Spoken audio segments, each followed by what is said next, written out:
Chapter 1. Failure to Lunch. At first Connolly thought he was crying, but after a few minutes she realized he just had a left eye that watered. The gesture of taking out a handkerchief and drying it was too automatic not to be habitual. He was spare, rangy, one of those old men who are all bones and sinews, with blue-veined, knuckly hands and the deeply lined face of a smoker. She supposed his age to be about 70, but she was aware she was not much good at judging ages and he could have been 55 for all she knew. She was also wary of old people in general. They were unpredictable, and frequently had no boundaries. Back home in Dublin you were always being seized by the arm by some owl one you barely knew, and subjected to an embarrassing catechism. It was one of the reasons she had come to London in the first place. Your man here had a very sharp and knowing eye. He looked as if he might say anything. She was also wary of basements. She had entered his flat gingerly, but although it was gloomy and bare, it was tidy and, thank you baby Jesus and the orphans, clean, with no worse smell than a faint whiff of stale tobacco. Actually, it wasn't entirely a basement. Because the big old house on Kathner Road was built into a slope, it was a basement at the back and the ground floor at the front. For the same reason, the flat upstairs was ground floor at the back and first floor at the front, with steps up to an imposing door with a portico over it. Above that the house had been divided into two more flats, one to each level, which had their entrance at the side. Outside, despite being April, it was bitterly cold, the country still in the iron grip of a north wind coming directly down from the Arctic, so sharp you could have filleted sole with it. It wasn't any too warm inside here, either. Your man was obviously the Spartan type. She kept her coat on, but she unbuttoned it and loosened her scarf, otherwise, as her mammy said, she wouldn't feel the benefit when she went out again. So, it's about your neighbor upstairs, is it? She asked, having refused an offer of tea that sounded too perfunctory to be accepted. She took out her notebook and rested it on her knee. The flat was one long room, lit by a window at each end, the rear one subterranean, looking out onto a well. Both were barred. Did Victorian servants have to be kept from escaping? A small kitchen at the rear end was divided off by a kitchen counter, at which a solitary stool indicated where the eating was done. On the counter was a 12-inch TV, so ancient the instruction manual was probably in Latin. The front end of the room contained a bed against the wall under the window, a single armchair in front of the gas fire, a utility sideboard and a tall, narrow wardrobe. Through a partly open door she could see the small, windowless bathroom. And that was it. There seemed to be no possessions, papers, photos, nothing on display. Whatever, she checked her note, Mr. Fitton owned, it was tidily stowed away. The bed, on which she sat, for want of anywhere else, was neatly made with a gray blanket and a single pillow, and he himself was clean and shaved, his hair neatly cut. There was something about this almost monastic spareness and order that was familiar. The solitary man, the ingrained tidiness, had he been a soldier? She had family back in Ireland who'd been in the army. Or, wait, a sailor, neatness enforced by the confined space on shipboard? Whatever. She recognized it from somewhere. It had come to her, eventually. What's her name? Connolly asked, pencil poised. Melanie. Melanie Hunter. He watched her write it down. And when did you last see her? To speak to, not for a few days. But I heard her go out last night. She parks her car just outside my window. She went out about 7:30. And I heard her come home later. What time would that be? Round about 10:30. I was watching the 10 o'clock news and they'd got on to the weather forecast. Did you see her? No, but I heard the car. And there it is, he concluded, with a jerk of his head. Through the bars you could see the green polo parked on the paving where the front garden had once been. Did you hear her go out again? No, but I might not hear her if she went out on foot.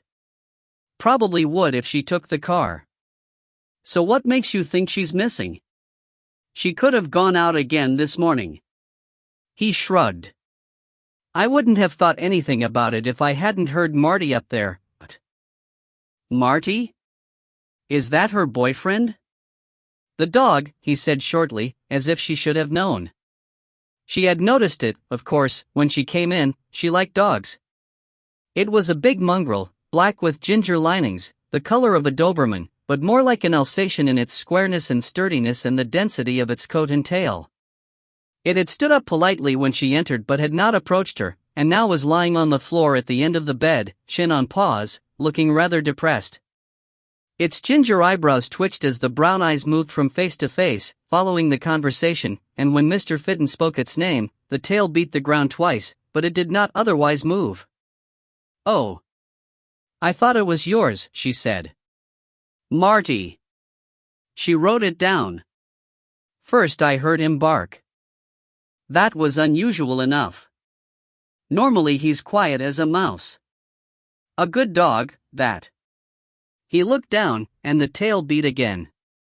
But he gave a sort of woof or two about 8ish this morning. Then for the next couple of hours he was barking on and off.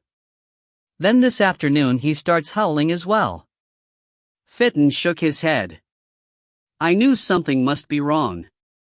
I started wondering if she had an accident. Slipped in the shower or something, and he was trying to call for help. So I went up and knocked. There was no answer, but Marty started barking like mad, so I let myself in. You have a key? Connolly asked, trying not to sound interested. But he gave her a canny look that said, "Wanna make something of it?" Yeah, I got a key. She gave it me, years ago. I've waited in for workmen for her, taken in parcels, that sort of thing. Why not? She's at work all day and I'm not. There was the faintest hesitation before the last word, and Connolly wondered if he had been going to say retired, which was what she expected, and why he had changed it. Fine. So you went in? I called out, but there was no answer. Poor old Marty was frantic. He led me straight to the kitchen. Both his bowls were empty, and he'd done a pee on the floor. That was what was upsetting him most, I reckon. It worried me, because she was devoted to that dog. I looked into the other rooms, but I guessed she wasn't there, or Marty would have led me straight to her. So I cleaned up the pee, took his bowls and his bag of biscuit and brought him down here with me. I couldn't leave him alone. I took him out for a quick walk, just round the block. But she's still not turned up. So I rang you lot. He met her eyes with a steady look she couldn't quite interpret. I didn't want to get involved, he said. But I knew something must have happened to her. Connolly found the look unsettling. She lapsed into automatic. I understand you're concerned about her, sir, but I think it's a bit early to be talking about her being missing. I mean, it's only Saturday afternoon, and you don't know when she went out. It could be just a few hours, and she could be anywhere. That was as far as she got. You're not listening to me, he said. A dog will hold its bladder all day rather than foul the house, so he must have been left alone longer than he could hold on. I reckon she must have gone straight back out last night. Meant to come back but was prevented. She'd never put Marty through that deliberately. If she was held up somewhere she'd VE run me. She knows I've got the key and I never mind seeing to him. Do you often look after him? No, not often, but now and then. If she was just going to be away just the one night she might ask me to take him out and feed him. If she was going away a long time, like, on holiday, she'd take him round her mum's. They live out Ealing Way. Have you spoken to them? They might know where she is.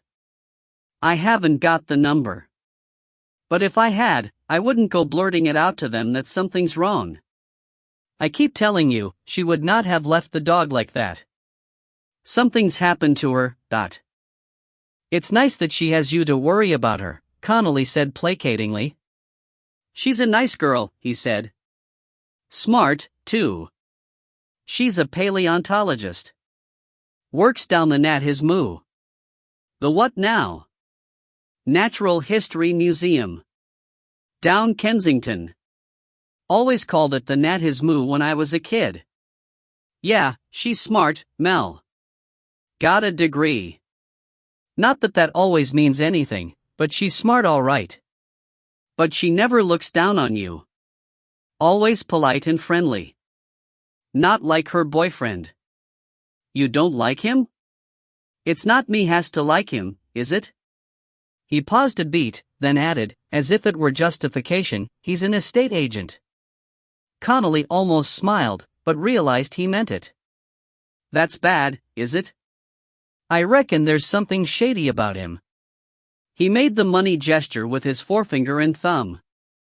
On the make. He came down here once, trying to persuade me to sell this flat.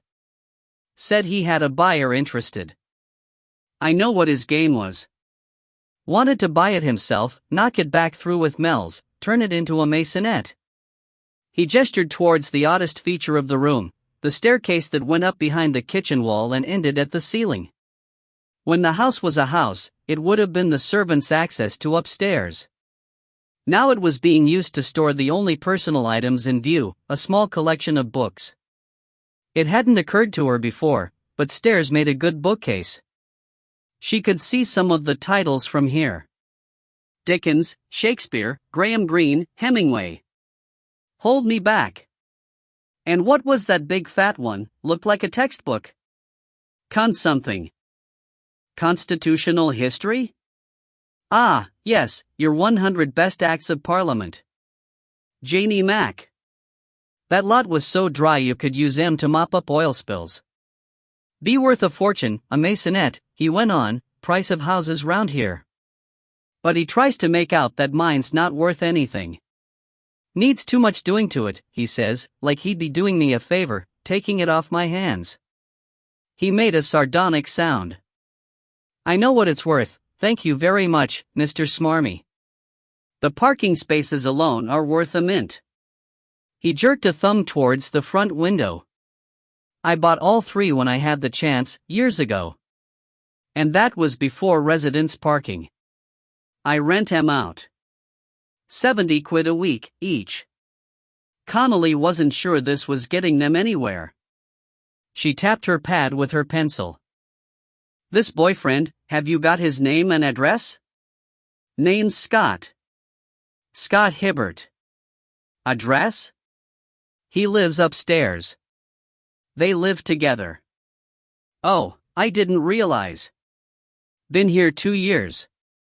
Don't know what she sees in him. He's not that good looking. I suppose he's got money in his pocket. Maybe she just likes to have someone to take her out, buy her meals. Women are funny, go for real creeps rather than be on their own. What's wrong with your own company? He seemed actually to be asking her, and she reflected that it was the opposite to what she was usually asked, which was, from the aunties and neighbors back home, when are you getting married, why haven't you got a boyfriend? But the first rule of interviewing was don't get sidetracked into responding. The will ask the questions. Where was the boyfriend last night, so? I don't know. Mel told me he was going away for the weekend, when I saw her Thursday morning. I was outside having a smoke when she was leaving for work. I said, never mind, nearly the weekend, and she said, yeah, I'm looking forward to it. Scott's going away and I've got it all to myself. Something like that. Said she was going to lie on the sofa and watch soppy films all weekend. She didn't say where he was going? No. Only, she might have gone to join him, Connolly said, thinking aloud. He drew an audible breath.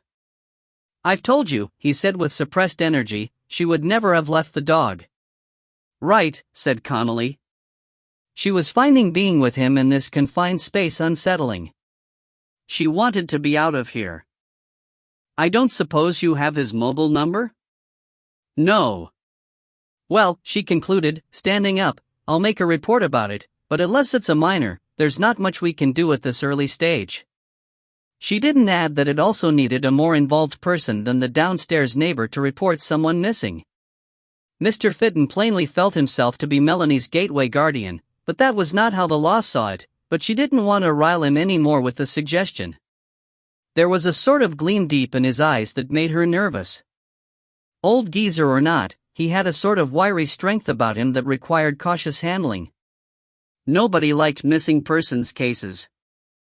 Most of them were just a waste of time. The subject turned up in due course with a perfectly reasonable excuse, or a perfectly excusable reason, or, on the odd and more entertaining occasion, with the guilty look of a dog with feathers round its mouth. Then they cursed the reporting party for making them look a fool. Such was human nature. The police often got it in the neck for interfering, and came in for a helping of bile. There's always so much to go around. The exceptions, when the missing person really was missing, were even less likable, time-consuming hard work, often unresolved, and when there was a resolution, it was hardly ever a pleasant one. It was the quiet time of a non-match Saturday afternoon when she got back to the station, and she found her boss, Detective Inspector Slider, propping up the doorway of the charge room talking to his boss, Detective Superintendent Fred the Syrup Porson. Connolly, a latecomer to Shepherd's Bush Neck, had assumed that the sobriquet was ironic, since Porson was noticeably, almost startlingly, bald.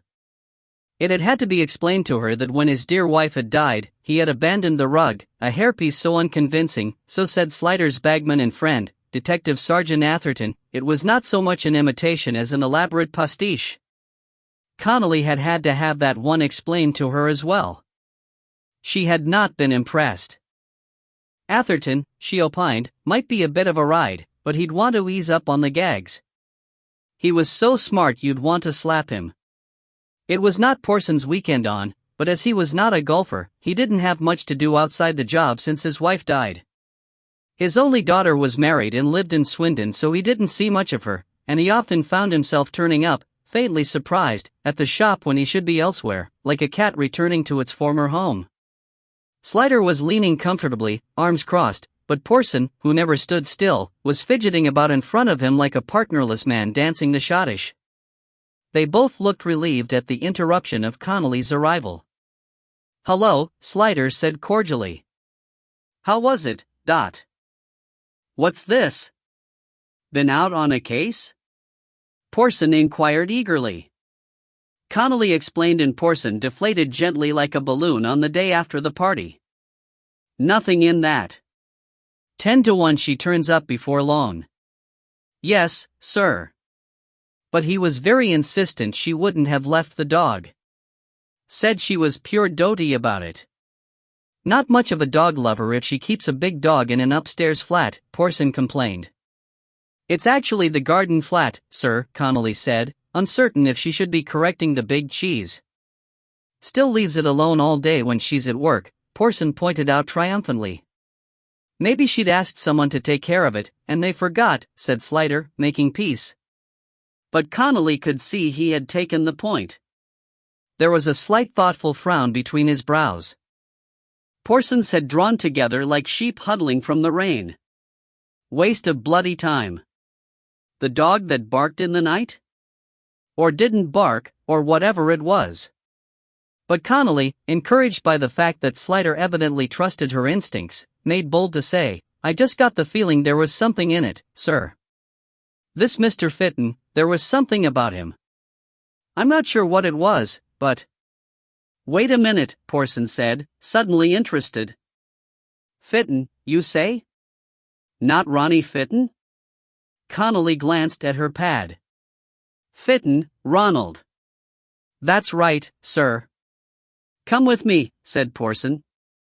When the record was brought up on the computer screen, Connolly recognized the face of her interviewee, despite the accretion of years. In fact, he'd had all the same lines when the mugshot was taken, they just got deeper, and his hair, though longer and bushier then, had been gray already. The intense eyes were the same. He'd been quite a looker, in the lean, craggy, Harrison Ford sort of mold. "Fitton, Ronald Dean," Porson said. "Recognize him now?" "I think it's the same man, sir," said Connolly. But Porson was talking to Slider. "I don't know that I do," he said. "Maybe it was before your time. He was quite a cause celeb at the time. Got Saxo love letters from daft women." Porson shook his head in wonder. "One bit o' fame and they're all over you like a certifiable disease. never mind what you've done." "What did he do, sir?" Connolly asked. "Murdered his wife," Porson said. He looked at her, as if to judge her reaction. Connolly got the idea he was enjoying himself, and remained sturdily unmoved. "Caught her in bed doing the horizontal tango with the bloke next door and whacked her on the head. She died in hospital a couple of hours later. Funny thing, he never touched the bloke. Just threw his clothes out the window and told him to hop it. Bloke ran out in the roadstarkers and nearly got run over. White van swerved to avoid him and went into a lamp post." "I remember the case now," Slider said. "It was before my time, but I remember reading about it. Couldn't miss it, with details like that." He rubbed his hands with relish. White van man turned out to have a load of stolen plant in the back, so they got him at the same time. Then Fittens ripped the leg off a chair to hit her with. You would not have thought it to look at him, stringy sort of bloke. The tabloids were burbling about madmen having the strength of 10. But he went down, didn't he? Oh yes. Funny, though, he could have got off with a lighter sentence. He was respectable, got no previous, never been in trouble. He only hit her the once, and there was provocation. And like I said, he never touched the bloke. Only, he wouldn't express any remorse. Said she had it coming and he'd do it again in the same circs. Said adulterous women deserved to die. That didn't go down well with the women jurors. And prosecuting counsel was Georgie Higgins, remember him? Wrath of God Higgins? Yes, he was quite a character. Anyway, he thundered on about taking justice into your own hands and judgment is mine, says the Lord, and let him who is without due dust owe the first throne, and so on. That all went down a treat with the beak, who happened to be old Freeling, who was so high church God called him sir. Freeling gives Fitton one last chance to say he's sorry, and Fitton not only refuses but comes out with he's an atheist, so Freeling goes purple and jugs him as hard as he can. You could see he was itching to slip on the black cap, if only they hadn't gone and abolished hanging. So he got life?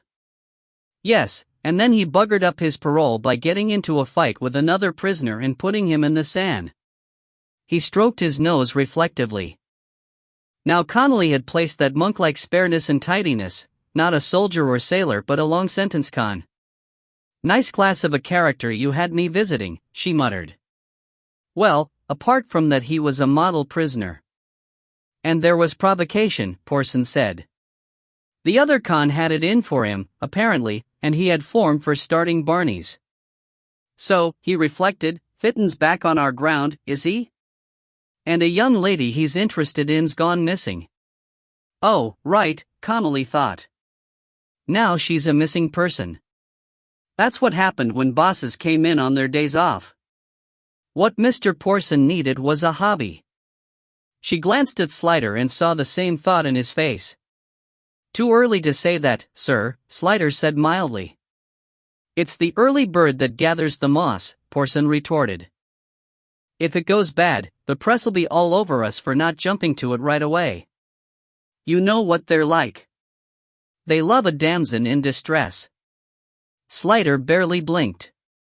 He was used to Porson's hit or miss use of language, and the old boy was sharp as a tack and a good boss. A bit of bush in the boss was worth bearing for the sake of the strand in hand. But we've got no reason to think she is missing, he said. He anticipated Porson's next words, and Ronnie Fitton would hardly call us in and draw attention to himself if he had done something to her. Humph, Porson said. It's not even 24 hours yet. And nobody close to her has reported her missing, As you say, Porson said, and took himself off as if tiring of the subject, but he turned at the end of the corridor to say, I just hope it doesn't come back and bite you in the arse. Connolly caught Slider's momentary stricken look, and when Porson had gone said indignantly, the meaner. That was below the belt, Gov. But Slider did not let his firm criticize senior officers, not in front of him, anyway. Haven't you got a report to write up? And if you're short of something to do, I've got some photocopying. Slider was not on the following day. He was celebrating a Sunday off by sitting on the sofa, nominally reading the papers and watching little George while Joanna practiced in the kitchen, but in reality conducting frequent essential checks on the inside of his eyelids, when the telephone rang. It was Atherton, obscenely breezy. "Your supposed missing person just got missinger." "That's not even a word," Slider rebuked him with dignity. "And what are you telling me for?" "I thought you'd like to know. The boyfriend just reported she's gone walkabout." "We haven't told him Fitton already reported it, just in case." "In case what?" "Well, Mr. Porson thinks Fitton did it." "That doesn't mean he didn't." "What a volte-face. Yesterday you wouldn't admit there wasn't it for him to have done. Connolly said you had to bite your cheeks at the suggestion. In any case, the boyfriend must know by now that Fitton spoke to us, because Fitton has the dog and he'd have had to go to him to get it back." "That's a point. He didn't mention the dog." "All right, you go back to sleep. I'll handle everything. And if I need help, I can always pop upstairs and ask Mr. Porson." Slider sat up. "Bloody Nora, what's he doing there?" "There's no way to answer that without laying myself open to disciplinary action." "And what do you mean, he didn't mention the dog? Do you want me to read you the interview transcript?" Atherton inquired sweetly. "No, no. You win." "I'll come in," Slider said, sighing like a whale with relationship problems. Connolly felt there was something to it. "That girl's developing good instincts." "But you did the right thing," said Atherton. "Couldn't go on Fitton's say-so. And we still don't know she's missing, for the matter of that, only that she's not at home. She may just have done a runner, and from the look of the boyfriend, who would blame her? If you're trying to comfort me, you must think things are bad." "Not yet, they're not," Atherton said significantly. Joanna was used to such interruptions, but she was human.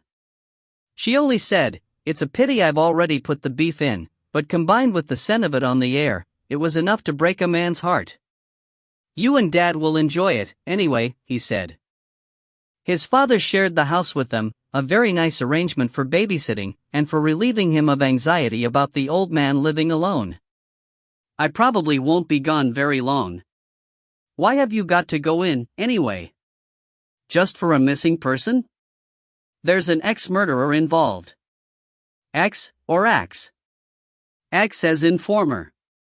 "Can you be a former murderer? Surely what's done is done." "You quibble like Atherton." "Anyway, Mr. Porson's gone all unnecessary over it, so I want to make sure everything's in place, just in case it turns out to be anything."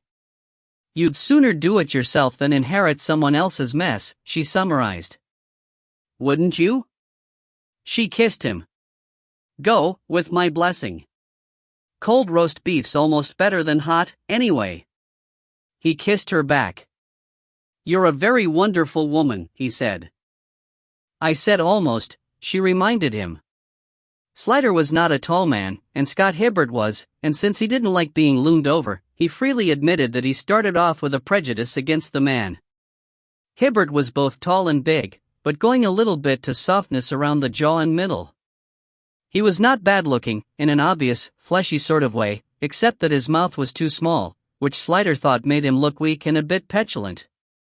He was wearing jeans and an expensive leather jacket, and shoes, not trainers, 1 plus point, which were well polished, 2 plus points, but the jeans had been ironed with a crease, minus a point. His carefully cut hair was dressed with a little fan of spikes at the front like Keanu Reeves, and his chin was designer stubbled, minus too many points to count.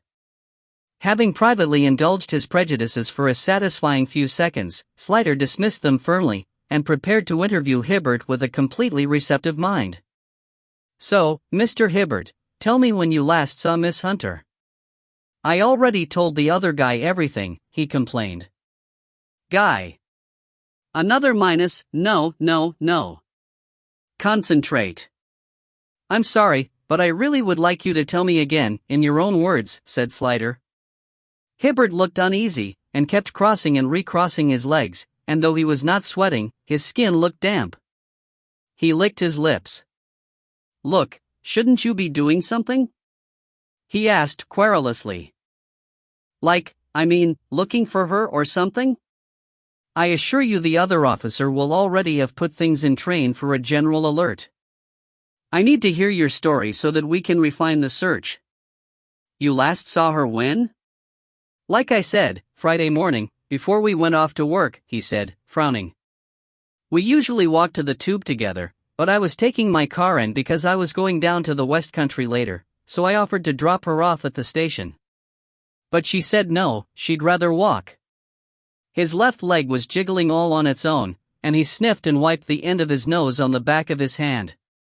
Slider found these unstudied gestures reassuring. Stillness and composure in witnesses were what worried him. She was a bit pissed off with me, if you want the truth, Hibbert added in a blurty sort of way.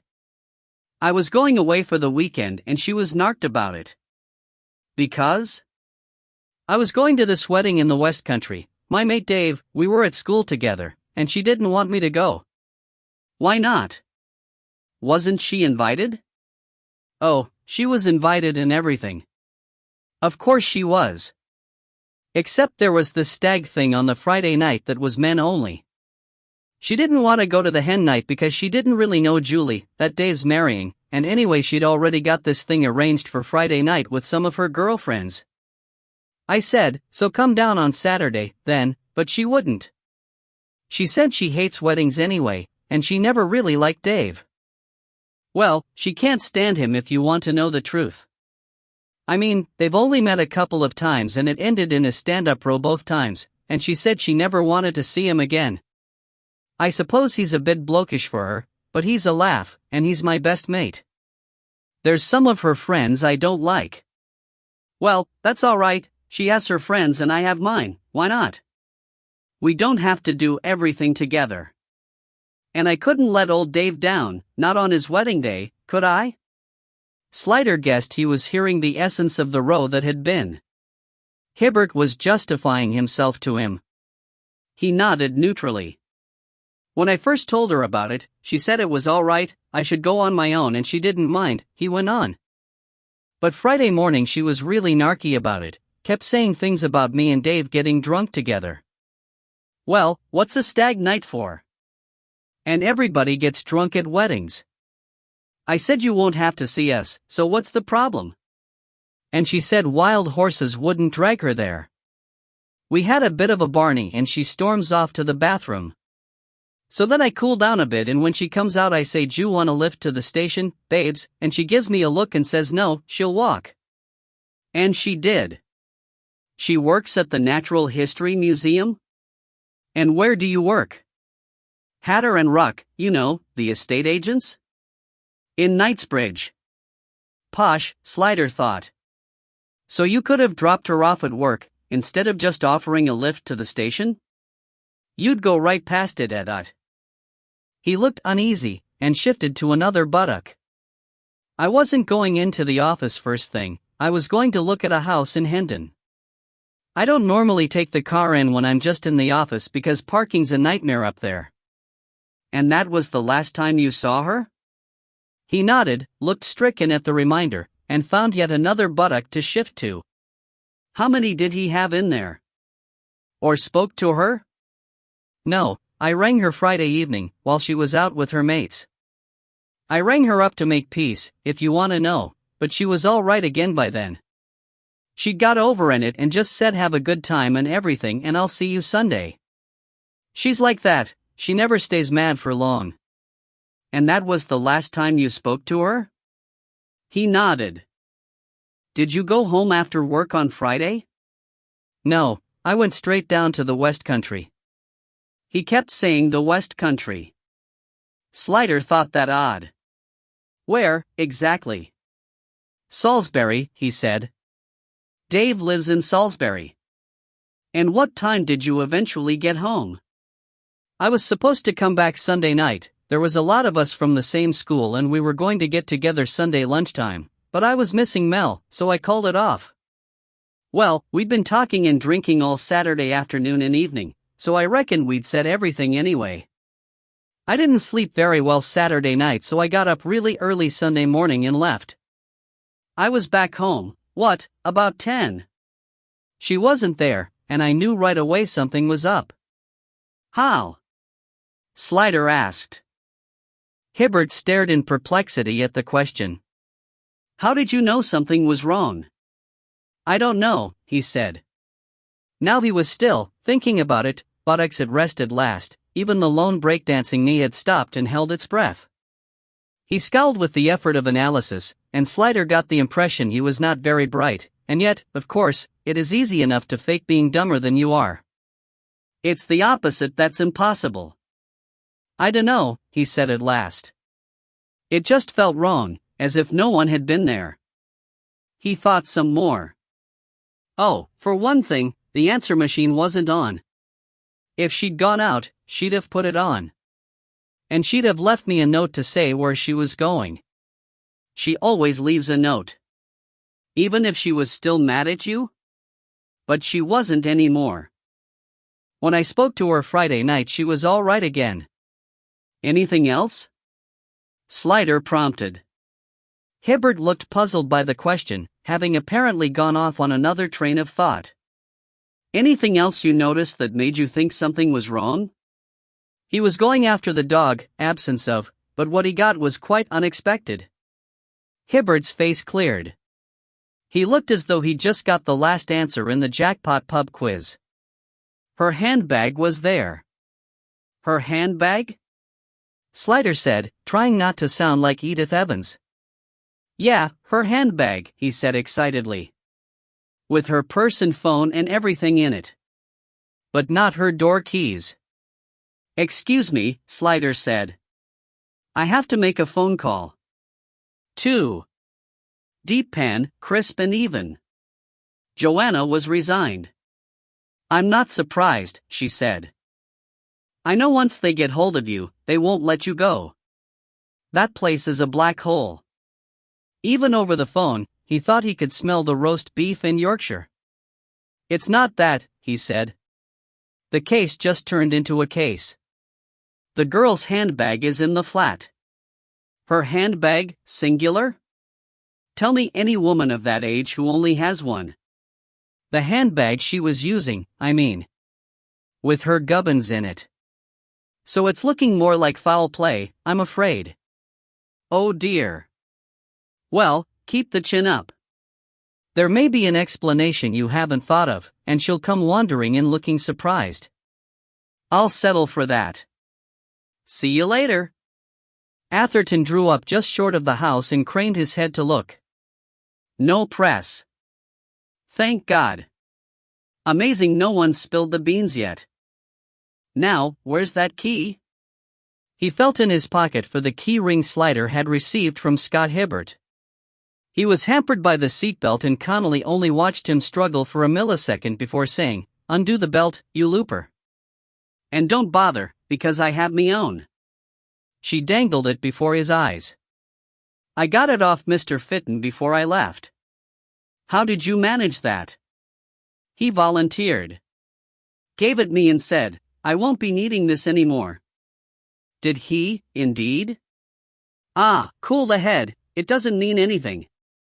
Sure, he'd know we'd check on him as soon as I got back, and find his record, and then we'd want the key off of him anyhow. Yes, but saying he wouldn't need the key anymore suggests he knows she's dead. Well, I know it, so why not? You don't know any such thing. It's still odds on she'll walk back in any minute. They usually do. And don't forget she took her keys with her. Why would she do that if she wasn't coming back? Don't you forget she left her mobile. She'd grab that before her keys, every time. Atherton yawned ostentatiously. Well, if there is anything in it, we've got the prime suspect under wraps back at the factory, so relax. Scott Hibbert? He didn't do it. He's just a big gum. I take it gum is not an expression of approval. Why do you talk like that? Connolly cried in frustration. Atherton smiled, satisfied now he had goaded her. Why don't you like him? What's to like? He's like a big transport calf fry-up. Everything right there on the plate, and none of it very appetizing. I like a bit of subtlety, Atherton slapped his chest. Right there, he addressed the invisible audience. She stepped right into my heart, folks. Subtlety, c'est moi. Connolly gave him a look so cold it could have hosted the ice capita. What are we looking for up there? He became sensible. Firstly, anything that suggests she was doing a runner, empty spaces in the wardrobe and so on. Secondly, signs of a struggle, anything that might have been used as a weapon, signs of blood. Also signs of hasty cleaning up. Someone who's just killed someone is usually in too much of a panic to clean properly, which is lucky for us. And always, of course, anything that strikes you as anomalous. As a what now? Odd. Out of place. Wrong. Peculiar. Why didn't you say so in the first place? Atherton, having done this so often in Slider's company, used his nose first, as Slider would have, and noticed that the flat had a cold smell about it, as if no one had been there for a while. It occupied a big area in square footage, but the conversion was an old one, and clumsily done, so the space was not well used.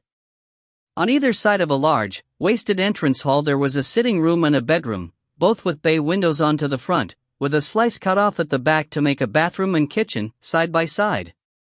It all needed modernizing, and a cleverer architect, or indeed, given when it was done, any architect at all, could have made a much nicer flat out of it.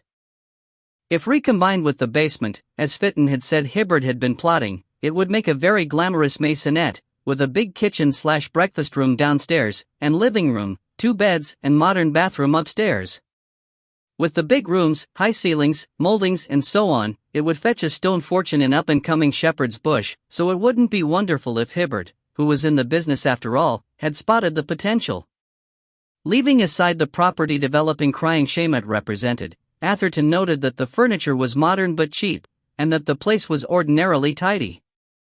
In the bedroom, the bed had been made, in that the duvet had been pulled up, but it hadn't been straightened or smoothed.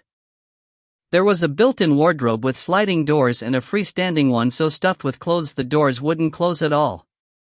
An exercise bike in the corner had clothes heaped over its saddle, and there were more clothes dumped on a wicker armchair. It would be fun trying to work out what she had been wearing, should the need arise. But there were no used plates or mugs or dirty clothes strewn around, and the floor was clear and the carpet clean. The sitting room was tidier, with only a newspaper, a novel, Laurie Graham, at sea, face down and opened at page 64, and an emery board lying around to show occupation. And the handbag, large and tan leather, which was on the sofa, at the end nearest the door. Connolly gestured to the remote, lying on the coffee table next to the emery board. She could have been sitting here, doing her nails and watching the TV. See, the TV's not been turned off at the switch, it's on standby. 90% of people habitually turn off the TV with the remote, he said. Doesn't mean she was interrupted. In the bathroom he observed that the inside of the shower and the bath were dry, as were both bath towels, stretched out on a double towel rail, and the bath mat, hanging over the side of the bath. But there were drops of water still in the basin, and the hand towel was crumpled and damp inside the creases. Which accords with no one having showered in here since Friday, he said. Sonny boy says he came home at 10 this morning. So he didn't shower, but did at least wash his hands. Probably after he went to the loo. There are droplets round the loo bowl as well. Too much information, Connolly said, making a face. Water droplets, from the flush. Don't be sensitive. Got that torch? He asked. The bathroom was fully tiled, and there was tile-patterned acrylic flooring, but both were old, chipped here and there, the grouting discolored and breaking. Atherton went over everything with the torch, looking sidelong to catch any smearing or marks, shone the torch down the plug holes and under the rim of the toilet, rather you than me, Connolly said, and then did the same in the kitchen, equally old and shabby, but clean and tidy, with the last lot of washing up, cereal bowls and mugs and a small plate, Friday's breakfast? Clean and very dry in the dish rack. A big fat nothing, Connolly concluded, sounding slightly disappointed. If she was abducted, she went without a struggle, Atherton said, and if she was killed here, it was very quick and clean. Or Hibbert's a better housekeeper than he looks. Or, he gave Connolly a look, she walked out of her own accord and will shortly come prancing back through the door demanding to know what we're doing here. Connolly studied him. You don't think that anymore. You're starting to think there's something in it. Not really. Except for the mobile. You've got me worried about the mobile. Ha! Only a bit, he equivocated. If she was just popping down the offie for a packet of fags, she might not grab it along with her keys. But then she'd have taken her purse. Not if she took a tenner out of it. But then she'd have come back. He shrugged. I just think, on balance, given her age and sex, she'd have been more likely to have taken her mobile, and that constitutes an anomaly. Unfortunately, the only one. If we'd found signs of a struggle or cleanup, we could have got a forensic team in, but as it stands, there's no evidence to justify it. But we'd better take the handbag back with us. Might be all sorts of goodies in it, besides the phone. Run and get an evidence bag, will you? On her way back from the car, when she got to the foot of the steps, Fitton appeared suddenly round the side of the house, where his own front door was, and stood looking at her. You came back, then, he said. Decided there was something in it after all. Well, she said, wondering what it was right to say to him. He examined her expression in a way that made her shiver. He was too noticing. You know about me, he said flatly, his mouth making a downturn that was more sad than sour. How, Dot? I can tell from the way you're looking at me. Like I'm a mad dog that might bite. No, she protested. It's not like. Didn't take long, he said. Knew it wouldn't. He poked his forehead with a finger and thumb. Branded for life. It's just standard procedure, she said helplessly, not understanding why she wanted to protect his feelings. Our super recognized your name. But it doesn't mean. Just remember I called it in, he said. Benefit of the doubt. All right? It's all in writing, she said. The dog, Marty, padded round from the side of the house. Fitton must have left the door open, and came up behind him, shoving its head up peremptorily under his hand. He caressed it automatically, and the tail swung. You've still got her dog, so, Connolly said, and cursed herself for the stupid remark. He jerked his head towards the upstairs flat. He never asked about him. Dipstick probably doesn't even remember he exists. I'll keep him till somebody takes him away. He started to turn away, the dog sticking close to his side, then looked back to say, benefit of the doubt. Remember. I'll remember the dog likes you, she said to his retreating back. What an ejitty thing to say. God, she was a thick. She scurried up the steps before she did anything else to embarrass herself. Swilly was going to see the parents. She had often drawn the short straw in these cases because, A, she was a woman and, B, she was regarded as unflappable. It was better for bad news to be delivered by someone with an air of calm. But since having a child of her own, she had liked this task less and less. Joining the job at a time when women had to prove themselves not just as good as men, but the same as men, she had early grown a shell against taunts, insults, slights, come-ons and filthy jokes. She had been helped by being tall, blonde, athletic, and beautiful in a sort of wide-mouthed, small-nosed, Baywatch way, which rendered most of her tormentors tongue-tied if she actually faced them one-to-one. She was also blessed with an iron head and concrete stomach, which meant she could match them pint for pint and curry for curry, and she was deceptively strong, was a blue belt in judo, had 20/20 vision, and was a crackshot. Joining Slider's firm had been wonderful for her, because he thought she was a good detective and treated her as one, and at least had the decency to appear not to notice her gender. After one early, disastrous mistake, she had made it an iron rule not to go out or get involved with any of her colleagues. After a time they had stopped trying and written her off as frigid and probably a lesbian, which she had borne patiently, and eventually had accepted her as one of them, an honorary bloke. Her nickname, Norma, was a tribute to her machismo, and she had worn it with pride. It had been hard-won. So for years she had maintained an icy virginity at work and a wonderfully patient, amazingly understanding secret boyfriend at home, but eventually Tony had grown restless. He disapproved of her refusal to go for promotion. Well, the money would have been nice, but she did not want to have to go through that whole process of training a new lot of resentful males to accept her for herself. The very prospect exhausted her. Also, patient though he was, Tony was still all man, and he didn't like the fact that she kept him secret, as if she was ashamed of him. Not ashamed of him, she told him, but of them. But in the end she had to give him something, and the price of being allowed to go on being her was first marriage, and then the baby. She was very happy being married, and Tony had reverted to being patient, adaptable, and helpful to a saintly degree when her job prevented her doing wifely and motherly things, and she adored little Ashley and wondered how they had ever lived without her. But she paid with whole new layers of sensitivity towards lovers, married people, parents, the bereaved, and new layers of fear that the things she saw happening daily to the anonymous victims of crime might happen to her own small family. She had become vulnerable, she had lost her ice. She hoped she had not also lost her edge.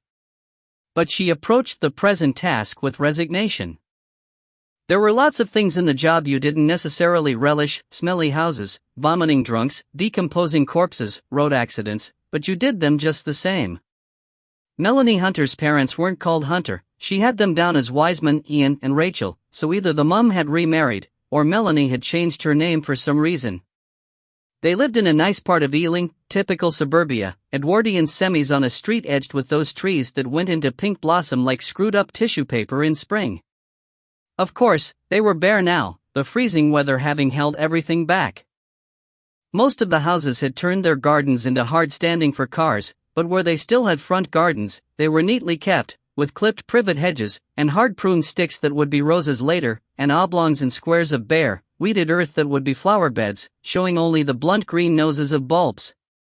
The faint, watery sun had broken through, and even though it did nothing to mitigate the biting cold, it gave an air of festivity to the street. As it was Sunday, there were cars parked before most of the houses, kids were trundling about on bikes and scooters, and one brave or barmy man was washing his motor with a hose with a foaming sponge attachment. All very Mrs. Norman normal, as were all lives until the meteor of chance hit them, the hurtling rock from the sky crashed at random through their roof. In the front garden of the Wiseman's house, there was a girl of about 11 or 12, in a crop top and skinny jeans that exposed her belly button. Why the hell wasn't she freezing?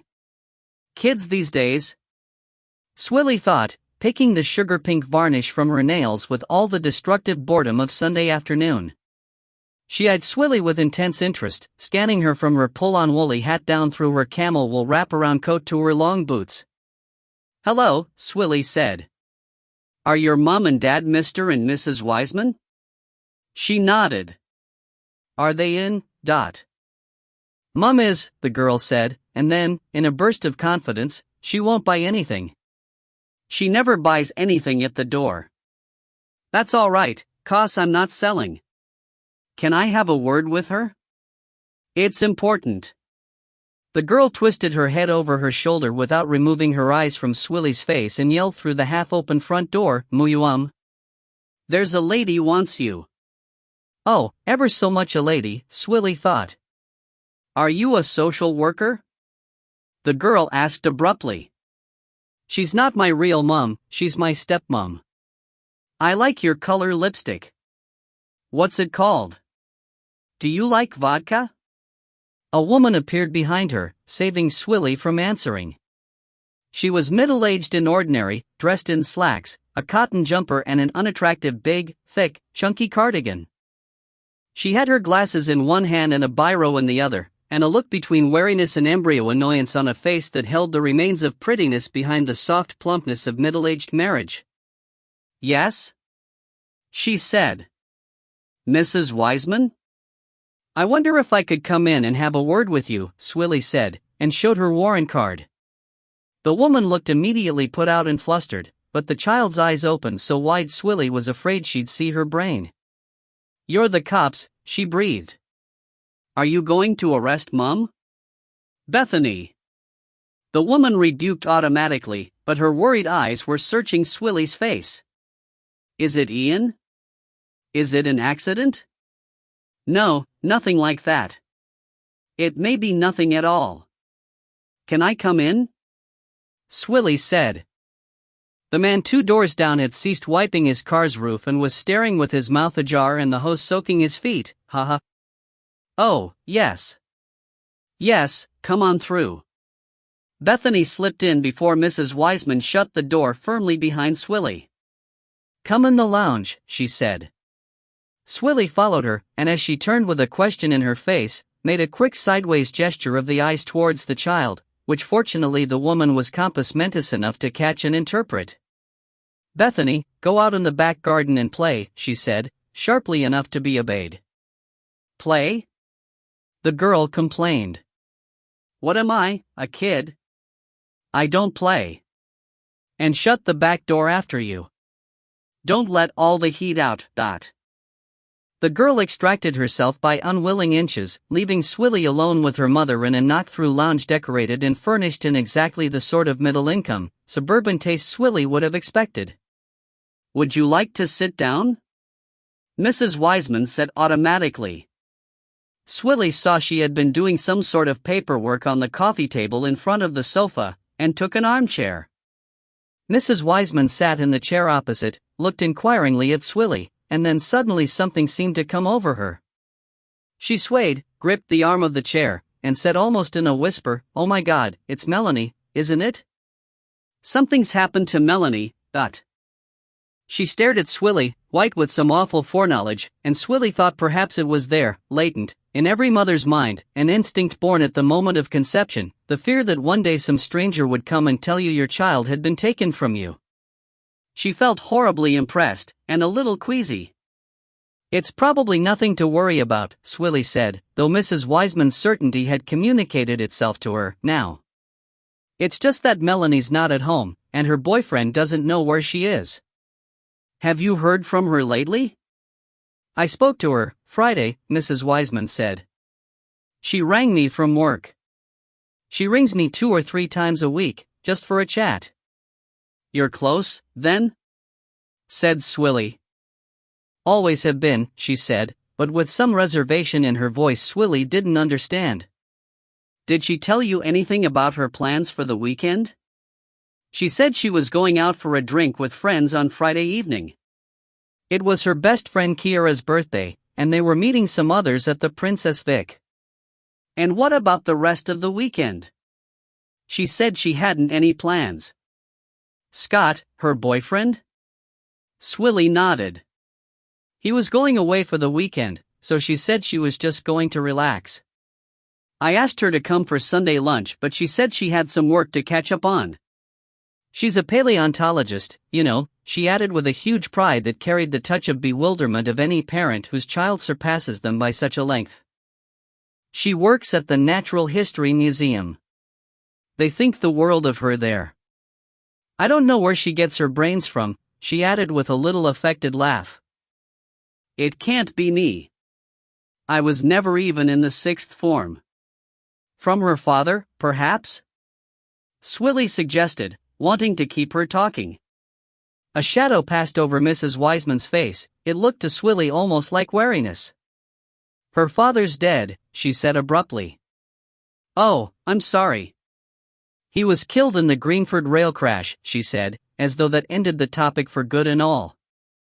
That had been, Swilly counted, 11 years ago, it had been in all the papers, of course. Rail crashes were so thankfully rare, they were all remembered, catalogued in the public mind forever by their location, Potter's Bar, Hatfield, Southall. Greenford had had an unusually high number of fatalities. Ian's my second husband, Mrs. Wiseman concluded. Of course, Swilly said. That accounts for why Melanie has a different surname. And Bethany is. She's Ian's, from his first wife. He was a widower too.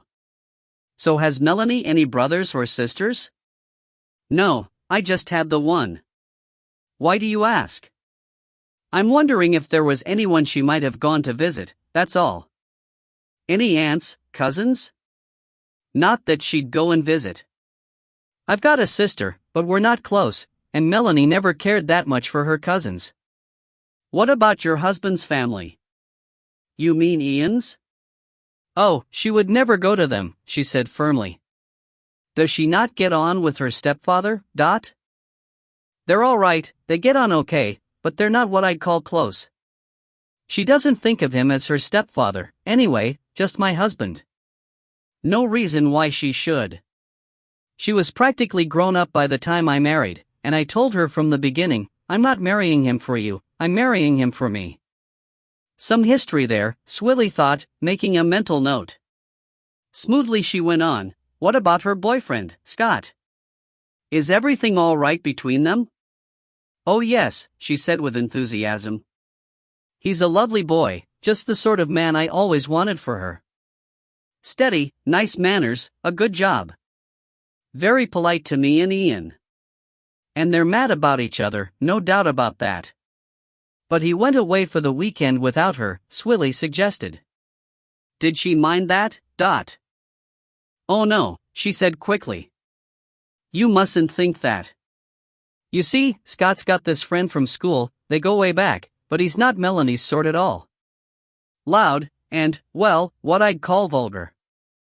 Tells dirty jokes, and the way he is with women. Always leering, and making coarse remarks, you know.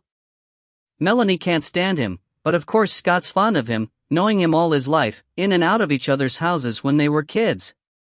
Well, Dave, this friend, was getting married, so of course Scott had to go, but there was no need for Melanie to put herself through that. Scott understands. It was all quite amicable. She told me on Friday she was quite happy to stay home, and Scott would enjoy himself more if he went on his own. But she faltered, remembering what she had happily forgotten for a few moments. You're saying he doesn't know where she is? She wasn't there when he got home this morning, and she hadn't left him a note, so he was worried. She didn't mention the dog or the handbag, no point in upsetting the woman yet. I just thought, if they'd had a row, she might have walked out on him, to teach him a lesson, sort of thing. Well, she was all right with him when I spoke to her on Friday, Mrs. Wiseman said, frowning, but of course they might have quarreled since then. I wouldn't know. But if they'd quarreled that bad, why wouldn't she ring me, and come over here? Could be many reasons, Swilly said inventively. If she knows how much you like him, she might not want to admit to you they'd had a row. So, can you think of anyone else she'd go to? This friend Kiara, for instance, can you give me a contact number or address for her? Yes, I've got that somewhere. She might go to Kiara, they're very close. And she's got lots of other friends. I don't know who they are, really, but Kiara could tell you. There's one she works with, Simone, at the museum, she talks about her sometimes. She gets things from me for her, for Simone. Cosmetics and perfume. I sell cosmetics from home, she added, casting a glance at the paperwork. I've always been in product demonstration, you see, ever since I left school. Started off at the Ideal Home. I've done all the big shows. I used to sell Tupperware when I was married the first time, but cosmetics and fashion jewelry pay better, and you meet a nicer class of person. She looked at Swilly with professional interest. I see you take care of your skin. I could let you have some nice things, if you're interested. It's a good discount. And they're all quality products, top names. It was odd, Swilly thought, given the dread she had exhibited at first, how difficult she seemed to find it to keep that at the front of her mind. Perhaps it was a defense mechanism, think about anything except that something might have happened to Melanie. Or perhaps there was something even worse she was trying to keep at bay, something she didn't want Swilly to discover. She let her yatter on about her products for a bit while she thought about it, and then went about taking her leave. She got the address and phone number of Kiara, and of Scott's parents in Salisbury because she really seemed to want to give them, and she asked for and received a very good photograph of Melanie, taken the year before, which she had been looking at, sandwiched between heavy glass with a silver foot on a chiffonier across the room. It was quite a formal picture, of a very pretty young woman sitting on a stool with her hands in her lap, smiling at the camera. She had thick tawny blonde hair, artfully highlighted, hanging in a bob to her shoulders, regular features, and very nice teeth. Swilly could see the resemblance to her mother, but she had better cheekbones and a more interesting nose. It was a studio portrait, Mrs. Wiseman said proudly. She had a whole session last year, Scott paid. It was her birthday present. He's got a friend who's a photographer, so he got a discount. He says when they get married they'll get a really good deal. Are they going to get married? Swilly asked. Well, eventually, of course, but they haven't any plans just at present. But I hope it will be soon. She doesn't want to leave it too long to have children. And Scott will make a lovely father. It was him insisted she give this picture to me, he knew I'd like it. Always so thoughtful, such a nice boy. I think he'd get married tomorrow, but Melanie's hesitating. You know what girls are like these days. Don't want to give up their freedom. But Scott was hinting about next year the last time I saw him. He doesn't want them to have kids without being married, which is just the way it should be. She was smiling now, and Swilly mentally shook her head at this degree of self-hypnosis. Far be it from her to shatter the protective bubble. Maybe Melanie would turn up before she need look her fears in the face. At the door she asked, by the way, what does your husband do? Ian? He's a teacher at Elthorn Manor, PE and sports. He's out at the moment, Sunday league down the rec. But the new subject had done it.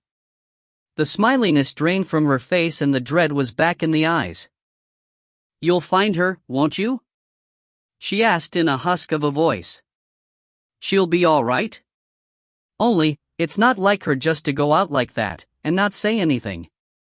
I'm sure there's a logical explanation, Swilly said hearteningly, and made her escape. She was sure there was a logical explanation, but that didn't necessarily mean it would be good news. As she was getting into her car, a silver Ford Galaxy pulled up onto the Wiseman hard standing and a man in a tracksuit got out, pulling a sports bag after him. He was of medium height, well built about the shoulders, with very dark hair and a tanned, hard face that missed being handsome by some small, inexplicable degree. He stood for a moment staring at Swilly, scowling, his head up as if ready to take affront. She wondered if he had seen her coming out of his house as he drove up. She hastened to get into her car, not wanting to talk to him, especially as he did not seem in a good mood. Let Mrs. W. explain all, she had had enough for one day. When a young woman is murdered, there is always one photograph the press latches onto. It is splashed over every paper and news bulletin all through the investigation, at the arrest, during the trial, and on sentencing. It defines the case, and sometimes even the age, so that forever after that person, who would have lived out her life in obscurity, is as instantly, iconically recognized by millions as Marilyn Monroe with her skirt blowing up, or Princess D looking up from under her fringe. It was as if, Slider thought, their fate had been decided at the instant the photographer's finger had pressed the button. From that moment, they moved as inevitably towards their doom as a package on a conveyor belt. Slider had always found old photographs unsettling, and he'd had a bad feeling from the moment Swilly returned with the studio portrait of Melanie Hunter. He knew they would use it, because it was clearer than the snapshot Hibbert had given them from his wallet, and he knew the media would love it, because she looked pretty and smiley and good, a nice girl with a good school record and a fine career ahead of her. How much more saleable of newspapers than a grim-looking, shaven-headed kid with a string of ASBOs? He was afraid that from now on that studio portrait, taken with pleasure in mind, would go together with the words "the Melanie Hunter murder" like gammon and spinach, or, nowadays, like hamburger and fries. He felt horribly, guiltily, as though they had sealed her fate by taking over that photograph. He had no hope now that she would wander back home where they would find her alive, and he felt ashamed of his defeatism. An urgent phone call to Swilly from Atherton had diverted her on her way back from Ealing, and she had arrived with a stack of pizza boxes, so they had all had lunch after all, rather belated but better than nothing. Connolly had made Slider a proper cup of tea to go with his, but he had eaten absently, looking at Melanie Hunter's picture in between reading the reports from Connolly, Atherton, and Swilly and trying not to fear the worst. They had done all they could by way of circulating the picture and description to police and hospitals and the usual agencies, and ringing anyone she might have visited or telephoned, while outside the thin sun had dipped out of contention through a red sky, and the icy cold had returned like a marauder, as if it had been hanging around in the shadows all day just waiting for its chance. There was no news of Melanie Hunter, either good or bad, by the time Slider called it a day and went home to a cold beef supper, which he could not taste through the dust and ashes of his certainty that she was a goner. And too many people now knew she was missing for it not to get to the press, and there would be all the parade and palaver that the media so loved, the questions and appeals and endlessly repeated factlets about her last known movements, all presided over by the photo, until eventually the sad, crumpled, discarded body would be found, and they'd have a murder investigation on their hands. Sometimes he hated his job. 3. Babe in the woods. Probably it was the pizza, but he had a restless night, not falling asleep properly until 5:30, and then the telephone roused him at 7 from such a depth it was almost an agony to open his eyes. But his brain clicked back into position an instant later, and he knew as he reached for the bedside phone what it would be. It was Atherton. Found her. Where? By Ricelip Lido. In the woods. Oh God. My sentiments exactly. I'll see you there. Slider had lived a large part of his first marriage, to Irene, in Ricelip, so he knew it well. He had taken the kids to the Lido on sunny Sundays. It was the poor man's seaside, in his case, time poor as much as anything. The north part of Ricelip ran up into the foothills of the Chilterns, so it was both hilly and much wooded, surprisingly country-like, considering it was still part of London. The Lido itself had started life as a man-made reservoir intended as a feeder for the Grand Union Canal, before becoming a swimming and boating day resort in the 30s. It had declined since its heyday, but still had a sandy beach, children's playground, pub/restaurant and miniature railway. The woods came down to it for 3/4 of its circumference. They were popular with ramblers, dog walkers and horse riders, so they were not exactly unfrequented, but they covered several hundred acres, so could still be reckoned a good place to abandon a body if you got off the main paths. Slider anticipated a long trek from the car park. Still, it had been freezing cold for so long, he'd lost count now how long, but weeks, anyway. The ground at least would not be muddy. There had been a frost in the night, such a stiff one it was lying along the branches like snow, half an inch deep, roofs were white with it, and in the fields every stem of grass was outlined and rigid like the blade of a Zulu spear. The woods looked beautiful as the sun reluctantly rose for its low-slung hibernal trajectory across the sky, sparkling and tinged with pink. The hard winter had taken its toll on the road surfaces, and in Reservoir Road, the approach to the Lido, there were potholes you could find lost tribes in. Slider bumped and maneuvered his way carefully down to the car park. Despite the early hour, there was quite a crowd there already.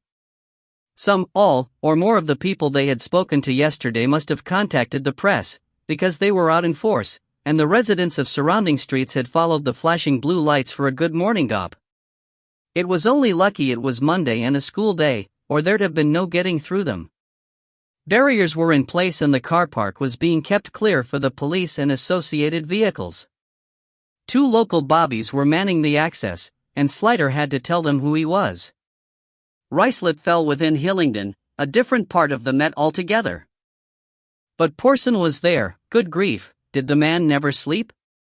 Gaunt as the first Duke of Lancaster, swathed in his Douglas Hurd-style greenish greatcoat, the folds of which were so voluminous a Bedouin could have kept his entire family in there, and several of his favorite horses as well.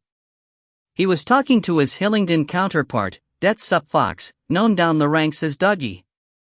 Slider had thought for a long time his name must be Douglas, but in fact it was Clifford. But Fox was a very large man in all respects and had, apparently, noteworthy man-breasts. He also had the coldest eyes Slider had ever encountered. Slider could feel the frost creeping across his skin as the chilly gray orbs took him in, analyzed him and filed him, probably under no action required. The syrup swung round to see who was being freeze-dried, and his eyebrows went up in a greeting that was effusive by comparison. "Ah, there you are. I've just been telling Mr. Fox that you know this area like the back of your onions. Fox looked pained. Not everyone could cope with porcine on an empty stomach. He's very kindly going to hand the case over to us. Very kind, sir, Slider said with an irony so deep BB couldn't have reached it. We've got more than enough on our hands as it is, Fox said, though, given that Heathrow Airport was in his ground, that was probably no more than the truth. And then, perhaps feeling he had been ungracious, he said, after all, you've done the preliminary work, and the investigation will mostly fall in your ground, tracing the last movements and so on. Makes sense for you to handle it. We'll hand over as soon as you've got enough men here. Of course, Fred, he added to Porson, we'll give you any help we can. Can't promise you any warm bodies, I'm sorry to say. He looked about as sorry as a lottery winner. But smoothing the path, local knowledge and such like. Just ask. But as you say, your man here knows the ground. We'll manage. Thanks, Cliff. Appreciate your cooperation, Porson said with dignity. Slider left the mighty to confer at their exalted level, and went to find someone lowly to talk to. He spotted one of his own, D.C. McLaren, on the far side, nearest the woods, conferring with a Hillingdon detective, Pete Remington. He headed that way. There was something odd about McLaren that he couldn't put his finger on. Also, he would have wondered how McLaren had got here first, given that he didn't live out this way, but he had other things on his mind. In response to his terse question, McLaren filled him in. She's in there, Gov. He nodded towards the woods behind him. Not far in, but off the path. Fully dressed, shoes and all. Shoes often went missing when a body was moved. Looks like she was whacked on the head and strangled. Who found her? Local man, sir, Remington answered. Name of William McGuire. Walking his dog early this morning, dog led him to her. It was funny, or perhaps not, how often this was the case. Without dog walkers, Slider wondered, how many bodies would remain undiscovered. He lives in Lakeside Close, Remington went on. This was one of the little cul-de-sacs off Reservoir Road. He was very shaken up. As it was close by, we sent him home with one of our uniforms, Patsy Raymond. No sense keeping him standing here in the cold. Quite right, Slider said. I'll talk to him later. I'd like to see the body first. We had the photo you sent out, Remington said, and there's no doubt it is her. That's why we got right onto you. He cleared his throat. Sorry it turned out this way, he offered. It's always a bugger when a young woman goes missing, but you always hope. Well, anyway, Slider nodded to the unexpected sympathy, saw Remington look at something over his shoulder, and turned to see the firm's wheels, Freddie Cameron's Jaguar, and Atherton's car bumping into the car park in careful convoy. And a short way behind them, even more welcomely, the T-Wagon. Someone early on the site must have sent out the Teapot one-call sign as a first priority. Slider had left breakfastless, and last night's supper had not had much staying power. The sight gave him the first comfort of that cold morning. And it made him realize what it was that had been odd about the look of McLaren. For perhaps the first time in his life, he wasn't engaged in eating anything. She was lying on her back in the litter of dead leaves and other natural debris, half under a bush a short distance from the path. It looked as if some attempt had been made to hide the body, but not much of one. As soon as anyone strayed this way, as they well might if their dogs suddenly dashed off excitedly, they would have seen it. It wasn't covered in any way. Was the murderer scared off, or had he sickened of the whole business by then? He could have gone a lot further from the car park and done a lot more concealing.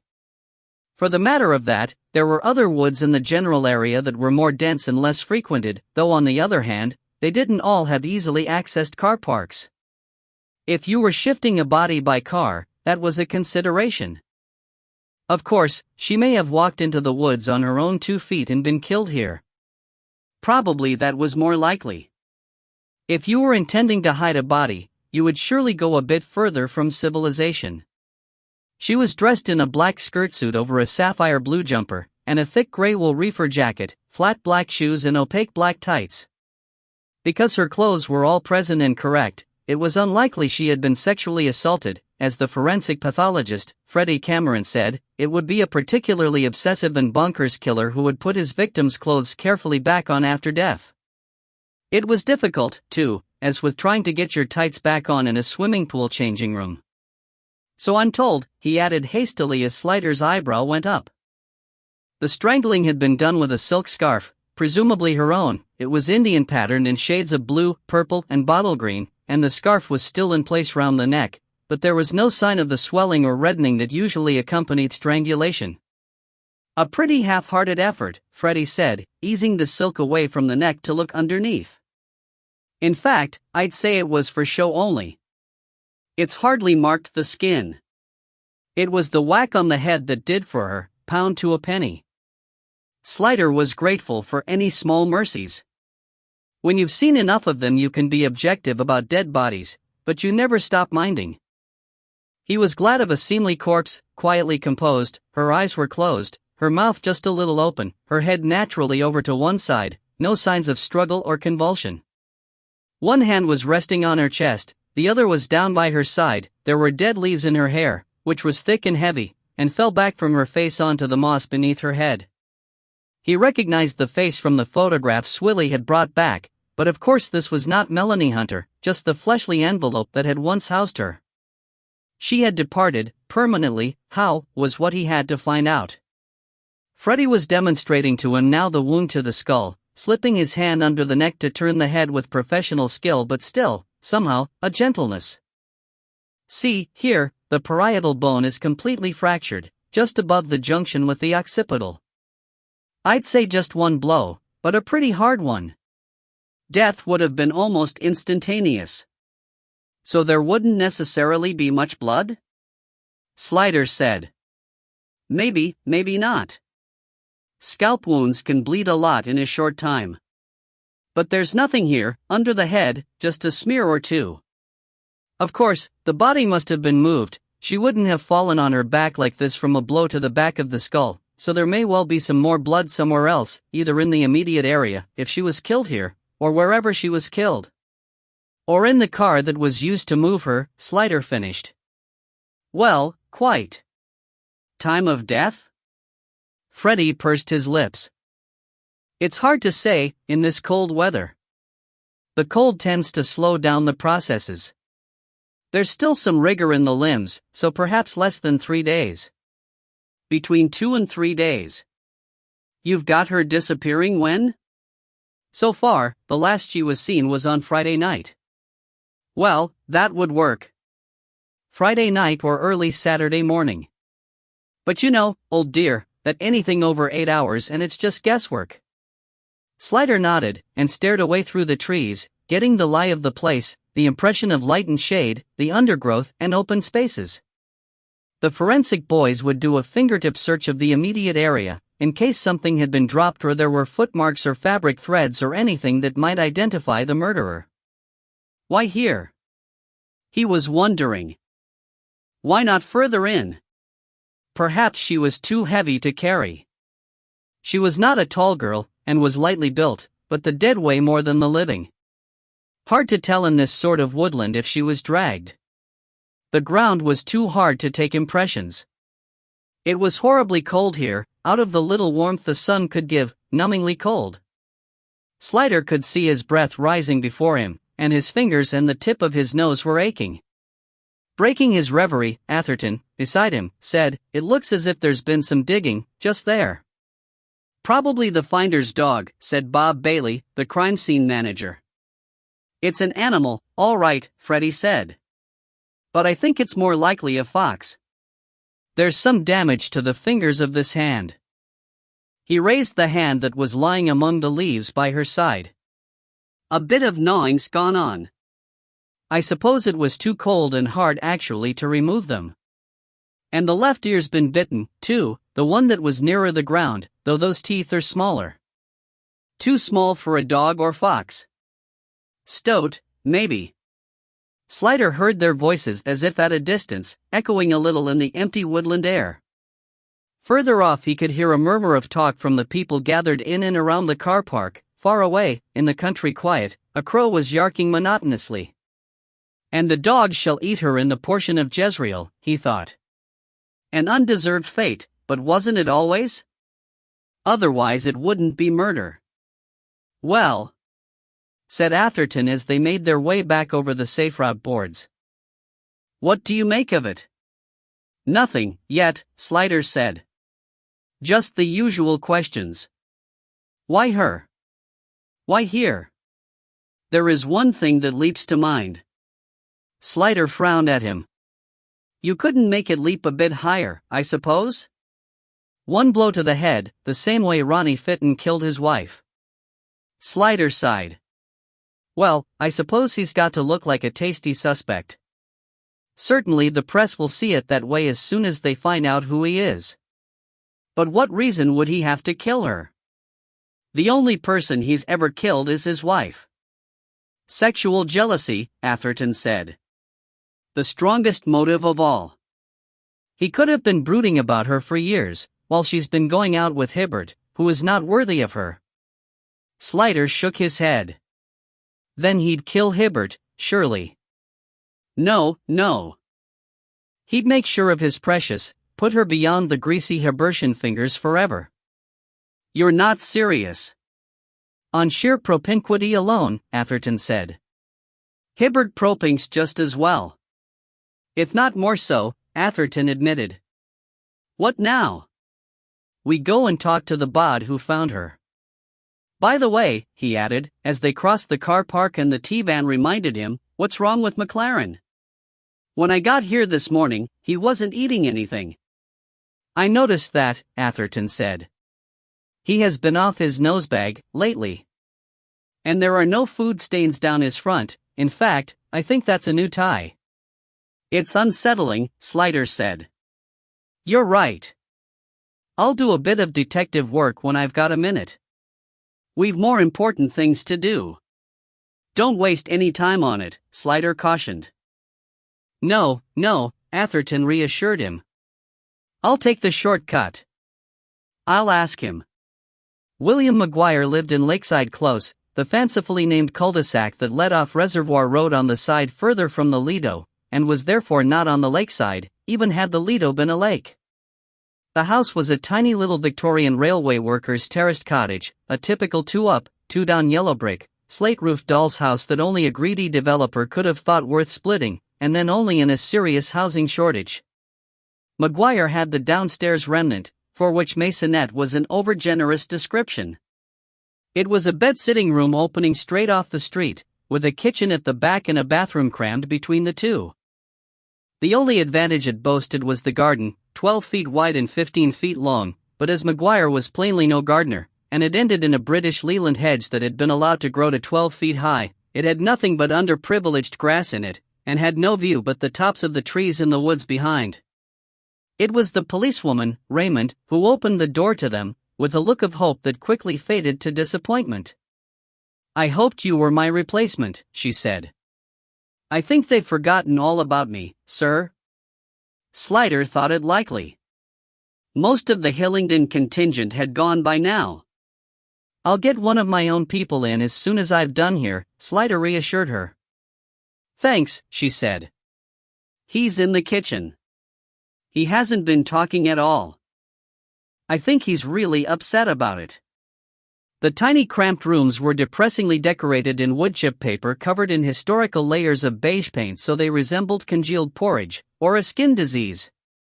There was cheap beige carpet on the floor, with stains that would have been of interest to an archaeologist, and the cheapest, nastiest furniture, the sort that shows the chipboard underneath when the veneer gets knocked off. The curtain over the front window was hanging by the last few hooks from a broken curtain rail, and the place smelled of dog, alcohol, and feet in about equal proportions. It was, however, tidy, and the bathroom, as they passed it, looked clean, though shabby. Slider had heard the dog barking ever since Raymond opened the door, and when he reached the kitchen door, it came bustling importantly towards him, stood its ground a foot away and barked officiously, woofing so hard it lifted its small body slightly off the ground at each explosion. It was a stout, short-legged Jack Russell type, mostly white, but with a few black patches, including one over one eye that gave it an unreliably jolly look. The kitchen had cheap units painted yellow, a melamine table with 2 plastic chairs, lino on the floor, and a half-glazed door onto the garden. There were 2 empty mugs on the table, and McGuire was sitting in front of one of them, his elbow on the table and his head propped in his hand in an attitude almost of despair. The smell of booze was stronger still in here, easily beating feet and dog into second and third places. It was coming from McGuire, reeking from his pores so you could almost see it. He had evidently tied one on last night. "Mr. McGuire?" Slider said politely, when he was sure the dog was not going to do more than mouth off. "I'm Detective Inspector Slider and this is Detective Sergeant Atherton." The man finally looked up, tilting red and doleful eyes that wouldn't have been out of place on a basset hound in his direction. His nose and cheeks were rife with the broken veins of the boozer, and he looked haggard with emotion at the moment, but otherwise it was not an unhealthy face. He was brown with the settled tan of someone who works out of doors, his hair was thick and light brown, going gray, his body was sturdy and his hands looked strong, though seamed with manual work. The most surprising thing about him was the beard.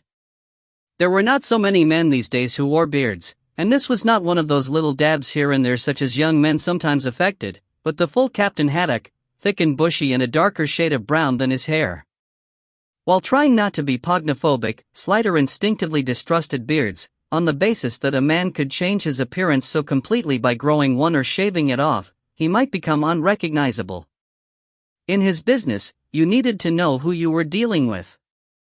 "I'd just like to ask you a few questions, if that's all right," he went on, when it seemed that McGuire was not going to volunteer anything. "About what happened this morning." At once, large tears formed in the basset brown eyes and rolled over, but McGuire roused himself enough to wipe at them almost angrily with the back of his hand, and to say sharply, "Toby, shut up." An astonishing silence fell. The little dog looked at him, and then almost with a shrug turned and pottered away, hopping through the dog door into the garden with a familiar flip-flap sound. McGuire got out a large handkerchief, blew his nose and wiped his eyes. There was something about the weariness of the action that suggested he had been blowing and wiping for some time. "Would you like another cup of tea?" Slider suggested in sympathy. "Yeah, thanks," he said. He made no move to get up, though, and Slider looked at Raymond and jerked his head towards the kettle. "I'll make it," she said obediently. "What about you, sir?" "Yes, thanks, no sugar." Atherton declined. Slider took the other seat at the table, so Atherton lounged gracefully in the doorway, trying not to look threatening. There simply wasn't any other place he could be. As it was, Raymond had to ooze past him to get to the kettle.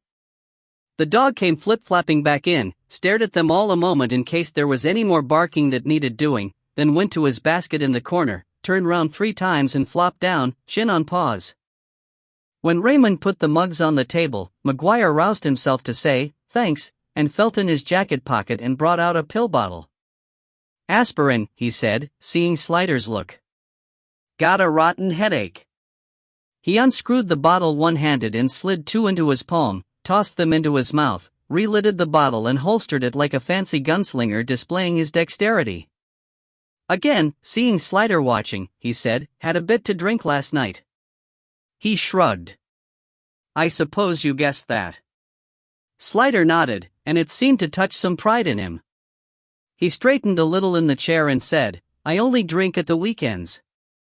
That's my prerogative, right? I don't let it interfere with work." And almost immediately the expression of despair returned to his face and he slumped again by the inches he had pulled back. "What job do you do?" Slider asked him. "I work for the council. Parks and Gardens Department. Mowing, cutting, pruning, planting, you name it. You can ask them, I've got a good employment record. 2 years with never a day off." "I'm sure you have," Slider said. "You look well on it." He could imagine the lonely man regime, working off by physical exertion through the week, the booze taken on board at weekends. Though if he didn't let it interfere with work, how come he was boozing on a Sunday night? Friday and Saturday ought to be his drinking nights. "I keep all right," McGuire admitted. And I expect Toby gives you plenty of exercise, Slider suggested pleasantly, edging him back closer to the point. I expect you try to give him a walk every morning before work? He comes to work with me, McGuire said. That's one of the good things about the job. But it isn't the same as a walk. A dog needs a couple of good walks a day, never mind what else he's doing. Well, you're living in the right place for it, Slider said. Lots of good walks round here. Tell me about this morning. Was it your usual routine? The brown eyes moved away and he frowned, remembering. Yeah. I was up at 6, same as usual.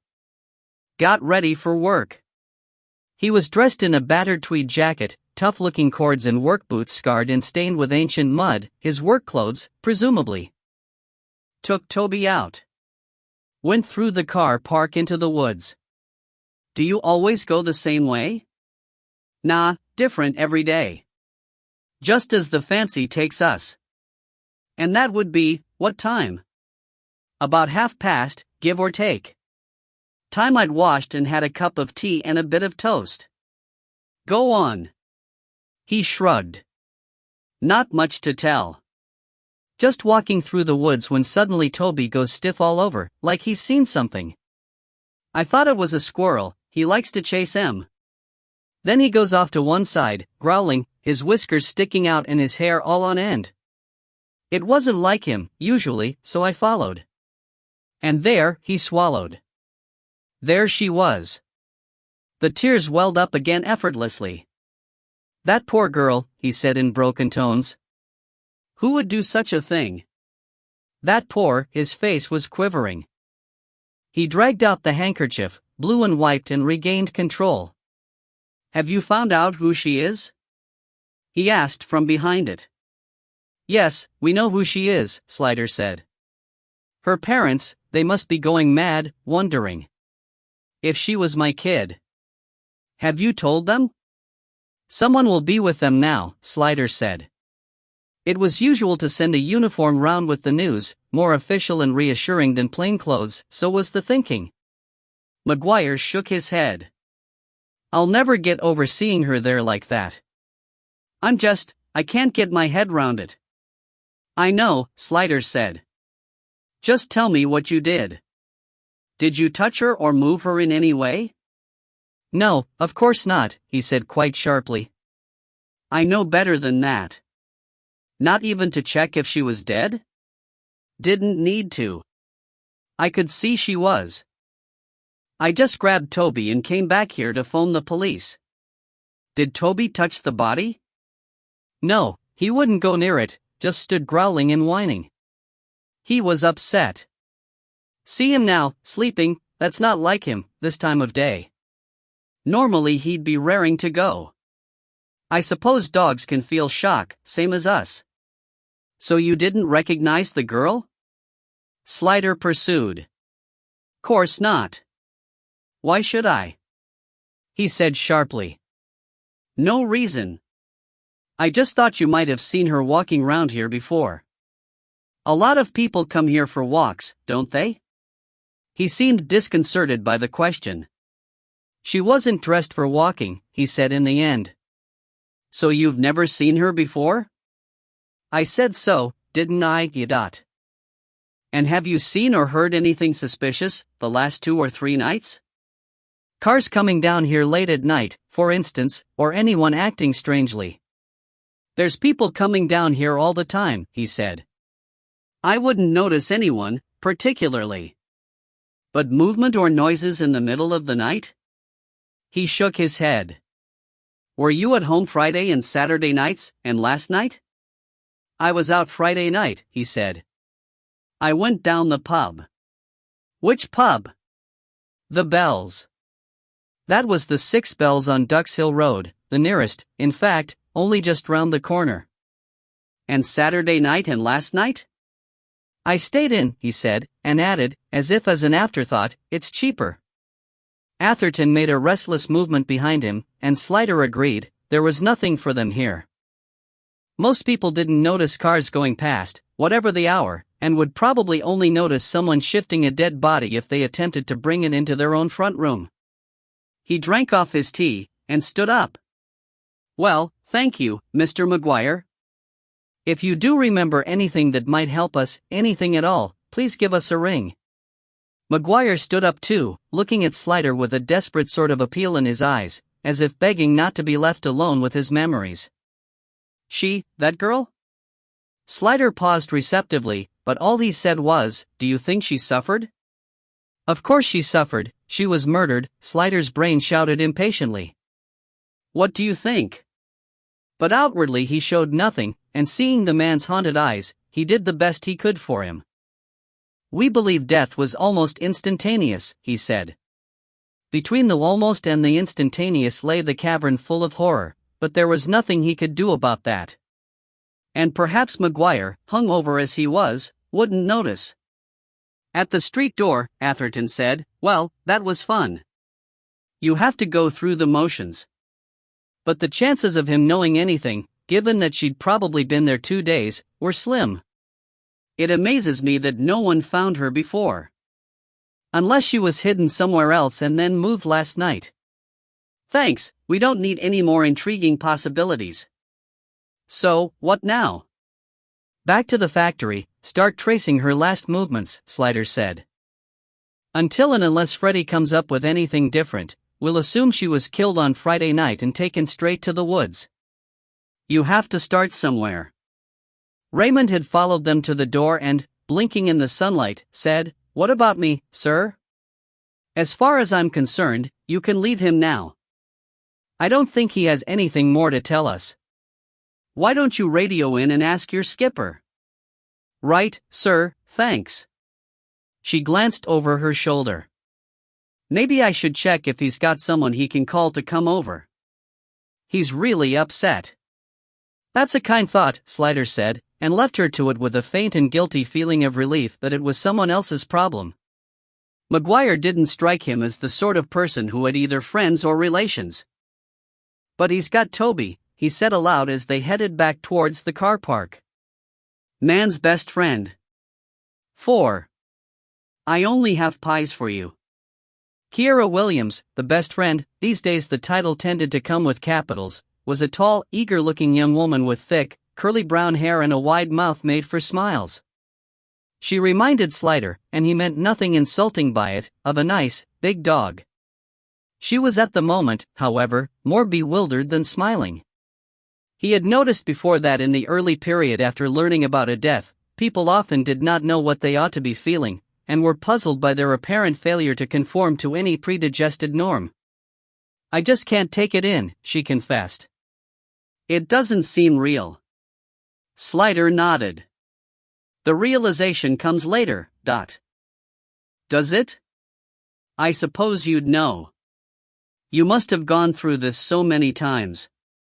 But I've never known anyone who got murdered before. And Melanie, of all people. I mean, who would want to hurt her?" "That's what we hope to find out," he said. She frowned and recrossed her legs. She was wearing a very smart dark green calf-length skirt over long boots, and a chunky dark brown crewneck sweater. Her creamy, lightly freckled face was carefully made up, but she still did not manage to look entirely like a grown-up. It was the wideness of her eyes and the unstudied expressions of her face, he decided, that made her seem younger than her years. She had not adopted that unlovely cynicism and world-weariness that was currently fashionable. She had come direct from work, having set off that morning before the news broke generally. Now it was on the rolling TV news and all over the internet. Who needed newspapers anymore? He had had her brought up to his office, no need to subject her to the horrors of the interview rooms, and provided her with good coffee from Atherton's filter machine next door. Despite the situation, she had been looking around with noticing interest ever since she arrived, and he liked her for it. Improving the shining hour was something he was always urging on his children. "So, tell me about Melanie," he said. "You've known her a long time?" "We grew up together, in Northwood, practically next-door neighbors. We lived in Chester Road and they lived round the corner in Hollowell Road, so we were in and out of each other's houses. And we went to the same school, she said. St. Helens. We were scholarship girls. She made an equivocal face, an automatic apology for being bright. We both did maths and sciences, so we were outcasts anyway. I suppose that's what kept us close. We were the geeks, and that was before there was any geek chic, like now, when it was still an insult. He smiled, and she responded with a glimmer of her own that hinted at what she could do if she really gave it everything. Then we both went to London University, though not to the same college. She went to Imperial and I went to UCL. But we shared a flat, with some other girls at first and then just the two of us, until we graduated. Then she went to the Natural History Museum and I started working for Shell. I'm in data analysis. They're on the South Bank, so it wasn't really convenient anymore to share. But we've always stayed friends. We talk to each other every week on the phone, and meet up whenever we can, and she stopped, thrown off balance by the present tense. It takes time to come to terms with it, he said, answering the appeal in her eyes. I'll never see her again, she said. I can't believe it. Don't try. It'll come in its own time. Did you have any brothers or sisters of your own? She took the question like medicine, knowing it was good for her. Talking stopped her thinking. No, I was an only child as well. I suppose that was another reason we were close. You must have been a great comfort to her when her father died. Oh, God, that was terrible. We were just 14, 15, when the train crash happened. That's a hard time anyway, for a girl. And then, you couldn't get away from it. It was everywhere, the same pictures over and over again, in the papers, on the television, as if they were trying to make it worse, as if they were gloating. I hated them then, the media. But Mel was wonderful. I'd have been totally trashed, but somehow she held it together. I think she, pushed a lot of it down inside, bottled it up. You see, her mom was no use to her, she just went to pieces, and Mel had to comfort her, instead of the other way round. And she'd always loved her dad so much, in spite of everything. She paused, looking carefully at Slider. Go on, he said. Well, the thing is, I don't want to speak ill of the dead, but her dad was never a very satisfactory person. He never had a steady job, and he was always having these mad ideas that were going to make a fortune, but they never did, they just left them broke again. Like the time he went in for ostriches, ostrich meat was going to be the next big thing, but of course it all fell through, after he'd put all their savings into it. And then another time he invested everything in this camel farm. This man convinced him there was going to be a market for camel's milk and yogurt and stuff. They were going to call it the dromedary yacht. Slider saw it was all right to smile, and she smiled too, ruefully, and shook her head. He was always looking for the easy way out, the money for nothing, and of course what they always ended up with was the nothing. Mel never had any nice clothes, everything was secondhand. Mrs. Hunter had to work, and they lived most of the time on what she could earn, which wasn't much. She used to do those Tupperware parties for extra cash. Mel always felt ashamed about that. I told her it was silly, that there was nothing wrong with it, but she couldn't help it. But through all that, she still loved him. He was one of those charming losers, you know? Slider nodded. I was mad about him too, when I was a kid. He used to take Mel and me out for these Saturday outings, our adventure days, he used to call them. The Round Pond, the Kensington Museums, art galleries, Trafalgar Square, the Lido in summer, or the Serpentine, anything that didn't cost anything. Sometimes it was just a ride on the top of a bus, we'd sit in the front seat and pretend to be the driver, and he'd tell us stories and we'd sing songs together. Whatever it was always fun. He was always smiling and jolly, and telling jokes, and he could do conjuring tricks, finding a coin behind your ear, that sort of thing. So he didn't really seem like a grown-up at all, not like my dad, who was really boring. But then when I got older I could see the difference between my dad, who went to work every day without complaining and kept us properly, and Mr. Hunter, who was lovely but always letting people down. Mel saw it too, but she couldn't help loving him. Well, he was her dad, she concluded simply.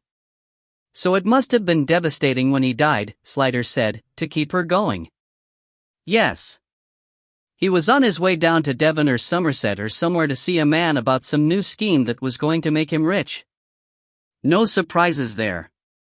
He was always going to see a man and it was always going to make a fortune. But then the train crashed and all those people were killed, and one of them was Melanie's dad. It was awful. She looked down at her hands, frowning at the memory. Then a year later, her mum married Ian. I suppose she just couldn't cope on her own. He was a widower, his wife had died suddenly, and he had a baby daughter, so it made sense for him. He was very different, though, a teacher. You couldn't get any more respectable and steady than that, could you? You didn't like him? Slider hazarded. Oh, he was all right, just a bit strict and churchy and, by the book. Not like Mel's dad. Not that I had much to do with him, just about then, for some reason or other, I didn't see so much of Mel. I don't know if he was stopping her going out or something, but I never seemed to see her outside of school, and in school she was sort of quiet and moody maybe. I suppose it was a bit of an adjustment for her, a new stepdad and everything. But she settled down in the end. After a few months she was back to normal, not like before her dad died, exactly, but normal for like she's been ever since. Well, we were just about to go to university, so that made it easy. We got into a flat share and Mel left home, and Ian and Mel's mum moved to Ealing, to be nearer his school. So he and Mel never had to live together after that, which probably made it easier. Mel's mum always said he wasn't meant to be a father to Mel, just her husband. She told Mel no one expected her to call him dad, and she never did. And then there was Scott, Slider suggested. She made a face, and then put her hand over her mouth apologetically. Oh, I shouldn't say anything. He's all right, really. And Melanie's mad about him. Is he mad about her? Well, they're all over each other. Very lovey-dovey. They're living together now, and he's talking about marriage and everything. What don't you like about him? She seemed alarmed. I didn't say I didn't like him. He's perfectly all right. My goodness, some of my friends go out with real horrors. I just don't think he's good enough for her, but she's my best friend since forever, so I don't expect I'd think anyone was good enough for her. She smiled disarmingly. I think he's a bit dull, that's all. But if it's what she wants, after all, she had a bellyful of a lovely, fun man who was no good as a husband when she was a kid. I expect she wants reliability now, above anything. She stopped herself again, and looked dismayed. I forgot again. How could I forget? She looked at him appealingly. How long does this go on? It's not real. Give yourself a chance, he said kindly. It's all very new to you. Tell me about Friday. She pulled herself together visibly. It was my birthday drinks. We always do that on each other's birthdays. I was 27 on Friday. She shook her head in wonder at the thought. Melanie's 6 months younger than me, she's still only 26. She always rags me about that, calls me old lady and gran and so on. Anyway, she arranged for half a dozen of us to meet at the Princess Victoria for drinks and a meal. Isn't that a bit far from home for you? I'd have thought you'd meet halfway at Ott. Sometimes we did, but my mum's not been well, so I said I'd go and spend the weekend with her afterwards. She still lives in Northwood. And 2 of the other girls come from out that way, and one of them, Rebecca, doesn't drink, so she said she'd drive us back straight from the pub. It was a bit of a waste, really. With Scott being away, Melanie and I could have had a nice long time together, but we've got some other things planned, so it didn't matter too much. I mean, we had, she finished dolefully. How was she that evening? Was she in normal spirits? Oh, yes, she was in great form. We had a laugh. She didn't have anything on her mind at all? Wasn't worried about anything? Not that she mentioned. Everything all right with Scott? Her eyebrows went up. Oh, I see what you're after. She said she was feeling a bit guilty because she'd been crabby with him earlier. Did you know about that? Yes, I heard it from Scott. About the wedding. Right. He's got these very thick friends he likes to hang out with. But it was nothing. She'd sort of snapped at him, and then she was sorry. It happens.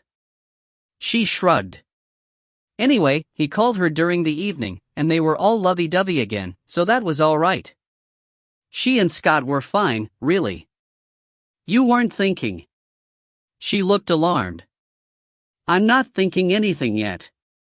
Just trying to assemble a picture for myself. So were you all together at the pub the whole evening? Yes. We met up between 7:30 and 8, had some food and some bottles of wine, and we stayed until about 10. That seems early.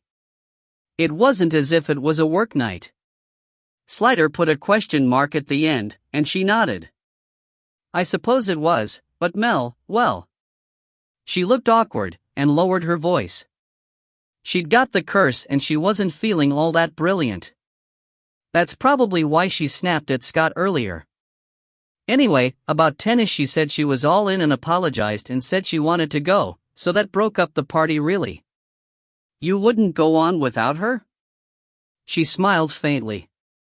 That's the sort of person she is. If she leaves, it all goes flat. She's just, I don't know. If I say the heart and soul of the party, it makes it sound as if she's loud, but she isn't a bit. She's just nice, and kind, and good, and everybody loves her, and everybody wants to be with her, and, well, if you were having a party, you'd find out what date she could make first, before you asked anyone else. I understand. So she didn't talk about anything in particular that evening? Any concerns she had, or plans? Anything different in her life, any changes ahead? Nothing at all. It was just the usual chat. Did she say what she was doing the rest of the weekend? She was going to veg out on Saturday, you know, get up late, do the laundry, get a takeaway and watch a movie. That was all she felt like. And Sunday she said she had some work she had to catch up on. Stuff for the museum. She wanted to get it done before Scott got back Sunday evening, while it was quiet. And did anyone else ring her during the evening? She frowned. I don't know. Everybody's on the phone all the time these days, I probably wouldn't notice. I only know about Scott because I was sitting next to her and talking to her when he rang, so he interrupted me. And of course I heard her side of it, so I knew they'd made up and everything. Weren't you sitting next to her the whole time? No, we moved about and changed seats a bit. So she might have had other calls, I just wouldn't notice. She looked at him. So you've no idea who did this? None at all? The usual thing was to say we're following up various lines of investigation, but meeting the clear gaze in the young, freckled face, he couldn't prevaricate. Not yet. But she wasn't attacked on the way home? Didn't it say on the news she went home from the Vic all right, and then disappeared? So it seems. But I don't understand, why didn't Scott know she was missing? They were always talking to each other on the phone. They were like two little lovebirds. If she didn't answer the phone, he'd surely think something was wrong. It was a good question, Slider thought when she was gone. There was definitely something about Mr. Hibbert that invited investigation, but everything in its time. Fred the syrup porson might have had the looks and charm of a Bunyan, but he had still managed to beguile Dougie Fox into lending him enough uniforms to do the immediate house-to-house canvass. Of course, this only involved the lightly housed Reservoir Road and the 3 small cul-de-sac that led off it, so it wasn't in the order of a lifetime commitment, but Slider gave his boss all credit for extracting anything at all from a man whose attitude towards beneficence resembled that of the proverbial duck's rectum to pond water. It meant that most of Slider's firm had drifted home by the time he held the first meeting. McKay and Fathom were still at the house. McLaren and Connolly had done a forage stop on the way back, at the stall on the corner of the market, where they not only did sausage sandwiches and bacon sandwiches, but also a homemade meat pie specifically designed to be eaten on the move without spilling anything down the front, a masterpiece of pastry engineering, very popular with lorry drivers. Connolly had brought a sandwich for Slider, sausage, gov. Wasn't it rashers last time? And I remembered the tomato sauce. And he scoffed it in huge bites before going out into the squad room. It was all very well for him to wave a benevolent hand and say, "Carry on eating," to the troops, but he had his dignity to maintain. At the last minute, Porson oozed in, carrying a cup of tea with the saucer on top as a lid, on which reposed 2 custard creams. He raised an eyebrow at the general noshing that was going on, and his eyebrows were so large and bushy, it was not a negligible gesture, something akin to the raising of Tower Bridge, but he only said, "Late lunch? Keep it off the papers, that's all."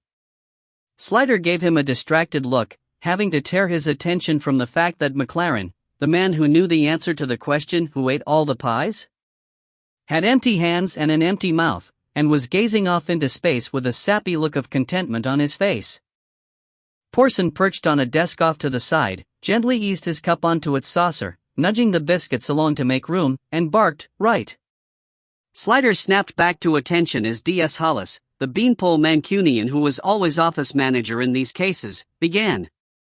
The murder of Melanie Hunter, age 26. She was found around 6:30 this morning in the woods by Ricelip Lido.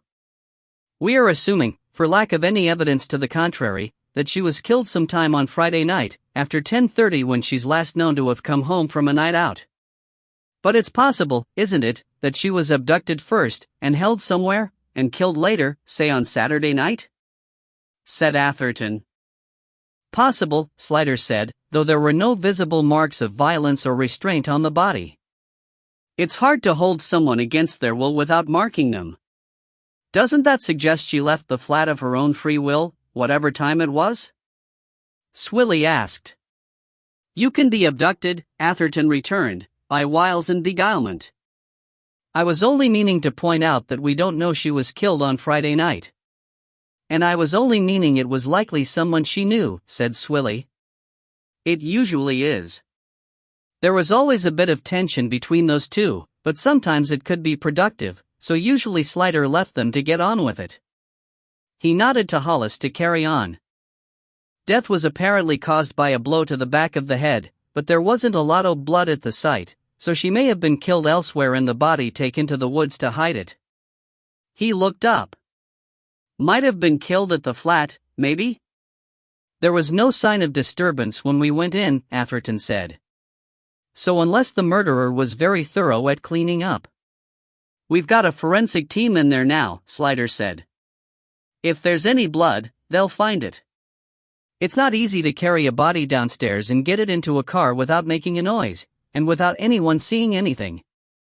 But that's the next thing on the list, canvass the other residents of the house, and the immediate neighbors. If she was killed at the flat, you're thinking it was the boyfriend that did it? Swilly said. He wasn't even in London, Atherton objected. So he says. He was at a wedding. Hundreds of witnesses. You can't fake that. That is something we'll have to check on, Slider said. Hollis made a note. Hibbert alibi. Add Hibbert motive while you're at it, said Atherton. It's not just him, Connolly put in. So far everybody loved her. She was so nice she'd get on your nerves. It needn't be Hibbert, even if she was killed at the flat, Atherton said. Could be someone she invited in. Or someone who followed her home. McLaren's been looking into her route home, Slider said. Connolly jabbed an elbow into McLaren, who returned to earth with a bump. Yeah, he said, there's a street camera right opposite the Princess Vic that's got her coming out 8 minutes past 10. You can see it's her clear enough. Then she turns down Becklow Road, where she's parked the car. You can see her get in and drive off, towards Askew Road, the way she was facing. But if she didn't get home until nearly 10:30, Connolly said, that's too much time. Sure, it's only 5 minutes, 10 at most, in the car. She must have stopped somewhere, Swilly said. McLaren was nodding. I was gonna say, there's a camera at the 7 Stars, and that's the way she'd come, if she was going straight home. She'd go down Becklow, left into Askew, left at the 7 Stars on the Goldhawk, left into Kathner, Bosch. But she never appears out of Askew Road. I went all the way up to midnight. So either she went all through the back streets to get home, which is daft, said Hollis. Or she doubled back and went home the Uxbridge roadway, said Swilly. But why would she? Said McLaren. Maybe she thought of something she wanted on the way home from the shops on Uxbridge Road, Swilly said. There's a couple of late-nighters along there. Like what? McLaren demanded. Tampax, Swilly suggested, to embarrass him, but it was Hollis who blushed. Or maybe she went somewhere else completely, said McLaren. She couldn't have gone anywhere much if she was back home by past. She could have picked someone up and taken them home with her, said Atherton. Fitton didn't see her go in, only heard the car, so she could have had someone with her. And then later she could have offered to drive them home, McLaren said excitedly, seeing a possibility. She left her handbag behind, you plank, said Connolly. If it wasn't far, she might just V.E. grabbed her keys, he defended himself. If she wasn't gonna be long. And the murderer returned her car afterwards and put the car keys back in her handbag? Atherton said witheringly. But Swilly repeated his words in an entirely different voice. And the murderer returned her car, and put the keys back in her handbag. That solves all the problems. Except that the dog didn't bark when the murderer let himself in at some unearthly hour, with her blood on his hands? Atherton countered. I'm about sick of that dog not barking, Porson said, making them all jump, because they'd forgotten he was there. This is not a bloody Shylock Holmes story.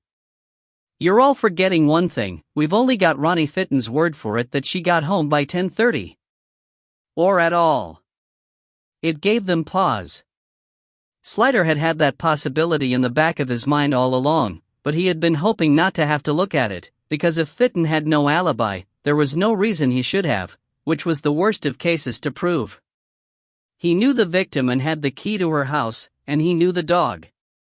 But he'd had 2 days to cover his tracks, if tracks there were, so how would they ever catch him out? If the victim's car was used, that meant it left the space in front of Fitton's window and returned there without him hearing anything, he said. Or he's lying about not hearing anything, Porson concluded. Slider caught Connolly's eye, and a sympathy flashed between them. He could see she didn't want it to be Fitton either, though presumably for different reasons. Why would Fitton kill her? She said. He liked her. Maybe he liked her too much, said Atherton. Well, there's got to be a car in it somewhere, said Slider. She didn't walk to Ruislip. We'll take hers in, check it for traces. We'll have to canvass the immediate area, Kathner Road and Goldhawk to either side of the turning, see if anyone saw anything. Interview the people upstairs, they may know something, or have heard something. Any cars in the area behaving suspiciously, check any possible route from Kathner Road to the Lido for that.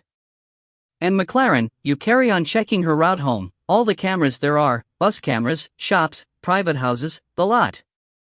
And we'll have to get after the motive.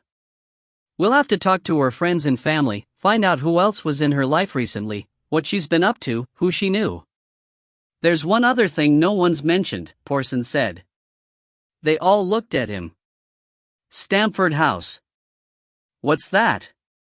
Connolly asked. She was fairly new to the area.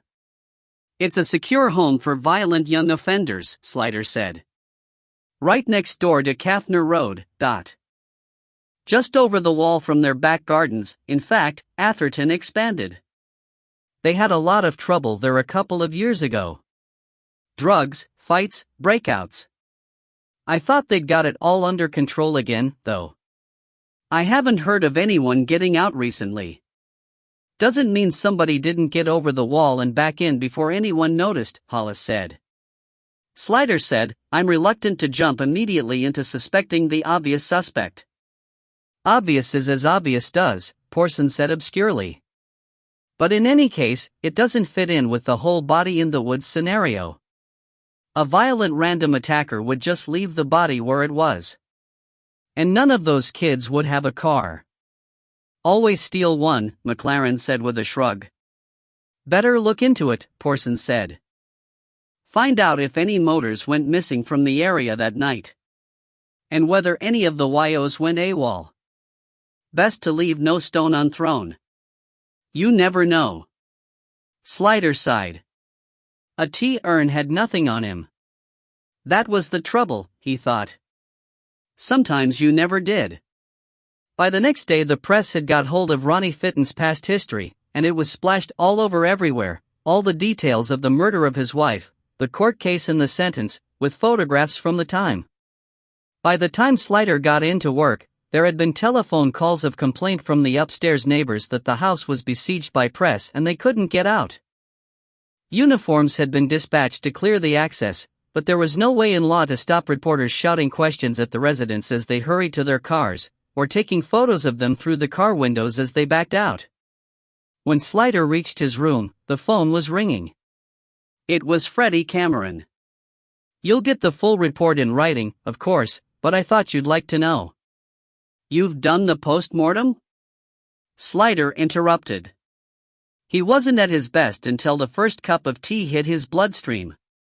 No, I've been using my magical powers to peer into the past, Freddie said with patient irony. Sorry, said Slider. Granted. I thought you'd like to know that death was caused by the blow to the head. A single blow of considerable force with a rigid object, probably metal, at least 8 inches long, probably with squared edges. Something like a large spanner? That's possible. Unconsciousness would have been immediate and death probably followed within a very short time, a minute or two at the most. So there will be blood somewhere, but possibly not much of it. And you've nothing more to say about the time of death? Sorry, can't help you.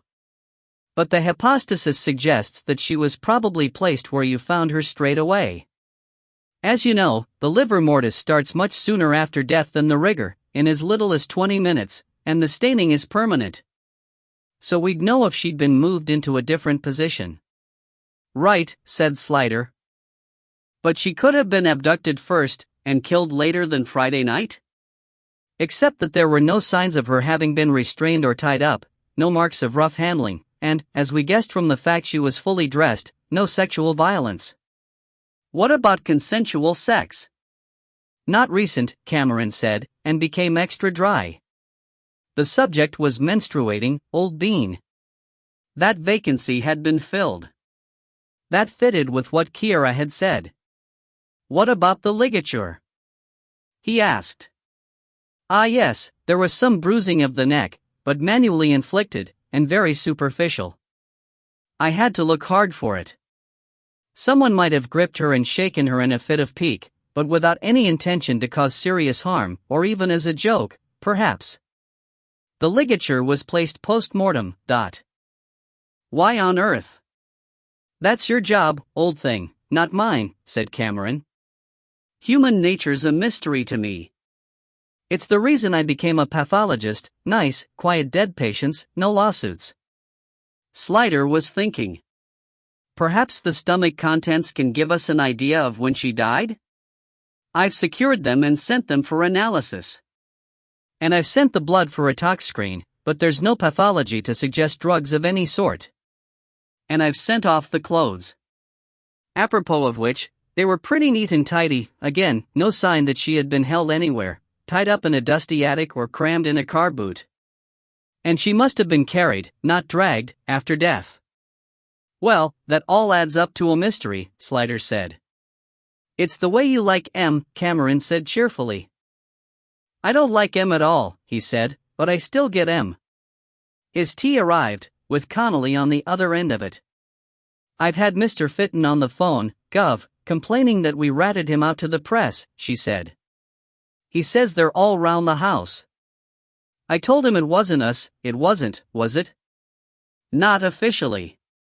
And I'm very down on leaks. But there must be 100 people here and in Hillingdon who know about him being her neighbor.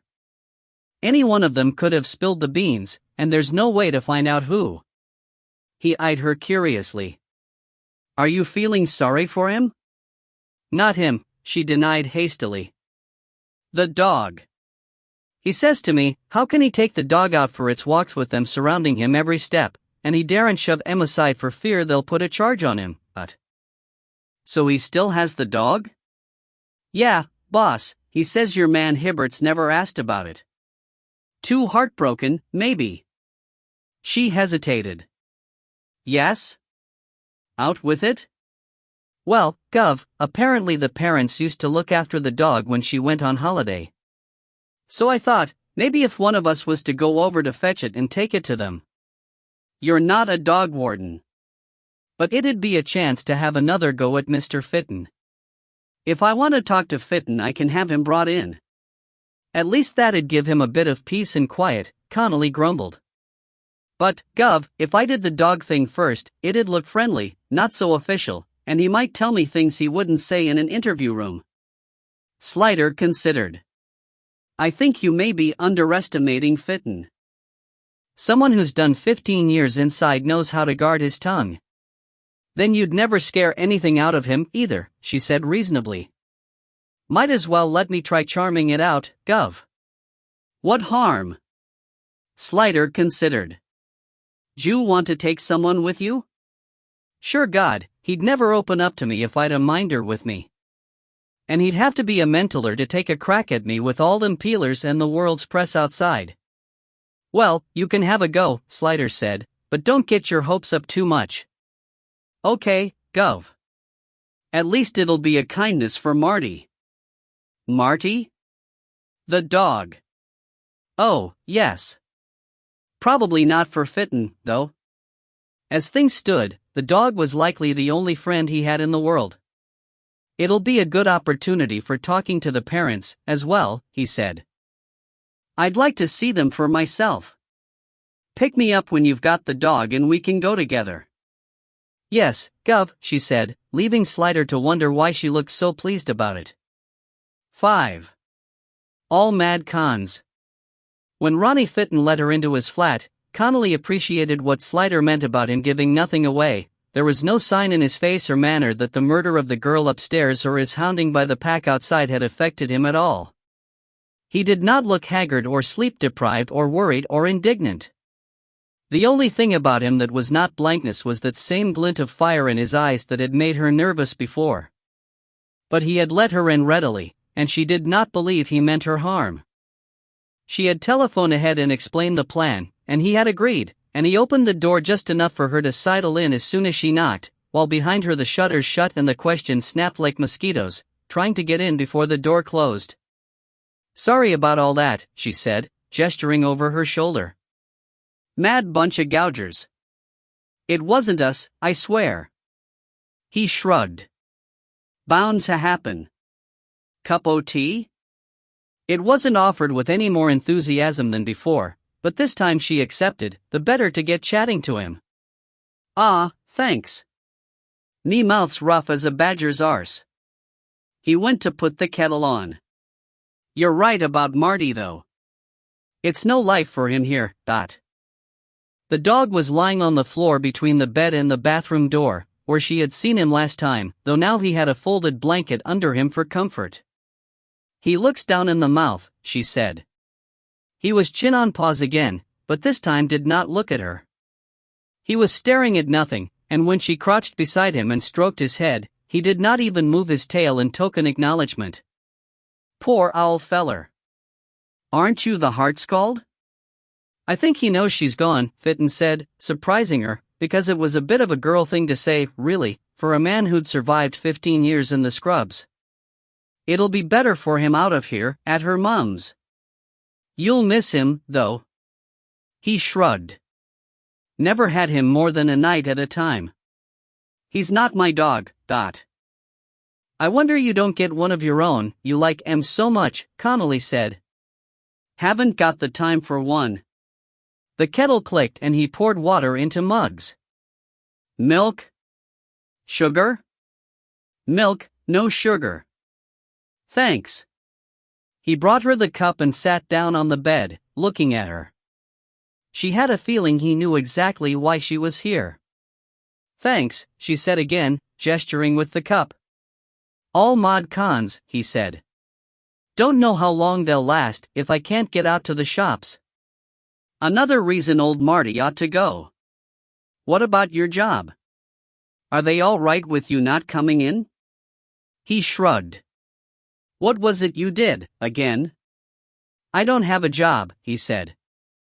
Again he made the finger and thumb gesture, like a beak pecking at his forehead. The vulture of retribution. I'm branded, remember? Criminal record. Nobody would take me on. That's terrible, she said. He gave a cynical smile. Well, would you? Mad wife murderer, me, or didn't they tell you? She refused to be baited. Have you never had a job, since you came out? Not what you'd call a job. And that's, what? 10 years? How'd you pass the time? Doesn't it have you driven mad with boredom? He shook his head a little, wonderingly, as if asking himself what she would say next. I know all about boredom, he said. Expert on it. Sorry. What was I thinking? Pay no mind to me tongue runs like a roller towel, so me mammy says, He sipped his tea and said, why don't you ask me what you want to ask me? You've come here full of questions, and you're not going to sucker me by pretending to be a thick Mick, which I know you're not, or pretending to be interested in my welfare, which I know you're not either. I knew you lot'd come after me sooner or later. I'm just glad they sent you instead of some sweaty plod with big feet. They didn't send me. It was me own idea to come. And they let you? Visit a woman murderer alone in his flat? Don't they like you? He was playing a game with her, and she wasn't going to blink first. Sure God, you wouldn't harm me, with all them people outside. They'd break the door down the minute I screamed. Maybe. But it'd be too late for you by then, wouldn't it? You'd be dead.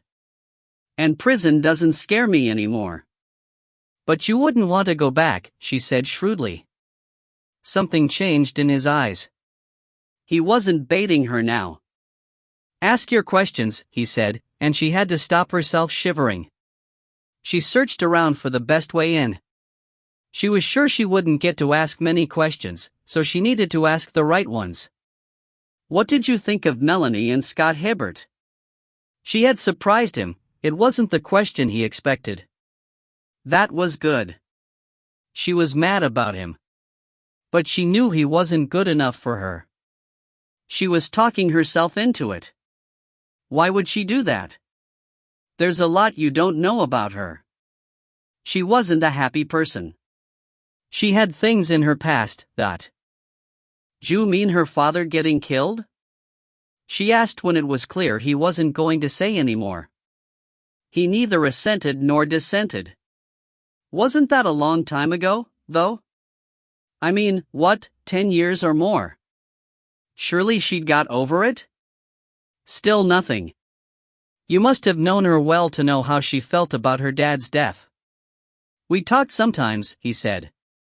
Here? Or in her flat? Just in passing. Tuesday mornings, putting out the bins. She told me more than she thought she did. She hadn't got anyone to talk to, that was her trouble. I thought she had loads of friends. And her mum, and Scott. You ever see someone, always the life and soul of the party, and everybody's feeding off M? It's like they've got to perform, put on the show, and everybody goes away satisfied except them. They have to act. Nobody cares what they want, what they really feel.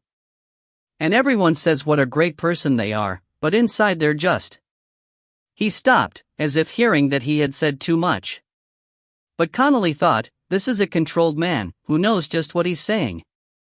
He wants me to think he's just blurted something out. But what? Boy, you really did know her well, she said in an odd murmur. I'd no idea. I know people, that's all, he said. Plenty of time to observe M. So, you know who killed her? She hadn't known she was going to ask that, but she was glad she had, though for a moment she went cold and thought, what if he says he did? What in the name of God do I do then? But he said, no. But your bosses will think I did, and I don't blame them. I'd probably think it was me if I was you. I'm on the spot. And I've got no alibi. Connolly thought of the secure home over the back. Were you here all the time on Friday? Why? I was wondering if you saw anyone hanging around. I was out all afternoon. Where? My business. Was someone with you? My business. I was here to see Mel come home at 10:30. That's all you need to know. You didn't hear anything else that night? Anyone else arriving? Melanie going out. I slept soundly. Always do. I got a clear conscience. She knew that wasn't an answer. But you'd have heard if she, or anyone else, drove her car away later that night? Maybe. But I didn't. Or if there was any kind of a row upstairs? A fight, furniture turned over, a body hitting the floor? I didn't hear anything. She shook her head in frustration. Where'd you keep your car? She tried. I mean, you rent out these spaces. Haven't got one, he said. I can't drive. His eyes gleamed as though he was enjoying watching her flounder. Really? That surprises me. I mean, most men. Never saw the need. Lived in London all my life. He put his mug down and leaned forward, resting his elbows on his knees, to look at her more closely. You're just a kid, he said. Look, I didn't kill her, and you'll never prove I did, but you'll waste a lot of time trying because I am who I am. Tell your boss that. Mr. Slider? Yeah. I know a bit about him. Tell him to leave me alone. Is that a threat? She said doubtfully. His expression changed.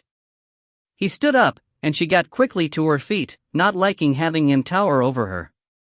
And that's enough questions, he said coldly. You take Marty to her mom and dad's. I hope they're not too out of it to look after him. But anywhere's better than here. He went to the kitchen, found 2 plastic carriers and put the dog's bowls into one and the open pack of dog biscuit into the other. Then he got the lead and went over, knelt down by the dog and stroked it for a long time, and the dog looked up at him and wagged its tail, and after a bit rolled over on its side like a good dog. Finally Fitton snapped on the lead and, without turning, held it out behind him to Connolly. Go on, then, he said. He wiped his eyes with his handkerchief, and she wondered whether he was crying, or if it was just the old leakiness. When he turned, his face was set again. I hope you can get out all right. He urged the dog to its feet and Connolly led it over to the door. Fitton put his hand to the latch. Ready? You'll have to be quick. I'm ready, she said, though, loaded with bags and the reluctant dog, she didn't think she'd be able to maneuver too nimbly. Fitton looked at her as though he wanted to say something, and she paused, raising her eyebrows receptively. But all he said was, there's things you don't know about Mel. Things no one knew. Not even you? She asked. Me least of all, he said, and opened the door. In the top-floor flat lived Andy and Sharon Bolton. Mr. Bolton was at work, and Mrs. Bolton was heavily pregnant, bored, and ready to take full advantage of any thrill that was going to while away the time. It's my first, she told Swilly, making instant coffee in the tiny slope-roofed kitchen. Of course, it's not suitable, having a baby up here, all those stairs for one thing, and only one bedroom, but rents round here are terrible and we can't afford anything bigger. We've been on the list for a council flat for years and I thought we'd get moved up with the baby coming, but my mom says all the flats go to unmarried mothers and asylum seekers. My dad says Andy and me shouldn't ought to VE got married, then we'd be set up, but he's only kidding. They both love Andy, well, everybody does. He's a gasfitter, it's a really good job, he's got city and guilds and he's Corgi registered and everything, but in the evening he's an Elvis impersonator. You should see him, he's wonderful. He really looks like Elvis. He's got the hair and he can do that thing with his mouth going up one side. And he's got a lovely singing voice. He does weddings and parties and bar mitzvahs and everything, ever so much in demand. Makes a lot of money at it. The glow faded a little and she sighed. But it's still not enough, with the baby coming and me giving up work. She brought the coffee over to the table and sat down. And now with this awful stuff happening downstairs, we've got to move.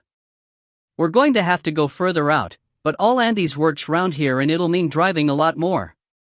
But my mum says if we go out somewhere like Greenford or Hayes we can get a bigger place for the same money, only it'll mean coming off the council flat list.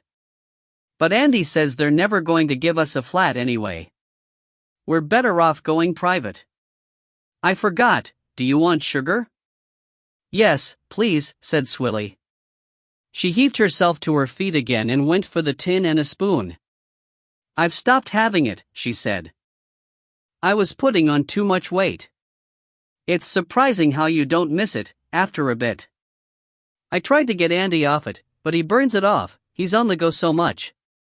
We're saving for a place of our own with his Elvis money, but you've got to have such a big deposit these days. But we've got to move now.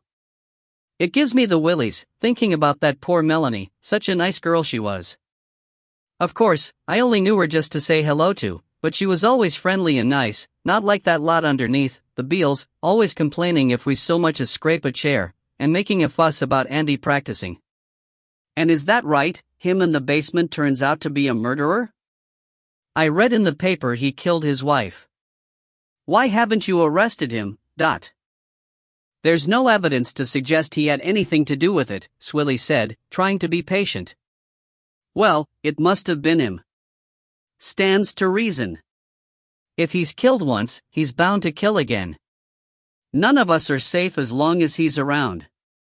There was this woman on a phone fin this morning when I was getting Andy his breakfast, who said it was a disgrace he was on the loose, any of us could be killed in our beds for all anyone cared. I always thought he had funny eyes, not that I've ever spoken to him, he keeps himself to himself, but they always do, don't they? My mum says. So you didn't know Melanie very well? Swilly broke in before the flood could carry her away again. No, like I said, just to say hello to. But Andy's friends with Scott. They go drinking together sometimes, when Melanie works late or she's out with her friends. I don't go, I don't like pubs. But Andy brings him back here for coffee and a chat. And Scott goes to Andy's gigs sometimes, helps out with the sound equipment, that sort of thing. He wants to be an impersonator himself, Scott does, but he hasn't got the voice. I mean, you can't just wiggle about for half an hour, people expect the songs as well. Andy does Heartbreak Hotel so's you couldn't tell it wasn't Elvis, he's that good, she said proudly. Do you like Scott? Swilly got in while she took a breath. Oh yes, he's lovely. Oh, her face changed to tragedy mode, he must be heartbroken about Melanie. He was mad about her. They were such a lovely couple. Besotted. He must be kicking himself that he went away for the weekend. If he'd been here, it wouldn't have happened. Do you know where he was? Oh yes, he told Andy. It was a friend's wedding, and he was doing his Elvis thing at the stag night. She made a face. He doesn't even have the right hair, he has to wear a wig. He isn't a patch on my Andy. But Andy watched him rehearse and gave him some tips. He wasn't going to get paid for doing the stag night, so I suppose it didn't matter so much, and I expect they'd all be too drunk to notice anyway. You know what stag nights are like. So were you and Andy home on Friday night? Yes, and it makes me feel faint to think about it. To think we were up here watching Graham Norton while that horrible man was killing poor Melanie, and we never heard a thing. You didn't hear any sounds of disturbance from downstairs? Anyone come in or go out? Any cars arriving or leaving, during the evening or night? No, Andy came home, about 7:30, 7:45, and we had our meal, and then we settled in to watch the telly. We went to bed about 11, just after, and that was that. Andy sleeps really heavily, he's that tired at the end of the day. And even if I'm awake, I can't hear anything for him snoring. Mind you, we wouldn't hear anything from up here anyway. We never do. The Beals, they're the ones who are always complaining about noise, she concluded bitterly. You can't move up here without them moaning. You should ask them. I will, said Swilly. But the Beals, whom she had to track down at work, could not help. They were extremely indignant that their lives had been disrupted by the press, and asked, like Sharon Bolton, why Fitton had not been arrested, and how a convicted murderer could be allowed to roam around unsupervised, putting everyone's lives at risk. But they had been out at a friend's for dinner on Friday evening, going straight from work, and had not arrived home until after midnight. They had not seen anyone else around, nor heard any sounds during the night. They had gone out at about 10:30 the following morning, to shop and then to lunch, and had not heard or seen anything untoward before leaving. They had not heard the dog barking, though they had heard that creature upstairs moving furniture about, and playing the radio far too loudly. You'd think she was roller skating on the bare boards, sometimes, the noise she managed to make. They had known Melanie Hunter only to say hello to, and had thought her nice, friendly, pleasant.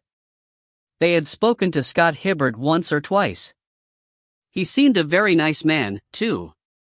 He worked for an estate agent, but it was an upmarket one. Was it Jackson Stops?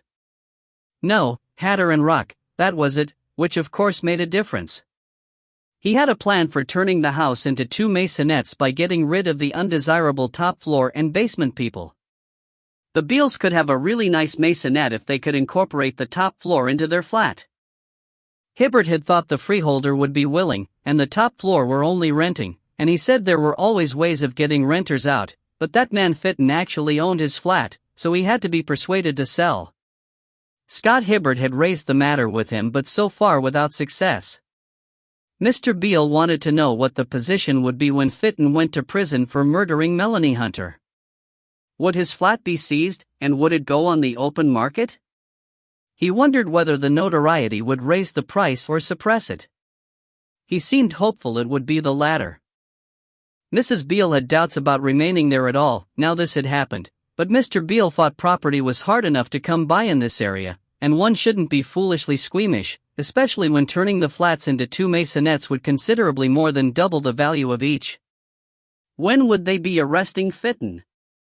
The Beals, she told Slider when she reported back, were a charming couple, but cold and ruthless. A sort of Steve and Idi Amin? Slider offered.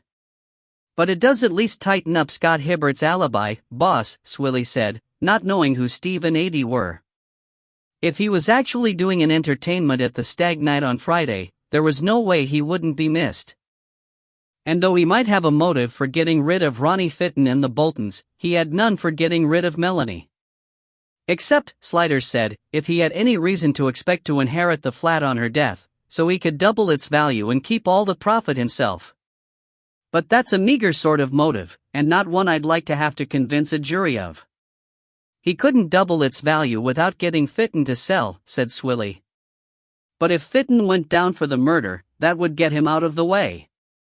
She was joking, he could see, but there was some serious thought behind it. Go on, he invited. She smiled.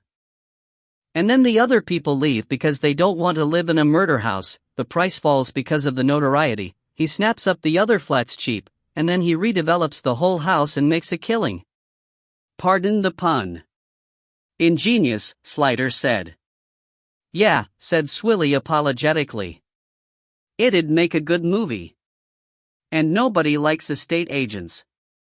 But anyway, he loved her, everyone says so. All the same, we need to check up on his movements. Since we don't know exactly what time Melanie was killed, there's still the possibility that he drove home from Salisbury during the night and went back afterwards. And, he forestalled her objection, we can work on the motive afterwards, if necessary. Connolly was glad to see the dog perk up as she pulled up in front of the house. There were neighbors and pressmen gathered along the pavement, keeping a respectful but agog distance from the front door where a uniformed Dave Bright was keeping guard. He came down to the car as she stopped, but recognized Slider and nodded.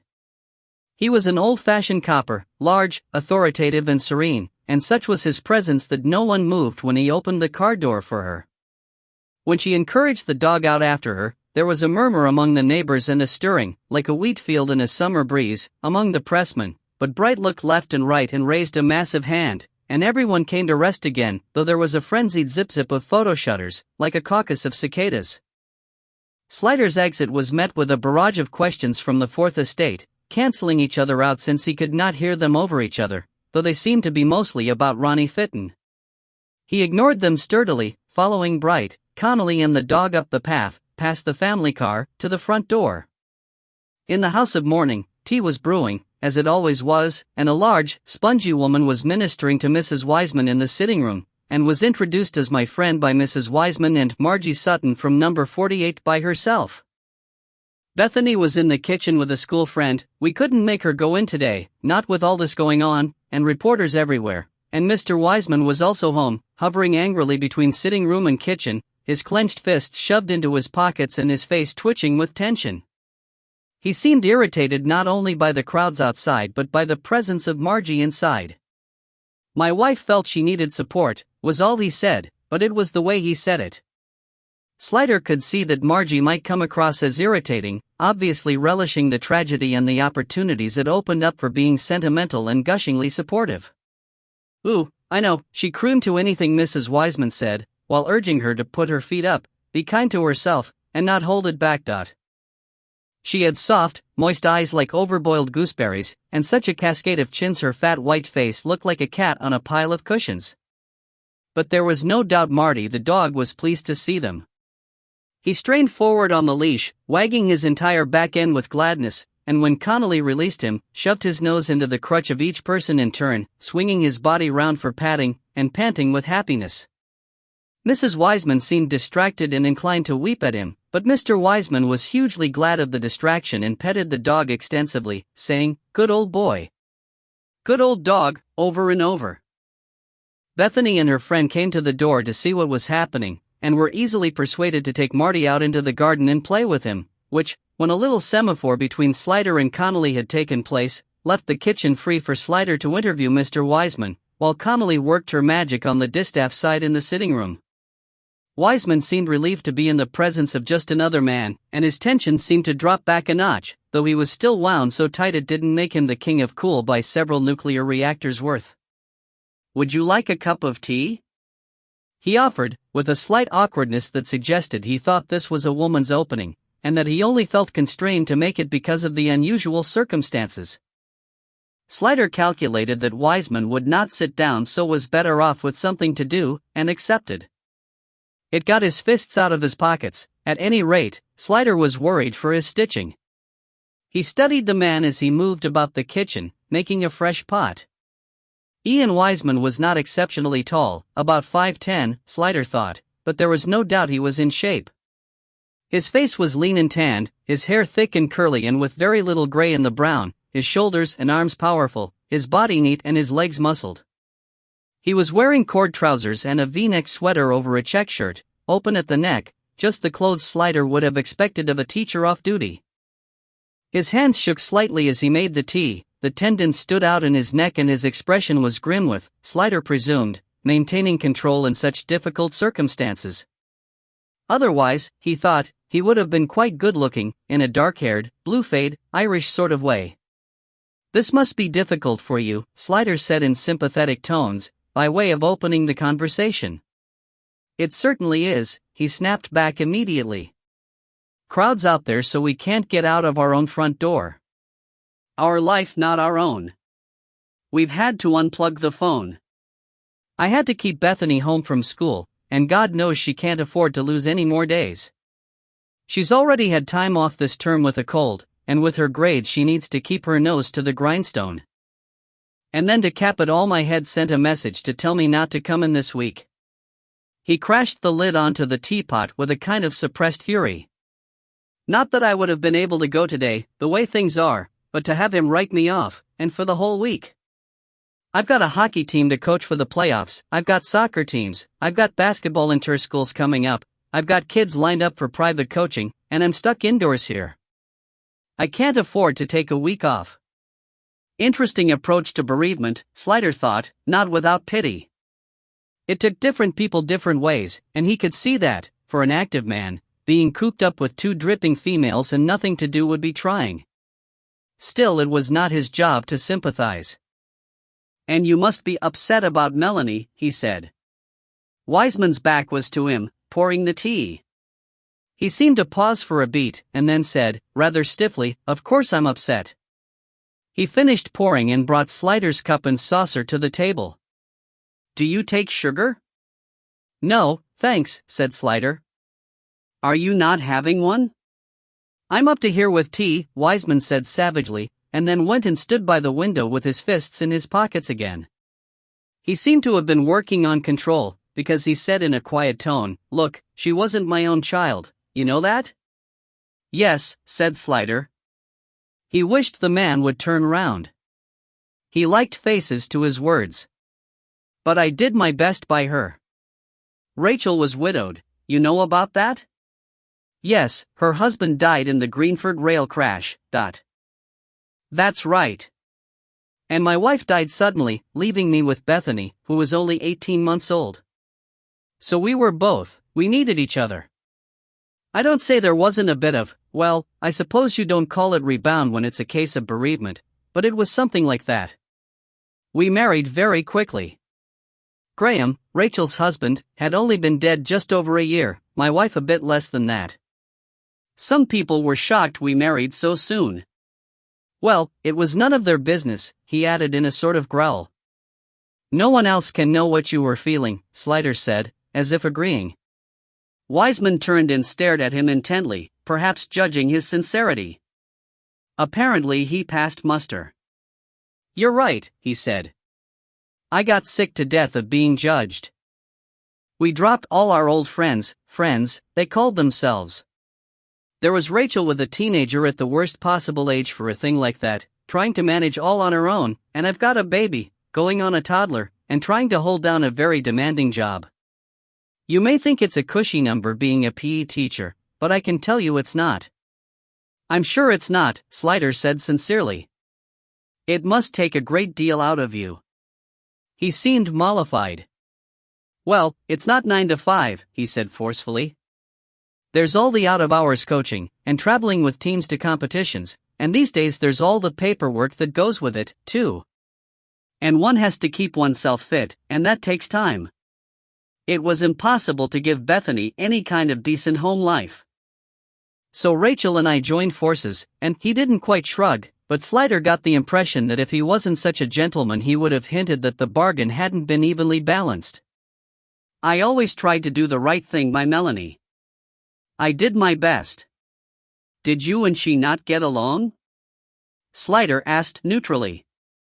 Wiseman gave an exasperated sort of sigh. "Oh, it wasn't that." "Not the way you mean." "But she was 16, her father was dead, and she and him were always close. She was bound to be upset and mixed up and so on. She had all the usual teenage problems, only more so, and I wasn't the answer to them, as far as she was concerned. All I could do was give her a stable home and the right influence. I dare say she'd have liked me better if I'd been permissive and let her do whatever the hell she wanted, but that's not how you bring up children. I wouldn't have been doing my duty by her if I hadn't come down hard on certain things. And she thanked me for it in the long run. I mean, she knew I was right, once she got herself sorted out. But for a couple of years it was hard going. And Rachel was no help. Well, she was devastated by Graham's death. I didn't realize until later how much it affected her. His face darkened, and Slider read between the lines that he wouldn't have married her if he had. She would never take any kind of line with Melanie, it was always left up to me. And she wasn't even my child. I can see how difficult it must have been. But your relationship did get better in the end? Oh, we were all right with each other. The last few years, once she'd got herself sorted out. She pulled herself together, got a degree, worked hard and got a good job, and that made all the difference. Once she'd got some self-respect, she knew I'd been right to take a tough line with her. I wouldn't say we were ever really close, not warm, but we respected each other, and that was enough. Did you see much of her? Not really. She had her own life, you know what kids are. She rang her mother often, and she came over for Sunday lunch once in a while. You wouldn't expect more at her time of life. When did you last see her? About a fortnight ago. She and Scott came over for Sunday lunch. That would be the last time I spoke to her. Though she rang her mother, I think, on the Friday, on the day. He stopped abruptly, his face dark, his eyebrows pulled together like storm clouds. What did you think of Scott? Slider said. He's all right, Wiseman said, and Slider thought the emphasis revealing. Steady lad, good job, nice manners. He wanted to marry her, you know, he burst out as though it was impossible to bear, but she was the one holding back. I didn't approve of them living together like that. It's not respectable. But Scott was working on her, bringing her round. He had the right ideas. He stopped again, brooding. If she'd married, this would never have happened. If she'd listened to me, Do you know if Melanie was worried about anything, the last few weeks? Slider tried. Was there anything you and her mother were concerned about? Apart from her not marrying Scott? No, not that I know of. She wasn't in money trouble? She never said she was. And Scott earned plenty. Or mixing with any unsavory types? Scott would never have allowed that. No, she was all right, as far as I knew. Slider drank off his tea. Well, thank you, Mr. Wiseman. You've been very helpful. Just one last thing, were you at home on Friday evening? Something happened. Slider had been going to ask about phone calls during the evening, but Wiseman stiffened like a fox smelling the hounds. What'd you want to know that for? He asked, suppressed anger all present and correct again. Purely routine, Slider said soothingly. We like to know where everyone was at the time. If you're thinking I had anything to do with Melanie's death, just because I'm her stepfather. Not at all. It's just a routine question, nothing to worry about. Where were you, in fact? Wiseman scowled horribly. I was coaching a school soccer team in the early part of the evening, if you must know, and after I got home I watched television with my wife until bedtime. As she'll tell you, if you can't take my word for it. Slider made a placating movement with his hands. There's no need for that. I assure you, the question was not meant disrespectfully. We ask everyone, just to clear the field. Wiseman evidently liked the word disrespectfully and his hackles slowly went down. Through the kitchen window Slider could see the school friend playing with the dog, but Bethany was nowhere to be seen. He wondered what Wiseman would think of her absenting herself without permission, but there had not seemed anything particularly cowed about Bethany in the brief time he had observed her. More pertinently, he wondered how Connolly had got on, and that, at least, he could do something about. 6. Thirst among equals. Margie was hanging around in the hall as he passed through. Rachel's gone upstairs to have a lay down. I think that little talk with your lady upset her. I left them to it, private, you know, but I think I'd better stay on a bit in case I'm wanted, she concluded wistfully. Has my colleague left? Oh yes, a few minutes ago. Is Ian okay? Such a lovely man.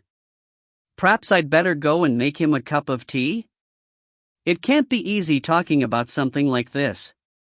There isn't something like this, Slider thought. But some malicious sprite prompted him to say, good idea. I expect he needs a cup. She scuttled off with a new mission in life and Slider escaped through the front door.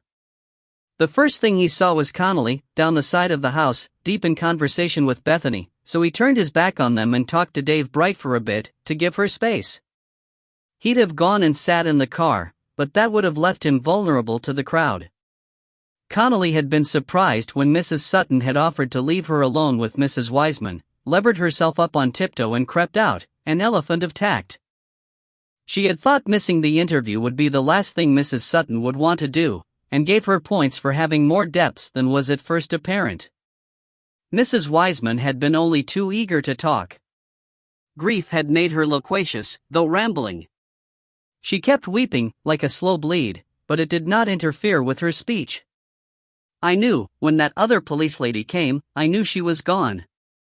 I had this premonition, somehow, that she was dead. My Melanie. I can't seem to make it real in my head, do you know what I mean? I keep thinking she'll ring me any minute. And yet I just knew the moment she said she was missing that she wasn't coming back. She wiped at her nose hopelessly with a soggy tissue that was in danger of disintegrating. Connolly passed her another and murmured something about a mother's instinct. Mrs. Wiseman jumped on that eagerly. That's what it was. That's what it must have been. A mother's instinct. Because Ian's been saying he always knew it would end up like this, but that's not right. It's not right to say something like that, just because she had that bit of trouble. That was years ago, and she's turned her life right round since then. It's not right to keep harping on about it. She was just a girl, and her dad had been killed, and it's no wonder she went off the rails a bit. I said at the time he ought to be more sympathetic, but he's so hard, Ian, he never makes allowances. He thinks everybody ought to be as together as he is. Oh, I know he thought he was doing right by her, being strict and everything, and I expect it did help her, in the long run, but to be saying a thing like that now, all these years later, when she's such a lovely girl, and she's really made something of herself. She's got a lovely job and a lovely boyfriend, and there's no reason at all to say I told you so about something like this. I mean, nobody deserves to have that happen to them, and she was a good girl, a really good girl. What was the bit of trouble she got in? Connolly asked. When her dad died? Well, it wasn't right away, that's the funny thing. She was wonderful at first, a tower of strength to me, because I just went to pieces, I can tell you. It was the most terrible, terrible time, but Melanie was so wonderful, and she really adored her dad, you know, they were so close, but she supported me and did all the things that needed doing, and she was so calm and everything.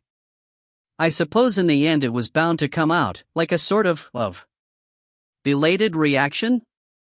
Connolly offered. That's right, said Mrs. Wiseman. Anyway, it all seemed to come over her suddenly, after Ian and I got married. She frowned. She didn't really approve of that, she thought it was too soon, and anyway you know what children are, they think you should never look at a man again, but I was only 20 when I had her, so I was much too young to throw myself in the grave with him, so to speak. And Graham, Melanie's dad, well, he was a charmer all right, but he wasn't a good husband. Melanie had no idea, of course. Well, that's not the sort of thing you tell your daughter, is it? Especially when she adores her dad like she did. But he was always in and out of different jobs and running up debts, and spending what we didn't have. It was hand to mouth the whole time with him. You never knew where the next meal was coming from. He was the sort of man who'd leave the gas bill unpaid but take us away for a weekend in a hotel. Always bringing home presents and useless things for the house, he was gadget mad, that man. But Melanie had holes in her shoes and no winter coat. She shook her head at the memory and wiped her eyes again.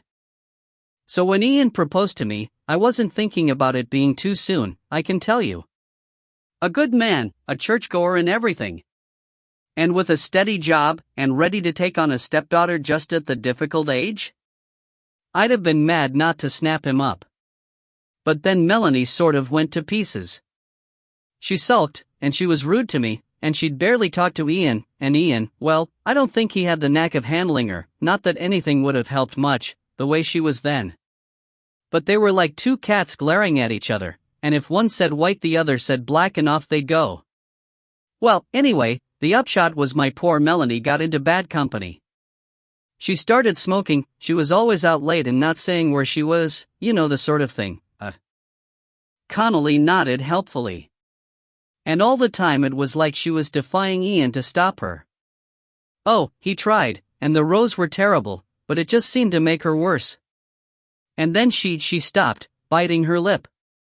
She got into trouble? Connolly said, to help her along. Mrs. Wiseman nodded her head, lowering her eyes in shame. She got pregnant. We didn't know she'd been going with boys. You know, having sex, I mean.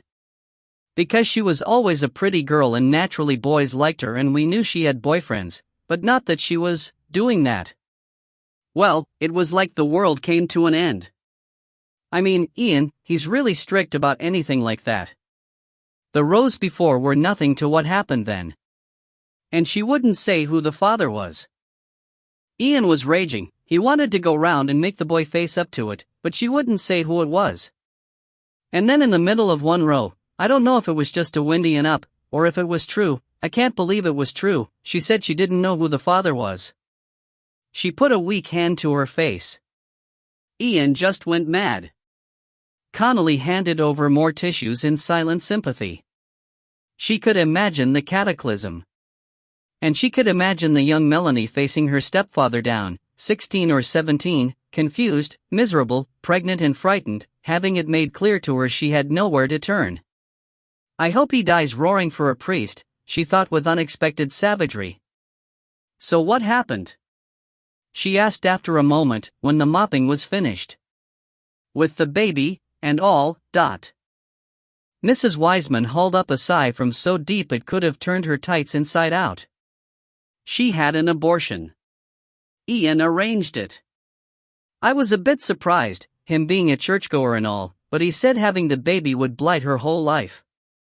And ours. I suppose he was right. Well, I know he was, because when it was all over, Melanie sorted herself out, buckled down at school, went to university and everything, and she couldn't have done that with a baby in tow.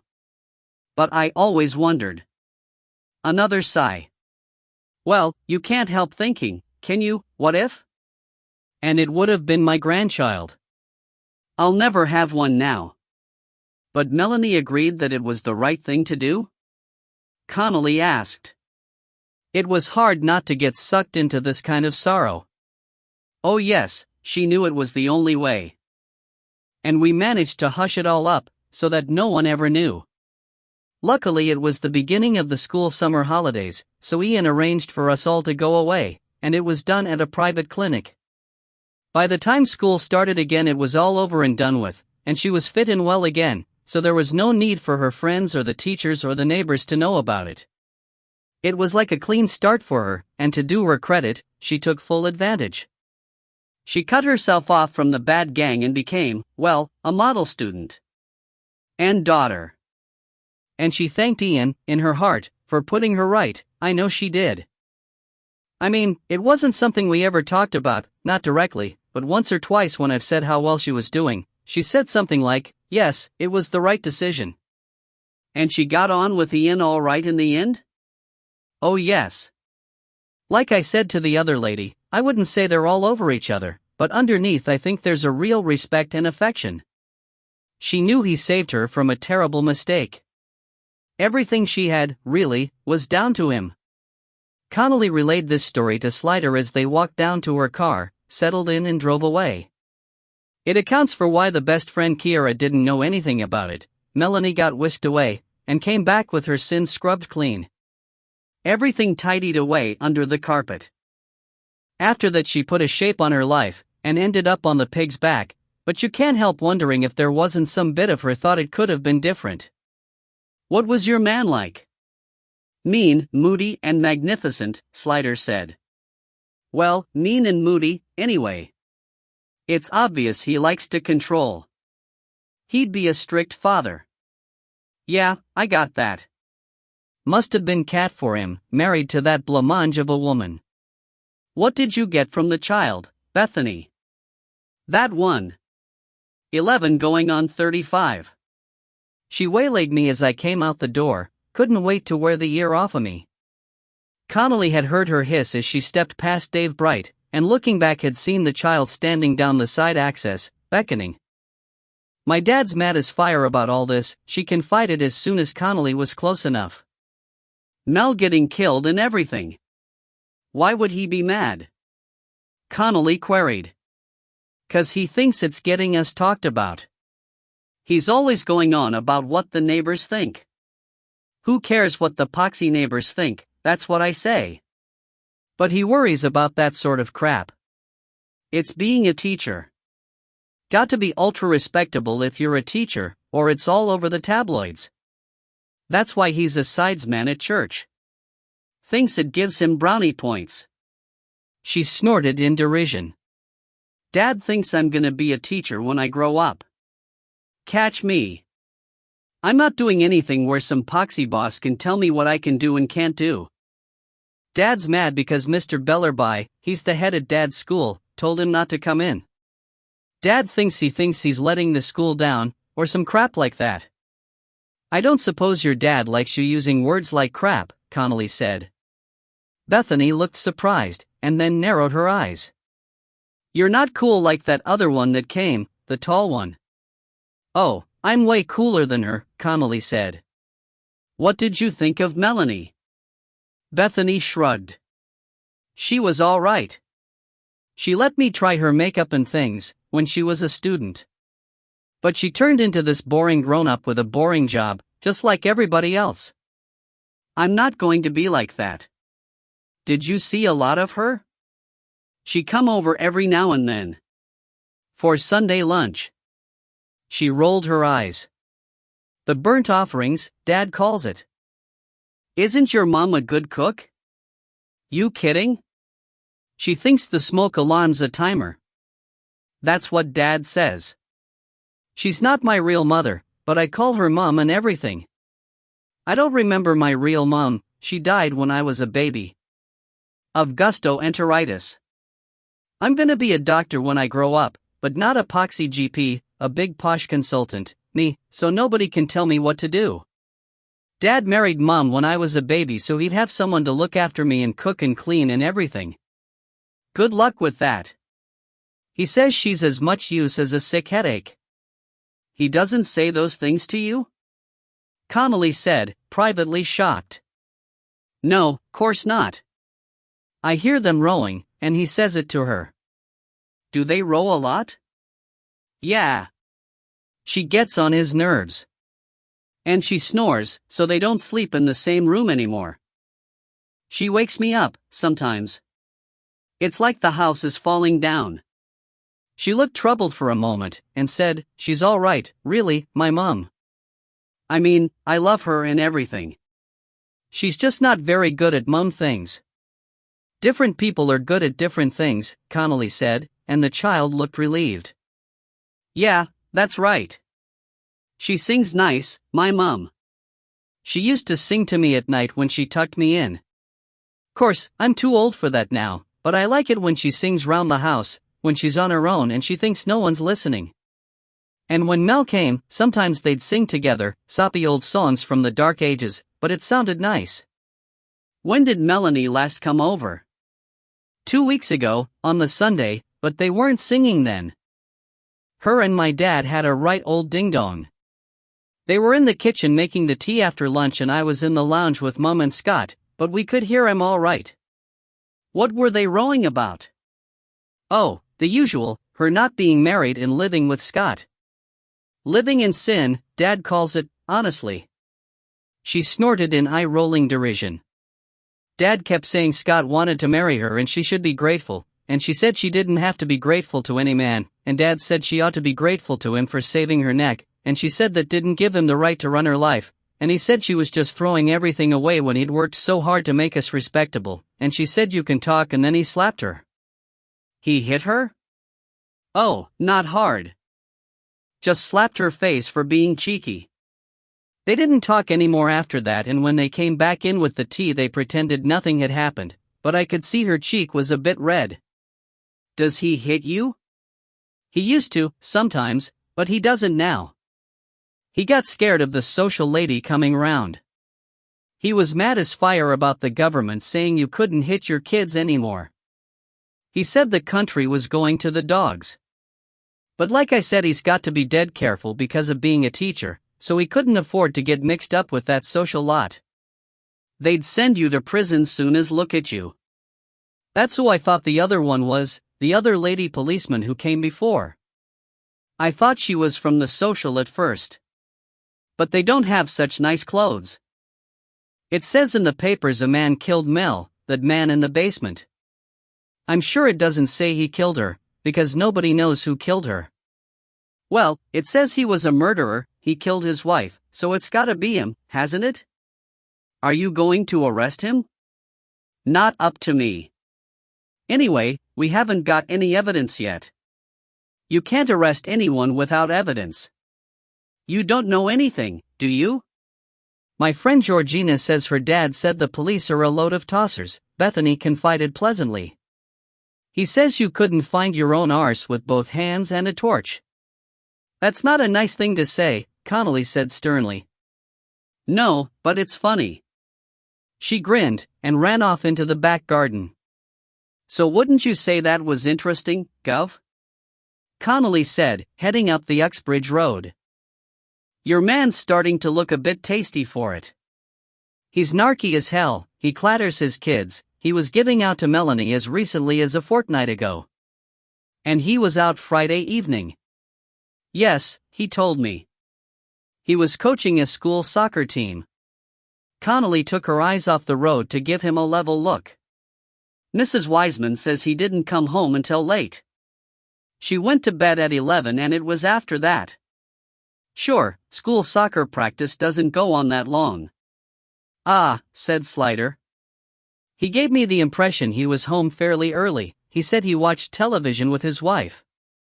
He could have gone for a jar after, I suppose, Connolly said, to be scrupulously fair. But then why wouldn't he have said so, Because he thinks himself fierce posh altogether, and hanging around in boozers is not respectable, she suggested. Or. Slider considered, watching the shops lining the street glide away behind them. There's certainly a lot of anger in him, he said. And suppressing it in the name of respectability, when his anger was righteous in origin and ought to be applauded, must be an extra strain, he thought. Gov, suppose after pracker he went over to Melanie's to give her another earful about not marrying your man Hibbert? She tells him to mind his business and he goes mental and lamps her. Possible, but there's not enough time for him to get her to Ruislip and be back home by 11. But he could go home right after killing her, wait till everyone's in bed and go back and do the rest. Surely his wife would notice if he got up in the middle of the night? No, the kid told me they don't sleep together. Your woman snores something fierce. So that'd cover any sound he made leaving the house. Ingenious, Slider said. And possible, Connolly urged. You've forgotten one thing, though. The dog. Oh, saints and holy sinners, that dog. Connolly cried, thinking Mr. Porson wasn't so wrong in thinking it was the fly in the woodpile. Wait, though. It knows him, the dog. Say it was in another room when he killed her, maybe it wouldn't bark. But he couldn't leave it with the body in the flat while he went home. It had cut up Cain, Slider pointed out. They'd reached the station now and she was turning into Tunis Road, going too fast and winding the wheel like a mad mangler. You couldn't. No, wait till I think it. She interrupted urgently, winding again, turning into Stanlake. The gates to the yard slid open and she kept winding. I've got it. He could take the dog home with him, leave it in the car while he establishes his alibi, then take it back. She looked at him triumphantly as she backed into her space. We could test his car for dog hair. Slider let her have a moment before saying, had we not just taken the dog over there? And even if we hadn't, he could always say the dog had been in his car on another occasion. Why not? Yeah, said Connolly, deflating. All the same, Slider said, he's definitely become interesting. There was obviously a history between him and Melanie, and he's not exactly lied to me, but he's misled me about his whereabouts on Friday. There's something he doesn't want us to know. I think we must look into him in a bit more detail." "Right-o," she said happily. "But carefully," Slider warned. "We don't want to ruin his life if he's innocent. Teachers have to be above reproach, you know." That's what the Ween said. She rolled her eyes as she remembered. "You'd want to hear the mouth on that kid, Gov. Sure, the carry-on of her's so bad, she could end up on the news, but..." It was Hollis's birthday, and he had invited the firm for a quiet drink, followed by several noisy ones, at the British Queen, which had become one of their after-work boozers as the pontification of local pubs drove them further and further down the road. Slider said thanks but no thanks. He had a long-standing dinner date with Atherton and Emily, but chipped into the drinks pot anyway, as governors were expected to, and watched in amazement as McLaren slipped away without saying anything to anybody. "McLaren not going?" he asked Hollis. "He said he might join us later," Hollis said, evidently equally baffled. McLaren never missed a drink, having legendarily no life outside the job. He lowered his voice. "Gov, I was taking a leak just now and he was in there, shaving, But he was clean-shaven this morning," Slider remembered. In fact, he had not had to exhort McLaren to stand closer to the razor for weeks. "Aye, and I know them Lecce shavers don't do the job like the old cold steel, but still." "Yes," Slider said thoughtfully. "Twice in one day? McLaren? The man who'd need the full-time attentions of a valet just to achieve the level of Malsoigny?" "Gov, I'm wondering if he's poorly," Hollis said awkwardly. "No man likes to talk about his colleagues behind their backs. Especially on sensitive subjects. He's lost a bit o' ground lately. Been off his oats." Slider nodded. McLaren had never been fat, but there had been the fleshiness of the chip-eater and beer drinker about him. Now his lines were less blurred. "Maybe I should have a word with him. Discreet, like," Hollis added hastily. "You won't let on?" "Of course not." Which meant that at Atherton's Bijou Terraced house in West Hampstead, which she called an artesian cottage because it was so damp, the conversation was, surprisingly, on McLaren rather than the case for the first half hour. Joanna had met them there, having left Slider's father to babysit. Emily was doing the cooking for once, which meant that Atherton was rather distracted in any case, listening, and smelling, for crises in the kitchen. Not that Emily couldn't cook, but she had her ways and he had his, and besides, he had been so famed for his dinner parties before they met, it was hard to give up the tiller to the cabin boy. He occupied himself giving each of them a gin and tonic large enough to have stood in as a water feature in a medium-sized courtyard garden, and fiddled about rearranging the cutlery on the table. Outside the slicing wind had not let up, and as the glazing was Victorian, the crimson velvet curtains over the windows heaved and struggled like an opera singer getting dressed, much to the delight of the cats, who pretended they thought there was something hiding behind them that needed killing. The Sealpoint Siameses, Sredni Vashtar and Tiglath Pileser, usually known as Vash and Tig, were relics of a previous relationship. "Divorce is so hard on the children," Atherton was wont to say, and had at least 2 cats worth too much energy for a house this size. Which was why he and Emily were talking about trying to get a bigger place, with a garden. Slider tried not to let his feelings show when this topic was discussed, because Atherton had never before had a relationship that got that far. For him, commitment had been remembering her name in the morning. But now with Emily. Slider was so happily married, he wanted the same thing for his friend, like the tailless fox, Atherton said cynically. Slider had relayed his conversation with Hollis as Atherton went round with nibbles, olives, not crisps. "Oh, there's Posh. There's something up with him," Slider concluded. "Hollis thinks he's ill. But why would someone who is ill start to dress smartly and shave twice a day? I can see the losing weight bit makes sense, . Atherton considered.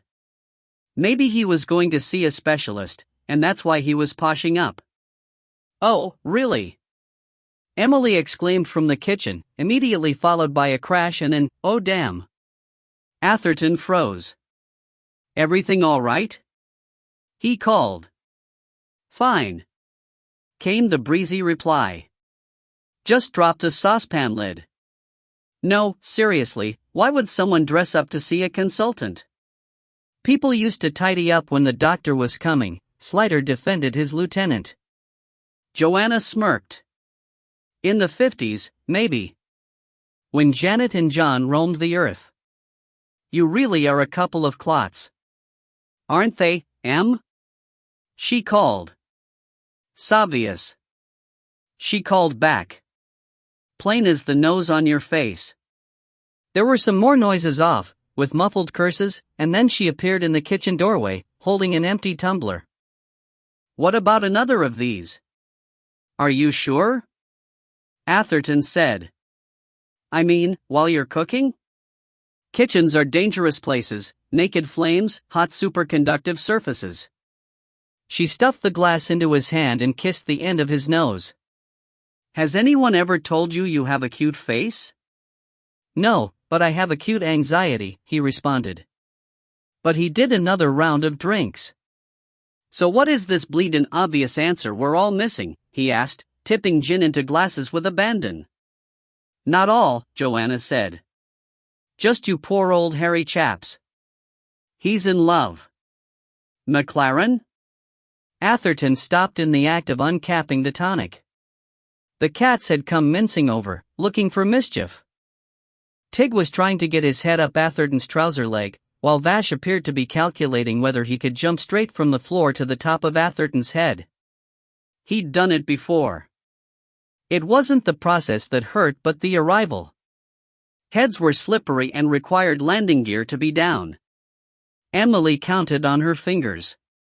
Sudden interest in his appearance, stopped stuffing his face, distracted expression, disappearing on his own instead of going for drinks. Yes, but, McLaren, Atherton said again. Why not? It happens, Joanna said. To golden girls and lads and chimney sweepers. Love makes the world go round, said Emily. So do large amounts of alcohol, Atherton retorted, handing her the first glass. She grinned and disappeared into the kitchen. It makes sense, I suppose, Slider said, staring at nothing. He turned up at the murder shout before everyone else. I wonder if she lives out that way. Has he never been married? Joanna asked. Oh yes, years ago, before I knew him. I don't think it lasted very long. She left him. Usual copper reasons, I suppose, the unsocial hours, the drinking, blah blah blah.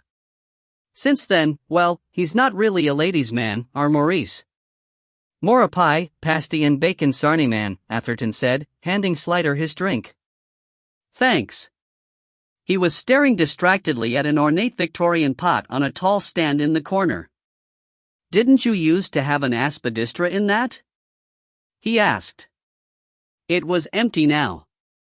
Aspidistra? You dear old-fashioned thing, Joanna said.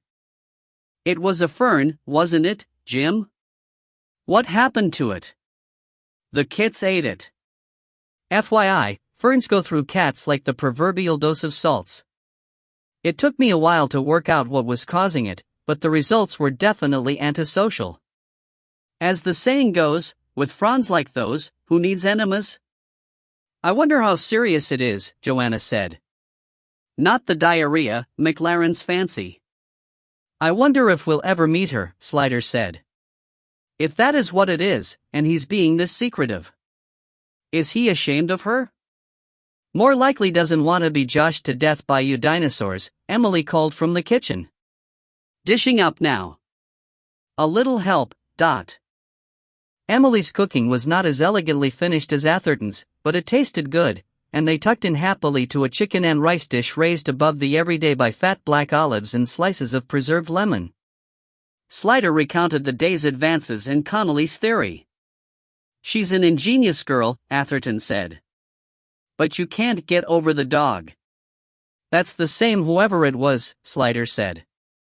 He could have put the body in his car boot, driven home to establish his alibi, then gone out again in the middle of the night to dump it. That gets over the dog, Emily suggested. But that would surely have left some sign on her clothes, Slider said. Creases, oil stains. It seems to me most likely she wasn't killed at the flat. That. You've only got this Ronnie Fitton's word for it that the dog didn't bark, Joanna said. Didn't you say the upstairs people were out all evening? And the top floor ones never heard anything anyway? Slider nodded. But why would Fitton lie about that? Maybe he didn't lie. Maybe he really didn't hear anything. Which means it could have happened at the flat. Or, if he was the murderer, maybe he wanted to distract attention from himself. But if he was going to lie, wouldn't he lie the other way? Emily asked. Make out that there was a rumpus up there, make you think someone else was there. No, said Slider. Safer not to give false clues that can rebound on you. He wouldn't know what other witnesses might say. Not hearing anything is the default setting, no one can prove you're lying about that. But if you claim to have heard something that never happened, or at a different time from everyone else, questions get asked. So, you think he might have done it, then? Joanna said, working out his negatives. He's the obvious suspect, Slider said. He had a key, he knew the dog, he was on the spot. And he's got a record, Atherton said. Yes, the press have had a field day with that, Emily mused. She was a freelance journalist. Nice people, aren't we? On the other hand, if the deed wasn't done at the flat, what then? Joanna asked. Doesn't that bust it right open? Yup, said Atherton, not happily. Well, it's early days yet, Slider said, though he knew it wasn't, not really. After the first 48 hours, it got more and more difficult. And thanks to the missing persons element, the 48 had been a diminishing dot in the distance before they were even called to the scene. There's got to be evidence out there. All we have to do is find it. And on the basis that it's always the person closest to the victim, it will probably turn out to be either the boyfriend or the stepfather. In fiction, said Emily, it often turns out to be the first person you suspected. Which brings us back to Ronnie Fitton, said Atherton. We're going to have to do something about him, Slider sighed. Ah, but what? Atherton finished lightly. Shall I open another bottle? 7. Deliver us from Elvis. By the next morning, they had had to close off half of Kathner Road, to the annoyance of local residents. The crowds were 3 deep, the press had got themselves all settled in with fleece-lined jackets and telephoto lenses on tripods, and the television news channels all had someone there, wearing a smart knitted scarf with the 2 ends pushed through the loop, talking to shoulder cams and trying to make much of little. Add the police cars and forensic vans, and you had a 3-ring circus. The only happy people were the upstairs residents across the road who had rented out their windows to paparazzi, and the ingenious downstairs couple who were selling tea and sandwiches to the bored journos. Because there really wasn't anything to see. The Beals had moved out and gone to stay in their second home, a cottage near Marlow, from which, Mr. Beale had told Commander Weatherspoon at some length. It turned out they had met once at a fundraiser, which was enough of an inn to allow him to bend his ear. It was both costly and time-consuming to commute to work. The inconvenience and expense was intolerable considering that the police had the obvious suspect in plain view and could have arrested him right at the beginning and saved everyone a lot of trouble, which was surely what they paid their taxes for. Slider had been happy for them to go, their alibi had checked out, not that there was any reason to suspect them in the first place, and the fewer people cluttering up the place the better. It was just a pity that out of sight was not out of earshot. The Boltons had also moved out, to stay with Mrs. Bolton's parents in Hayes, because the strain was thought to be too much for Mrs. Bolton's condition.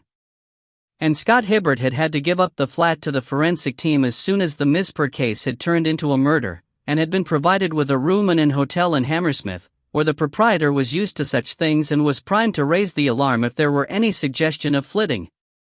So there was nothing for the media to observe at the house but the forensic comings and goings, and nothing to hope for but a sight of Ronnie Fitton, who was lying low behind drawn curtains.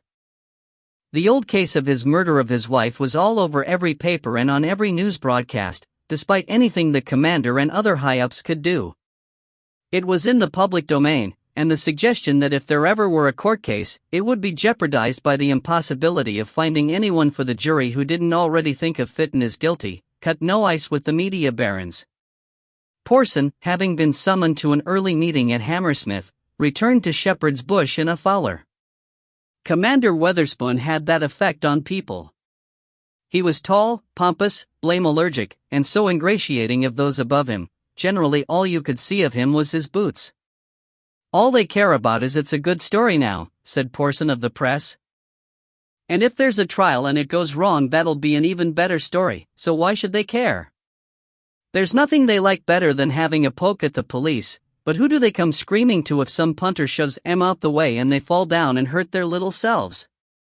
He rubbed at his jaw, pushing his head sideways to stretch his neck, and then used his other hand to knead his shoulder. "And to cap it all," he snarled, "I got this nostalgia all down one side. It's bloody killing me."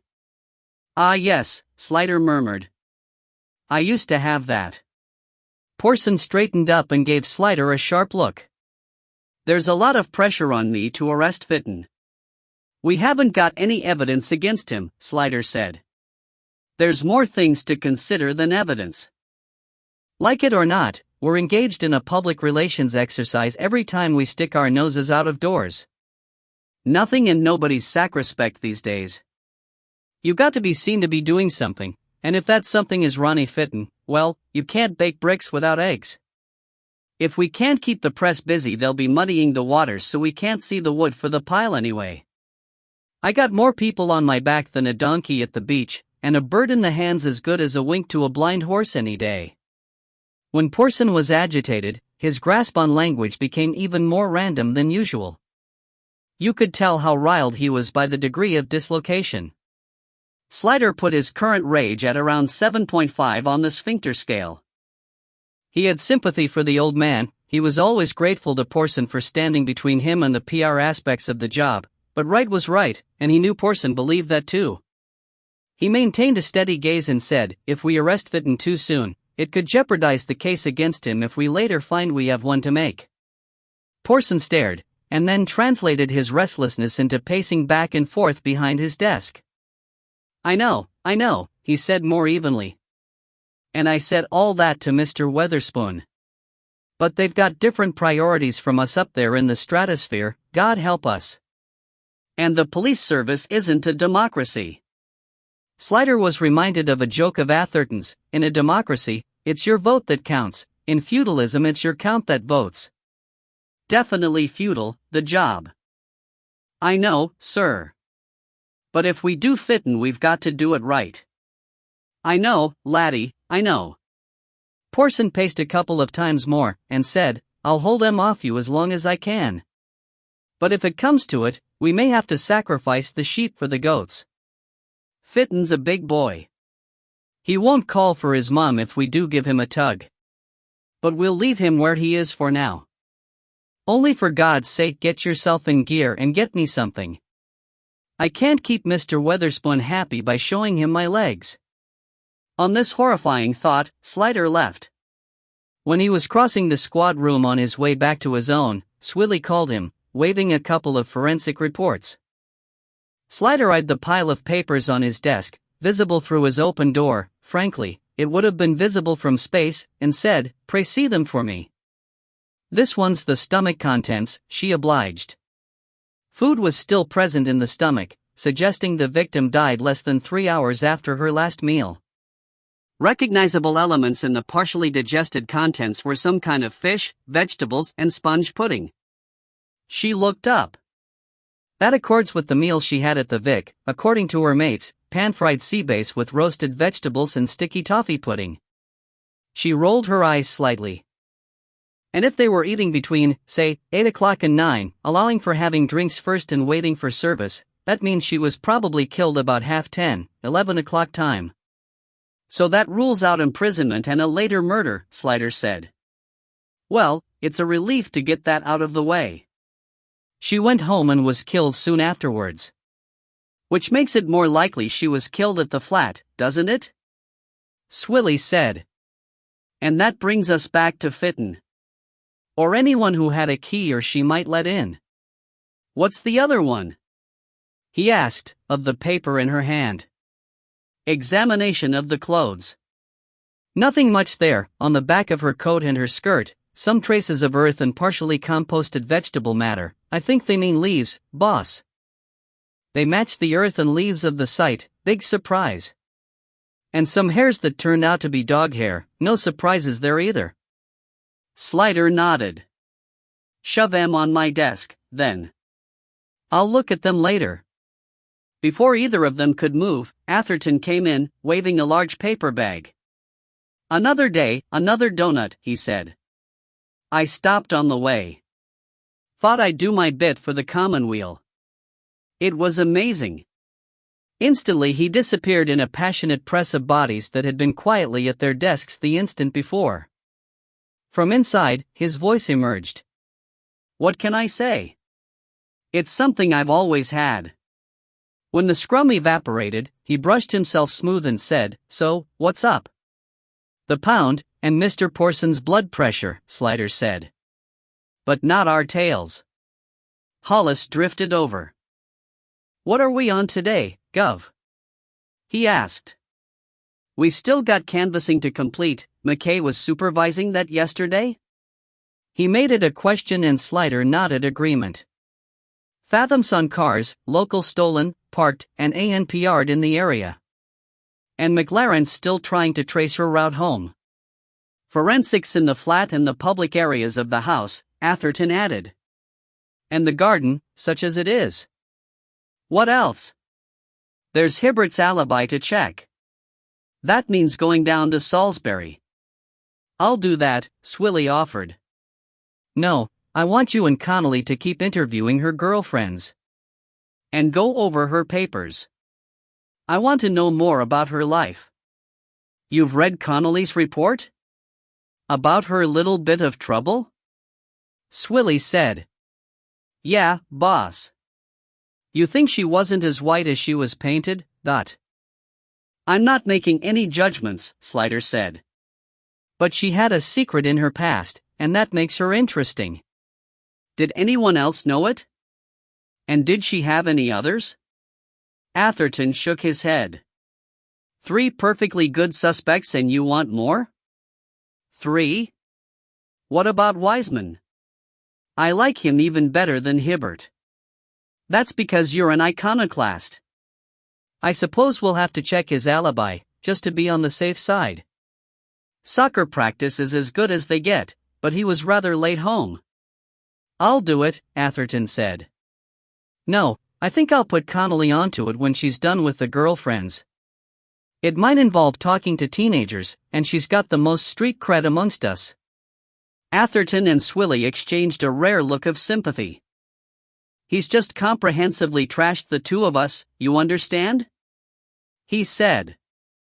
You're always telling me I'm really mumsy now, said Swilly, who looked like Barbie made flesh, and was mumsy in the same way that the middle of the Atlantic was really dry. But what does that make me?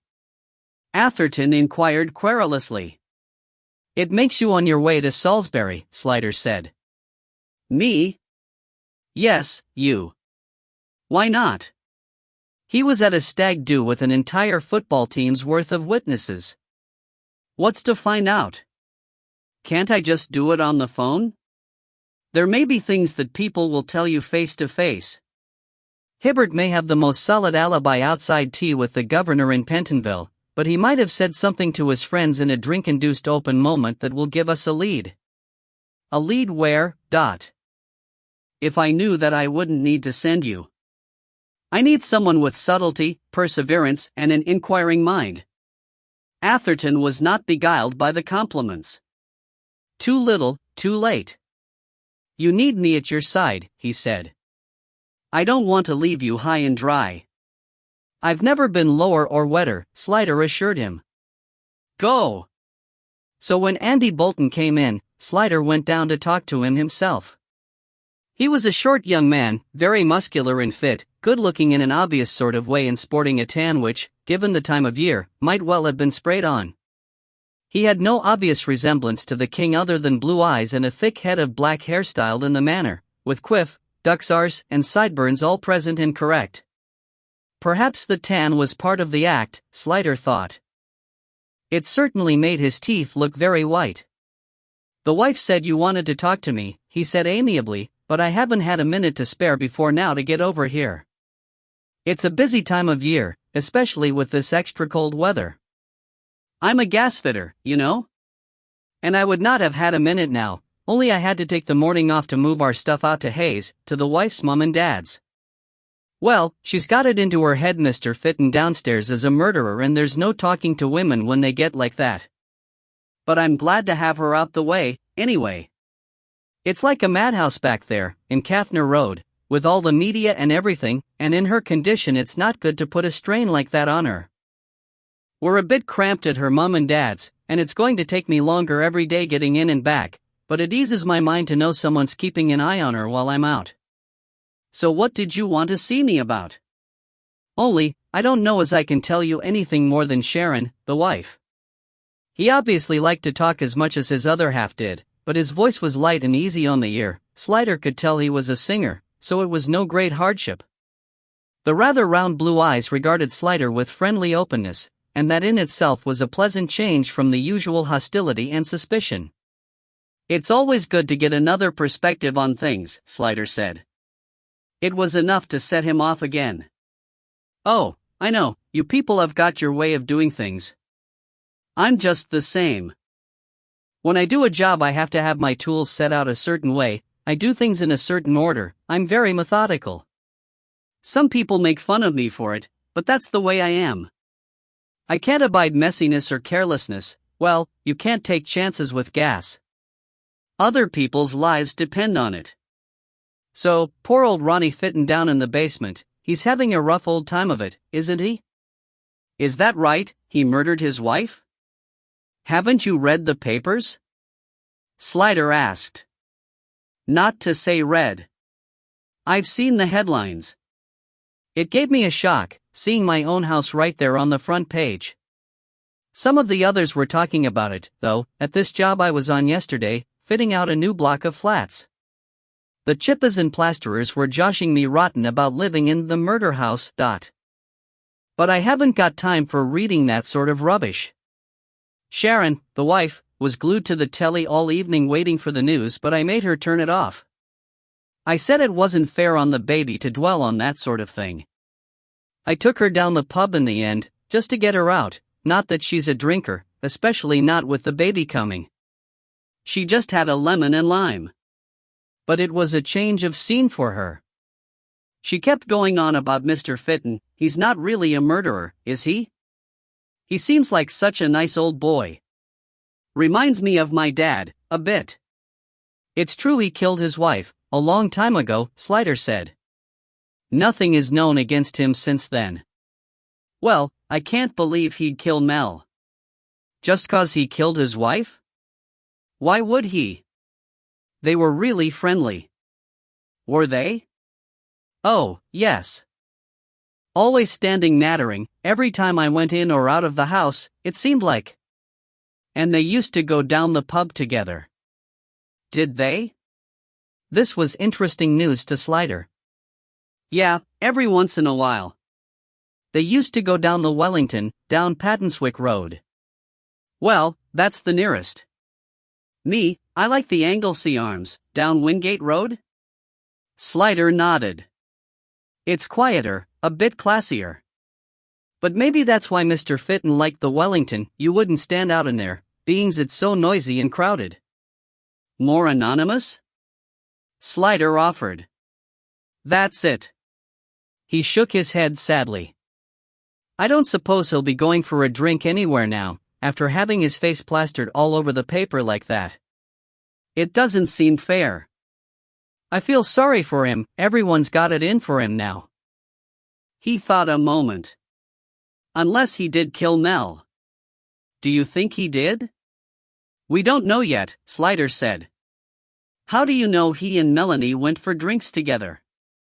Oh, she told me, when I saw her come in with him once. And I've seen them going into the Wellington when I've been passing on me way home. She liked him, so he must have been all right, mustn't he? What did her boyfriend think about her going to the pub with him? Scott? Well, I don't know if he knew, Bolton said. It was of a Thursday evening, usually, and that was the night Scott always worked late. So she may have told him or she may not have. I mean, there was no reason he shouldn't know. No reason he should object. It wasn't like she was seeing another man or anything. I mean, Ronnie Fitton, well, he's old. He's not, someone she'd have an affair with. And none of us knew about him killing his wife and that. But he's never said anything to me about Mel and Ronnie Fitton being friends, Scott hasn't, so I've never said anything to him. You don't go stirring things up, do you? Why do you think it would stir things up? You think Scott would object if he knew? Andy frowned with puzzlement. No, like I say, well, not like that. But he's a funny old geezer, and I know if my wife struck up a friendship with him, to actually going to the pub with him, I think it was a bit funny. Did Melanie ever tell you why she was friends with Mr. Fitton? What the connection between them was? No. I never asked, Bolton said easily, with his frank, blue look. Not my business. Do you think I should have said something, then? To Scott? Do I look like an agony aunt? Slider retorted silently. Tell me about Scott Hibbert, he said. Your wife said you and he were friends. Oh, he's all right, Bolton said, but without great enthusiasm. I dunno about friends. We pass the time of day, that sort of thing. And we've gone for drinks now and then. To the Anglesey mostly. He likes the Conyngham and I've been there once or twice with him, but it's a Hoops pub and I'm Shed. The Hoops were Queen's Park Rangers football team, the Shed was Chelsea. No further explanation was necessary. Do you like him? Slider asked. Andy Bolton seemed to struggle with this idea. He's all right, he said again. He can be good company. But I mean, well, he strikes me as a bit. He stared blankly as he thought. I can't say I know anything against him for a fact, but sometimes the way he talks, I get the impression he's a bit of a wide boy. A bit of a wheeler-dealer, you know? You think he's not honest? He looked alarmed. Oh, like I said, I don't know anything against him. But if someone was to tell me he was up to something a bit shady, I wouldn't be surprised. He's a bit mouthy, you know? Always going on about the important people he knows and the big money he's gonna make. If you've been anywhere or done anything, he's always got to go one better, like if you've had a trip on a hot air balloon, he's gone skydiving with the Pope. He's a fantasist? Slider suggested. Yeah, like that, Bolton agreed. Not that there's any harm in that. I mean, it's quite entertaining to listen to him sometimes. But I tell you one thing. It seemed to burst through his natural unwillingness to speak ill. I don't like the way he is around women. He's always looking at them and making remarks. I don't like that sort of thing. You may think it's funny, but I think women should be treated with respect. And while he was living with Mel, he shouldn't have flirted with other women and talked dirty to them. Any chance he got, he went on, thoroughly roused now, he'd have his arm round their waist and be whispering and sniggering. One time we went to the Conyngham, there was this female, he'd been chatting her up, like I say, and she went off to the loo, and he went straight after, and he was away a long time. When he came back he sort of gave me a wink and smacked his lips. I reckon they'd gone out the back and he let the sentence die, and sat for a moment frowning down at his hands. Well, Slider thought. So friend Hibbert is a bit of a Lothario? Somehow he wasn't surprised. Fantasist, Lothario, and wide boy. Suspect-wise, what was not to like? I understand you were helping him with his Elvis impersonations, he said, to prime the pump again. Bolton looked up, startled out of his thoughts, and gave a reluctant smile. Sharon told you about that, did she?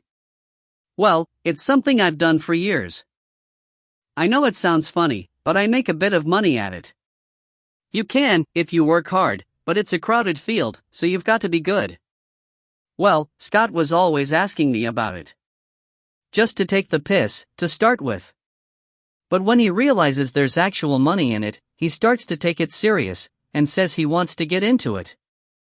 He shook his head. I always tried to put him off. I mean, I can't see he had any talent for it. And I was worried that what he was really interested in was the girls. You know, you always get some hanging around when you do a stage act, even if it's only in a pub or a community hall. Groupies, he called them. He kept talking about them being easy, like fruit falling off a tree, he said. I didn't like that. But he went on until in the end, more to shut him up, really, I said I'd help him. He actually had a date, a booking? I don't know if you'd call it that. It was a mate's stag night. They weren't paying him or anything, as far as I could gather. Good thing, too, I know he's a mate and everything, but it has to be said, he's a crap Elvis. Can't sing, can't dance, all he had was the dark glasses, and the white rhinestone suit he was gonna hire. And that was on Friday, last Friday, wasn't it? That's right. He looked suddenly stricken. God, the poor bastard. He must be kicking himself that he went. If he'd stayed home, none of this would have happened. He must be heartbroken. So he did love Melanie? Oh yes. They were besotted, all over each other. I know maybe I've given the wrong impression, he was a bit of a pain in the neck sometimes, but he was all right really, and he did love her. I think he got annoyed with her sometimes because she wouldn't marry him. Why do you think that was? He made a comical face. I know, women are all supposed to be mad to get married, aren't they? But this time I know for a fact he asked her and she said no, or not yet, anyway, because they both told me. All she said to me was she wasn't ready yet. She said they'd only been going out 2 years and it wasn't long enough, and she said she'd got enough on her plate as it was.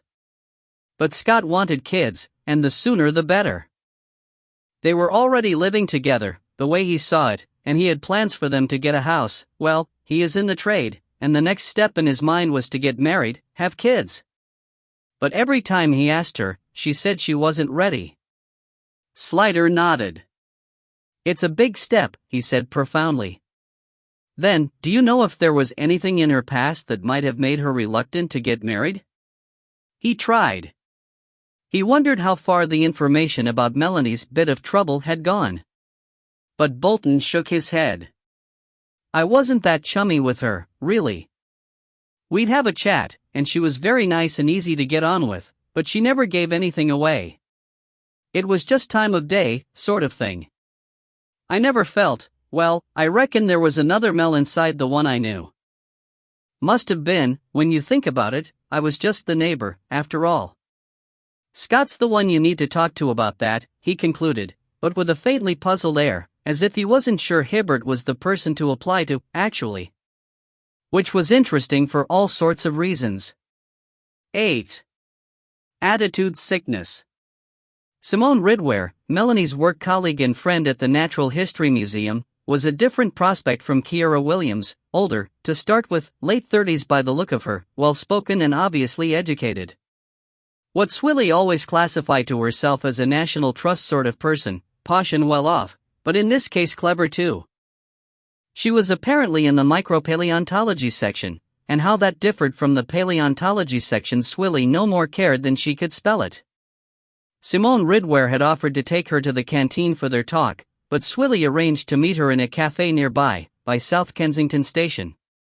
Just going into a museum gave her vertigo. Despite being called Simone, she was not French, even a bit. It was a name my mother picked. She just had a liking for it, she said apologetically. I have a brother called Hubert, so I suppose I got off lightly.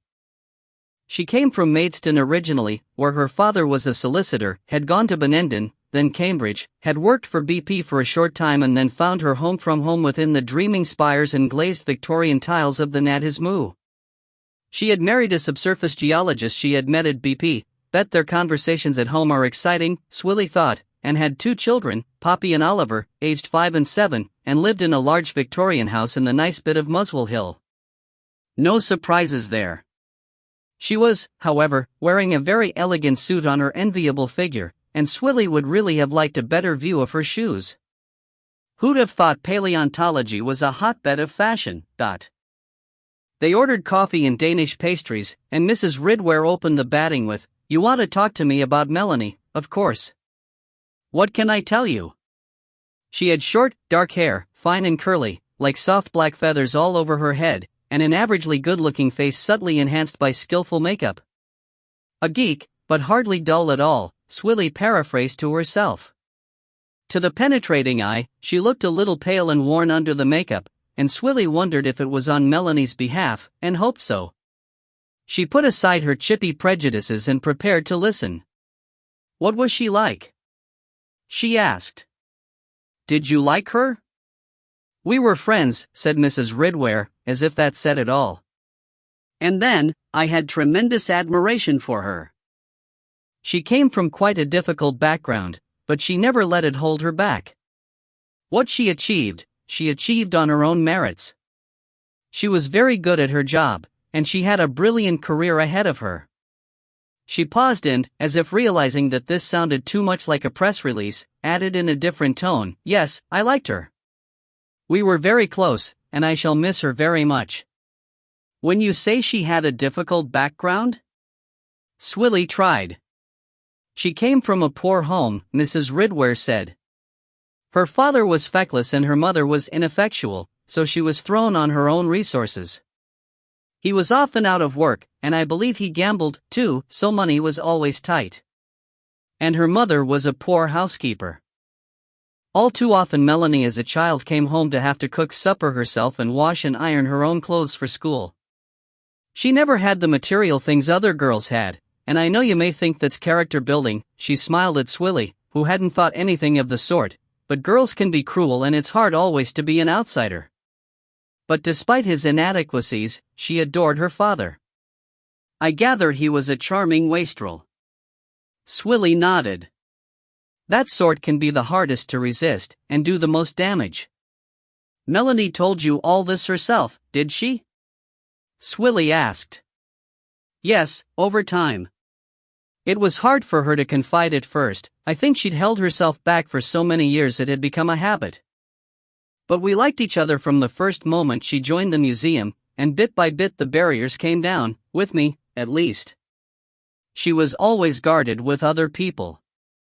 She hesitated, and Swilly gave an encouraging nod. She developed a technique of getting everyone she met to talk about themselves, so that she wouldn't have to talk about herself. To be the listener is always safer, and it makes people like you.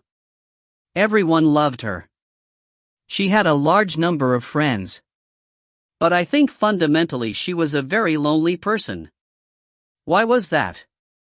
Partly her background, her parents, and partly her father being killed. You know about that? In the train crash, yes. It was a terrible blow to her, and she had to do all the coping because her mother couldn't. She had to suppress her feelings and get on with things. And then her mother remarried a basically unsympathetic man, so the protective shell just got thicker, until it became such a habit she couldn't break it. When she first came to the museum, I think she was desperate to talk to someone, but simply didn't know how. Fortunately, we struck up a friendship and she shrugged elegantly. I was glad to be her confidant. So she didn't get on with her stepfather? She wouldn't have liked anyone who took her father's place. But I gather, I never met him, you understand, that he was somewhat limited. No imagination. Everything by the book because he couldn't think further than that. And she might have accepted that. Her mother, after all, was no Einstein, except that he gave himself airs and claimed a superiority he didn't have, and used it as the basis for imposing discipline on her. Atherton should be having this conversation, Swilly thought resentfully. Or the boss. I'm a solid facts girl. She didn't like her stepdad, and he tried to make her toe the line. Why dress it up in all this airy-fairy psychobabble? Did he hit her? I didn't mean discipline in that sense, Mrs. Ridware said, kindly enough to get up Swilly's nose. But did he hit her? She repeated stolidly. She hesitated. I think he did, on occasion, but not violently. I don't want you to think he was beating her, or anything like that. Not that Nigel and I believe in corporal punishment. We would never hit Poppy or Oliver. It sends all the wrong signals and teaches the wrong values. But many people believe that the occasional slap is justified, and I suppose Melanie's stepfather was one of them. Of course, she was too old by then to do other than resent it, especially as he wasn't her real father. They used to have tremendous arguments, she told me. I think it was a relief all round when she left home. Did she tell you about the trouble she got into? You mean? Getting pregnant, Swilly said brutally. The girl was dead, for heaven's sake. The time to be holding stuff back was well gone. Yes, she told me about that. How did you know? Her mom told us. Oh. Of course. But I don't think she told another soul about it. Certainly nobody here knew except me. It was a desperately painful incident, and coming so soon after her father dying. Did she resent her stepdad for making her have the abortion? No, not exactly. She knew it was the only thing to be done, and she knew she wouldn't have had the same career if she had kept it. I don't think he forced her. Of course, there was pressure put on her, but if she'd really insisted. Yeah, thought Swilly. That's all right from someone with nice supportive parents who always discuss things rationally with their kids. And where money had never been an issue. She knew what pressure would have meant in Melanie's case, and how there would have been no alternative for a girl with no money and nowhere else to go. But she regretted it deeply, all the same, Mrs. Ridware went on. She brooded about the child she didn't have. She felt guilty because she hadn't protected it. And she doubted her fitness to be a mother, because she had failed so spectacularly at the first hurdle. She sighed. It was something we talked about often when we went out alone together, after work. She envied me my children, said how lucky I was to have had a normal life, with everything happening as it should, naturally and in the right order. She looked at Swilly, her eyes suddenly vulnerable and troubled. I know I'm lucky, I really do. I have everything, and Melanie, she bit her lip. Now she's had even her life taken away from her. Whoever did that, she stopped abruptly and looked away. She really had cared about Melanie, then. Swilly liked her better. What about Scott Hibbert? Did you ever meet him? Once or twice, when he came to meet Melanie after work, and at the Christmas party. They'd only been going out for just over 2 years. I can't say I knew him well, except for what Melanie told me. And what was that? She was madly in love with him, said Mrs. Ridware, with a sorrowful look, but in my view he wasn't right for her. She had real depths and real intellect, but he was just a flashy, self-centered nothing. He was so shallow. She paused, and Swilly finished for her without thinking but. It was a wonder he didn't evaporate? But she didn't take offense. She gave a small, controlled smile. Yes. I must remember that, it's good. But they were living together and he wanted to marry her. Yes, she said he'd proposed more than once. I think he thought she'd be a good corporate wife, an asset to his career. It was all about him. He was an awful snob, still is, I suppose. I don't know why I'm talking about him in the past tense. At the Christmas parties he was always name-dropping, buttonholing the most important people, trying to ingratiate himself with anyone with a title. I think he thought Melanie would give him a leg up the social scale. So he didn't love her? Oh, goodness, I didn't mean that. I'm sure he did. He was certainly all over her, embarrassingly so sometimes. But I don't think he ever really, what do they say nowadays? Got her. He loved her for the wrong reasons, because he didn't really know her. If he was so unsatisfactory, why did she love him? He was handsome, well-dressed, attentive, he loved her. That most of all, I think, she was desperate to be loved. But I think deep down she knew it was no good. Almost the whole time she's been with him she's been unhappy. They moved in together about 3 months after they met, almost exactly 2 years ago, and I noticed a change in her at once. Something's been troubling her, something she won't talk to me about, and I don't know what it could be if it's not Scott. And it gets worse the longer it goes on. Just lately she's been really worried, withdrawn, and preoccupied. I know he's been pressing her to marry him, because he wants to start a family, and as I said, she has doubts about her fitness to be a mother. But I wonder if underneath she hasn't realized that Scott simply won't do? Swilly noticed she had slipped into the present tense. A good sign that they really had been close, and that her testimony was therefore worth something. Did she say that to you? She asked. No, never. She's very loyal to him. As I said, these last 2 years there's been a part of her closed off even from me. But you know, she hesitated, and went on with an appeal to Swilly, woman to woman. You know that women are always supposed to end up marrying their fathers? I think perhaps she'd realized she'd picked a man who, on the surface looked right, steady job, money in his pockets and so on, but underneath was like her father after all, an unreliable charmer. Or maybe she hadn't, Swilly thought, resisting the appeal. Maybe it was something else entirely. All women marry their fathers, eh? She considered her own Tony. Actually, Ghastly thought, he was a bit like how she remembered her dad, not to look at so much as in personality, the kindness and patience, the way he'd look at her with that sort of what are you going to get up to next wry smile, all up one side. She jerked herself back from the edge of the abyss. What can you tell me about last Friday? She said, extra sternly to make up for having weakened. Simone Ridware blinked, but stood up to the question bravely. It was just an ordinary Friday, as far as I remember. Let me see. Melanie had a bit of a tiff with Scott that morning, but that wasn't unusual. A tiff, eh? How posh, thought Swilly. What about? Oh, it wasn't serious. Just one of the niggling little didn't arguments people have. He was going away for the weekend to see some of his old friends from home, whom Melanie didn't like. They were rather noisy and vulgar. Words were had, but she was over it by mid-morning.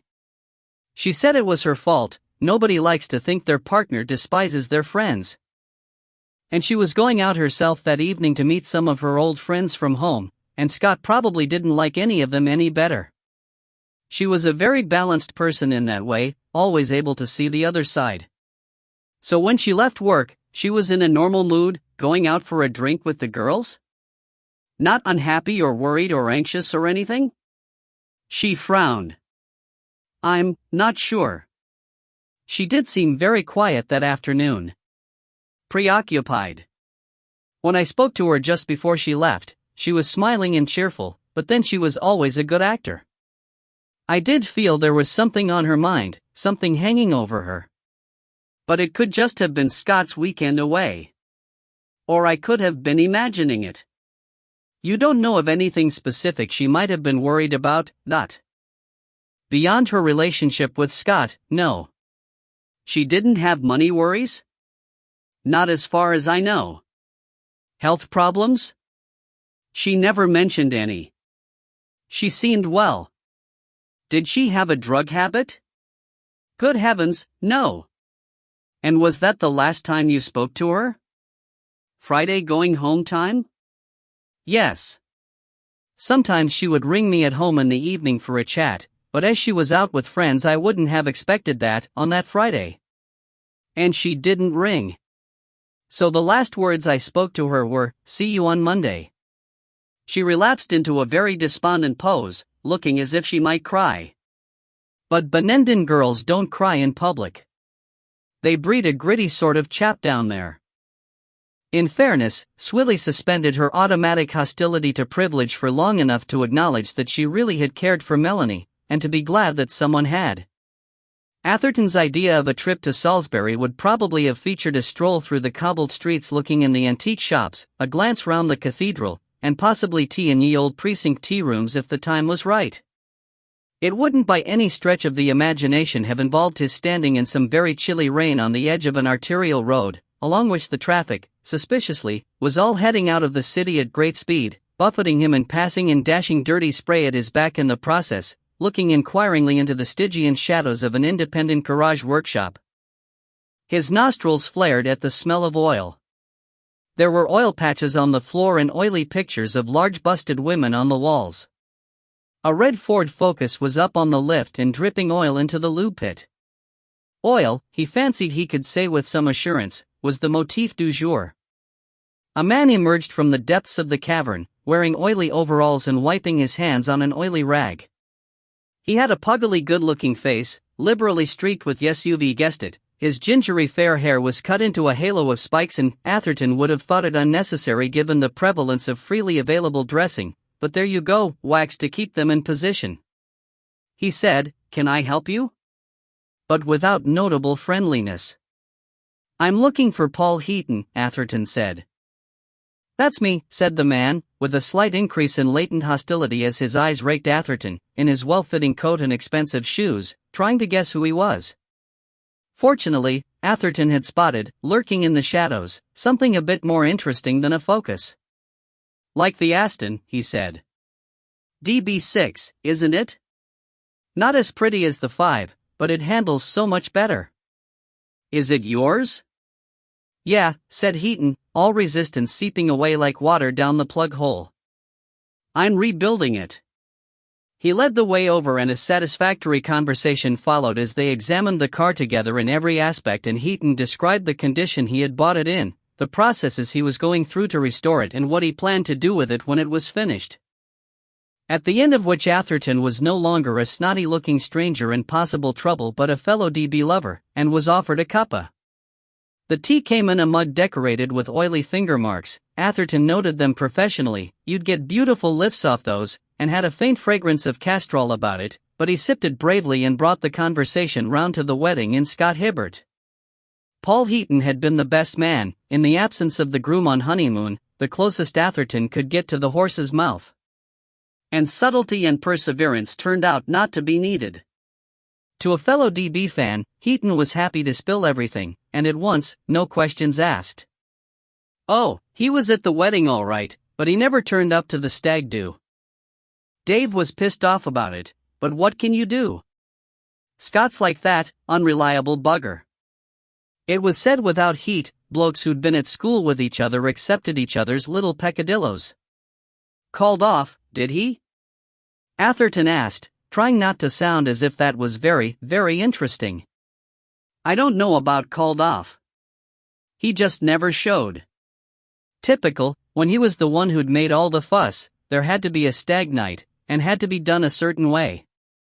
He was the one who made all the arrangements, booked the place and phoned everybody up, and then he's the one who doesn't turn up. But wasn't he supposed to be doing the entertainment? He was going to do his Elvis impersonation act, wasn't he? The pale blue eyes under the raised sandy eyebrows were genuinely puzzled. "Elvis act?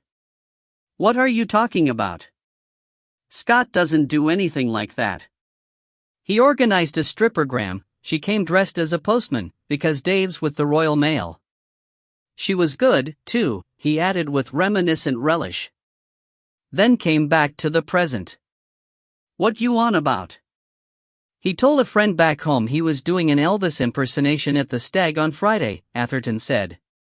Heaton shrugged. "That's Scott all over. He's a bit, you know." He made the mouthy gesture with the hand that wasn't holding the mug. "You don't want to take any notice of half he says. He was always like that. At school he was always on about stuff he'd done, and you knew it was all bullshit. Like, he's driven his dad's car when he was 10, and gone all the way with a girl when he was 12, and he'd done this, that and the other. Showing off, you know. But that's just his way.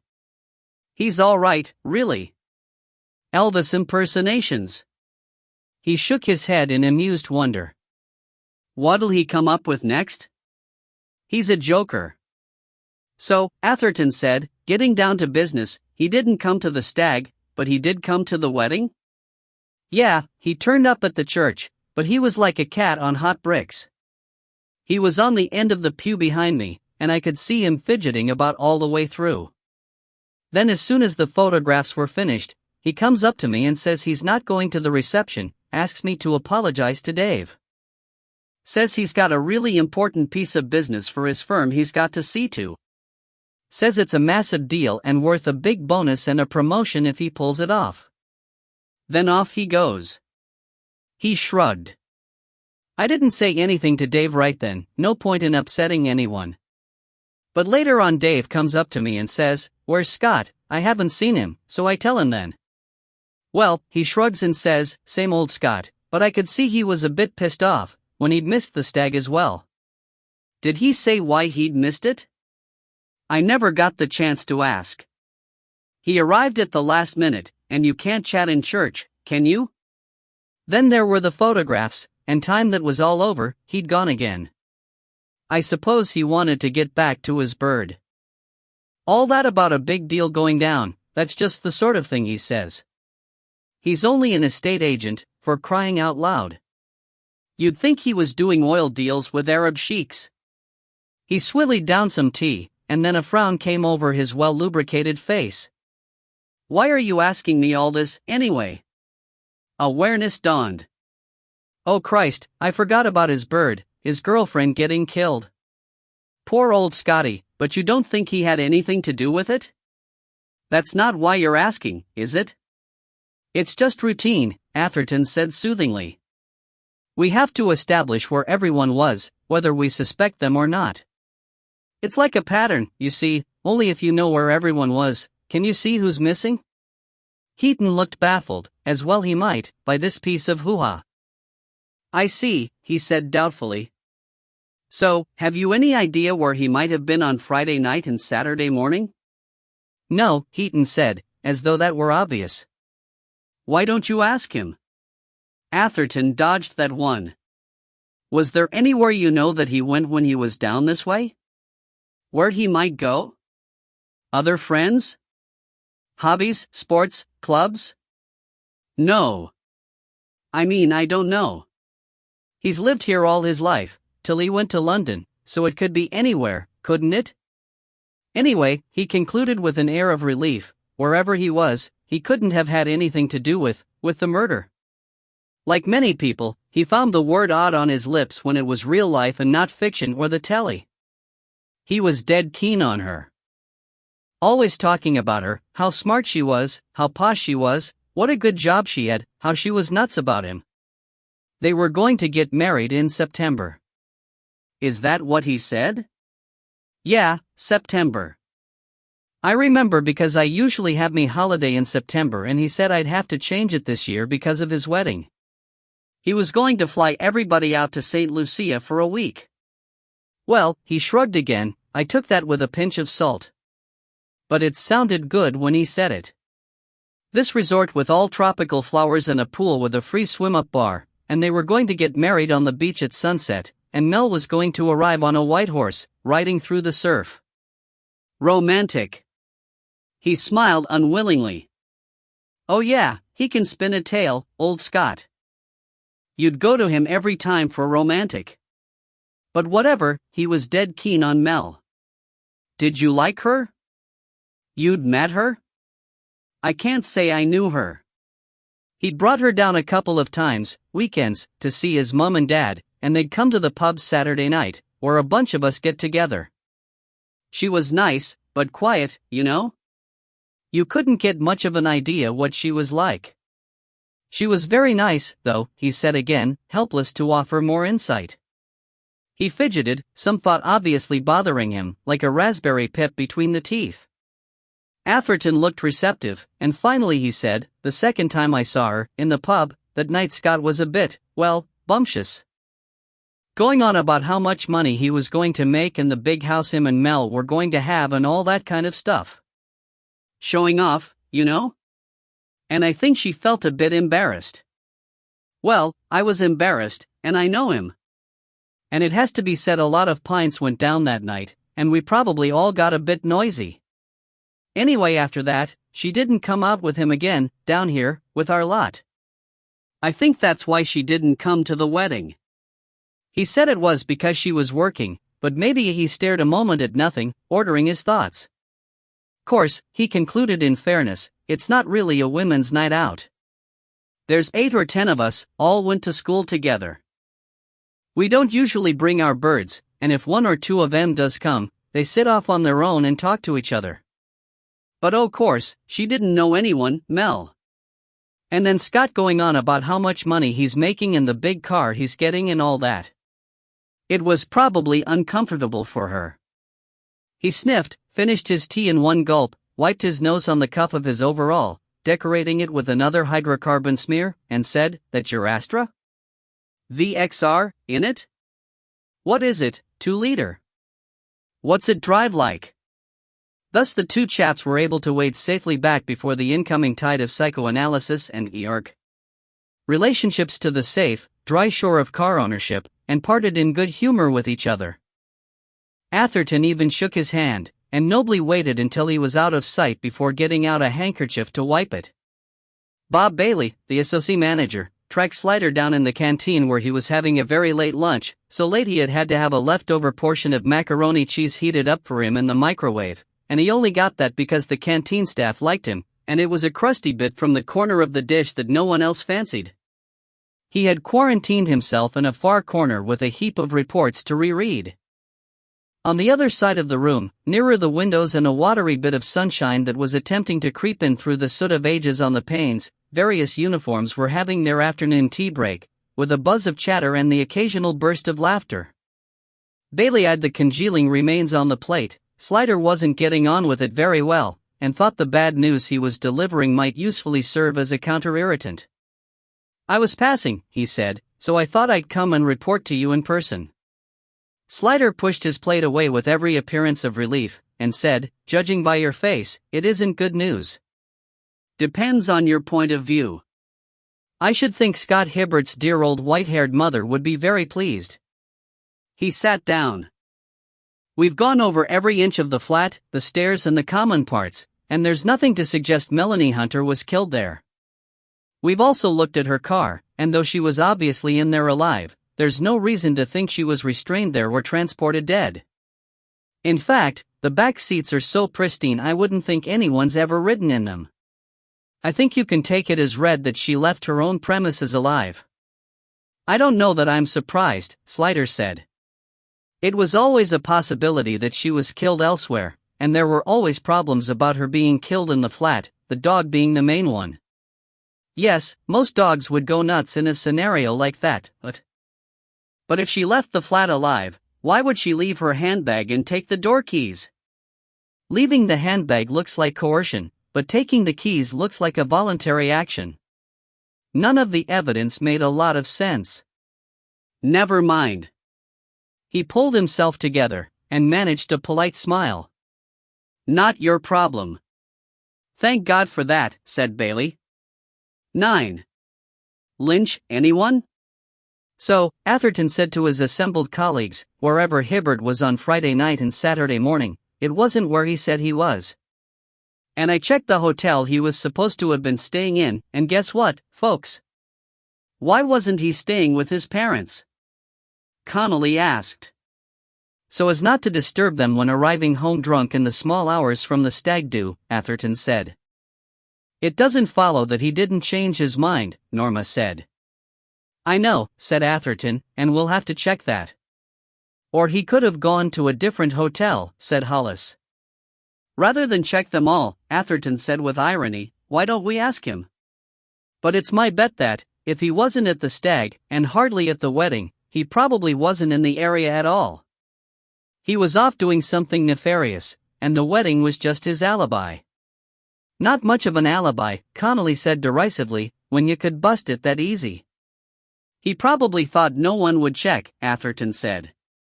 "Swaggering overconfidence doesn't usually go with painstaking analysis." "But he'd told her well before the date that he was going to this wedding."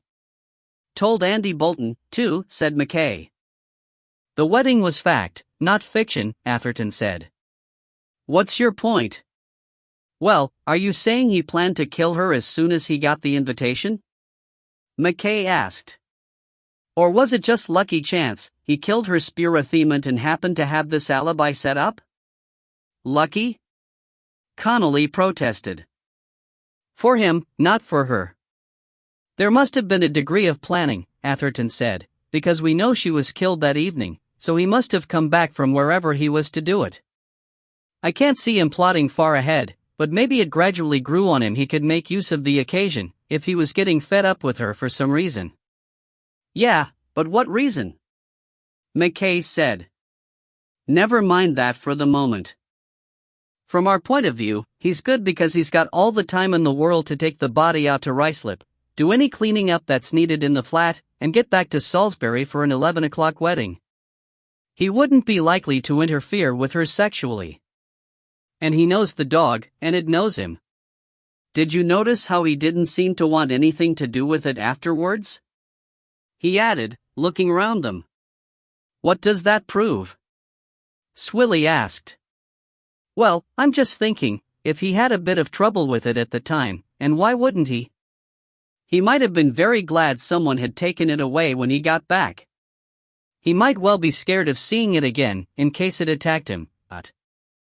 Connolly said, but if it was him, and fair play to ya, he's a big enough thick to think no one would check the stagger alibi, why would he leave the wedding early? Why not stay on for the rest of the day? Maybe he didn't want to be around his mates answering questions about why he'd missed the stag, Atherton said. Maybe he was too shaken up by the murder to be around people at all. It takes a cool head to behave as if nothing's happened when you've just killed someone. Connolly nodded. And didn't we think it was queer he didn't know she was missing, that he hadn't rung her all Saturday? Well, why would he, if he knew she was dead? But why, said Norma, if it was Hibbert who killed her, would he take her door keys? He had keys of his own. Atherton declined to be dampened. To make it look as if she'd gone out on her own 2 feet. But then wouldn't he have taken her whole handbag? Norma said. That would just make more things to get rid of. Keys are easy to drop down a drain, but a handbag the size of Belgium, like you women all carry these days. It was at this point that Slider came in, just in time to save Atherton from being lynched for the you women. Atherton told him about the busted alibi, Slider told them about the clean flat. So whoever killed her, it wasn't at home. Atherton was not downcast. Never mind, it still makes it Hibbert for my money. Who else could so easily lure her into his car and drive off without her putting up a fight? He only has to pretend it's something romantic. Let's look at the Lido by moonlight, something like that. At that time of night? Swilly objected. Best time for romance. Get Tony to explain it to you. Anyway, we know for a fact that he's lied about his alibi, and there must be a reason for that. I agree that Hibbert's got some explaining to do about where he spent the night, Slider began. If he was killing her and dumping the body, Hollis said, he'd have been too late to drive to Salisbury and check into an hotel. More likely he just got changed at the flat and went to the wedding from there. He'd have had to leave early, anyway, not to be seen, McKay said. Maybe slept in his car in a lay-by or something. At least it gives us something to check, Slider said. Whatever he was doing, there must have been some car movements. Fathom, put his reg number into the ANPR and see if you can find out where he was at any point between Friday morning and Sunday morning. I'd sooner have something concrete to face him with than just asking him blind where he was and having a whole lot of new lies to disprove. You'll get them anyway, Atherton said. At least we can narrow the field if we know whether he was in Maidstone, Maidenhead, or Middlesbrough. I've got something else, boss, Swilly said. This Hibbert talks all very well. She gave Atherton a look so cool you could have kept a side of beef on it for a week. But everybody agrees he's a prime plonker and about as subtle as a hand grenade. Plotting cunning murders and carrying them out. Not that cunning, Atherton protested. Not that obvious, either, or we'd know all about it. A person can pretend to be more gormless than they are. Oh, is that your excuse? What's your point, Norma? Slider intervened hastily. She turned to him. I've been going through Melanie's papers, and I started off with her bank statements and so on. Well, she was doing all right, just about breaking even, like most of us with a mortgage. She and Scott bought the flat between them and they were paying half each, and I suppose the same went for the bills. I haven't got that far yet, but it's fair to assume. But the thing is, a couple of years ago she had a decent amount in savings, but it's been going down steadily. She's been drawing out sums of money in cash, 500, 1,000, 200, at irregular intervals for the last 2 years. Ever since she moved into that house.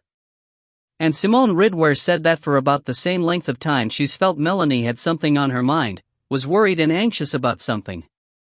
She thought it was to do with Scott, because she reckoned Melanie knew subconsciously that he wasn't good enough for her. "Makes sense to me," said Atherton.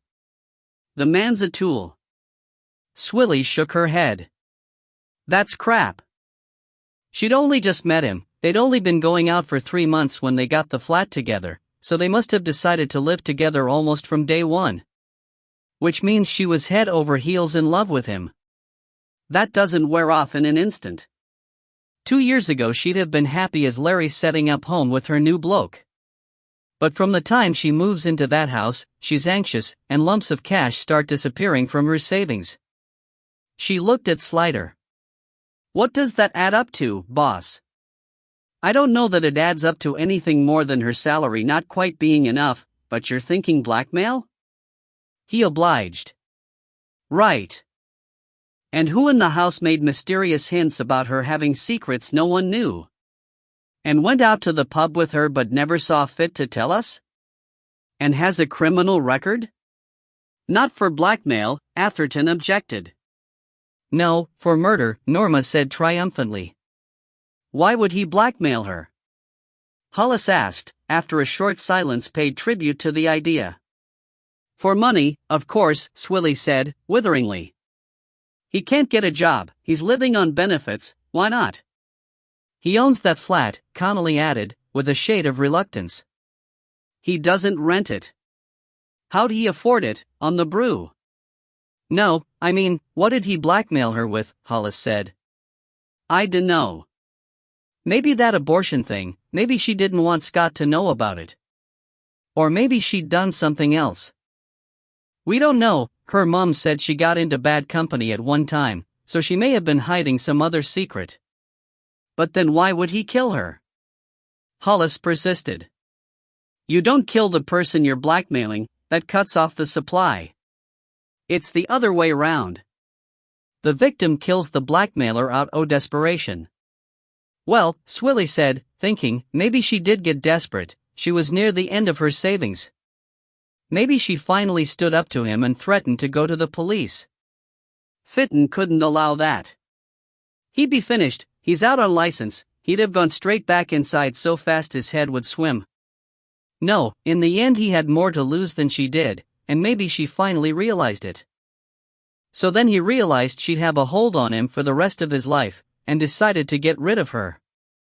If she knew about his past, Atherton said. No one else seems to have. Well, we don't know, do we? She snapped. We can't ask her. She appealed to Slider. It's just that it looks like a coincidence, boss, the timing. As soon as she comes into contact with Fitton, she starts shelling out cash, and goes round being anxious. Slider nodded reluctantly. There may be something in it.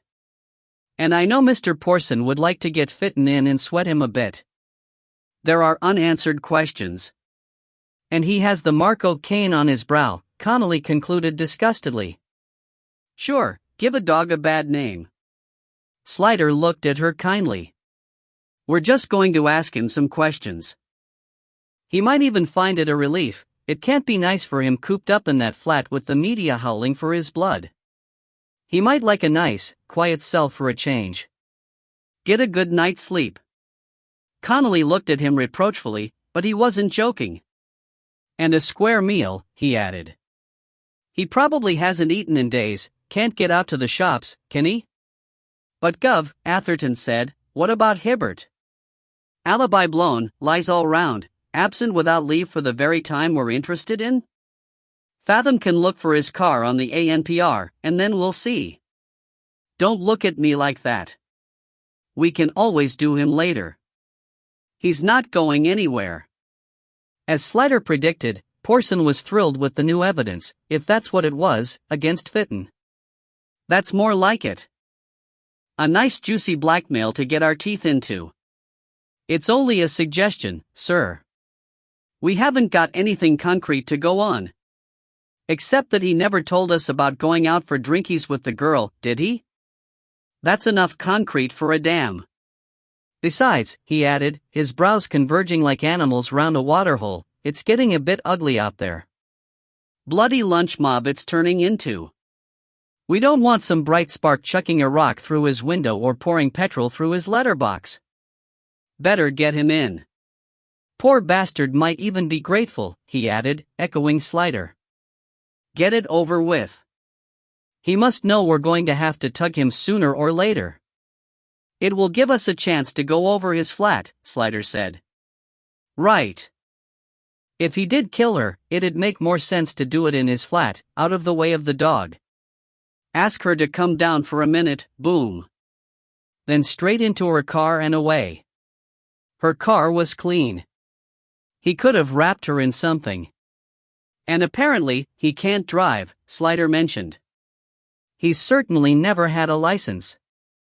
Easy to pretend you can't drive when you can, Porson dismissed the quibble. If it was the other way round. Anyway, bring him in. But not right now. Don't want to start a riot. Make it a dawn raid, snatch him in the early hours when there's nobody about.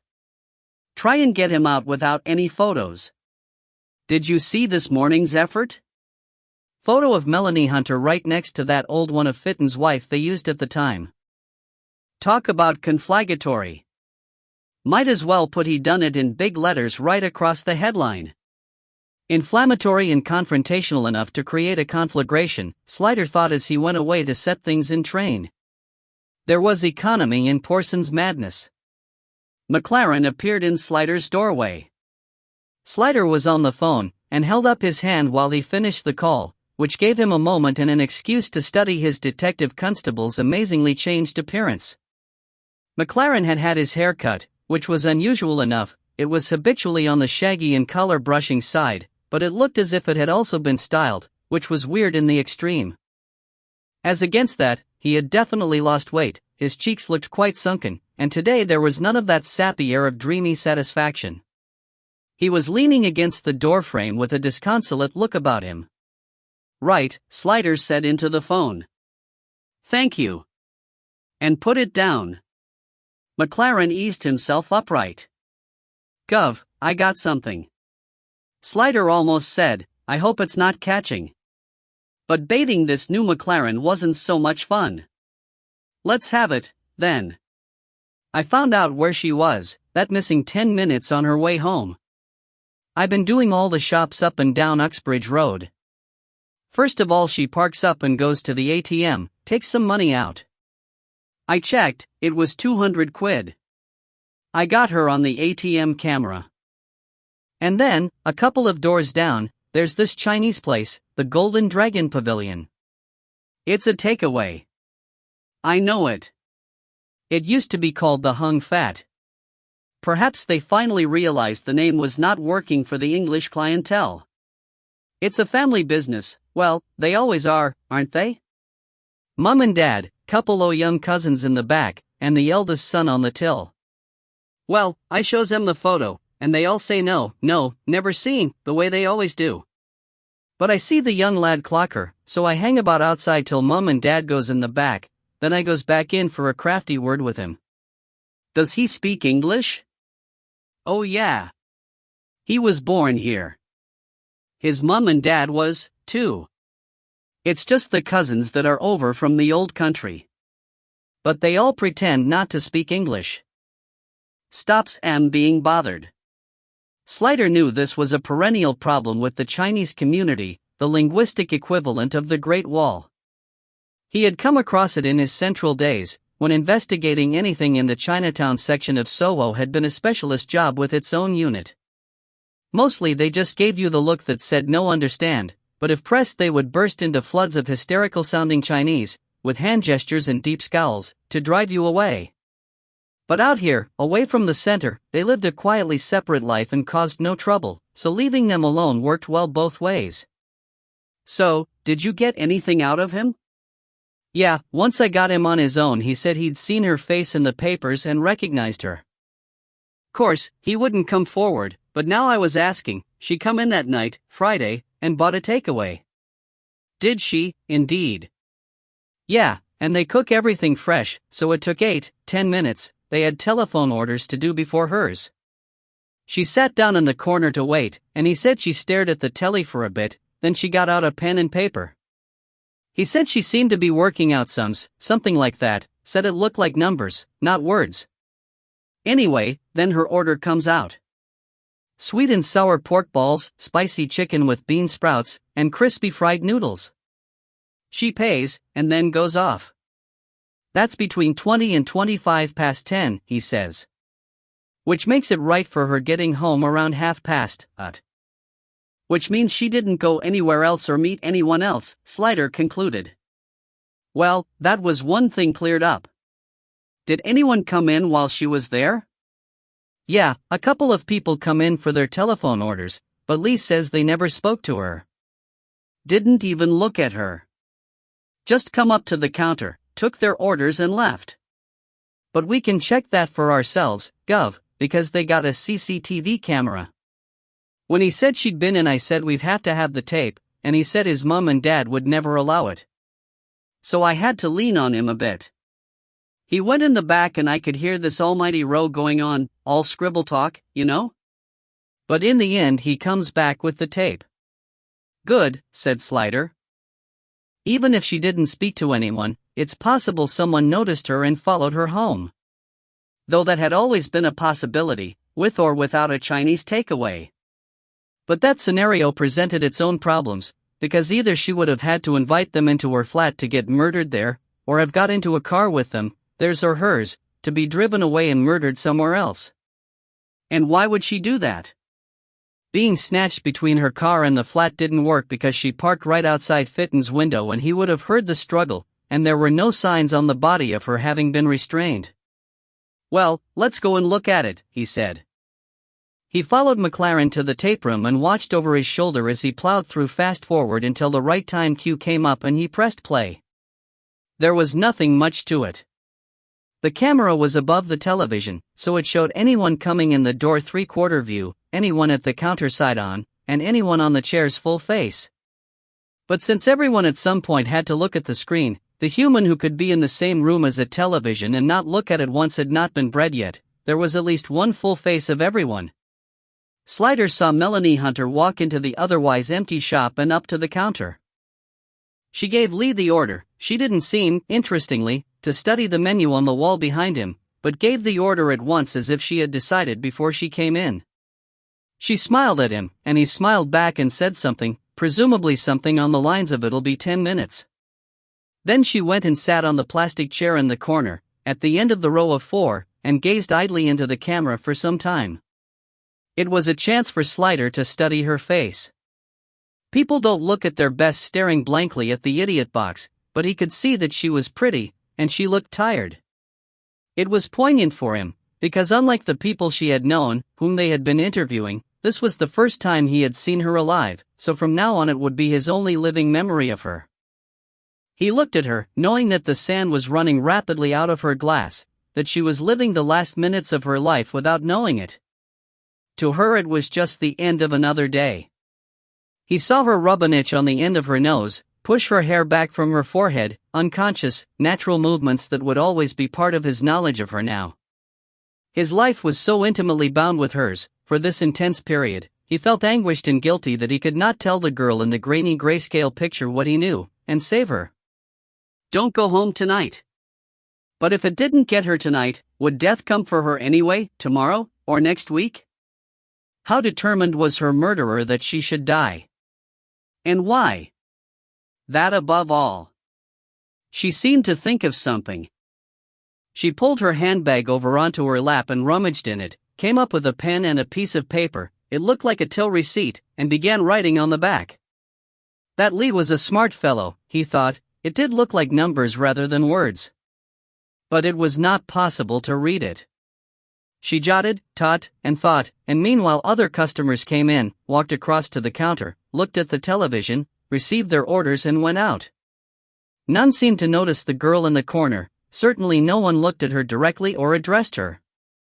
Finally Lee came out with a stiff paper carrier bag and said something, and she looked up. She balled the paper she had been writing on in her hand. Slider became tense. What happened to that paper? He watched it, rather than her, as she put away the pen and got out her purse, went to the counter, paid, received change, put away her purse and took up the handles of the carrier. At that point she seemed to become aware of the paper in her hand, and dropped it with the utmost casualness into the carrier. Slider let his breath out. "Wonder what was on that bit of paper," McLaren said, breaking the silence, and proving himself more of a detective than was often apparent. "Whatever it was, it's with the rest of the rubbish now," Slider said. "Wherever that is." Melanie said goodnight, with a smile, to Lee, walked to the shop door, opened it and turned right, disappearing out of camera range. "Can't see her motor," McLaren said, "but she parked outside the ATM, which is that way." And a moment later, there. "That's her." He ran the tape back and watched again, slowing it as a small car, which could have been a Polo, and could have been green, went past in the road outside, just visible to the camera. "You can't see the driver, but I bet that's her." "It doesn't really matter," Slider said. "We know she went home and she must have gone straight there because of the time." The time cue in the corner was showing 22.25. She had driven away to her appointment with death, and there was nothing he could do to change it. As they walked back to the main office, McLaren said, "Gov, I've been thinking." "I tried that once," Slider said. "Didn't take to it, dot." About that takeaway, McLaren went on. His only defense against Slider's more inexplicable remarks was to ignore them. "That's a meal for one. Not enough there for two." "I take your word for it," Slider said, and meant it. McLaren was the oracle when it came to junk food. He had never met a ready meal he didn't like. Or, at least, that had been the case up until whatever epiphany had recently struck him. "Well, then, what happened to it?" McLaren asked. "You're right. We know she didn't eat it," Slider said, "because we have the forensic report on her stomach contents. If she'd eaten it so soon before she was killed, it would still have been in the stomach and recognizable." "Anyway, she just had a big dinner," McLaren said.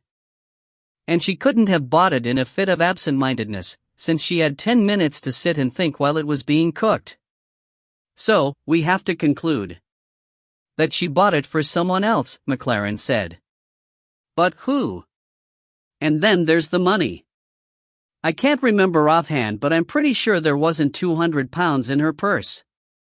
"No, Gov," McLaren said. £40 and some change. And she didn't spend $160 on a takeaway." In the office, Hollis was still at work and Atherton and Swilly were back. They gathered round and Slider explained about the tape and Melanie's takeaway purchase. Not for herself, obviously. "But who do you buy a takeaway for?" Atherton said. "Someone you know. Someone you live with." "Hibbert was away," said Hollis. "Or was he?" Atherton countered.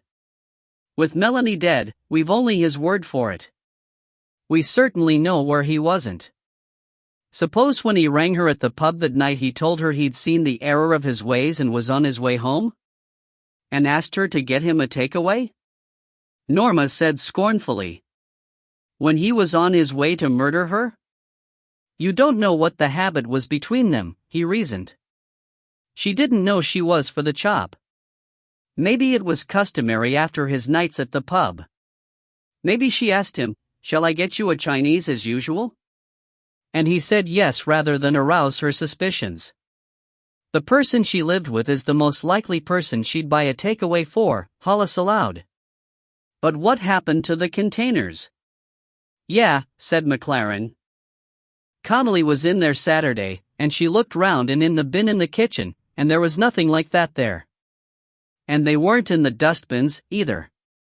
The contents of the household dustbins were secured on Monday, that was SOP, and since collection day was Tuesday, anything thrown in there over the weekend would still have been there. He could have taken them out and disposed of them, Atherton said. He had plenty of time. They could be in any bin between here and Salisbury. That's true, Sliders said. But why would he bother? To hide the fact that he was there, said Atherton. If we'd found the debris, we'd have got DNA out of the saliva traces and identified him as being at home when he was supposed to be at the wedding. But would he think of that? This is the man whose alibi was cracked at the first question, Sliders said. You just don't know what he might think of. Or maybe he killed her first, then took it with him and ate it in the car, Atherton said impatiently. It'd have been well cold, McLaren said scornfully. He had to get rid of the body first. You know who else she could have bought it for, Swilly said. That she was friendly with. Who had time to get rid of the rubbish. And I bet he eats a lot of takeaways. And there's the money, too. If it wasn't in her purse, where was it? Most likely Hibbard took it, said Atherton. No, said Slider. She means Ronnie Fitton. 10. The sun also rises. Slider was holding down the fort at home that evening, as Joanna had a recording session, and for a wonder Dad had a date as well. Since selling up his home and coming to live with them, he had been available night and day, and Slider had often told him that he ought to go out more, get some interests of his own. It was said as a sop to Slider's conscience, not for his father's benefit, since he knew, deep down, that what his father liked best was being at home and looking after George, but it seemed that at last Mr. Slider had heeded him and gone and joined a club. A Scrabble club, of all things. I didn't even know you played Scrabble, Slider had said. Everybody plays Scrabble, Dad had said. 'Tisn't difficult. Anyway, it's company. Gets me out o' the house, . Slider had started worrying on a whole new level. Those dedicated Scrabble players can be peculiar people. Fiercely competitive. They know words all made up of QS and KS, and they're scornful of anyone who doesn't. Mr. Slider had been untroubled. It's not like that in this club. All amateurs, just nice people wanting a quiet game. You wanted me to go out, he pointed out. I want you to be happy, though. Your trouble is you never have enough to worry about. You're an addict. Even when you got plenty, you keep looking for more. Anyway, if I don't like it I can always leave, can't I? I got to go once, because I told someone I'd give it a try. Oh? You've made a new friend? Slider didn't know why he was surprised. It's just he never visualized his father outside the home, talking to anybody. There was a gleam in Mr. Slider's eye, as if he read this thought quite plainly. Not deaf and dumb, am I? I see people in the street, talk to them in the supermarket. Quite a friendly old place, this. Anyway, you needn't worry about me. I had half an hour with the dictionary while my boy was taking his nap, and I'm all primed up. He patted his forehead, as if it were a willing horse. Quasha, quern, quinkkinks. Kukri, kowdow, kumis. Want to test me on the JS and ZS? It was odd, though, to see his father off and close the door, leaving himself in a silent house, empty except for George, asleep upstairs. He went up and had a look at him, just for the pleasure, then came down, feeling at a loss, and realizing how comfortable his life had been of recent months, always a fire lit and a meal ready when he came home, and sympathetic company to tell his day's experiences to. Ah well. He drifted into the kitchen, where his father had left him half a shepherd's pie in the oven, warming on a low light. There were vegetables, cut and ready to cook, but even as he looked at them he knew they were doomed to lie there undisturbed, and that when the moment came he would eat the shepherd's pie straight from the dish with a spoon. He was not a man who had been designed ever to live alone. He thought he'd have a small malt whiskey before eating, took time over choosing, and carried his scapa into the sitting room. He intended to spend the evening doing some heavy reading and some even heavier thinking. He had the uneasy feeling he had missed something, or forgotten something, that someone had told him something important that he had put aside in his head and now couldn't lay his hand on. It was not unusual when he was involved in a complex case, probably just part of the way his mind worked, but it was uncomfortable all the same. He decided to look at the paper first, while he drank his whiskey, to see if leaving it alone would make the missing thing pop up of its own accord. That sometimes happened. He took a sip, put down his glass, took up the paper, read the first paragraph of the first story, and passed out, sandbagged by sheer exhaustion. He woke an unknown time later with a stiff neck and a thumping heart as George's cry pierced the fog.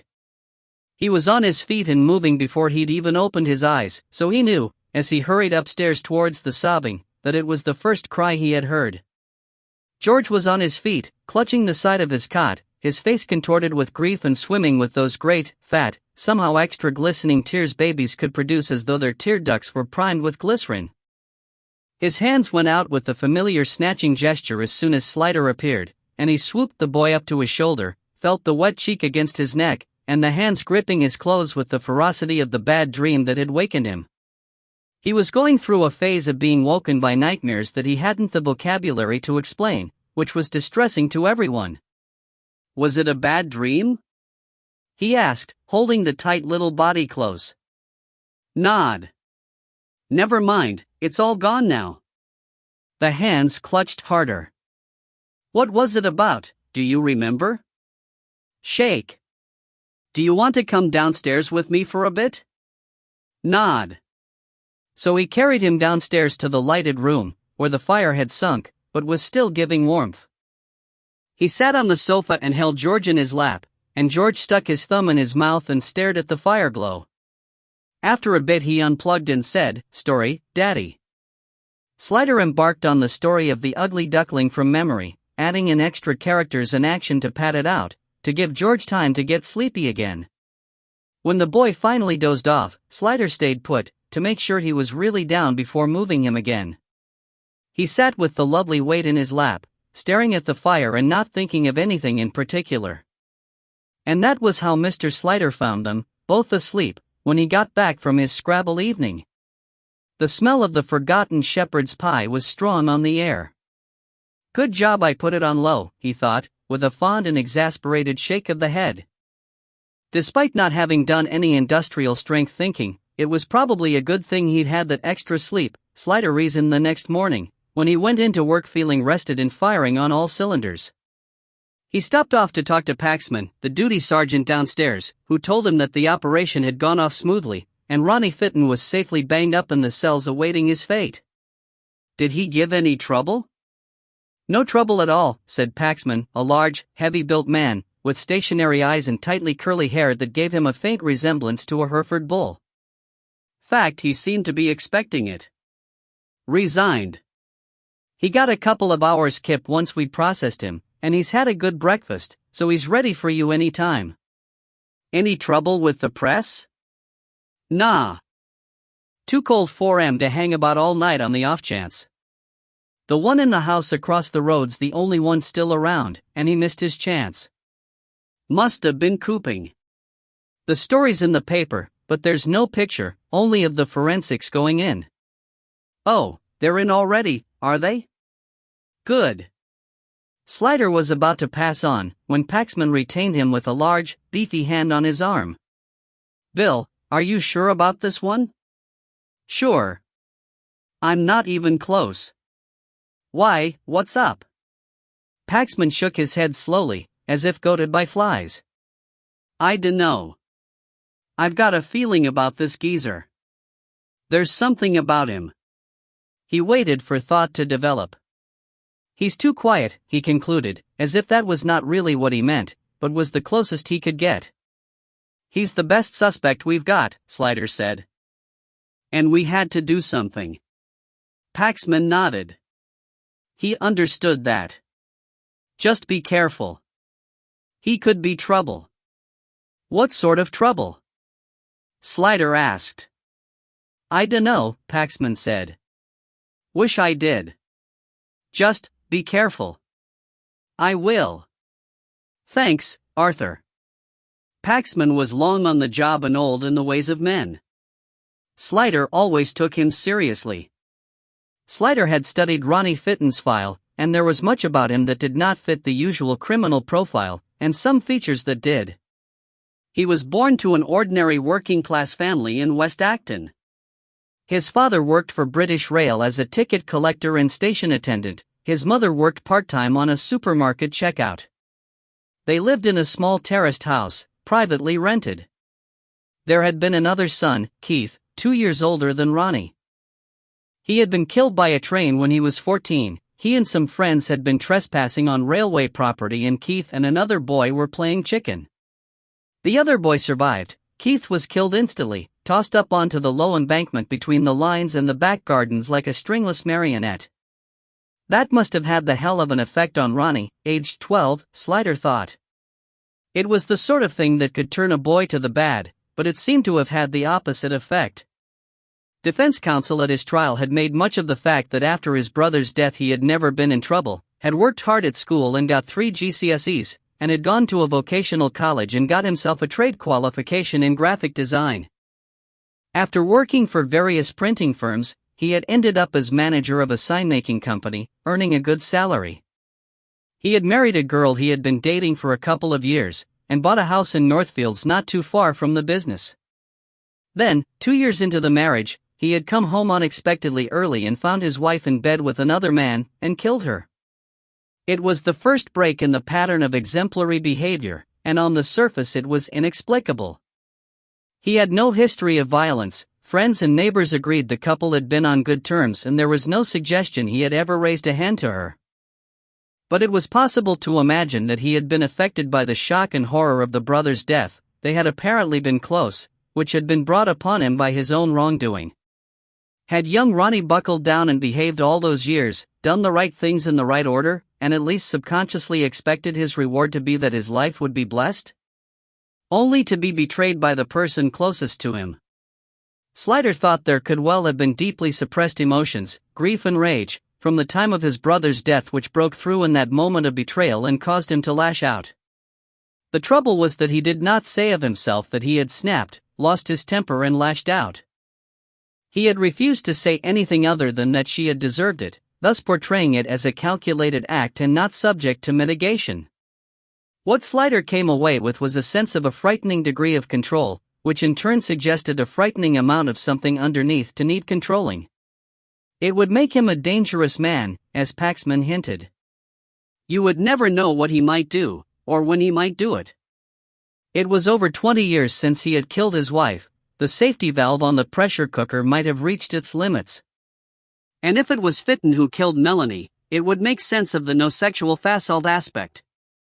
It was love and betrayal that had sparked him to kill his wife. Had he loved Melanie? And had she betrayed him in some way? Not sexually. Fitton's would have been a secret and suppressed love, perhaps an idolization. She would only need to do something he regarded as betraying his image of her, something he thought beneath her. Or, of course, he had to admit to himself that fierce control could have been simply covering up a series of criminal deeds. He could have been a right wrongman all along, but with the mental acuity not to get himself caught, and it was blackmail after all. One thing you could be sure of, good man or bad, he would not have wanted to go back inside. Fitton seemed very calm. He sat in a relaxed attitude on the chair in the interview room, his lean legs in the paper overalls crossed, smoking a cigarette. His face showed nothing, not fear or apprehension or even interest in what was happening to him, but Slider felt that there was a point of carbon steel somewhere in the middle of him, like the tip of a whipping top. He might appear to be motionless, but that was only because he was spinning so hard. Slider took his place on the opposite side of the table. Atherton came in behind him and sat by the tape machine. Fitton did not look at either of them. He took a drag on his cigarette and blew upwards, watching the smoke and the ceiling. Cup of tea? Slider offered. Fitton shook his head. Are they treating you all right? No complaints, Fitton said. You've had breakfast? Full house. You do a good one here. Thank you. I'll mention it to the Michelin inspector. Fitton gave no reaction to the pleasantry. Have you had your phone call? I've got no one to ring. He said it as a plain statement of fact, not an appeal for sympathy. Solicitor? Don't want one. That was usually a bad sign. The guilty man calleth his brief when no man pursueth, as the proverb had it. But in Fitton's case you couldn't read anything into it. He hadn't wanted anything to do with his legal team the first time round, either. He seemed to have a robust contempt for the profession. You're sure? Slider said. Now Fitton looked at him, and the level eyes were not calm, like the rest of him, but hard, with a spark in them like a glimpse of fire deep down in a fissure in the earth. There was a volcanic eruption somewhere being suppressed. Molten magma was flowing along secret channels far below the surface. He said, I don't need one because I'm not answering your questions. Why is that? Slider asked. Don't try and make friends with me, Fitton said. I didn't kill her and you can't prove I did. You're wasting your time. If you didn't kill her, you must want to help us find out who did. I don't care if you do or you don't. It won't bring her back. Time to help her was when she was alive. Did you try to help her? Not my business, he said briskly. Then he paused, seeming, curiously, not to like the sound of that answer when he heard it out loud. He added, she knew where I was. Not the same, Slider thought. Not the same at all. He said, well, then, you must at least want to see justice done? The spark flickered brighter for an instant. Justice? You talk about justice?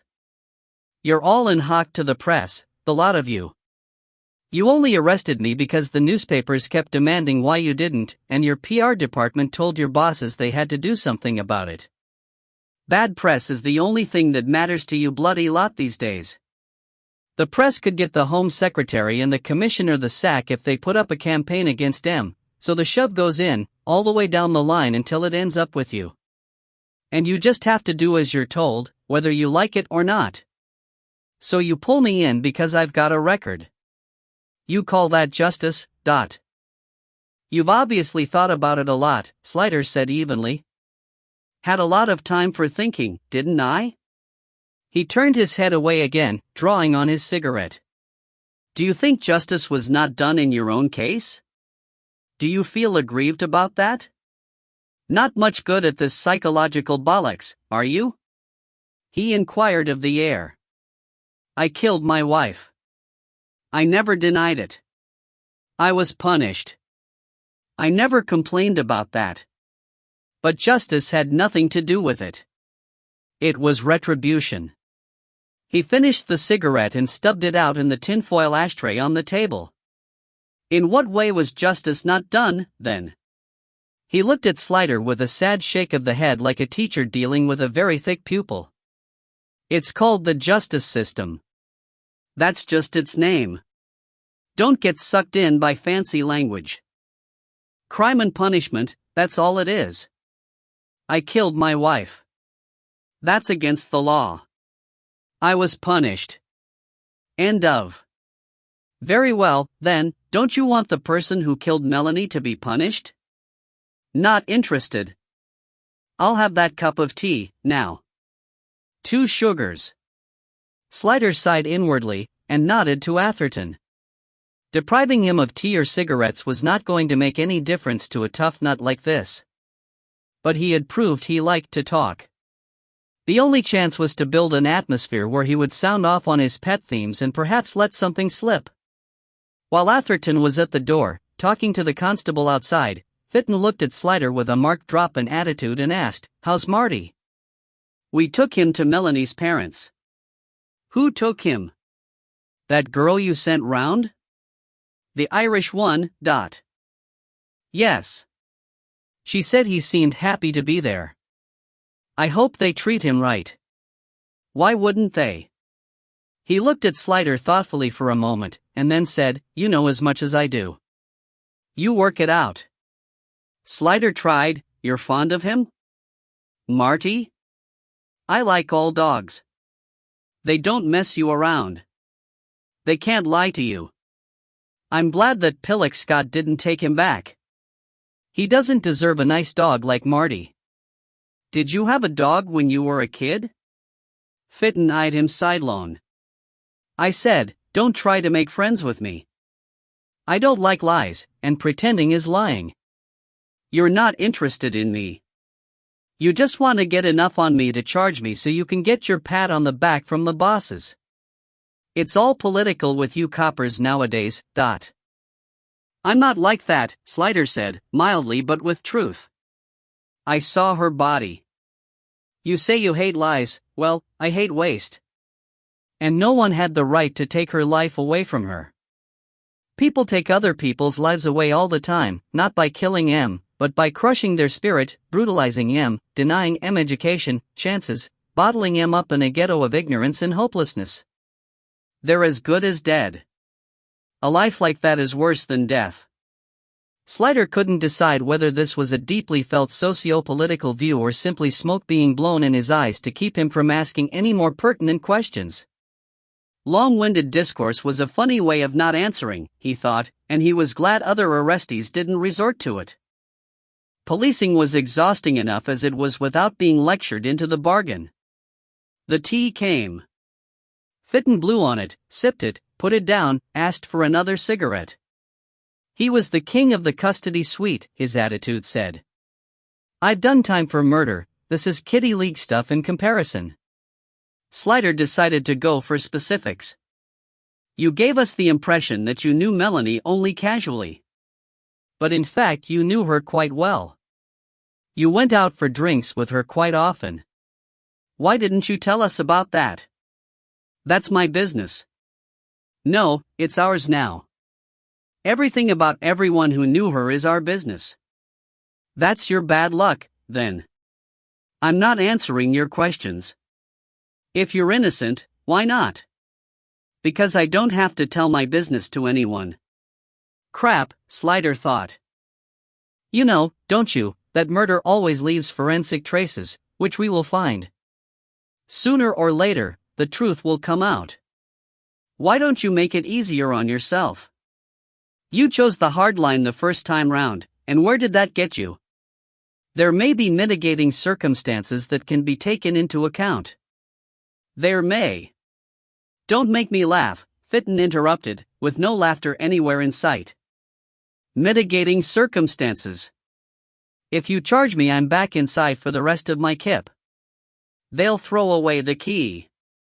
I don't fancy that, thank you very much. My flat's not much, but it's mine, and I don't have to share it with some farting, snoring, nose-picking Neanderthal with stinking feet. Then help us. Help yourselves. I had a reasonable life, until you lots sold me out to the papers. All I wanted was to be left alone. Fat chance of that, now. There was a knock, and Atherton went to the door, conducted a whispered conversation, then said to Slider, Mr. Porson wants you. Slider got up. I'll be back, he told Fitton. Take your time, Fitton replied. Porson was looking worried, which was so unusual it gave Slider a qualm. Fierce or impatient were Porson's normal expressions, along with any degree of either in between. The old man didn't do worried. He flung himself headlong at problems, sword in hand, slashing away, less in Zorro than in anger, Slider always said. Getting anywhere? Was Porson's first question. Like Bank Holiday Monday on the A303. Porson grunted. Being obstropolous, is he? Refusing to answer questions. He's too calm and a lot too cocky for my liking, but there's a lot of anger there, underneath. I can see him doing it. On the other hand, I don't get the feeling he's a bad man, basically. You can be a good man right up to the moment you're not, Porson said.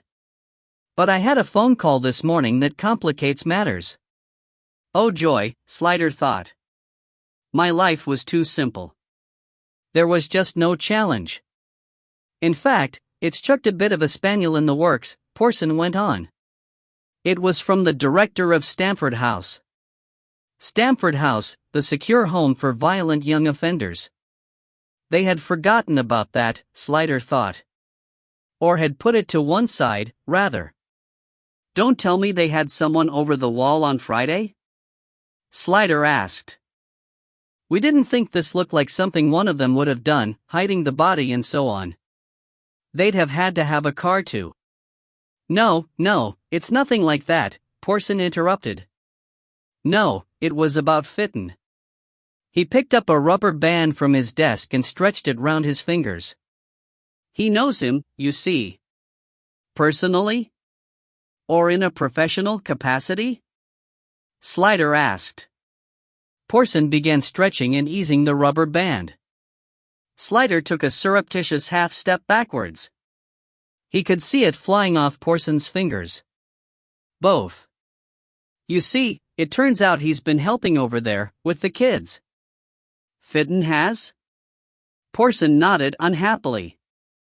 Started off with coming in to give Em a talk about what it was really like in prison, explode the myth, show there was nothing glamorous about it, put Em off it for life. How did that come about? How did the director know about him? He didn't. It was the other way round. Fitton volunteered. Said he wanted to help. Couldn't stand seeing those young kids going to the bad, like the ones he met inside. If he could save a single one, his suffering wouldn't be in vain, sort of effort. Porson's eyebrows went up like a pair of herons taking off from a pond. Apparently he was very eloquent. Anyway, the director bought it. They've got a hell of a tough ask in there, anything and anyone that might help is welcome. After all due checks and precautions, they let him come in and do his talk, and a Q&A afterwards. The kids were well impressed. The staff even more so. He handled their questions with tact, didn't let them get purulent about the murder or make him some kind of hero, and they obviously related to him, gathered round when it was over, started talking about themselves, asking his advice. The rubber band flew across the room, just missing Slider's ear. Porson didn't even notice it was gone. Thing is, it's hard to reach these kids. Most of them view all grown-ups as the enemy.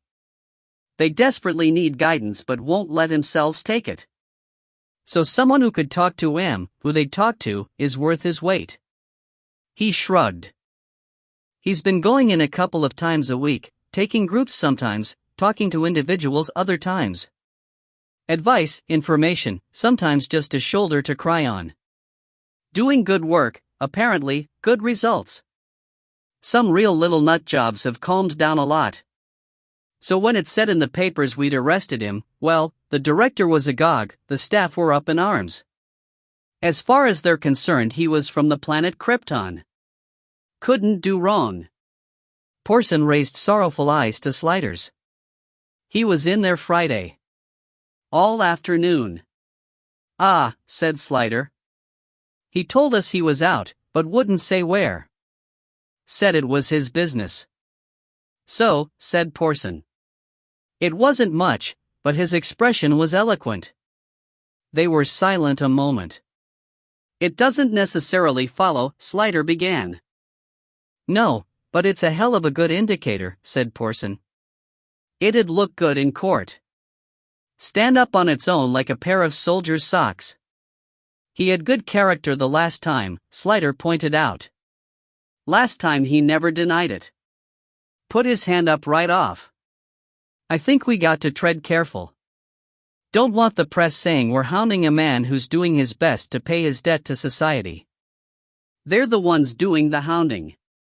They've been shouting his guilt ever since they discovered his record. Well, you don't expect them to be rational. No, it's our nuts on the block here. We'll keep him until the forensic comes back on his flat, and then if there's nothing there, let him go.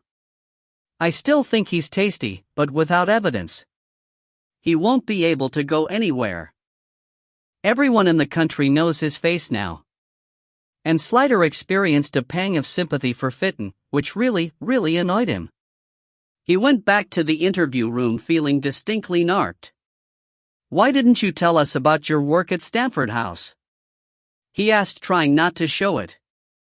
Fitton gave him that same darkly calm look. How many times do I have to say it? It's my business. Slider took a breath to reply, and he went on in a different tone, more conciliatory. Anyway, I don't want you bothering those kids. They've got enough on their plates, without the Bogans clumping all over em, asking em questions. You leave em alone. You could knock em back months, just when they're making some progress. I'm not going to ask them anything. There's no need. The director told us about your involvement with them. Oh, did he? Fitton commented, and did a bit of a brood. Slider tried to capitalize on the new mood. So what was the nature of your interest in Melanie Hunter? Who said I had any interest in her? Was it because she'd been in trouble at one time? He looked up at that. Criminal trouble?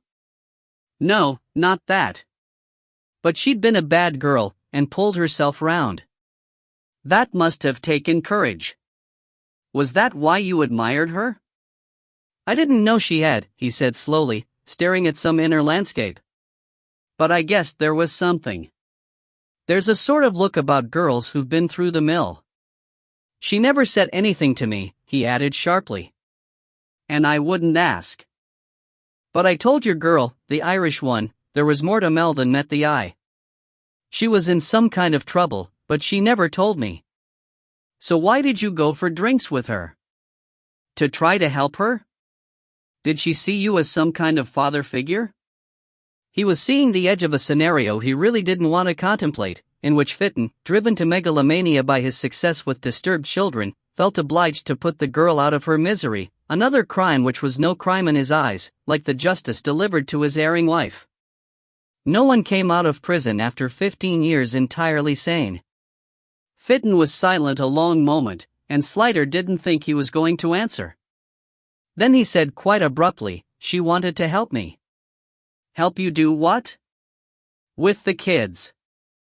She wanted me to get her into Stamford House.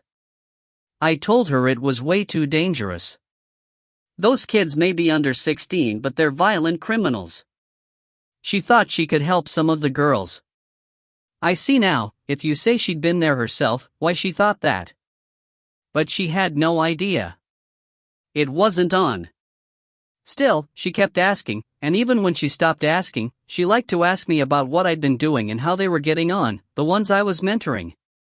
And a long pause, and then, almost sub voce, I enjoyed telling her.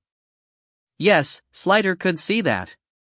A man so cut off from all normal discourse, the interest, the admiring interest, of a pretty young woman in the most important thing in his life. Very understandable, but also, given the nature of the pressure cooker, a potentially combustible situation. If something had threatened to take her away from him, or she had said the wrong thing, lost interest in his mission, dissed his protégés, or appeared to. A thought occurred to him. Did she ever give you money to give to them, to help them through a difficult patch, for instance? Fitton looked surprised, and then angry. I didn't take money from her. And I didn't give money to the kids. Do you think I'm some kind of amateur? If you want to know anything about them, go to the director. I'm done talking to you. Slider ended the interview. Atherton turned off the tape and called in the constable to return Fitton to his cell. As he passed him, Slider asked casually, "Do you like Chinese food?" But there was no reaction from Fitton's set face or grim voice. I can take it or leave it, he said. Slider and Atherton trod upstairs. It could still be him, Atherton said. He obviously had feelings for her. And he's more than a little nutty. Slider nodded. In fact, I'm feeling bad, now, about sending Connolly round there. But this helping with the disturbed kids is a powerful thing on his side. Unless we get some real evidence from the flat, or an eyewitness, we can't even hold him. But he's still got the best opportunity to get rid of the body and the takeaway cartons. Unless he really can't drive, that. And in any case, what would he drive? So far we haven't got her car logged anywhere on Friday night after she left the pub, and we don't know about any other car he has access to. Right, said Atherton cheerfully, so we'd better leave him to one side and concentrate on the person who had equally good opportunity, even better access, who could have been spending her money hand over fist for 2 years for all we know, and who's lied to us about his whereabouts and has a busted alibi. Do you like Chinese food? Indeed. Let's ask Scott Hibbert the same question. I suppose you're right, Slider said. As soon as Fathom gets his report in, we'll reel him in for a chat. They reached the door of the office, and Hollis came towards them, looking like a worried pepperami stick, with McKay eager at his elbow. I was just going to ring down to you, Gov, Hollis began. McKay couldn't wait. Hibbert's had it away. What? On his toes. Done a runner, Hollis amplified. See? Atherton said in triumph. I told you so. 11. That bourne to which no traveler returns. Fathom was looking worried. He wasn't one of the very brightest. If brains were air miles, he couldn't have got further than Birmingham. But stick him in front of a computer with a well-defined task and you couldn't go wrong. So as he loomed in Slider's doorway with his forehead resembling the winning entry in a drunken plowing contest, Slider was alarmed. Gov, I've tracked Hibbert's motor last weekend. He's got a silver Ford Mondeo. Well, he sidetracked himself, it's reckoned an okay car now, since James Bonds drove one in that film. I mean, it used to be really boring, but now all the reps want one, even the ones that used to drive BMWs. Hibbert's movements? Slider prompted him gently. It was like watching an oil tanker doing a U-turn. The turbines thrashed painfully for a moment before he righted himself. Oh, yeah. Well, I've picked him up on the Watford Way, the A41, at Five Ways Corner. He said he was going to Hendon on Friday morning, Slider said, so that fits. Yeah, Gov. That pings Friday lunchtime, 12:30 time. Then he's took the M1, M25, round to the M3, and I've got him filling up at the Fleet Services, westbound. So it looks as though he was heading down to Salisbury, Slider said. But leaving early in the day, I wonder if his employers knew he was taking the afternoon off? Dunno, Fathom said. He didn't go to Salisbury, though, not right away. He stopped on the M3. I've picked him up Winchester, Eastleigh, then he's took the M27, a 31, I've caught him at Ringwood, then he's on the A338 towards Bournemouth. I've lost him after that. There's not so many cameras down that way as there are in the London area. But I reckon he must have stopped somewhere in the Bournemouth area, because the next time he's pinged is at Ringwood again, going north this time on the A338, which takes him to Salisbury. That's 10:30-ish Saturday morning.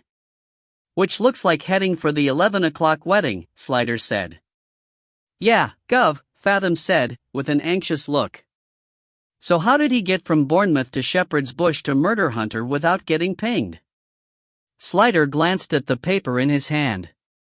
What are the rest of his movements? Back to Bournemouth straight after the wedding. Then Sunday morning I've got him on the A303, M3 back to London. He stops on the motorway all the way to Sunbury, then I've got him Richmond, Barnes, and Hammersmith Bridge at 10 to 10. Which is right for him getting home at around 10, like he said. So if that's the way he went home Sunday, how'd he do it Friday? Slider shook his head. There are ways, I suppose. Not every road has a camera on it by a long chalk. He could have gone a roundabout route, by the back roads. Yeah, Gov, but how would he know where the cameras were? Or even that there are cameras, Slider completed.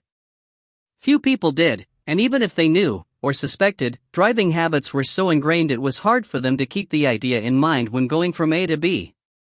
A man with no criminal background would be unlikely to govern his movements by fear of being caught by the ANPR. However, he said in a comforting tone, for Fathom was looking as bereft as if his puppy had been taken away from him, there is another possibility, that he did the journey in a different car. Fathom's face cleared. Oh, yeah. That was altogether more explicable. A man might not know about the cameras, but he might just grasp that if his car was spotted in the wrong place at the wrong time it could spell trouble. What's exercising me more is what he was doing in Bournemouth. The Bournemouth area, Fathom corrected. There's a lot of places he could have gone from there, if he didn't go on the main roads. Let's say that when I say Bournemouth, I mean the Bournemouth area, Slider said. Maybe it was something for his firm after all, Fathom said. He went straight there from London. And didn't that bloke, the best man, say he was talking about doing a big deal? True. And I suppose even a liar and fantasist might tell the truth sometimes, by mistake. Well, you've done some good work here, Fathom. Thanks, Gov. And given me lots of questions to ask Mr. Hibbert, as soon as we find him. Yeah, Fathom said, his momentary pleasure at being praised flagging. And all cars, all areas' general shout had gone out for Hibbert. He had achieved fugitive status, and other eyes than Fathom's would be scanning the ANPR for the Silver Mondeo now. Slider gave him a consolation prize. I'd like you to get onto his employers, Hatter and Ruck, and find out if he was doing anything for them in Bournemouth, and whether they'd had any contact with him since Friday. And if he wasn't on company business in Bournemouth, whether he's ever mentioned the place or has any connection with it. Porson had been talking to headquarters at Hammersmith, as was apparent from the redness of his right ear and his air of restrained frenzy. Mr. Weatherspoon first, and then the PR girl, woman, Person. Lily Sadler, Slider offered her name, to get Porson out of the PC mire. It was no wonder he had difficulty remembering it. She was the third in 2 years. It was a job no one stayed in very long, largely, Slider thought, because of Mr. Weatherspoon, whose tact, sensitivity and sweetness of nature made him about as popular as Hitler at a bar mitzvah. Sadler, that's her, Porson said. He gave a sigh that would have registered on seismographs all round the world. Bloody PR again. I don't know why we don't just get Saatchi and Saatchi in to run the police and have done with it. Anyway, the upshot is they've decided there's no harm in letting the press have Hibbert doing a runner. They'll get onto it sooner or later, and Mr. Weatherspoon thinks it'll be good to have something else already on the go for if and when we have to let Ronnie Fitton out, so they can't say we've been wasting our time chasing our own tails while the real villain gets away. It's a point, Slider conceded. Porson eyed him. I can see through you like a book, he said. You think Fitton's a washout, don't you? I wouldn't go that far, sir. I certainly think he's capable of it. I'd even say it looks like his kind of murder, done in a moment of rage, the hands round the throat and the single blow to the head. But I also think, who better than him would know how to cover his tracks? If he did do it, we may never be able to put together a case against him. Unless they find some blood in his flat. Just evidence of her being there won't do, because they were friends, there's no reason she shouldn't go in there. You're full of bloody sunshine, you are, Porson said disconsolately. When are you expecting the forensic report? Sometime today. They finished the site examination yesterday, the flat's so empty it was relatively easy, so we're just waiting for the swab analysis. Unofficially, Bob Bailey isn't hopeful. But that doesn't mean he didn't kill her elsewhere, of course. Porson grunted. Trouble is, elsewhere's a big place. I'm going to have to get on to Mr. Fox, see if we can widen the search area, look around those woods for some blood, or some bloody clothes. I'd be grateful, he said with an air of pathos, for a nice pair of discarded surgical gloves. He pulled himself together. Meanwhile, we'll have to pin our hopes on Hibbert. One thing, getting the press involved will find him quicker. If he's gone to ground, once his picture's in the papers, someone will recognize their new next-door neighbor. Connolly was waiting for him when he got back to his room. Boss, I know we're all off our heads about your man Hibbert doing a legger. It doesn't mean we can't keep our eyes open in other directions, Slider said. That's what I was thinking. She was wearing smart gray slacks and an enormous reddish-colored shaggy sweater with one of those roll necks that didn't fit closely, so her neck and head rose from it like something growing in a flower pot. She had recently had her hair cut shorter so it was a flower with the petals furled, he thought. "There's something here," she said, waving the papers she was holding. "I was going over the interviews with the friends Hunter went for a jar with on Friday. You know, one of the questions we asked them was if she had any phone calls? Well, this one, Leanne Buckley, said she had a phone call from her dad. But when I spoke to Ian Wiseman, he said he hadn't spoken to her for 2 weeks," Slider remembered. "He said she'd spoken to her mother on the Friday." "Yeah, boss. Her mammy said she'd phoned her in the afternoon, from work. So he wouldn't have been around. He couldn't have just taken the phone from her for a quick hello, and then forgotten it. So what's your point?" "I went back to this Buckley female, just to check, and she's quite sure about it. She said she was sitting next to Hunter when the call came in, and she seemed upset by it. Didn't say much, just yes and no and I see, that class O caper. But whatever was being said was annoying her, and finally she said, 'Yes, all right, Dad, really narky-like.' And here's the best bit, boss," she forestalled his comment. "This was around 10 o'clock, and soon afterwards Hunter says she's feeling like shite and wants to go home, and she breaks the party up, but I always felt it was a bit early," Slider said. "Yeah, me too, boss. When you get together with your mates for a crack, especially on someone's birthday, you don't hang up your boots while the trains are still running. So I'm thinking, what if Wiseman asked her to meet him somewhere? Given that they had a row last time they met, why would she go?" Slider objected. "Well, he is her dad. Even if she didn't like him, you kind of do what the owl ones ask, don't you? And say he said he wanted to make up with her? He was sorry for giving out to her, and wanted them to be friends. So she thinks better get it over with, and says okay. She might perhaps want to do that for her mother's sake." "Yeah, boss. It'd be uncomfortable for her mammy with the bad blood in the house, so she could think, I'll do it for her, sure the owlman's making the effort, have to give him the benefit of the doubt." Slider thought about it. "And the Chinese takeaway?" Connolly frowned. "Well, to be honest with you, that has me a bit confounded. But I suppose he might have said, 'I'm just coming from Pracker and I've not eaten, could why ever get me a takeaway on your way home?' But he could have got his own takeaway, if he was going over there by car." "I know. I haven't quite worked that one out. But the fact is," she stared at him earnestly, like someone trying to persuade through Pelmanism, "he said he didn't speak to her and he did, and she got upset and left early. That's got to be worth something, hasn't it?" "Yes," said Slider. "Besides which, Wiseman was good for villain.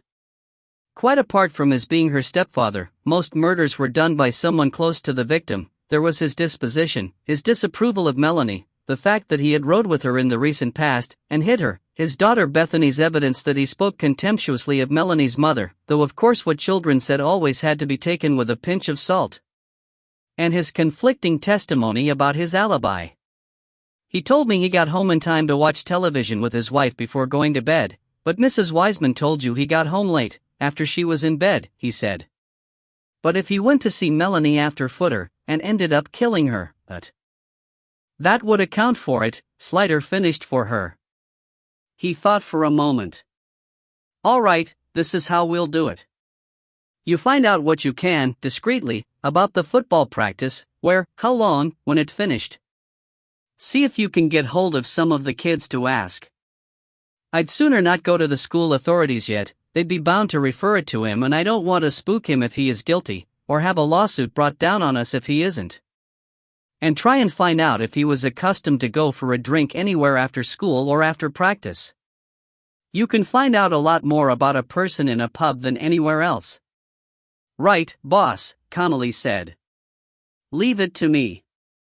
If he does frequent a pub, let me know. I might send in McKay. Sometimes a man's better in that environment than a woman." "Depends on the boozer," Connolly said, and she wasn't wrong. The ANPR did not take long in picking up Hibbert's car on the same route down to Bournemouth that it had traced on the Friday. They remained on alert for any further movement, but as long as he was thought to be in the Bournemouth area, the actual searching for him on the ground had to be handed over to the local police, leaving Slider's hands tied. Fathom meanwhile had interviewed the staff at Hatter and Ruck and learned that Hibbert had indeed been going to Hendon that morning, to look at a large house that was going on the market. He was then supposed to call in at the Hampstead branch on internal business, but had phoned them to say he had been delayed and was running late and would not be coming in after all. He was supposed to be working at home in the afternoon. They had not seen or heard from him since Friday, but of course they had not expected to once the murder became known. They had sent him a text of condolence, saying he should take leave of absence for as long as necessary. He hadn't responded to that.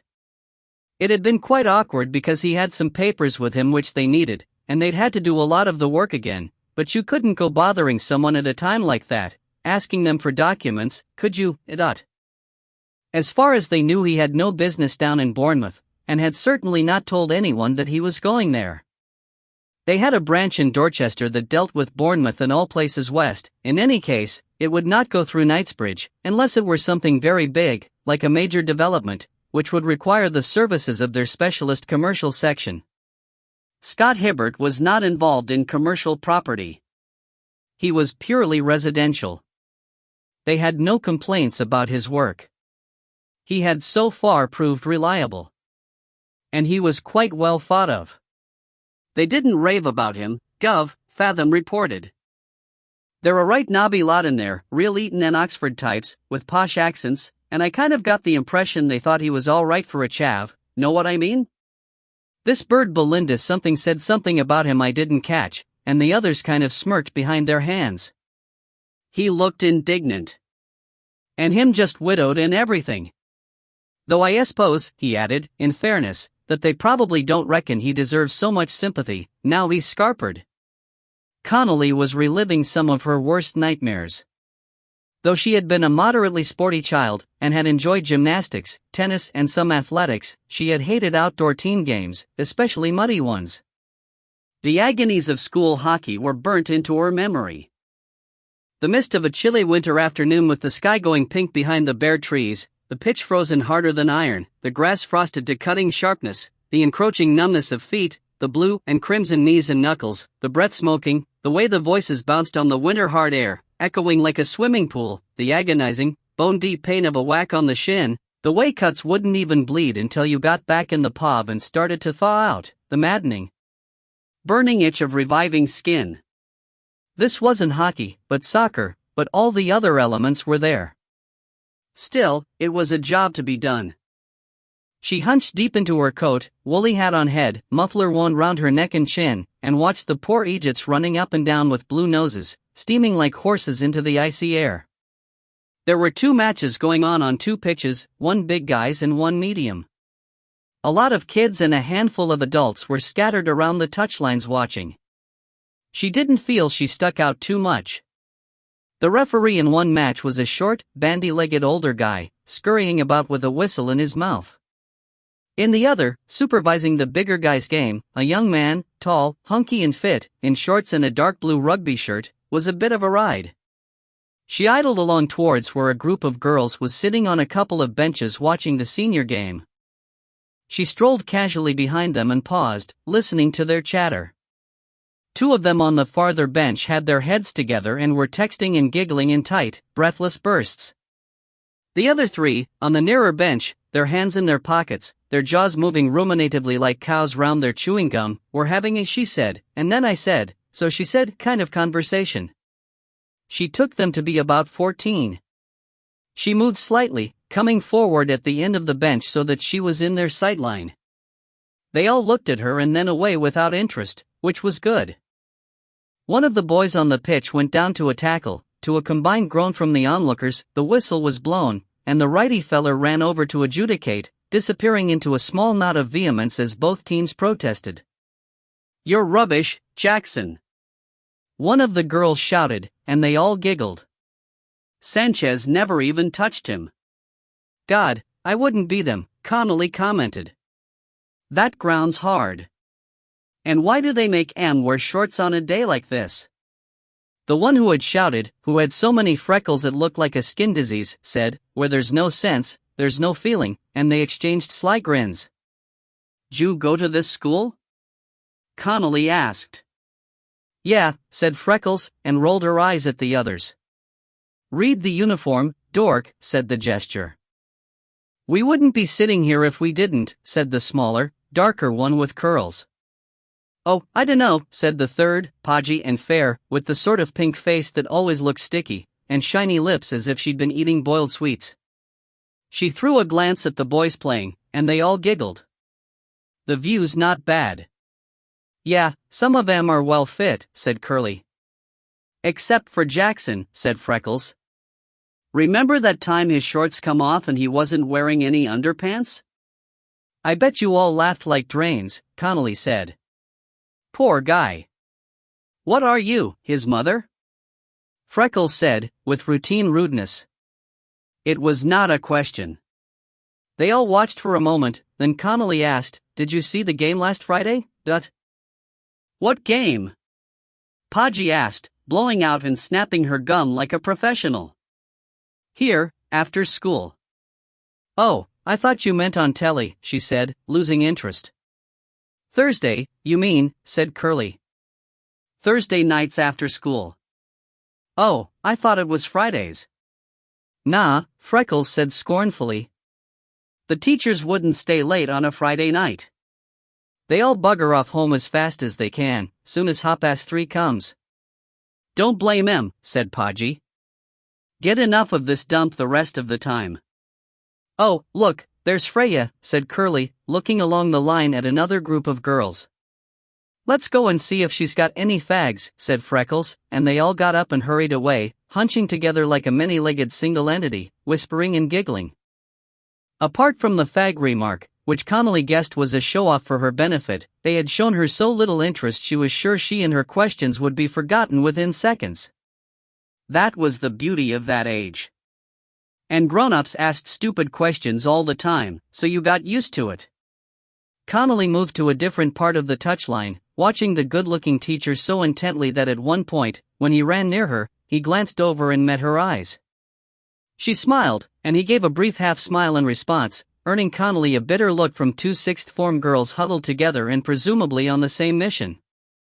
When the games finished, the older man headed straight to the changing block with his team, while the younger teacher gathered his boys round him for a debriefing talk that went on until it seemed he suddenly noticed it was getting even colder. Can't believe it's April. And they were hopping on the spot and rubbing their own arms. He went off with them without a glance around, so Connolly had no chance to talk to him. Well, you just have to make a chance, she told herself. There was a small parking area beside the changing block which she assumed was for the teachers. Beyond that was a small flight of shops, and she went and bought a newspaper and then sat on a bench on the far side of the parking area and watched. She was in luck. In ones and twos and groups the boys came out and hurried off, some adults retrieved their cars and left, the little bandyman got in a Fiesta rust bucket and disappeared, but the righty teacher was still inside. She got up, stuck her paper under her arm, and began to wander towards the remaining cars, pretending to rummage in her handbag while watching the door under her eyebrows. It took a degree of skill to extend the rummaging the required length of time and still make it look natural. It took skill and a certain gymnastic agility. When the man came out, alone, thank God, in a cozy-looking padded jacket with a large Adidas bag on his shoulder, to wander into his path at just the right moment and allow him to knock her over. Oh, God, I'm so sorry, he cried, swinging his bag to the ground to offer both hands for her assistance. My fault, I wasn't looking, she said. She had managed to spill a few things from her handbag, and when he had pulled her to her feet he crouched and gathered them up, while she brushed down the back of her coat. Thanks, she said, as he restored the items to her cupped hands. Are you all right? He asked. Not hurt? No, I'm fine. Only need dignity smarting. I'm so sorry. Clumsy of me. 'Twasn't your fault. I wasn't looking where I was going. She looked up and directly into his eyes. Good, he was interested. I saw you taking the game with the boys. You wouldn't be Mr. Wiseman, would you? No, I'm afraid he's not here, But he'll be here later, will he? For the late practice. Don't you have practice after school on Fridays? No, Thursdays, he said. Never on Fridays. Oh, I thought there was something last Friday, after school. No, we've never had after-school games on a Friday. He gave a rueful smile. Too many of the parents want to get away for long weekends. Oh, so I've missed Mr. Wiseman, then. Is it anything I can help you with? My name's Rofant. Simon Rofant. I'm the other games teacher at the school. He hesitated. I'm afraid Mr. Wiseman probably won't be in for a while. Something rather awful happened. His daughter got killed. That's terrible. The poor guy. What happened? He hesitated again and said, Look, it's too cold to stand here. Do you fancy a cup of tea? There's a cafe just along there. He gestured along the line of shops. That'd be nice, but don't you have to be somewhere? He raised his hands, almost in a guilty gesture. Nope. Footloose and fancy-free. But what about you? Same here, she said, and smiled. He smiled back. Bingo, she thought. In the cafe, very small and functional, 6 Formica tables with tubular chairs and counter service of tea and coffee, cakes, sandwiches, and an all-day vat of soup that smelled like unwashed bodies, there was a diminishing knot of schoolchildren, buying sweets and snacks with agonizing indecision. But they were gathered at the counter, and left with their purchases without sitting down, though not without giving Rofant and his companion a long, interested look followed by head-together sniggering. One table was occupied by schoolgirls, but they were all texting away, heads down, and nothing, Connolly thought, short of the last trump would draw their attention away from their little screens. Rofant ignored them all magnificently, insisted on buying her a tea, it's the least I can do after knocking you down, and when they were seated, told her all about the Melanie Hunter murder, from the point of view of the general punter, which was interesting. Connolly explained her ignorance of the matter by saying she'd only just come over from Ireland and had been so busy with the moving the last few days she hadn't had time to read the papers or watch the news. Poor guy, she said. What a terrible thing to happen. He must be really cut up. Yes. The head told him right away to take the week off. I must say our head's decent like that. But I don't suppose he'll be back next week either. I mean, apart from what he must be feeling, and his wife, you don't want to expose yourself to the kids at a time like that. Staring eyes and prying questions. Curiosity always overcomes tact. Not just with kids, either, Connolly said. It must be really hard to get away from it, even for a minute. I suppose he can't even go down to his usual pub for a bit of relief. No, especially not in his case. He's famously teetotal, Rofant said. Disapproves of pubs and the demon alcohol. He said it lightly, seeming to think, even as he said it, that it was a bit disloyal. He looked uncomfortable for an instant and then said, What was it you wanted to see him for, anyway? Perhaps I can help. This was always going to be the danger moment. I heard he did private coaching, out of school hours, I mean. I think he does. Who told you that? A neighbor of mine knows someone who knows someone he's coaching. I think she's in the 6th form, Connolly said vaguely. The coaching would have to be for herself, she didn't want to have to invent a child. Oh. That must be Stephanie, I suppose. Stephanie Bentham. Small, fair girl, lives in Boston Manor somewhere? I've never seen her. But I think that was the name. Well, I suppose he won't be doing any coaching for a long time now, if ever, poor guy. She finished her tea, and made leaving movements, eager to get away now. Well, thanks a heap for the tea. That's warmed me up. I can't believe it's so cold, you'd never think it was spring. My pleasure, he said, standing too, his eyes on her. It's been nice meeting you. Would you like to go for a drink sometime? She definitely would, but that was the trouble with what she did. You couldn't start a relationship with a subterfuge, now she had fooled him, she could never get to know him. Besides, it was near impossible to go out with any man who wasn't in the job. They just didn't understand. While men in the job understood too well, and were all neurotic bastards anyway. She'd had 2 bad relationships with coppers that ended in heartbreak, and that was enough for one lifetime. As long as she remained a copper, she would have to remain alone. "I'd really like to," she said, putting sincerity into her eyes, "but I'm kind of half seeing someone else. I came over here to see if we can make a go of it." "Well," she shrugged, "you know. But thanks for asking." "That's me all over, wrong place at the wrong time," he said self-deprecatingly. "Well, if it doesn't work out, you know where to find me." "You've got it," she said with a smile, and they parted on a handshake. Isn't that just like bloody life, she thought, heading for her car. You meet a total ride, who's interested in you, who's also available, and how often does that happen? And you can't do anything about it. Not because you've already got someone, oh no, that'd be too easy, but because you've been forced to make up someone in order to get out of going out with a bloke you want to go out with. God was just a big, bloody tease, so he was, and it wasn't fair. 12. Crowd cuckoo land. But if there was no soccer practice on Fridays, why wouldn't Mrs. Wiseman know that? Atherton asked. She's been married to him long enough. Connolly counted on her fingers. She's confused, she's not that interested, he's told her and she's forgotten, or he's just not told her.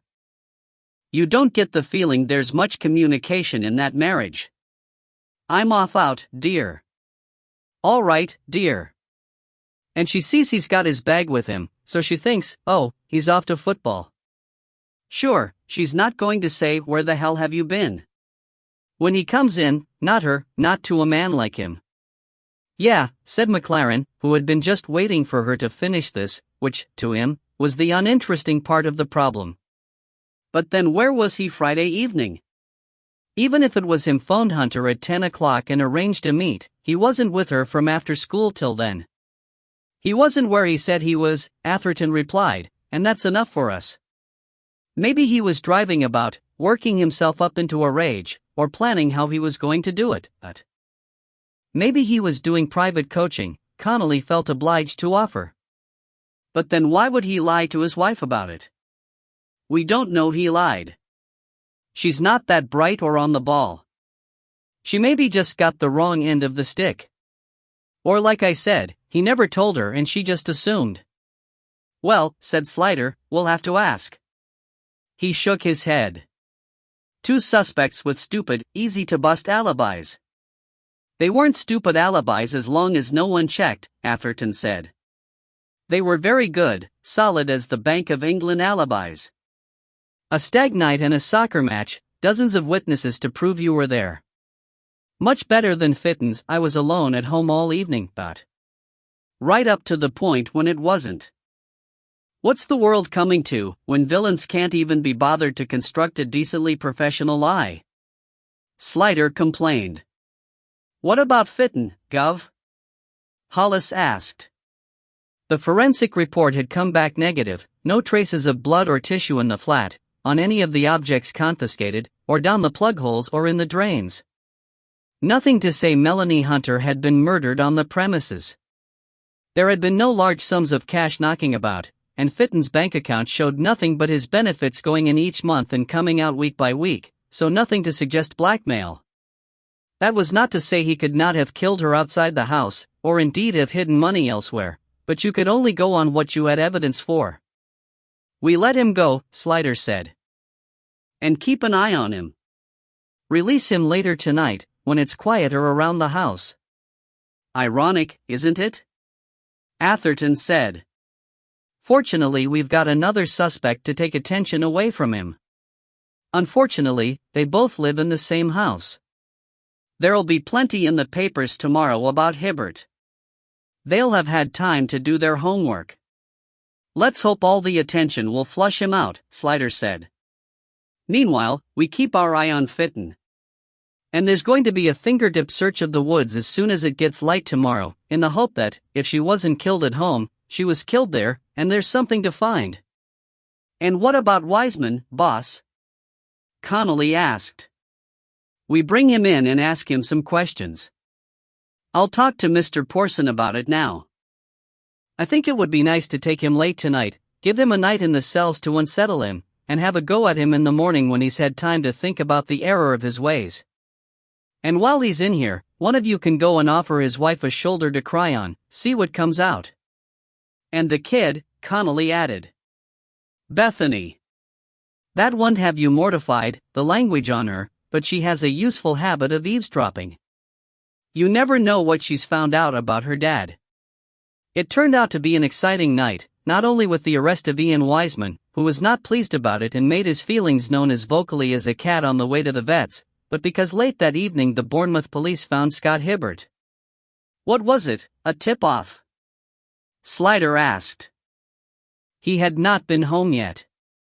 He was downstairs talking to Paxman about the treatment of Wiseman when the news came in, and hurried upstairs to find Mr. Porson in the office, along with Atherton and Hollis, who was night duty officer and the only one of them who was actually supposed to be there.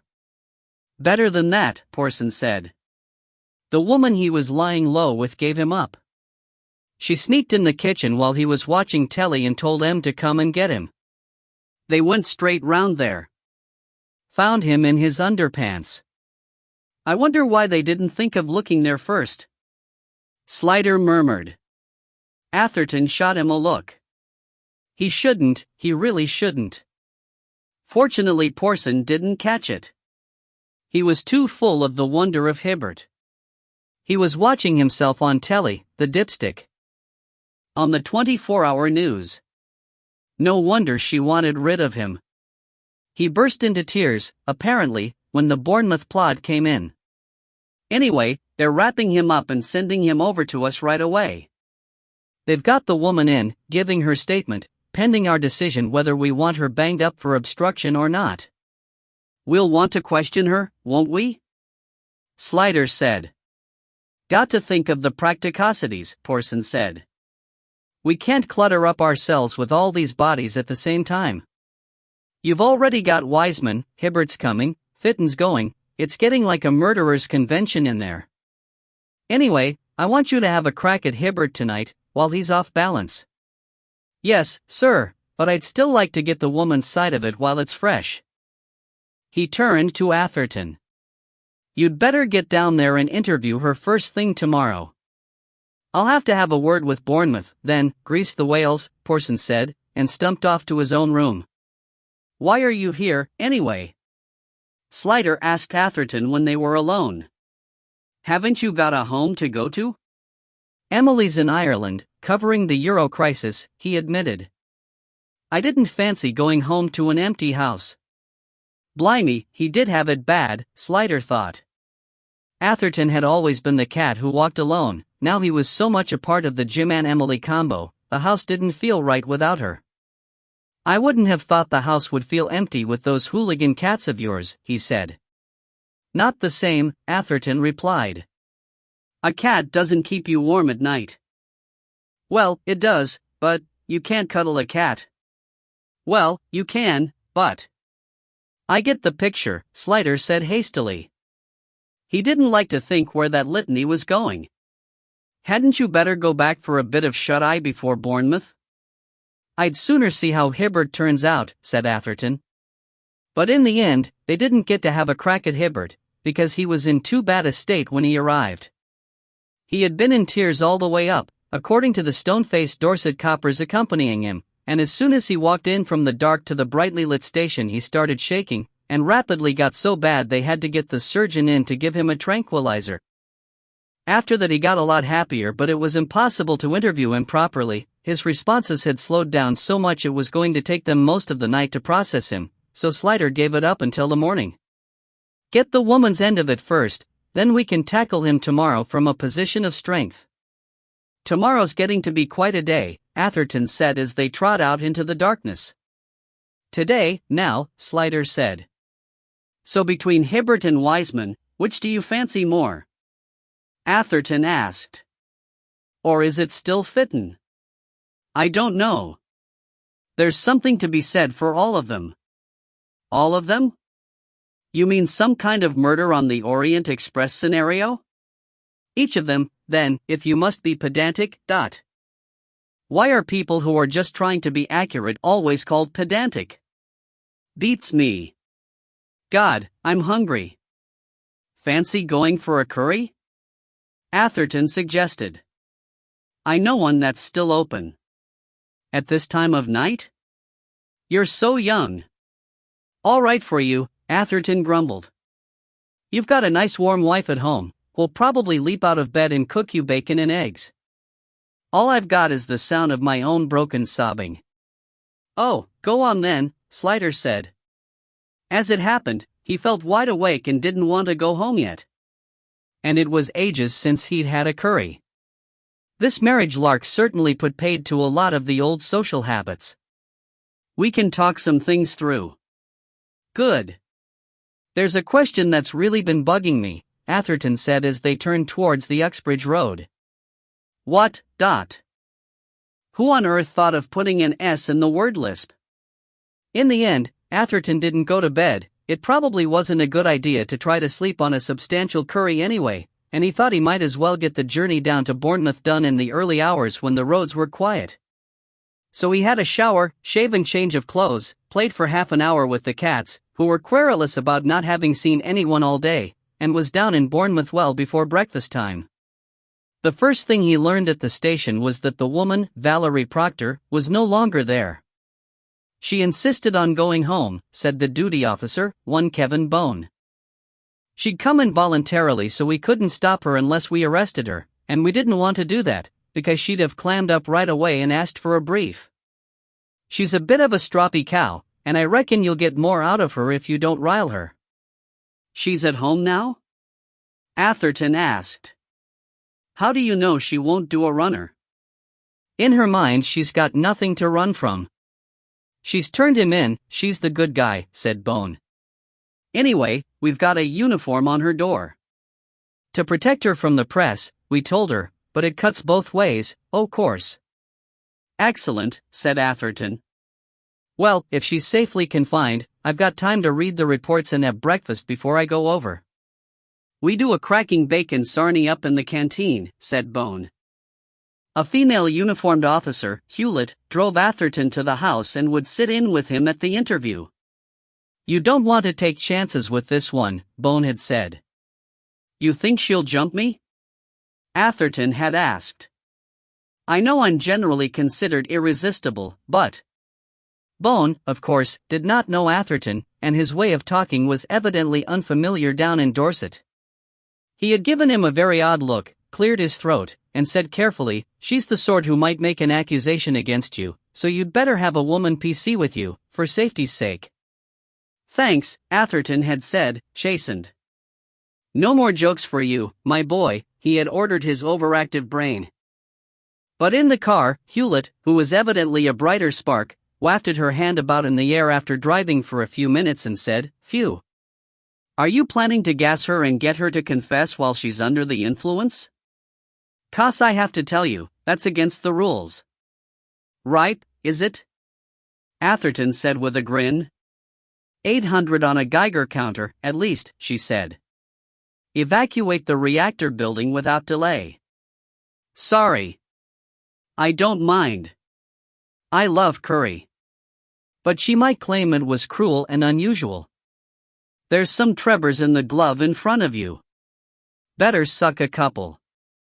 Mrs. Proctor lived in Winton, which Hewlett explained was a bit of a mixed area, on the edge of the classier Talbot Woods, and with some nice houses, but some not so nice. And what's she like? Hewlett flung him a sidelong look. I don't want to sound bitchy. Oh, go on, treat yourself. You're funny, you are, she said, almost in wonder. Well, she's not Talbot Woods, I'll say that. And if I hadn't sworn never to be mean about other women, I'd say she was mutton dressed as lamb. Good job you did swear, then, said Atherton. Nobody likes catty females.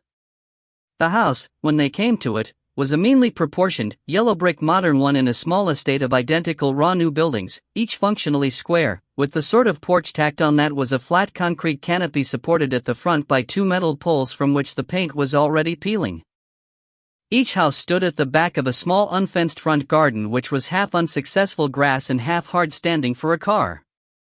Each house owed its upward mobility credentials to having a garage and a 3-foot wide strip of separation on either side between it and its neighbors. Atherton couldn't help thinking that an extra 6 feet of room inside would have been a better use of the space, but for reasons no one could explain, the word detached had mysterious magical powers over the asking price of a house. There was a car on the hard standing in front of the garage, a sporty-looking red Z-Tech S-Max. "Menopause car," said Hewlett, who seemed to have forgotten her pledge.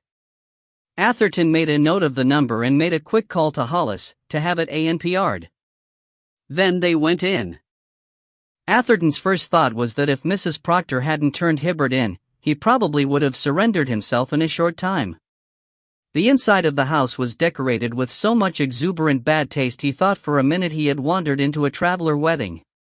Mirrors, chandeliers, ornaments, pelmets, gilt, onyx, drallon, huge vases of artificial peonies and roses, reproductions of classic paintings and gaudy gold-colored frames crammed together in the spaces between the tassel-shaded wall lights, a life-size china greyhound sitting in the hearth of the modern gas fire which, on this chilly day, was alight behind its glass panel and showed realistic flames licking up, inexplicably, from a heap of pebbles.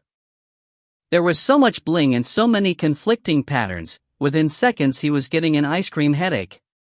Atherton's second thought, which arrived on seeing Valerie Proctor, was almost as unallowable as Hewlett's. Though nowhere near menopausal, she was obviously quite a bit older than Hibbert, at least in her late 30s, more likely early 40s. She was trim and well corseted, and had evidently redone her makeup and hair as a priority when she got back from the station, for both were impeccable. She must have changed, too, for she was wearing a smart suit. Though more subdued than her decor, it was still bright yellow trimmed with black and rather shorter in the skirt than was strictly necessary, and she was wearing very high heels, and a great deal of costume jewelry. But despite the effort she must have put in, she looked worn underneath the maquillage and somehow, to Atherton almost touchingly, even mumsy. His momentary softness passed as she tottered towards him like an infuriated giraffe. "I want to make a complaint, a serious complaint, about the way I've been treated," she snapped, skewering him with a look you could have barbecued king prawns on. "I went to the police voluntarily, doing my civic duty, and I've been held at a police station all night answering questions, and now I've got you bursting in to harass me all over again. It's no wonder everyone hates the police when you treat honest citizens the way you do. You ought to try getting out and catching a few criminals for a change, instead of persecuting people who are trying to help, hanging about motorways stopping people who just accidentally creep a couple of miles over the speed limit. When the road was practically empty, there was no one else about, it wasn't doing the slightest bit of harm to a soul. It's a disgrace the way you persecute motorists, just because you can, and particularly women because you know they won't cause trouble. It's all about the money, just like the cameras. You're not really interested in road safety, you just want the fines, but..." From the seamless segue from the general to the particular and back, Atherton surmised she had recently been stopped for speeding in her sporty red car and hadn't managed to talk her way out of it. He dialed the charm up to blatant, smiled at her admiringly, and said, "I think it's wonderful the way you've come forward to help us, at considerable inconvenience to yourself, and I'm sorry I have to ask you to go through it all again for me. But from my own point of view I can only say it's a privilege to have the chance to visit you in your lovely home. If you wouldn't mind me just asking a few more questions, I can take myself out of your hair as soon as possible. Where did you get those beautiful flowers at this time of year?" The needle was quivering on the edge of the red zone, and he could sense Hewlett staring at him with her mental mouth hanging open like a door. For a breathless moment of silence he thought he had gone too far. But then Mrs. Proctor almost visibly dismounted from her high horse and said with something close to a dimple, "They're artificial. You can't get peonies like that in April, silly. But they're very good, aren't they?" A little laugh. "I sometimes think they're real myself, for a moment, when I catch sight of them out of the corner of my eye." And so it was all right. Tea and something stronger were offered and refused, and in short order Atherton found himself sitting on the sofa, with "Please call me Valerie" in the armchair, almost knee to knee with him and ready to tell him whatever he wanted. He was glad of the presence of Hewlett, who sensibly removed herself out of Valerie's line of sight, but remained on hand in case of trouble. He had a feeling he was in for the long haul, and was only glad, from the way Valerie leaned forward as she spoke, that either she had no sense of smell or was particularly fond of curry and peppermint. Wiseman knew about his rights and insisted on them, refusing to answer any questions until he had seen his solicitor, and since the one he requested couldn't at first be contacted and then took some time to arrive, a good part of the morning had worn away before Slider actually faced him over the table in the taperoom. The solicitor, Dropsek, a small and swarthy man with an amazing crop of black curly hair, turned out to be one who had advised some pupils at Wiseman's school who had got into trouble with the law. He had a substantial criminal practice in Hayes and Southall, but he specialized in juvenile, and seemed a little puzzled that Wiseman had called on him. But he was prepared to do his best and got the first punch in, complaining that there had been no call to drag Wiseman in the middle of the night. "My client had made no attempt to abscond, and he is a pillar of his local community. You could just as easily have asked him to come involuntarily to answer questions, which he would have agreed to do. Or if you had to arrest him, you could have done it at a more reasonable time, not dragged him from his bed in that ridiculous, melodramatic way, upsetting his wife and child." "Your objection has been noted," Slider said, studying Wiseman's face. He looked more drawn than he had on Tuesday, as if he had not had much sleep between then and now, but the suppressed rage in him seemed to have been turned down a notch, as though some of it had been replaced with some other emotion. Apprehension, perhaps? But he still had enough anger for two normal people, and his fists, which looked very hard, on the end of extremely whippy arms, kept clenching and unclenching, as though he'd really like to smack his way out of the trouble he had found himself in. "But as you are here now," he went on to Wiseman, "perhaps we should get the questions over with as quickly as possible, for everyone's sake." "I've nothing to say to you," he snapped. "You came to my house, I talked to you then, openly and freely, and nothing has changed. Don't you realize the effect arresting me is going to have on my career? There are always people who say things like, 'There's no smoke without fire.' Isn't it bad enough that we've lost our beloved daughter, without you ruining my livelihood as well?" "She was your stepdaughter, not your daughter," Slider said, the better to goad him. He was goaded. "Oh, is that what this is about? You've been reading too many fairy stories about wicked stepmothers. I always looked upon Melanie as being as much my own daughter as Bethany." "Even if that were true," Slider said, "she didn't look upon you as her father, did she? She resented your marrying her mother, and wouldn't accept your authority. You had a hard struggle with her from the very beginning, All I ever tried to do was my best, to bring her up properly," Wiseman said, his face tight with emotion. "But it seems these days people who try to do the right thing are mocked and abused. There's no reward or admiration for virtue anymore." "Did Melanie mock and abuse you?" He was about to reply, but caught himself up. "I don't have to answer your questions. I'm not saying anything to you." "I don't want you asking my client any leading questions," said Dropsek. "We're not in court," Slider said. "I can ask him what I want." "You're right," he addressed Wiseman, "you don't have to answer my questions. But you must think of the impression it gives if you won't. It's true, isn't it, that Melanie refused from the beginning to accept your discipline? A young girl who'd recently lost the father she adored, it wasn't surprising if you had difficulty in taking his place." "I never tried to take his place," Wiseman said, provoked.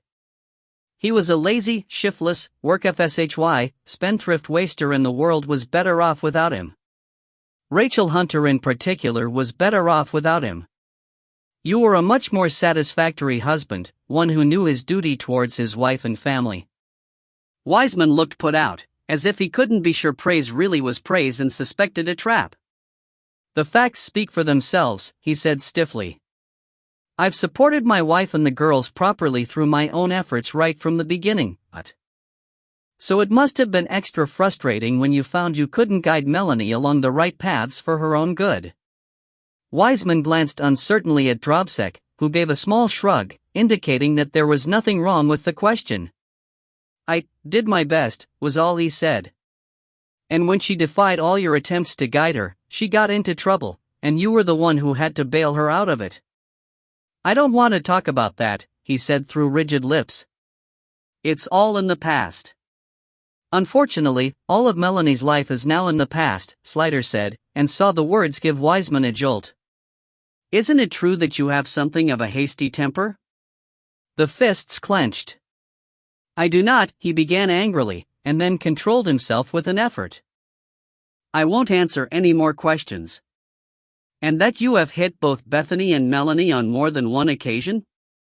"My client is not to be asked to incriminate himself," said Dropsek. Slider ignored him. "And that in fact you hit Melanie on the last occasion you saw her before the night of her death? When she came to Sunday lunch a fortnight before, you had a blazing row with her and hit her across the face." Wiseman went white. "Who told you that?" he asked furiously, and then, "It's a lie." "Who told you such a monstrous lie?" "Your house doesn't have very thick walls." "Several other people were in the next room," Slider said, and added conversationally, "It's curious how far the sound of a slap travels. I suppose it's the pitch." "I tell you it's a lie," Wiseman said vehemently. He leaned forward, fists on the table. "People are out to blacken me. You tell me who told such a lie about me, and You'll kill them?" Slider finished for him unemphatically. Wiseman blenched and fell back. "Lies have been told," Slider went on, "but not about that. Not about you, but by you." "I think this has gone far enough," Dropsek said, and Wiseman threw him a glance of relief. "If you have evidence against my client, you had better produce it, and stop all the innuendo." "Very well," Slider said. "Where were you on Friday night, Mr. Wiseman? From the end of the school day until you got home?" "I've already told you, I was taking soccer practice," he said.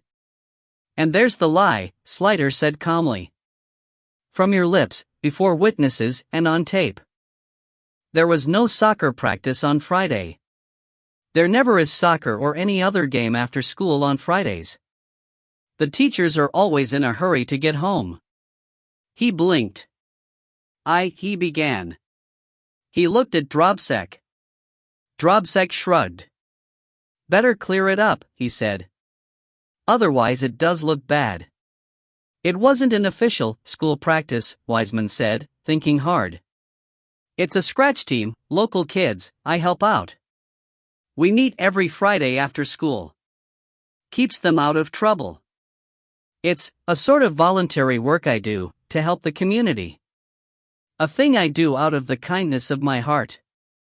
Give me the names of the boys involved."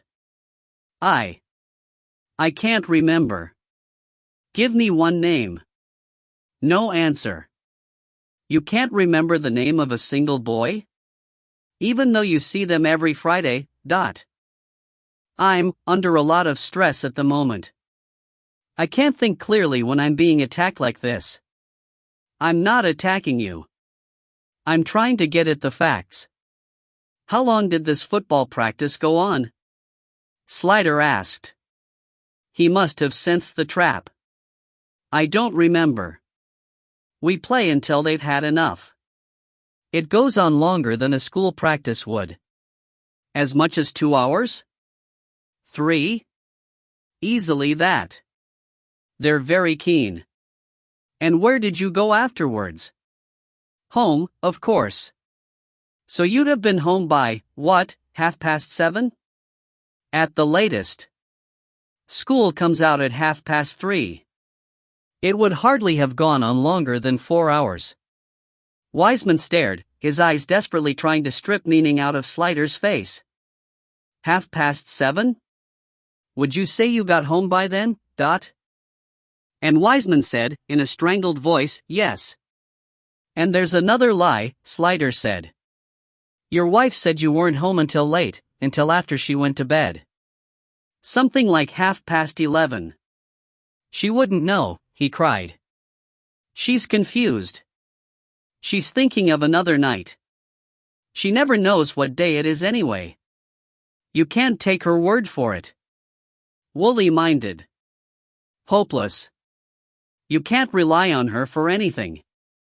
Then you can't rely on her to give you an alibi for Friday night, can you? Slider said, while Dropsek gave Wiseman an exasperated look, and Wiseman stared from one to the other, his lips moving as if there were words somewhere, but he wasn't managing to capture them. Atherton was working his way patiently through Valerie Proctor's life story towards the part of it that interested him. He could see she was enjoying herself, and little as he wanted to afford her the satisfaction, he knew from the gleam of self-righteousness in her eye that she was the sort of person to whom umbrage was not something you took but something you were born with a right to. In the long run it would be quicker to let her do it her way than put her back up and have to deal with the consequences. So he went through her childhood. I was such a talented child. I could have gone on the stage but Daddy wouldn't have it.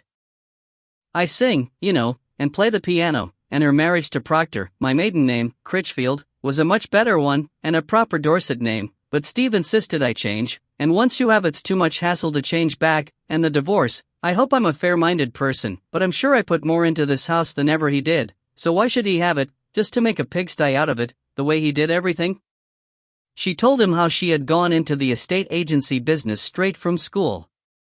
It was always what I wanted to do. Well, once I gave up wanting to go on the stage, which was never really a possibility once Daddy put his foot down. I mean, that's something you have to have support to do. She had started as an office junior and worked her way up. I have a qualification, NFPP. NFPP? Atherton inquired, and then wished he hadn't. The National Federation of Property Professionals, she explained. The technical award in residential letting and property management is an important qualification. I mean, it's equivalent to an A-level, They did a brief resume, though not brief enough, of her career through various estate agents, finishing with the Hatter and Ruck branch in Poole, dealing with all the really expensive properties, 5 and 6 million, swimming pools, boathouses, you name it, marrying and divorcing Steve Proctor on the way, and came at last to meeting Scott Hibbert. It was at an IREA, the International Real Estate Alliance, trade show. The London Property Exhibition at Earl's Court. Scott was on the Hatter and Ruck headquarters stand. I was divorced by then, of course, and, well, it was attraction at first sight. We had such a lot in common, both being in the business and everything, and both being forceful, go-ahead, ambitious people. But I won't deny there was a definite animal attraction between us. A sort of mutual magnetism we simply couldn't resist. It was as if we were meant for each other. Of course, she added, with a descent into bathos, I had a hotel room. It was a 2-day show, which was a definite advantage. I can see, Atherton said patiently, that it would be. 13. Discomfort zone. After a break, requested by Dropsek to consult privately with his client, and the bringing of tea, which Dropsek drank and Wiseman didn't, Slider, with McKay as his assistant, went back in and the taping was resumed. Dropsek opened the batting. My client wishes to say that he was mistaken in his previous statement about taking soccer practice last Friday. His state of emotional turmoil and grief left him confused. I'm sure you will understand that. Slider understood, all right. So where were you on Friday evening, Mr. Wiseman? Dropsek opened his mouth and Slider forestalled him. I would like to hear it from Mr. Wiseman himself. Legally it was no less valid if Dropsek said it on instruction, but Wiseman was a self-proclaimed virtuous man and a churchgoer, and if another lie was coming Slider knew instinctively it would make a difference to him. He wanted to make him say the words and face the shame. Wiseman gave him a look that could have charred a 1,000-acre forest, but he seemed to have himself under control. His arms were folded so tightly across his chest it was a wonder he could breathe, and his face was rigid, but he said in a calm voice that sounded almost normal, I was doing individual coaching. I have several young protégés who I see privately for one-on-one coaching. And which one, or ones, did you see on Friday night? Names and addresses, please. I am not going to give you any names, Wiseman said. It would be quite wrong to expose them to this unpleasantness. Ah, That was the way he was going, was it? That accounted for his air of serenity. He thought he'd found a winning formula. A glance at Dropsec showed him worried, but hopeful. "I'm afraid I must insist," Slider said. "And I'm afraid I must refuse," Wiseman said with an air of moral superiority that got right up Slider's nose. "I am in loco parentis to these young people, and I could not betray their confidence, or do anything to expose them to unpleasantness. It would be quite wrong of me to sacrifice their privacy simply to convenience myself. I must hold to what I believe is right and face the consequences, even if they are unpleasant to me personally, but..." "Ooh, don't you just hate it when that happens?" Slider inquired of himself ironically. Wiseman was looking at him now, satisfied he had got the upper hand, and the longing to wipe that smug look off his face was strong. "Never mind," said Porson. "We'll see. He who last laughs, lasts longest." He paused a fraction of a second, as if aware that hadn't come out right, shrugged, and went on. "I'm not bothered about upsetting his sacred bloody young people. Flaming Nora, the stuff they watch on telly and see on the internet these days, I'm more sensitive than they are. We'll find out who he coaches, if he does coach anyone. And appeal to their parents to let them come forward. It is a case of murder, after all. No sympathy to be had in that. And in the end, it's up to Wiseman to prove his alibi." "Yes, sir," said Slider, comforted but not entirely cheered by Porson's confidence. "But it's up to us to prove he killed her, even if he hasn't got an alibi." "Ah well. Can't make cakes without straw," Porson said. "We'll get him, laddie, one way or another." "Did you know he was involved with someone else?" Atherton asked. As it was turning into a long session, Hewlett had gone to make tea, and Valerie kept casting nervous glances in that direction, not, Atherton surmised, because she was afraid he would jump her without supervision, but because she was afraid Hewlett would mess up her kitchen. But the question brought her attention sharply back on him. "Of course not. What do you take me for, Dot? Did you ever get invited to his place in London?" "No," she admitted. "But he told me he only had a little bed-sitter. It wasn't nice like my place. And he said it was a treat for him to get away from London, so we always met down here. If I'd known there was another woman on the scene, I'd have made him sort it out double quick, believe you me. I don't share. That's what I told Steve. I said you choose, right now, because I don't share with anyone." And when he dithered about it, that was that. He was out on his ear. She gave him a nod, her lips tight closed, the meat of her face trembling a little with the emphasis. "Quite right too," Atherton said, still buttering her. "So how often did you and Scott meet?" "Oh, every couple of weeks, I suppose. We were both busy people, and the time just flies by, doesn't it? And this has been going on for a year.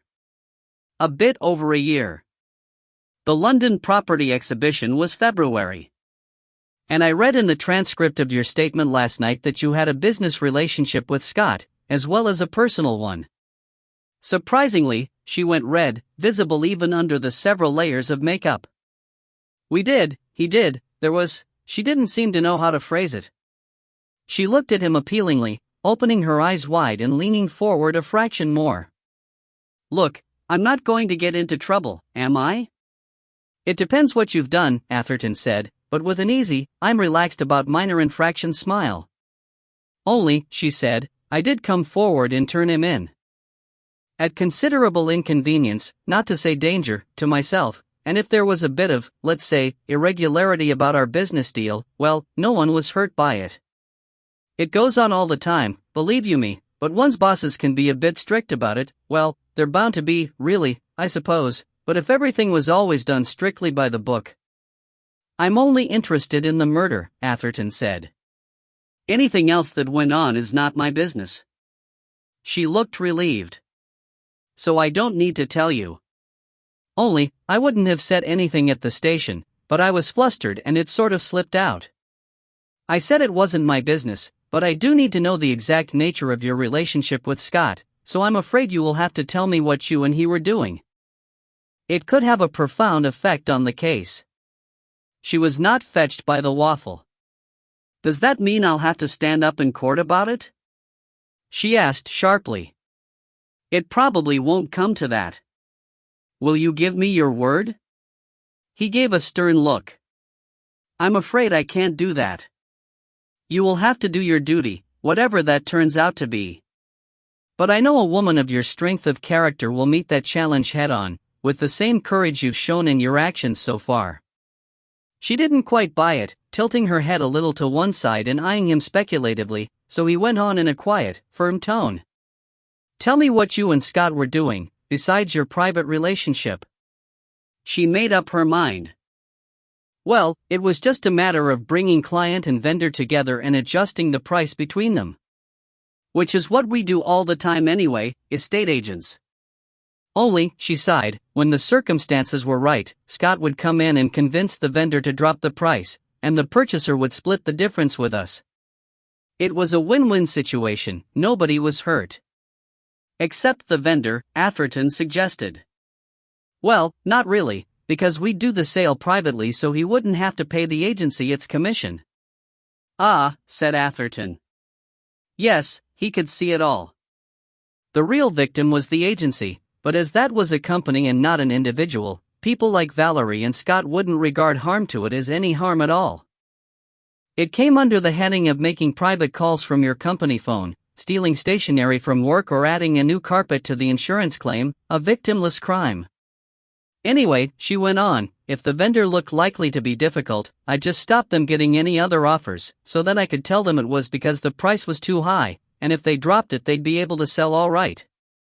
And then, of course, when they dropped the price and the offer came in, I was proved right, so they were happy. Wouldn't they wonder why other people's houses were selling for more? She looked dismissive. You can always find something about a house to bring the price down. The punters don't know any better. And presumably you'd only be doing it on really top price houses, Atherton said. So a small percentage worked out at a nice commission. She seemed to take this as a criticism. We didn't do it very often, she protested. It would have been too risky to chance anything but the occasional property. And the circumstances had to be right, the purchaser had to be on board. But pool being what it is, she shrugged. Yes, thought Atherton, the most expensive real estate in the country, hitched on to a top-whack marina. She looked unhappy. But just lately I'd been feeling that the risk wasn't worth it.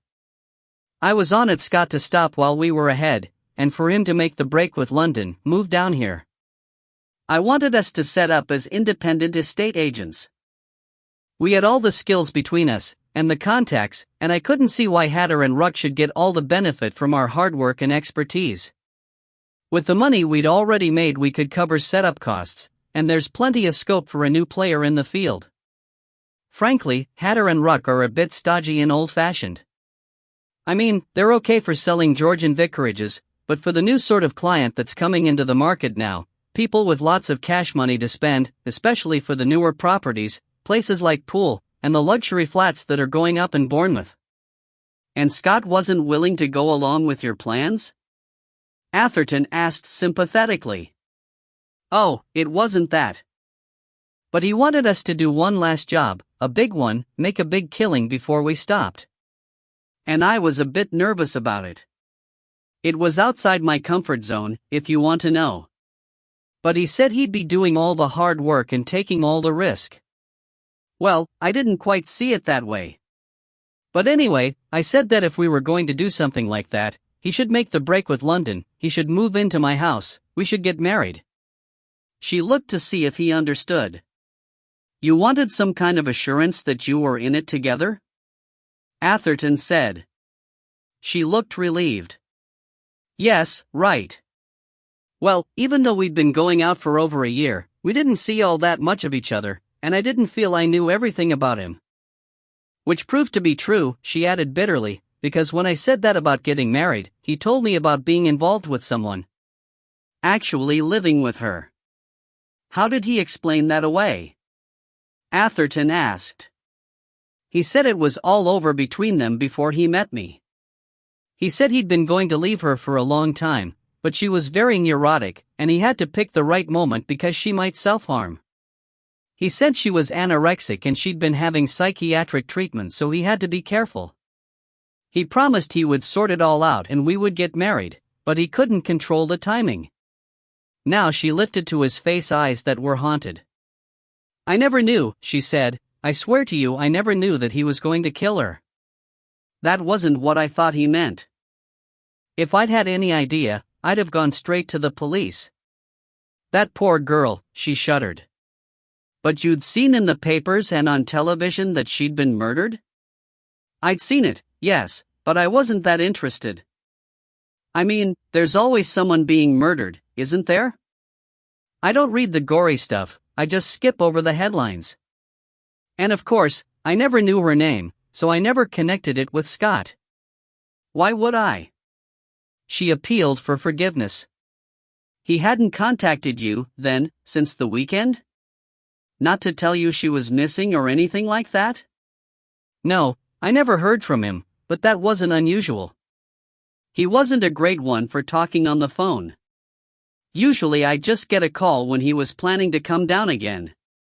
I never even knew when he turned up here Thursday night. I mean, he looked terrible, unshaven, dirty, smelling of drink. He just really let himself go to the dogs. Obviously something bad had happened. Didn't you ask what? I started to, but he said, leave me alone. I can't talk now, and I could see he was in a real state, so I thought I'd leave him alone till he was a bit more together.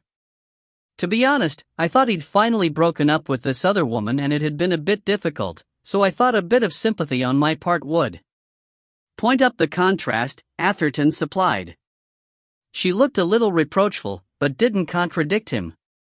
But then he started watching the news all the time, and I saw the police were looking for him. I said, what have you done? And he said, nothing. But then he said, they're after me for Mel's murder. Then I got the connection. Well, then I knew what I had to do. I gave him a lot of scotch, to try to make him fall asleep. But he just wouldn't go off. But he was so into the telly and looking at himself on the news, I thought he wouldn't notice anyway. So I told him his clothes needed washing, which they did, and took him away so he couldn't make a run for it. And I phoned the police. And they came round and took him away. She looked distressed. You should have heard his language. And then he started crying. I didn't know where to look, I was that ashamed. She shook her head, musing. I don't know how I could have been so wrong about him. I should have known from the beginning he was no good. When I first met him, at Earl's Court, and we went to my hotel, instead of his house. And she added in a burst of angry frankness. Going up to my room, he farted in the lift. That's wrong on so many levels, Atherton murmured. Mrs. Wiseman was beyond being of any help to anyone. She seemed to have sunk and spread into the armchair she sat in, like a jelly on a plate beginning to melt. It was Bethany who answered the door, and hurried Connolly into the living room as if she hoped she could save them both, and she hung around the back of her mother's armchair looking by turns scared and defiant. "'D'you want to go and make your mammy a cup of tea?" Connolly urged, to get her out of the way. "She's not my mammy," Bethany objected, "she's me mum." "You don't have talk funny." "And she's had cups of tea all morning." "I bet she could do with another," Connolly said. "You want me out of the way so you can talk about Dad killing Mel," Bethany said. "Well, he never. He wouldn't do that. My dad's the best, and when he gets out he's gonna sue the lot of you for false arrest, then you'll be sorry." Connolly looked at her kindly. "I know you're upset, and no wonder, but we're not going to hurt him. We just want to ask him a few questions, that's all." "Then why'd you have to arrest him for?" "That's like saying you think he did it." "Not a bit. We arrest a lot of people. It's a process we have to go through. We ask them questions, then they're free to go. We only want to find out the truth about what happened to Melanie. You must want that too, Dot. I don't care, Bethany said, close to tears. She's dead. I just want my dad back. Well, hop and make your mama cuppa, and let me ask me questions, so. The sooner that's done, the sooner we can sort it all out. Ah, G1, that's a good girl. She extracted herself by unwilling inches, and all this time Mrs. Wiseman had been sitting staring at nothing, only her fingers moving as they screwed and shredded a damp tissue between them. Connolly hunkered down by the chair so that she was at face level, and said, Mrs. Wiseman, it's me, Detective Constable Connolly. Rita. We talked before, you remember? There was no response, and no eye contact, but she thought the woman was listening. I just want you to cast your mind back to that Friday, the day Melanie disappeared. The day she was killed, Mrs. Wiseman amended harshly. So she was listening. Your husband was out all evening, is that right? Until what time? I don't know. I don't know anything anymore. What does it matter anyway? Mel's dead. She's not coming back. But you still have Bethany, Connolly said. You've got to be a mother to her, poor ween. You've got to make the effort to hold on. The tortured eyes came round, red-rimmed and exhausted. You think Ian did it? You think he killed her? Connolly had to take the opportunity. Do you think he could? I don't know. She stared, her mind revolving like something trapped in a space too small. He was out that evening, she said at last. But he was off and out, after school. Only, he was later back that night. He didn't come in until after I was in bed. That couldn't have been school stuff, could it? Where did he say he'd been? He didn't say.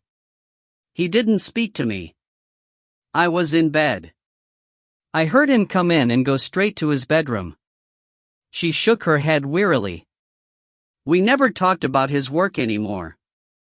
In the beginning he'd sometimes tell me what he'd done at school that day, but not lately. Not for years. God, what a sterile life, Connolly thought. Could it have been private coaching he was doing that night? Did he do private coaching? No. I don't know. Maybe, she said. He never said he did. Connolly tried, could he have gone out again after he'd gone to bed? Would you have heard him if he did? I'm a sound sleeper. I wouldn't hear. Still she stared into the mid-distance, but not in the dazed manner of before, but as if she were watching something unfolding, a movie of events being replayed for her private torture. Her eyes widened as if she saw a new scenario she had not yet contemplated. A father wouldn't kill his own child, she said, almost in a whisper. It's not possible. Suddenly she gripped Connolly's forearm with fingers that hurt. Did he do it? I have to know. Did he kill my Mel? Connolly tried gently to unlatch the fingers, but they were like steel bands. This poor tormented woman deserved the truth, but what was that? Connolly didn't know. I can't tell you. I don't know. We're trying to find out, that's all. She put a bit more effort into prying the fingers loose as her arm was going dead under the pressure, and the next moment something flew at her and hit her round the back of the head, not hard, but heartfelt. Don't you hurt my mum?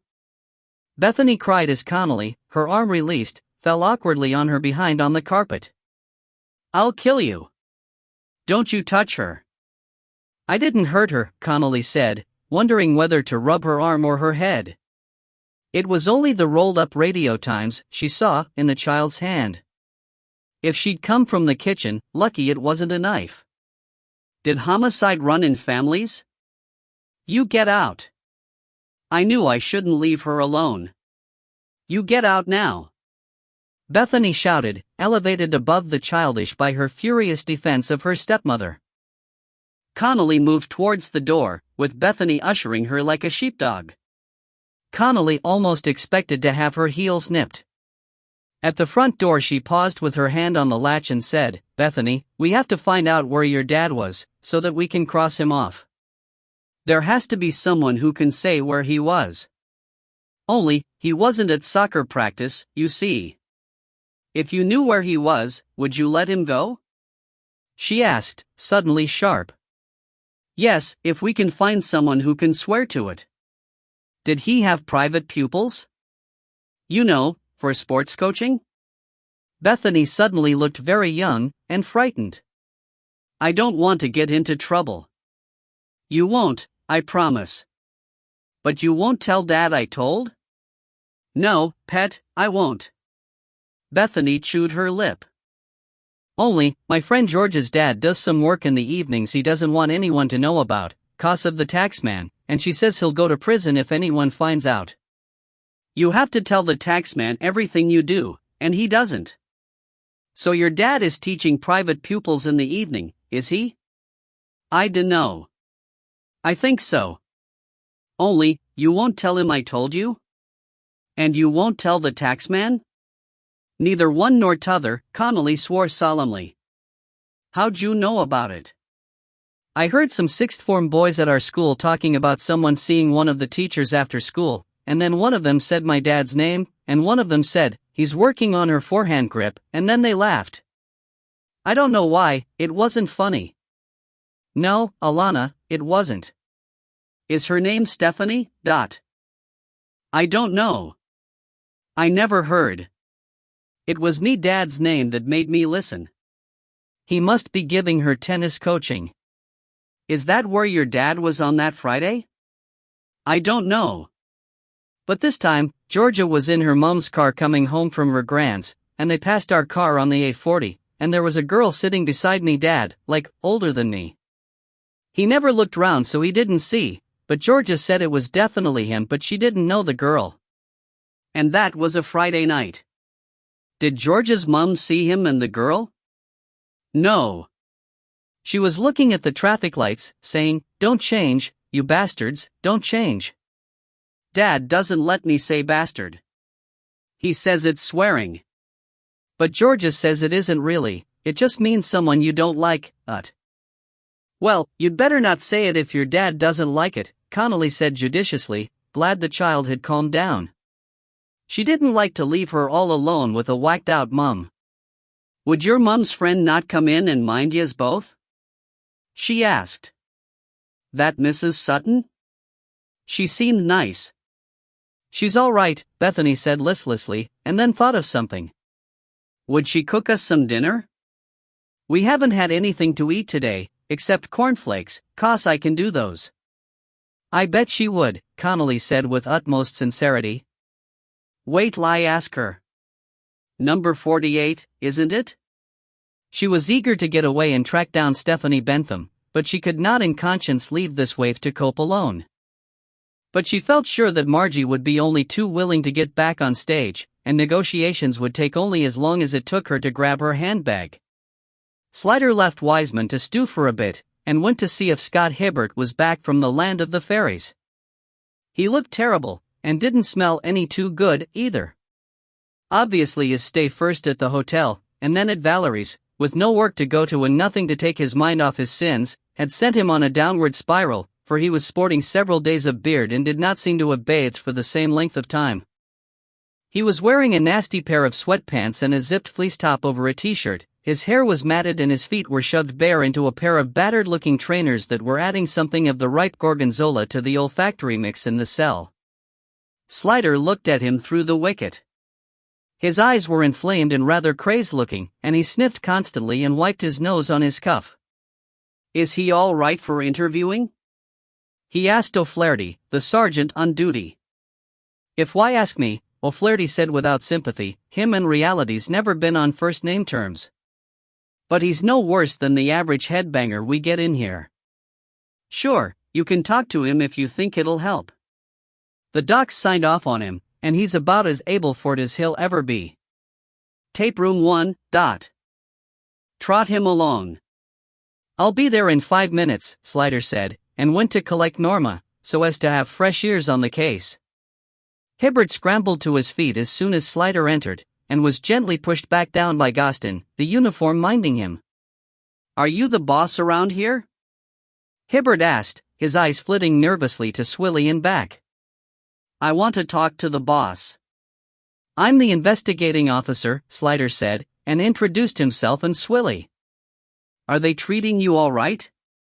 Yes, but I want to talk to you," he said urgently. "You can, son, just settle down. I'm going to ask you some questions and I have to ask you if you want a solicitor to be present." "They've already asked me that," he said almost petulantly. "I don't want a solicitor. I just want to talk to whoever's in charge." Slider managed to shut him up for long enough to get the tape rolling according to protocol, and then he was off. "You've got to understand, it wasn't the way it looked. Valerie. It was just a business arrangement. Of course I had to keep it secret from Mel because she wouldn't have understood. Women never do. But Val was good, the best in the business, and she had the contacts, so I needed her for that end of it. And she was, well, you saw her. She's not a bad-looking woman, but she's a lot older than me, and a bit desperate. Anyway, she made it clear enough I was going to have to give her a bit more than just money to get her on board with it. What was I to do? I had to keep her sweet or she could have blown the whole thing and landed us both in trouble. She wasn't that bad, actually, he said, his mind wandering. He stared vacantly at Swilly, who stared back blankly, not to disturb him. I mean, she knew a thing or two, in bed, and I'm not saying I'd have needed my arm twisted in normal circumstances. But I didn't set out to be unfaithful to Mel. What was the nature of this business arrangement you had with Valerie? Slider asked, to get him back on track. Hibbert explained it pretty much as Valerie had to Atherton, but with a lot more detail. But the thing was, he went on, she was obviously more interested in me than the job, and she'd started hinting about me moving down there with her. Then she started talking about marriage. So I knew I didn't have much longer before I was going to have to dump her. But we had this really big job coming up. It was a developer thing, the biggest job I'd ever had a hand in. This row of houses with big gardens. The developer wanted to pull them down and put up blocks of flats. He didn't mind saving a bit of money wherever he could. If we could get the owners to sell, and get the prices right, we were sitting on £1 million for our trouble, and all cash, tax-free. You don't get chances like that every day of the week. So I had to keep her sweet, Valerie, until it was done. I had to pretend it was her that mattered to me. I even had to pretend I might marry her. But I never wanted to be unfaithful to Mel. It was just business. He looked to them for sympathy for his predicament. Tell me about that Friday, the weekend of your friend's wedding. Well, I was down there, of course. Doing this deal. Val and me had to wine and dine the developer and get it all tied up. The wedding was a blessing, because it meant I could get away on Friday. There was a stag night thing going on, so I said I was going to that. Saturday I had to go to the wedding, but I got away as quick as I could, and Val and me pretty much worked through the night putting it all together. Then she started on about our marriage plans again, and saying we could have a lovely Sunday together, just her and me, so I thought it was a good idea to get out while I could. So I went back to London Sunday morning. So it wasn't the case that Melanie was the one thing standing between you and your new life down in Bournemouth, making lots of lovely money in a hot housing market? Slider said. Hibbert looked stunned. He licked his lips. I know you think I killed her. I've seen it in the papers, and on telly. You think I did it? Well, maybe I did. She was a cracking girl, Melanie, but she was too good for me. All her friends thought so. She was smart and clever and educated and everything, and all I had was, well, I don't know what she saw in me. I'm good at what I do, that's all. I got this plan to turn the flats in the house where we live into 2 maisonettes. Would have made a lot of money. But I don't think she liked it, because it meant getting that old fool Ronnie out of the basement, and he didn't want to go. She liked him, God knows why. I think, he said, with a hint of anger, she liked him more than me, sometimes. It was always waifs and strays with her. Anyone with a hard luck story. She didn't appreciate someone who got on and got ahead through their own efforts. She just didn't appreciate money, thought it didn't matter, though she didn't mind spending mine. It was a good job I made good bread because she never had a cent to know what she spent it on. But I still think she'd have loved me more if I was an ex-con like Ronnie or a waster like her father. It's hard not to be appreciated, Slider said. Yeah, said Hibbert. He flicked a look at the impassive Norma, then returned his congested eyes to Slider. Maybe that's why she had to go, so I could start a new life with Val. She appreciates me. She knows she's lucky to get me. I'm good looking, I'm young, I've got a nice car, I've got what it takes to make money. What more does a woman want? She made me mad sometimes, Mel, the way she was always so much better than me. I couldn't drop my socks on the floor, had to put them in the laundry basket. It's my bloody floor, just as much as hers. Bloody laundry basket, who has one of those? And the way I held my fork, that didn't please her. And she was always correcting my grammar. How'd you think that makes me feel? She didn't like my ties. She didn't like my signet ring, her father never wore jewelry, she said. And everything in the house had to be done the way she liked it. I brought her home this ornament once, kind of like a fairy, with wings and everything, holding some flowers, China you know. Well, Val's got one, and she likes it, and I saw one like it in a shop, so I brought it home, a present for Mel, and you should have heard her. Well, she didn't actually say anything, I mean she said thanks and everything, but you could see she didn't like it. Practically put gloves on to touch it. And you know, that fairy never made it to the mantelpiece. I never saw it again. I reckon she must have put it in the bin when I was out of the way. She didn't like your friends, either, did she? Slider suggested. He glared at Swilly, who seemed to be becoming a substitute for the absent. No, she bloody didn't. She thought she was too good for them. She said they were boring. That's why the wedding was such a good excuse, because I knew she'd never want to come. So it served her right, really, that it was just an excuse. Yeah. Hibbert cried. Stuck up, snotty cow. Served her right. You're all the same, you bitches, think you're better than us? And he flung himself across the table at Norma, trying to grab her by the throat. Norma moved like lightning, catching his wrists and slamming them down onto the table with a strength hard won in endless arm wrestling bouts since she first joined the job. Slider and Gostin were round the table and got a grip on his elbows, but in truth Swilly could have held him on her own. Motherhood had taken none of her edge, Slider thought with satisfaction. But Hibbert didn't struggle. He'd cried out in pain when his wrists hit the table, and yielded as soon as Slider and Gostin grabbed him. When they let him go, he collapsed slowly forwards onto the desk, cushioning his head in his arms, and sobbing brokenly. I killed her, he wept. I really, really loved her. I don't care if Dave said she was a snotty cow. I loved her, and I killed her, and now I've got nothing. I wish I was dead. He finished on a howl, and said nothing more coherent. Slider watched him dispassionately, knowing there would have to be another visit by the doctor to make sure he was not hurt. His cry of pain was on the tape, and the sounds of scuffle, and that if another tranquilizer was administered they wouldn't get to interview him again for hours, by which time the impetus would be gone. 14. Virgin Athletic. When Connolly finally tracked down Stephanie Bentham, she was with a bunch of other youngsters in typical Saturday afternoon mode.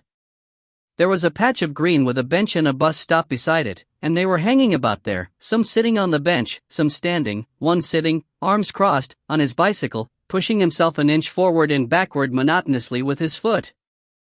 They were chatting, laughing, texting, two of the girls were smoking with faint defiance, and the atmosphere was so heavy with teenage hormones it could have triggered a control order under the Clean Air Act.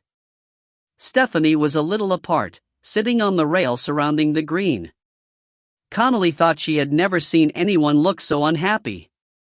She was hunched, her hands between her knees, and when Connolly stood before her she raised wide desperate eyes like a cornered hind staring at the hunter. "Are you Stephanie?" Connolly asked, showing her brief, but discreetly, shielded by her body from view of the others. Stephanie nodded.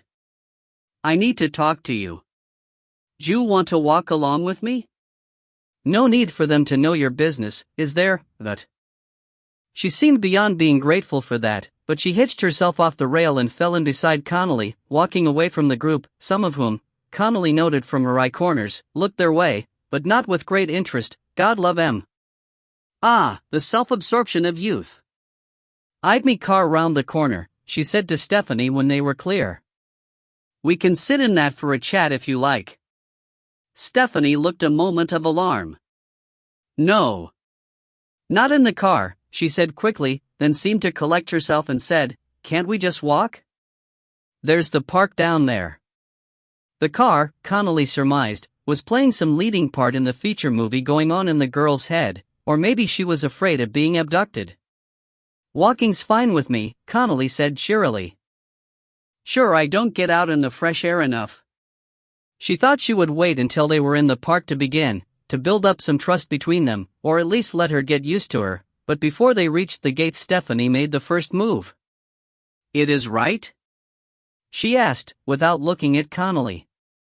Did Mr. Wiseman, did he really kill his stepdaughter, like they're saying?" "Who's saying that?" Connolly asked. "The others." She gestured backwards. "Everyone at school. They say that's why he's not been in.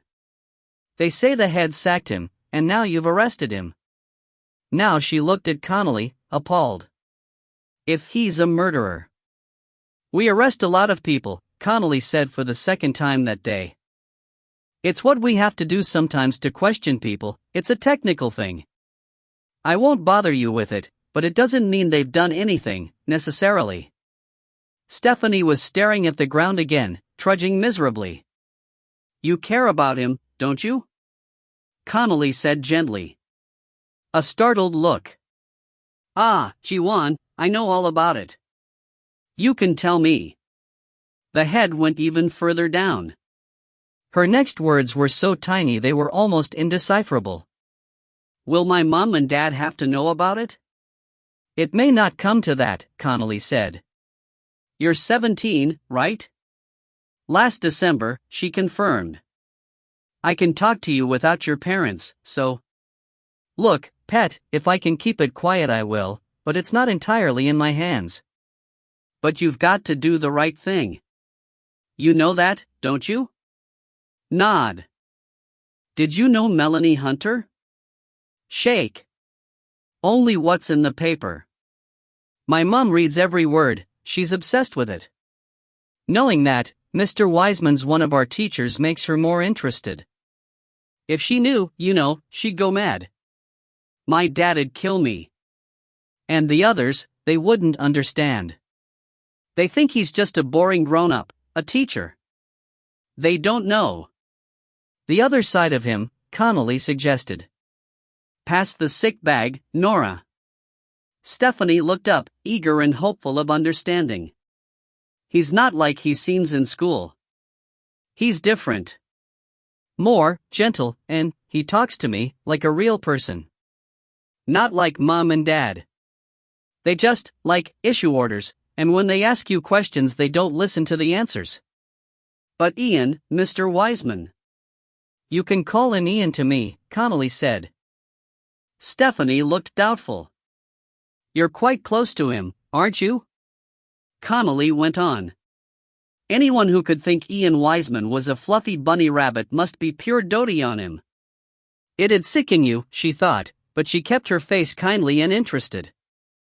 Plenty of time to throw up later. "You're fond of him?" "I love him." Stephanie burst out. Evidently the pressure to tell had overcome the dam of fearful restraint. "And he loves me." "I know he's married, but he doesn't love his wife." "How could he?" "She's old and fat and dull and she doesn't understand him." She's not interested in anything he does, just sits at home watching TV all the time. He's a wonderful person, and she just doesn't get it, how lucky she is. And now he's in trouble, and he needs me, and I can't see him. She won't be any use to him. He's all alone, and I can't help him. Huge tears formed in the doe eyes. Connolly hastily thrust a tissue at her. Love of God, she'd want to listen to herself. Come on, Stephanie. Cool the head, now. Sure, nothing's happened to him. He's just answering some questions for us. And you can help him. A blurry look of hope. Stop the crying, now, blow your nose, and talk to me like a sensible woman. They had come to a bench, fortuitously empty, and Connolly thought it better to sit down while Stephanie got herself together. She provided a couple more tissues, and mopping up was soon achieved. Stephanie stopped crying as easily as she had started, but she still looked miserable, and why not? Connolly thought. So tell me about Ian, she said. He's coaching you, is he? What is it, tennis? No, Stephanie said. That's just the excuse. Someone saw us together and one of the other teachers asked him, so he said he was coaching me. It kind of spread, a bit, and a few people at school think I'm getting coaching, which is a laugh really, because I'm no good at sports. If it got to my mom and dad they'd go mad, because they'd know it wasn't coaching, cost they'd have to pay for it, and they're not, so you won't tell, will you? So what do you do together? Connolly asked, leaving that one. Go out in his car, mostly. Go for drives. We stop somewhere and sit and talk, and suddenly she blushed, richly, and Connolly felt a quickening of pulse. We go to the pictures sometimes, Stephanie went on quickly, as if to avoid the subject. And for meals, or we get a takeaway and eat it in the car. When the weather was nicer we sat outside, like on Horsenden Hill or somewhere like that. It's been going on for a while, so? Since September. When we came back to school. I bumped into him the first day back and dropped my books and he helped me pick them up and kind of touched my hand accidentally and we sort of smiled at each other. And then he said, glad to be back? And I said, yes, and he said, me too, but I knew he meant something different by it, from the way he was looking at me. And I started hanging about after school to see if I could catch him coming out, but he's got games a lot after school. So I started staying to watch and he saw me and one day after a match when he came out from the changing rooms he saw me and said I must be frozen and would I like a cup of tea? Her eyes were misty with rapture. So we went to this cafe out Uxbridge Way, where nobody'd know us, and we talked and talked. And that was the start of it. So you've been meeting regularly since then? Whenever he can. It was awful over Christmas because there was no school and he was with his family and I was with mine and all I could think of was that we ought to be together. I couldn't wait to get back to school. And the minute I saw him, Great, Connolly said, to forestall any more syrup. Gack. That muscle-bound, narky little Egypt? The girl was a looper. Did you have a regular day you met?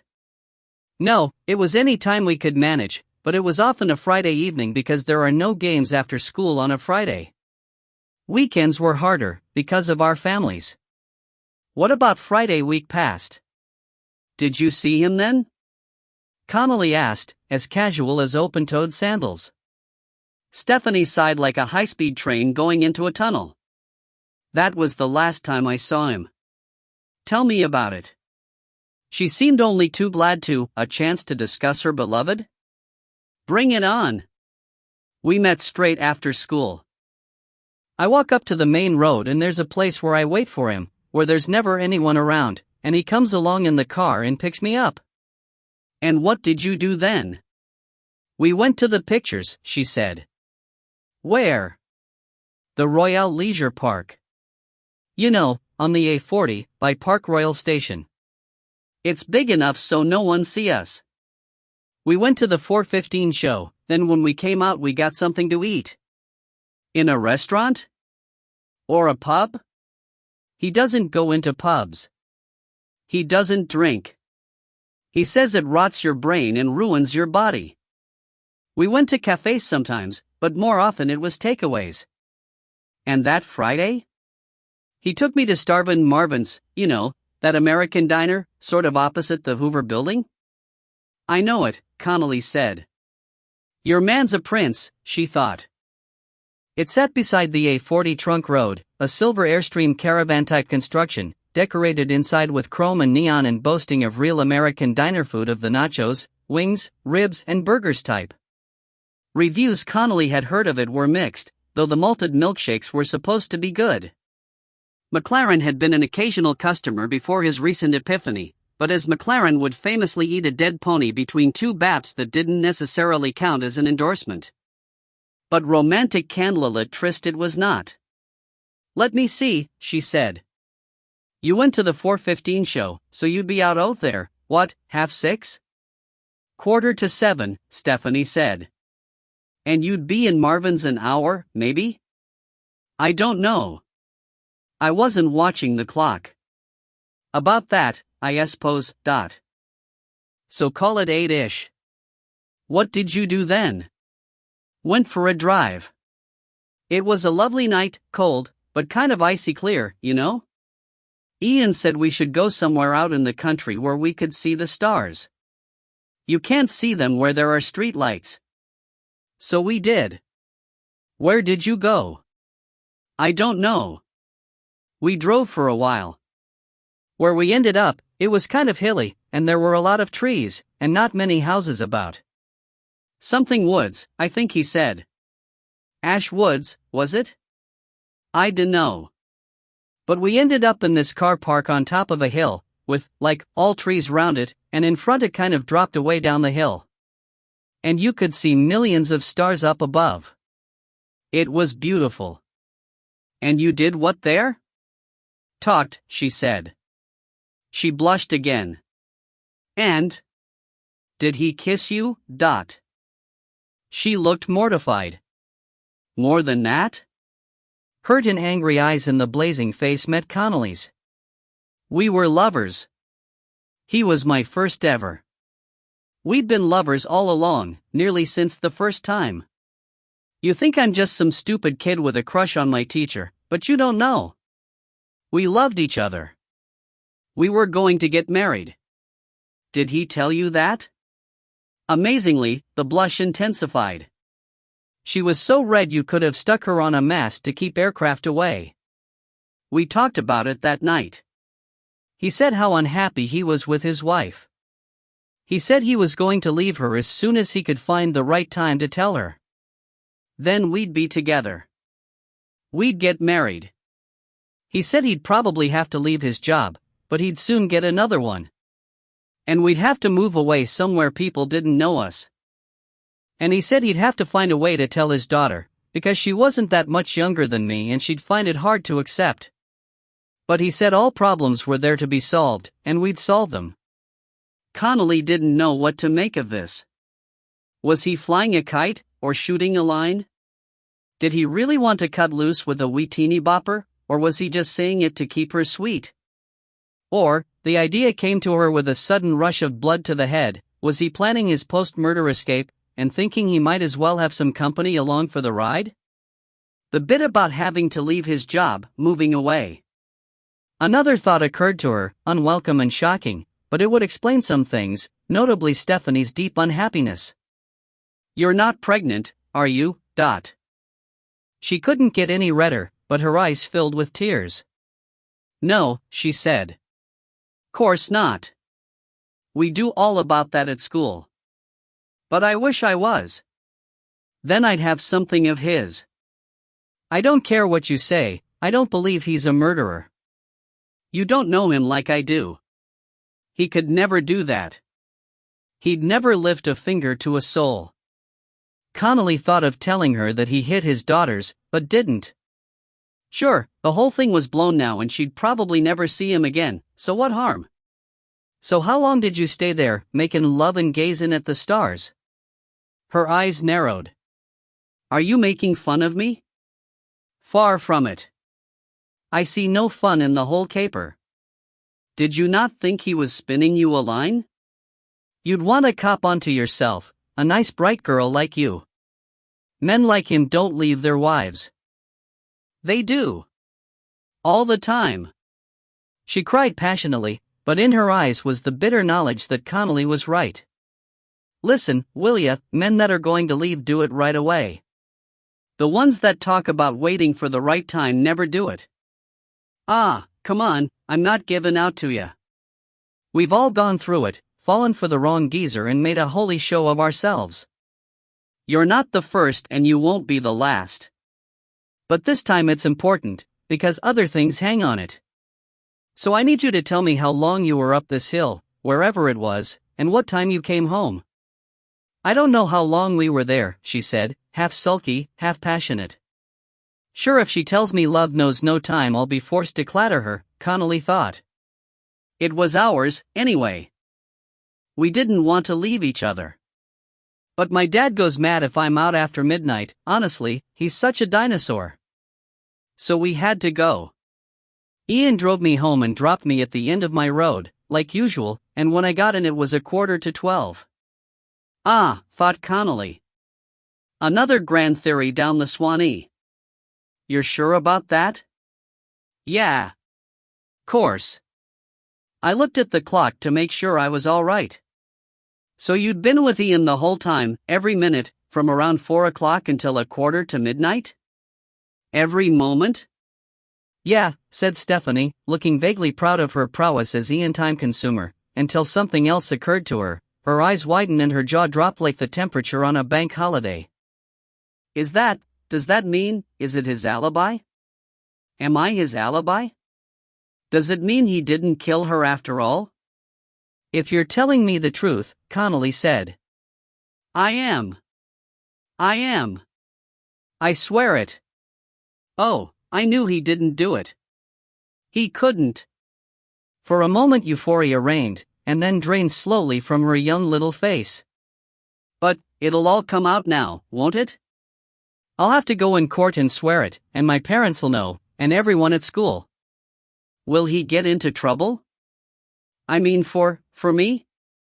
I'm over age, but her face had sunk to misery level again. But he's married, and he'll have to take care of his wife and kid. He'll go away and I'll never see him again. It's all over, she concluded with absolute certainty. Yeah, said Connolly. She could say no less, but she said it with sympathy. The poor kid had got it bad, and she wasn't one to dance on the body, even though this was one wake that should be welcomed by all. Stephanie'd had a lucky escape, though she was too dumb to see it. But she'd only want to run in with Mr. Clear Blue to put sense on her. So when someone was killing Melanie, Wiseman and Stephanie Bentham were in a car park somewhere wearing the head off each other, Connolly told Slider on the phone. She says he left her home at 11:45. That's too late for him to have got over there and murdered Melanie before the food left her stomach, Slider said. Which means he's in the clear. Unless she's lying? He added. She's knickers mad about him, and she'd tell a lie at the drop of a hat to save him, but I don't think she is. She told me all that before she realized she was giving him an alibi. I think it's gospel, all right. So Slider went back to Wiseman, who was looking worn now, more than angry, worn and depressed. Probably the realization of the complete destruction of his life either way had arrived in his brain. Do you want to tell me where you really were on Friday night? Slider asked. I've told you, he said, with an effort at a snap. I have nothing more to say. Even if I tell you I know where you were, and with whom? Wiseman flinched. And it was nothing to do with coaching, or not coaching of any sport known to the Olympics board, anyway. How dare you make jokes, Wiseman began, modeling. I truly don't think it was very funny, Slider said seriously. You're lucky the girl was of age, or you could be facing very serious charges. I never, he swallowed. I don't know what you're talking about. Oh, must I spell it out for you? Slider said wearily. The girl has told us everything, voluntarily. You've been having an affair with one of your pupils, a 17-year-old called Stephanie Bentham, and at the time of Melanie's death you were with her, having sex in your car in a car park. A very shabby figure you will cut if that comes out. I never taught her. She wasn't my student, Wiseman said feebly. I don't think that is going to make any difference, do you? So here's the thing, this brave girl is willing to risk her reputation and face angry parents and the ruination of her hopes and future to give you an alibi. Unless, of course, you want to confess to murdering Melanie, and tell us where you really were and exactly what you did that night. But I didn't. I didn't kill her. I was with Stephanie.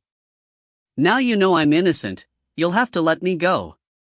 You're going to rely on Stephanie, are you? Let her sacrifice herself for you. Hasn't she sacrificed enough already? What do you want me to say? I was with her. She's telling the truth. I was with her all evening. I can't tell a lie, can I? It hasn't bothered you before, Slider said. Dropsek objected, but his heart was no longer in it. There was going to be no brilliant defense of a murder charge to make his name after all. He was back to juvenile shoplifters on Monday. But I couldn't contradict Stephanie and call her a liar when she's telling the truth, Wiseman said. You have to let me go now, don't you? Doesn't he? He appealed to Dropsek. Do you have any other evidence against my client? Dropsek asked. Hold your horses, Slider said, though it was mere endgame flourishing. We have to check the alibi first. It sounds as though he's covered then, Porson said with disappointment. He had wanted Wiseman ever since he heard about him hitting Melanie. He didn't like hitters. And the nature of this new evidence made him unhappy. He doodled a series of ducks on his phone pad. He liked ducks. They always sounded as if they were laughing. They took your mind off things. When he retired, he was going to find a house with enough room for a pond and get some. What about this girl? Is she Pukka? Connolly believes so. We can check the early parts of the alibi, but the important part, covering the murder time, is down to her alone. What do you think? Porson asked sharply, looking up. My gut instinct is that she's telling the truth, and therefore that it wasn't him. Said Porson. And we don't have any other evidence against him. If we let him go, and it was him, it might put him off his guard. Then if anything turned up, we could catch him unawares with it. Suppose he scarpers? I don't see him as the type, sir. He sets a lot of store by respectability. Once he's free, he'll want to re-establish his reputation, but... And what about the girl? She'll be in a shed-load of trouble. Unless we charge him, her evidence need never become public. If she keeps her mouth shut, and Wiseman does, it may all blow over for her. It was the best they could hope for. Porson nodded. A big pond. With a little island in the middle, so they can sleep safe from foxes. He's ruined anyway. He wasn't wrong about that. The school won't want him back. But he's been vindicated. They'll have to take him, or disparage the rule of law. And that will be good reason for him to keep his mouth shut about the girl, because he'd certainly lose his job over that. Why should he get away with it? He shouldn't. But if he doesn't, she doesn't. Maybe a duck house, just a plain one. A little wooden cabin. He sketched straight walls and a sloping roof. I suppose you're right, he said. He thought of the girl infatuated, and Wiseman debauching her, and Melanie still dead, and sometimes he felt the whole weight of human nature on his neck, crushing him down. He needed ducks. The simplicity of them. And the quacking. Let him go, he said. Warn him to keep his mouth shut about the girl. And get after Hibbert. Half a confession's better than no bread. Yes, sir. Slider was at the door when Porson said, What's that poem? Learnt it in school. About bees, or beans, or something, and living on an island, and a cabin, or some such? Slider, who had long ago given up being surprised by anything Porson said, dug through his brain. "Do you mean the Lake Isle of Innisfree, sir?" He quoted, "9 bean rows will I have there, and a hive for the honeybee." "Sounds like it. Mention a cabin?" "Yes, sir. And a small cabin build there, that's the second line." He waited for enlightenment. Porson grunted. "Any ducks?" "Ducks? I don't think so. But to be honest, I only know the first verse. I suppose there might be ducks later." "Have to be later," Porson said. "Retirement plan." Slider was looking at him, just faintly puzzled. "Well, what are you standing there for? Get on with it," he barked. Slider got. As he reached the office on his way to his room, Norma was on the phone saying, "He's in with Mr. Oh, no, here he is, just walked in." She held out the receiver to Slider. "Atherton, boss, dot." "I'll take it in my room," he said. Swilly looked at him with motherly affection as he trudged past, thinking vaguely, though she knew it not, of ducks and beans and sex in cars. "You look cream-crackered, boss. Shall I get you a cuppa? Would you? I need one before I go and tackle Hibbert again. He's all we've got now." "Bad news on Wiseman?" "I'll tell you when I've taken this call. Maybe it'll cheer me up." But Atherton, always cheery, said, "It's bad news. It looks as though Hibbert's a washout." Slider whimpered. "But he's confessed." "Really?" "Sort of. Of course, when a man was in the emotional state Hibbert was, and particularly if he's a self-obsessed, grandstanding sort of bloke with a taste for fantasizing, there was always the danger of false confessions. But hey, when you got nothing to lose. A man can dream, can't he?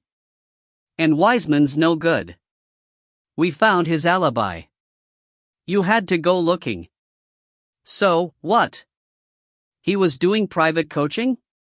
Of the carnal sort. Nice young sixth former says he was with her all evening, and at the crucial time they were testing his car's suspension in a deserted car park, somewhere, we guess, in the Chilterns. No wonder he lied about it. And didn't tell his wife, said Atherton. Instant dismissal for that. But it lets him out? Unless she's lying, but we don't think she is.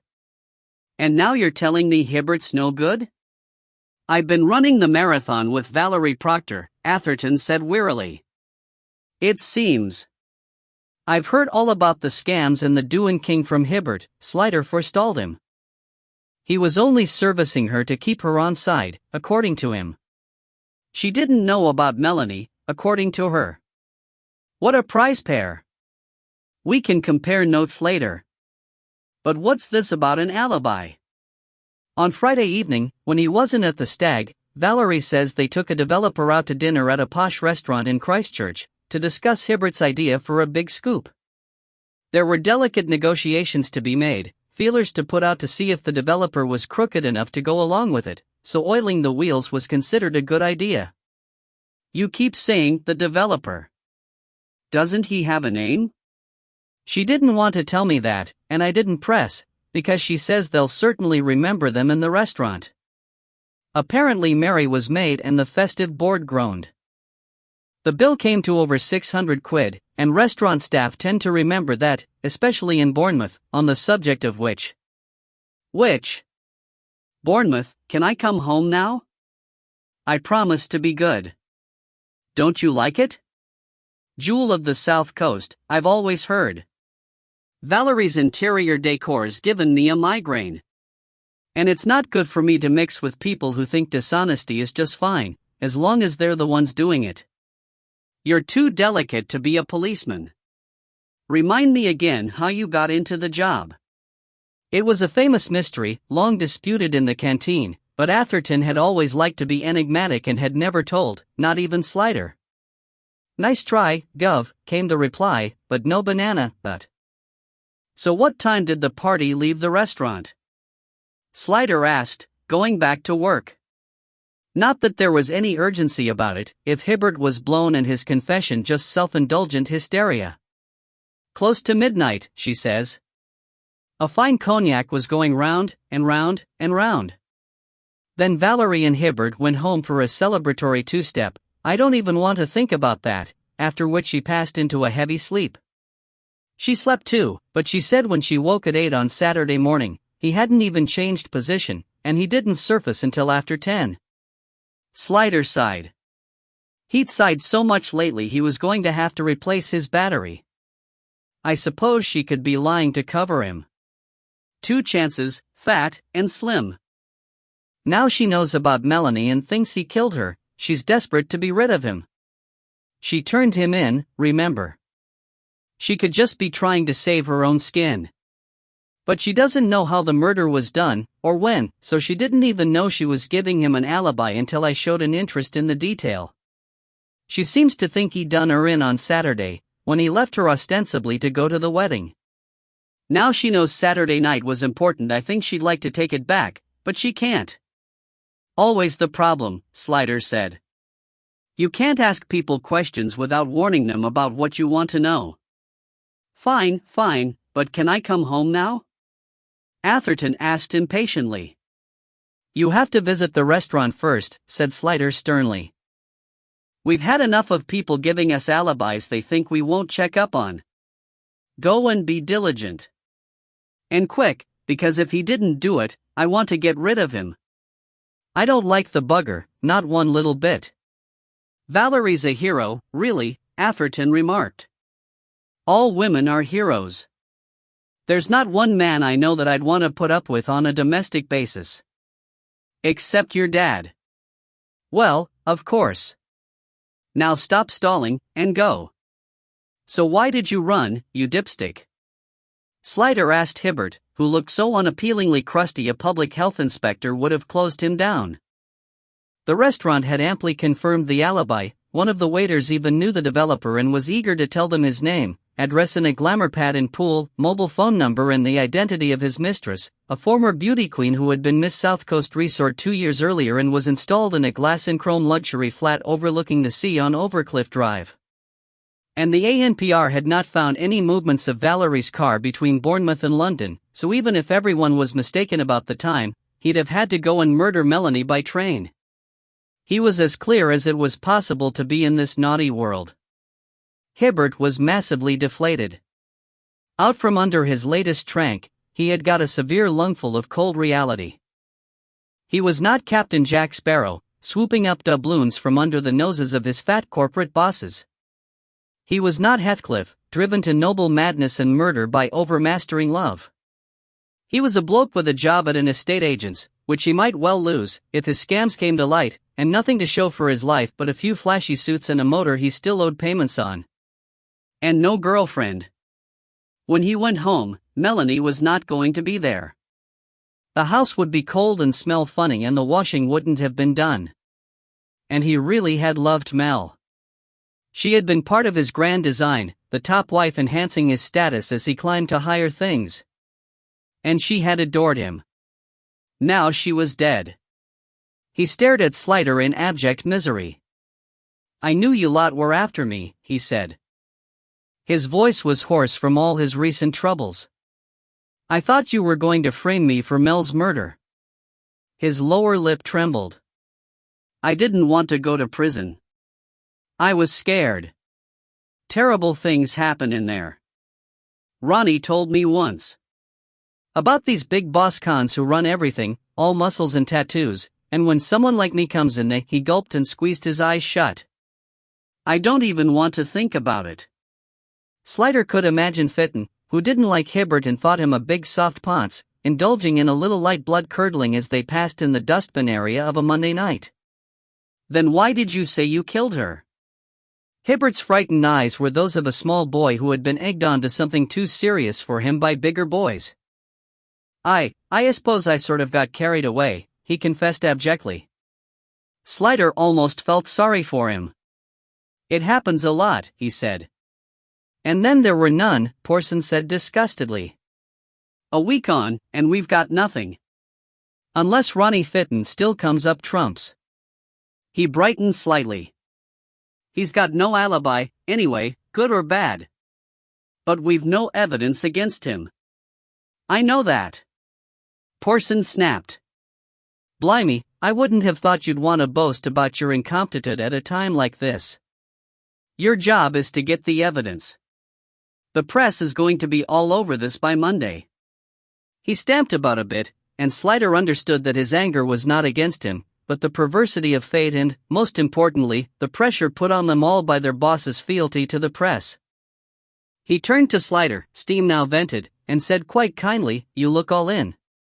Go home. There's nothing more you can do today. They're going on with the fingertip search tomorrow, and maybe something'll come up. Take tomorrow off, do some thinking, come back fresh on Monday." "Yes, sir," said Slider. "Don't look so blue, laddie," Porson said. "We've come back from the brink before now. I had one case in Finchley where we didn't even have a single suspect until nearly 3 weeks in. Keep plugging away. Slow and steady wins the race." Likewise, Slider thought as he trudged away, if at first you don't succeed, don't try skydiving. 15. Tough on crumbs, tough on the causes of crumbs. "I'm so glad to see you," Joanna said, meeting him in the hall. His heart rose for a fraction of a second before she went on, "You did remember your dad's out tonight, then." "Tonight?" he said, bleary-minded. "It's Saturday, honey. Scrabble Club, Wednesday and Saturday. And you've got a concert." "You know I have. Festival Hall tonight and repeat in Croydon tomorrow. Paris Symphony and Mendelssohn Italian. More dots between M than a Seurat mural. Oh my atchin fingers." She eyed him warily. "You didn't remember." "I'm sorry," he said. "But I'm here now. Dumb luck. Just as well. I've got to get going." She patted his arm. "Don't look like that. I had a backup plan. If you didn't arrive, I'd arranged with your dad that I'd ring him on his mobile and he'd come back. He doesn't have a mobile, Dot.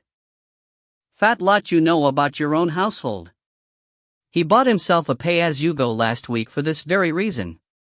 He said with 2 of us on impossible schedules, he had to make sure he was reachable at all times. That man's a marvel. A giant of conscience." "He's a lot like you," Joanna said, leading him towards the kitchen. "Or you're a lot like him. And you're a giant of understanding," he said.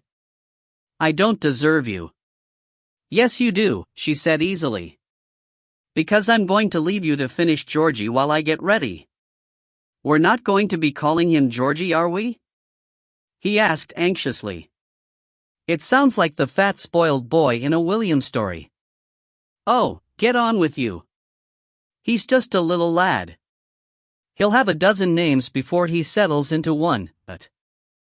George lifted a beaming face to his father, a smile that washed away all the day's miseries and the sins of the Hibberts and Wisemans of Slider's world.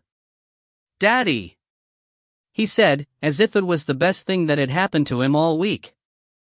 "How's my boy?" Slider replied.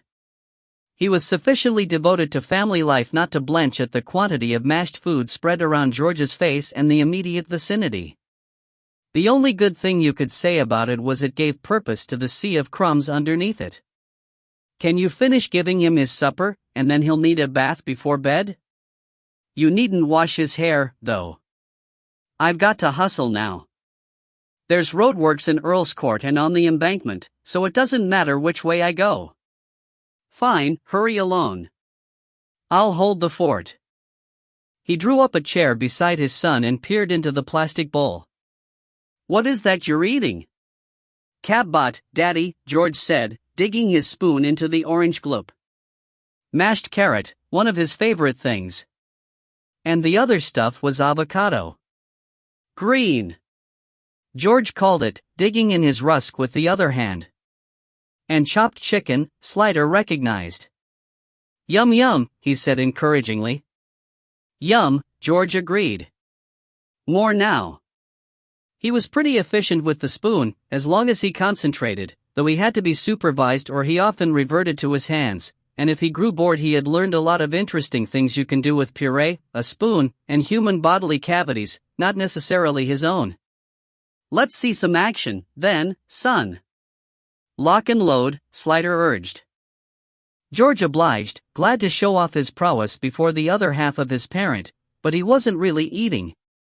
It was the mechanical process that interested him, and after watching for a bit Slider took the spoon from him and dispatched the rest in a few swift scrapes.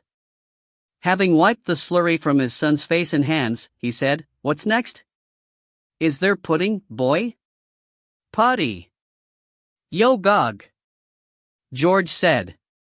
And, as his father approached with it, new spoon. "You're getting very dainty in your old age," Slider remarked. "Speaking of which, do you know how old you are?"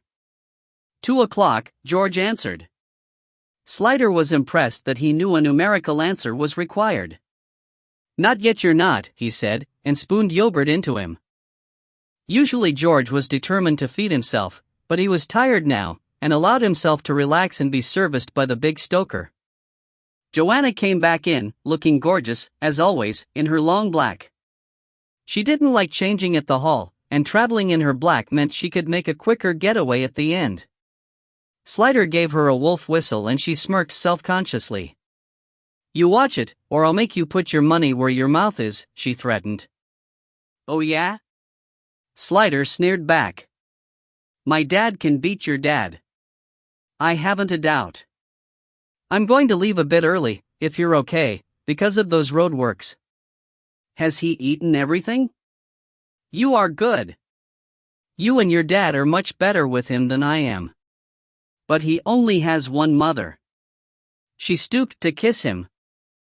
"Bless your heart, I'm not jealous.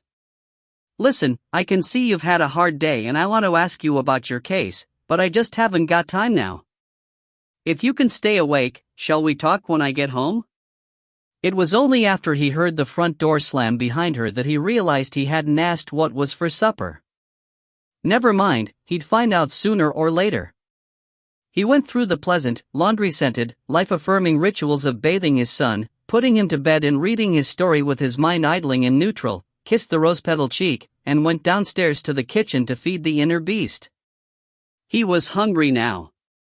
But for once the system had broken down, nothing had been prepared for him. Nothing in the slow oven, nothing in the fridge, no little billy-do anywhere explaining what had been planned. Homer, i.e. his perfect wife, had nodded. Probably she had thought Dad was doing something and Dad had thought she was. Well, it just showed how lucky he was to be catered for every other evening, like someone out of a 1950s Electrolux advert. Anyway, the fridge wasn't bare. There were eggs, there was cheese, there were tomatoes and, treasure trove, some cold potatoes. With a few herbs and a dash of Tabasco he knocked up a handsome big omelette, well, big, anyway, and ate it at the kitchen table with the newspaper open and unread beside him. His eyes might focus on the Middle East or the latest MP sex scandal, but his mind wouldn't. It wanted the evening off. Joanna rang during the interval. He could hear the thunderous murmur of voices and the clinking of glasses behind her. "I forgot to get you any supper," she wailed. "I managed. I'm not helpless, you know. That's my 7-stone weakling. George go off all right?" Couldn't keep his eyes open. "How's the concert?" "I can't tell you here, far too public." "Oh, like that it is? Conductor woes? Or too much scrubbing?" "Both. In spades." "How well you know me." "I'm a fully paid-up orchestra husband." "Good audience?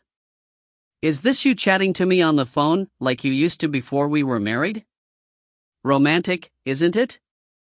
Reminds me of those heady days when..." Be careful how you end that sentence. If you were going to say when we were in love, ... No, when we couldn't see each other whenever we wanted. I wouldn't call them heady, then. Anyway, we still can't see each other whenever we want.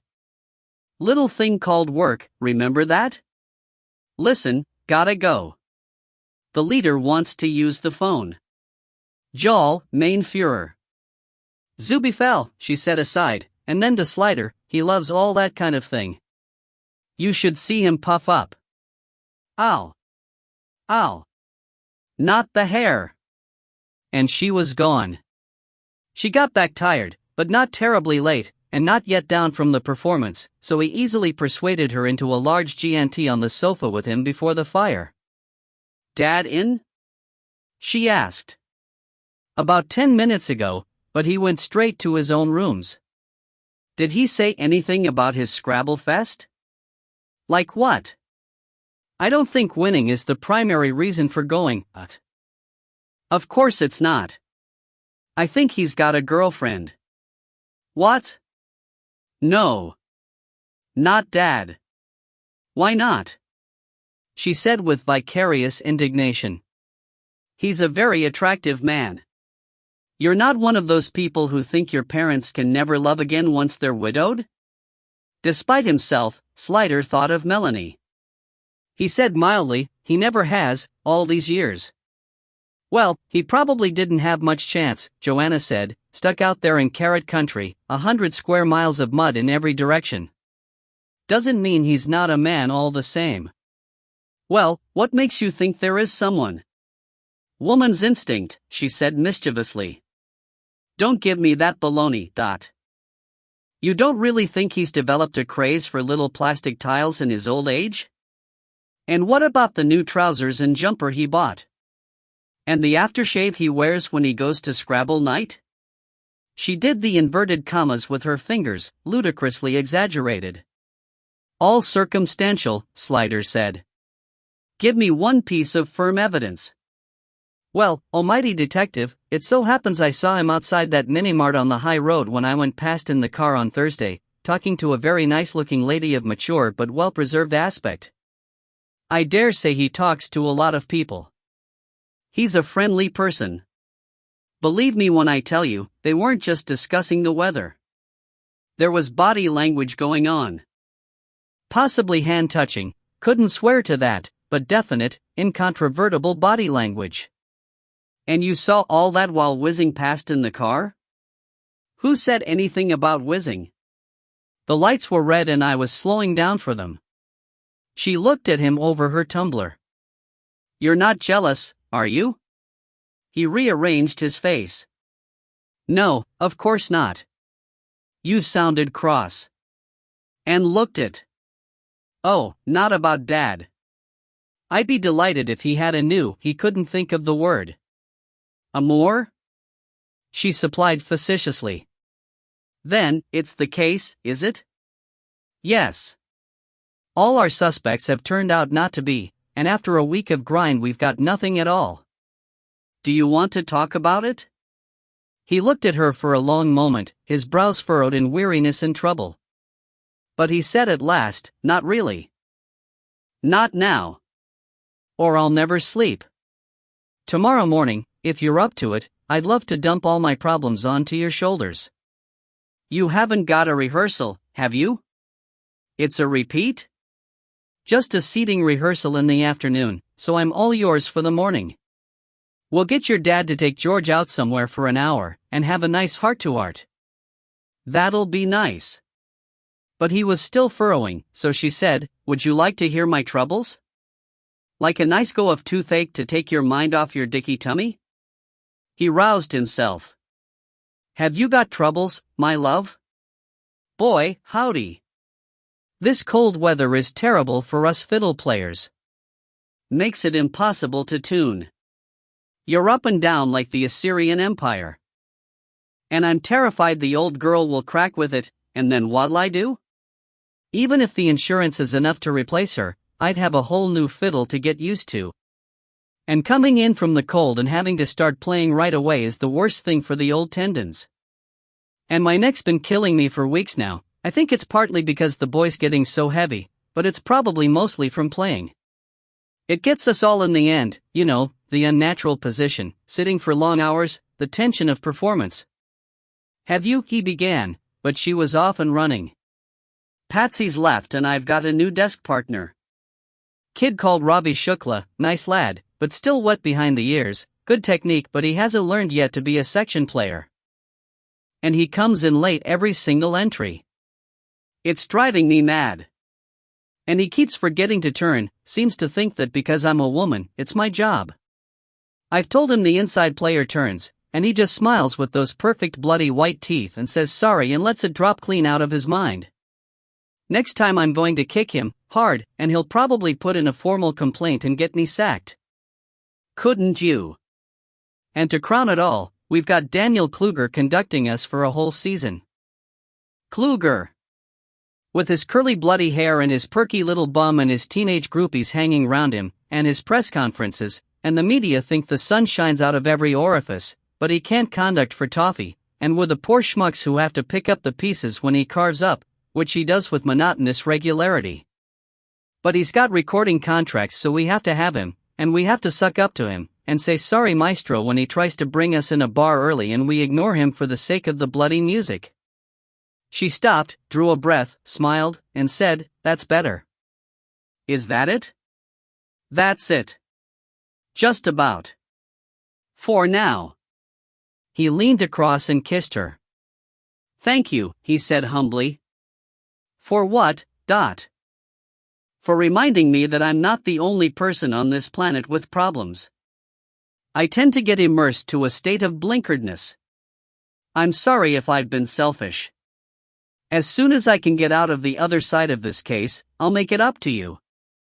That'll be nice. Think about something I can do for you, to make you happy. When the case is closed. Oh, there is something. And it doesn't have to wait until then. What's that? Finish your drink and I'll show you. Slider lay awake, the darkness pressing on him soft and unpleasant, like a fat person sitting on his face. The wind had gone round and the iron grip of the cold had loosened at last. The temperature must have gone up 10 degrees since they went to bed. He had to slip his feet surreptitiously out from under the duvet to cool off. Beside him Joanna was full fathom 5, down deep where the busy and good go by night, but he had known as soon as they turned out the light that he would not sleep. Somewhere in the darkness, untouchable and near, Melanie Hunter waited, creeping towards him in encroaching tendrils like grave damp. She was dead, nothing for her now but decay and oblivion, nothing of her but the faint whimperings of her ghost. But what had she been? She had lost her father when she was hardly more than a child, had lost her own child soon afterwards. She had gone to the bad, then had tried to make good. Her child taken from her, she had always been more sinned against than sinning. She had done her best to be what she had been expected to be, worked hard, succeeded, got a career, helped others, tried to love Scott Hibbert, tried so hard, because you have to love someone, don't you? And good boyfriends are hard to come by. But she had not wanted to marry him, not dared risk a child. How far had she really consented to the abortion?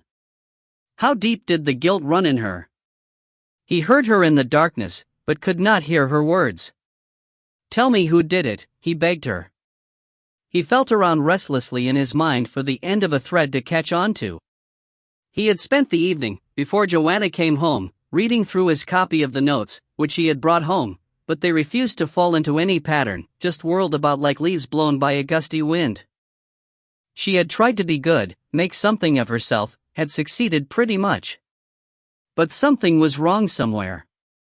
Ronnie Fitton had said there were things no one knew about her. She had a secret. Was it the secret that killed her? Fitton said she wasn't a happy person, that everyone fed off her and no one cared how she felt. Life and soul of the party, the smiling clown, sat under the paint, that old cliché. But clichés became clichés because they were true. She was loved by many, but not enough. And then, perhaps, someone had loved her too much?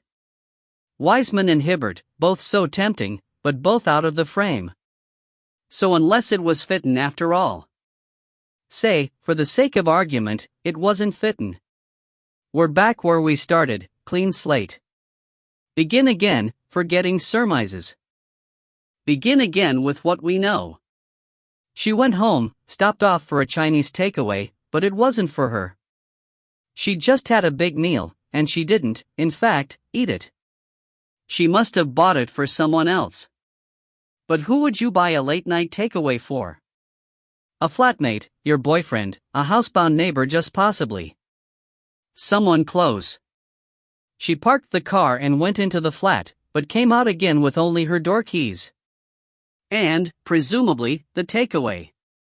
So it must have been almost immediately, or the takeaway would have gone cold. Came out with only her keys, so she had expected to go back, and soon.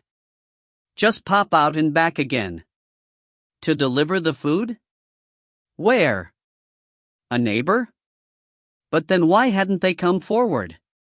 She came out with just her keys, but she didn't go back in. She wasn't killed in the flat or anywhere in the house. She left the area, but not in her car.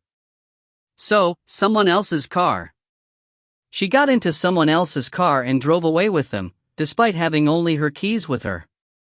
If she wasn't coerced, it must have been someone she knew and trusted, like Hibbert. But it wasn't Hibbert. And the takeaway, she must have taken the takeaway out with her. So could it be that she had bought it for the person in the car? But why, then, drive off with them? And if they had a car, why couldn't they get their own takeaway? Because they had no money? There was the missing 200 quid. Hibbert could have taken it, of course. But maybe it was the takeaway person. But they had a car. Yes, but you can have a car and be strapped for cash on a short-term basis. But who would she do such a thing for? And even if she gave them money and food, why did she get into the car? Hibbert worked because he was the person closest to her. Wiseman worked because of his temper and because he had spoken to her on the phone just before she left the Vic and bought the takeaway. Why had he denied that, by the way? But it wasn't either of them. Something happened in his mind, a click and thunk, of things shifting and falling into place. It was like the bit in an Indiana Jones film when a lever is pulled and massive blocks of stone rearrange themselves to reveal a secret door. It couldn't be, could it? He felt the blood running under his skin as the excitement of ideas increased his heart rate. It seemed unlikely, there were large problems in the way, and yet it answered many other questions. At all events, they had nothing else to go on, it was worth a shot. And he knew that now he had thought of it, he would never rest until he had made the inquiries. He used carefully out of bed, gathered his clothes and took them to the bathroom to dress, went downstairs and put the kettle on. He couldn't go yet, not at this time of night. He would spend the rest of the time, until it was a civilized enough hour to leave, reading the file again. If it were true, would she have told Fitton? No, and Fitton said he didn't know. But might he have guessed? Possibly. Possibly. He was a man who had had more to do with sudden death than your average punter. And he had loved Melanie. Joanna came downstairs with George who, Slider realized belatedly, had been bouncing and chuntering up there in his cot for some time, possessed by the urgency of his usual early morning hunger. Couldn't sleep? Joanna asked. She put George in his chair and located and delivered a rusk to his grasp almost without opening her eyes. She yawned mightily and George stared at her with huge eyes, David Attenborough encountering a new species. Sorry if I disturbed you, Slider said. You didn't, this time. I was out to the wide. She rubbed her eyes, and only then registered what he was wearing. You're going out? She said, and didn't manage to disguise her disappointment. Well, she was only human. And she'd planned a lovely leg of lamb. I'm sorry, he said abjectly. It's because it was a girl, isn't it? You're never like this when the victim's a man. Not true. I always feel responsible. All right, but it's worse when it's a female. Especially a young one. I can't help it, he said unhappily. Men are supposed to protect women and children. That's what we're for. She softened. You're a dear old-fashioned thing. Don't mock me. Not you. No, I wasn't. You're right. So, can you tell me about it? He hesitated. Okay, I know. He never would articulate when his thoughts were only half-formed, in case speaking drove essential links away. But you're going out, she said. I'm sorry, he said again. She shrugged. It was only what she had come to expect. Unlike Irene, his first wife, she didn't resent him for it. But then she had a job that took her away at unreasonable hours, too. Perspective made all the difference to a marriage. Just tell me this, you're not going to do anything dangerous, are you? There won't be guns? Or knives? She added. Knives were almost worse. For while a bullet might go anywhere, a knife was almost sure to go somewhere. His face cleared and he smiled, like one of those April days when the clouds suddenly part and for an instant the sun belts down as if it had been doing summer up there all the time. I'm just going to look at some records, he assured her. It was definitely milder. The wind, he discovered as he stepped from the house, had backed westerly, bringing with it an unbroken gray cover of cloud, too high for real rain, but dispensing the sort of fine mizzle you don't even realize is there until you turn your face upwards and feel it prickling your skin like tiny insect feet. Har, his mother had used to call it. She said it always came when you just put your washing out. The absolute disproof of the adage it never rains but it pours. Greenford came under Ealing Police, and he went first to their headquarters in the hope that they had kept copies of everything, because otherwise it was the Home Office or the Department of Transport, neither of which was likely to be welcoming, let alone accessible on a Sunday. The previous boss of the Ealing CID, Slider's old nemesis Gordon Arundel, a serial womanizer known behind his back as Gorgeous Gordon, who had also been notoriously unhelpful to coppers outside his own borough, was no longer there, having been promoted suddenly up and sideways like a lamb snatched by an eagle. Rumor had it that he had been doing King the borough commander's wife and daughter at the same time, unknown to any of the three of them, or his own wife, until one exquisitely embarrassing Christmas party when a social collision took place that would have seen the Hadron physicists drooling with envy. On the other hand, DC Phil Hunt, the rhyming policeman, who had once been one of Slider's firm, was still there, and as luck would have it was on duty that day. Hunt was easy to manipulate, chit-chat a few minutes, reminisce a few minutes, hint that they could do with his unique qualities back at Shepherd's Bush, with fingers crossed behind his back that he didn't take him at his word and put in for a transfer, and Hunt was ready to move heaven and earth to prove to Slider that he could move heaven and earth. The crash records? Yes, no problem at all. Yes, they had everything, except the papers from the subsequent public inquiry, all the original records from the time of the crash and the immediate aftermath, certainly. He would take Slider down to the records room personally and make sure he had everything he wanted. The records clerk was a young female uniform who looked at Hunt as though she had just found him on her shoe. Hunt, however, had always been as perceptive as a box of rocks when it came to women, and said in a proprietorial manner, "This is M.O. Kennett, the wizard of the records room. My old boss, D.I. Slider, M.O., all the way from Shepherd's Bush on an important mission. The lovely M.O. will see you get everything you want, Gov. Just leave it to her." Hunt loitered as though he intended to stay and officiate, and Kennett and Slider stood locked in a bubble of embarrassment, until she roused herself to say, "Thanks, Phil. I'll take care of it. Hadn't you better get back and man the phones?" He beamed nauseatingly. "Always looking after my welfare, is M.O. famous for her kind heart, isn't that right, love? When are you going to come for a ride in my car? I know you like motors." His voice changed from crass suggestiveness to pure love when he went on, "I've just had this new exhaust kit put in, cost over £100 just for the parts, but it was worth it. You should hear her now, purrs like a big kitty till you put your foot down, and then..." Hunt always had been able to bore for England about his cars, which Slider had believed had taken the place of a sexual partner in his life. He intervened while he and Kennett still had the use of their faculties. "Thanks a lot, Hunt. I appreciate it.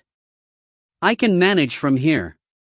Kennett made an eloquent face at Hunt's departing back, but became completely sensible when she turned to Slider to ask him what he wanted. In 10 minutes he was sitting at a reading desk with the first of the files, while she brought in more and dumped them on the neighboring desk to leave him room. "That's the lot, sir," she said finally, brushing her hands off. She looked at him curiously. "If there's anything I can do to help." "I mean, it was before my time, of course, and I only know what I remember from the news, but I'd be happy to trawl for you if there was anything in particular you were looking for." "Thanks, that's very kind. I'm on a bit of a fishing expedition, but I'll give you a yell if I need help." "Okie doke. I'll just be through there."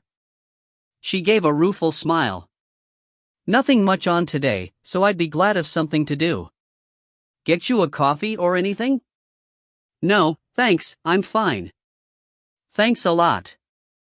He smiled at her kindly and she obediently removed herself, though curiosity was sticking out all over her like boils. A good girl, that, he thought.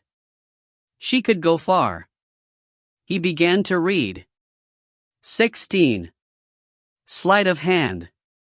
It had been a terrible incident, with 108 killed and 224 injured, the second worst rail accident ever in England, surpassed only by the Harrow crash of 1952, which involved 3 trains, 2 of them expresses. The Greenford incident was a head-on crash between a passenger express out of Paddington, diverted from the fast rail because of engineering works, and an eastbound local train that had just left Greenford station. The subsequent long and costly public inquiry had finally blamed driver error, which was easy to do since both drivers had been killed, but badly placed signals and lack of sufficient training had also been cited. Management of both the train and track companies had been obliged eventually to resign, and compensation claims had dragged through the courts for years. Slider read the general reports from police and fire brigade to get the overall picture, and then went on to the medical records. Yes, here it was at last: Hunter, Graham Dennis Ormond, aged 42. Dead at scene on arrival of medical personnel. His head had been crushed by falling debris, which had also almost decapitated him, severing the neck almost to the cervical spine. Death would have been instantaneous. A very quick glance at the photographs were enough for Slider. Hunter had been identified on the scene by paramedics going through his pockets, who had discovered a wallet in his inside jacket pocket containing business cards and credit cards, and in another pocket a letter addressed to him from an individual in Bristol, and several bills. His wife had also subsequently identified him at the temporary morgue from these documents and from his clothes, wristwatch and signet ring. She had had to be given medical treatment for shock and distress and had been referred to her own GP for ongoing sedative prescriptions. There was no doubt about it. He read through it again, the back of his mind imagining the scene, the smoke, the fires, the vast mangled engines flipped outrageously onto their sides like dying dinosaurs, the debris, the bodies, the wounded moaning, the trapped crying out for help, the stunned survivors wandering in shocked silence until they bumped into the helpers scrambling down the embankment from nearby houses, almost as shocked themselves. And then the emergency services arriving. He had been at 1 or 2 major incidents in his time. What copper hadn't? None as bad as this, thank God. The newspapers always talked of screaming, chaos and panic. Well, they had to sell copies. But in his experience there was never panic, just empathy and selflessness. The walking wounded always went immediately to the aid of the worse hurt, and the latter waited with a bitter patience and courage for the authorities to arrive. As for screaming, the overall impression was always one of an eerie quiet, murmuring voices usually accompanied by background hissing and metallic ticking from whatever machines had been involved. The chaos lay in the physical appearance of wrecked artifacts. The human element were always stunningly calm. The official reports were equally lacking in hysteria. They didn't need any more drama, they had enough of their own to last a lifetime. He read on, through all the deaths, impelled by a terrible pity to absorb them all, each one a cataclysm for its own small universe. Then, in a groove, he went on through the injuries. Some were horrific, and subsequently added to the final death toll, others were lifelong crippling. And at the end were the minor injuries treated at the scene by medics. Not all such were, of course. Some people would have just tied a handkerchief round the cut and carried on, or were patched up with an elastoplast by the locals coming down to help. Near the end, a name caught his eye. Bad gash across the left palm. Paramedic had found him trying to bandage it with a handkerchief and had taken him to the aid station, where the doctor had put 3 stitches in it and given him a tetanus injection. William McGuire, age 55, hospital porter, flat 2, Brunel House, Cleveland Estate, W2. He knew the Cleveland Estate. They were 1930s council flats, very like the White City ones on his own ground, a smallish estate within a short walk of Paddington Station. You could see them from the elevated section of the motorway as you headed westwards, facing the multiplicity of railway lines disgorged from the terminus. So McGuire had been in the Greenford crash as well. Of course, the medical reports did not say which train any of the victims had been traveling on, let alone why. And it could be nothing but a coincidence. But Hunter and McGuire were both injured in the same train wreck, one of them fatally, and 10 years later Hunter's adored little girl was murdered and her body was discovered by McGuire. It made you uneasy, to say the least. It made you think. He went to Walpole Park and walked there for a long time, thinking things through. The car had stopped and the park was quiet, nobody around but pigeons and squirrels, going about their daily business, bothering nobody.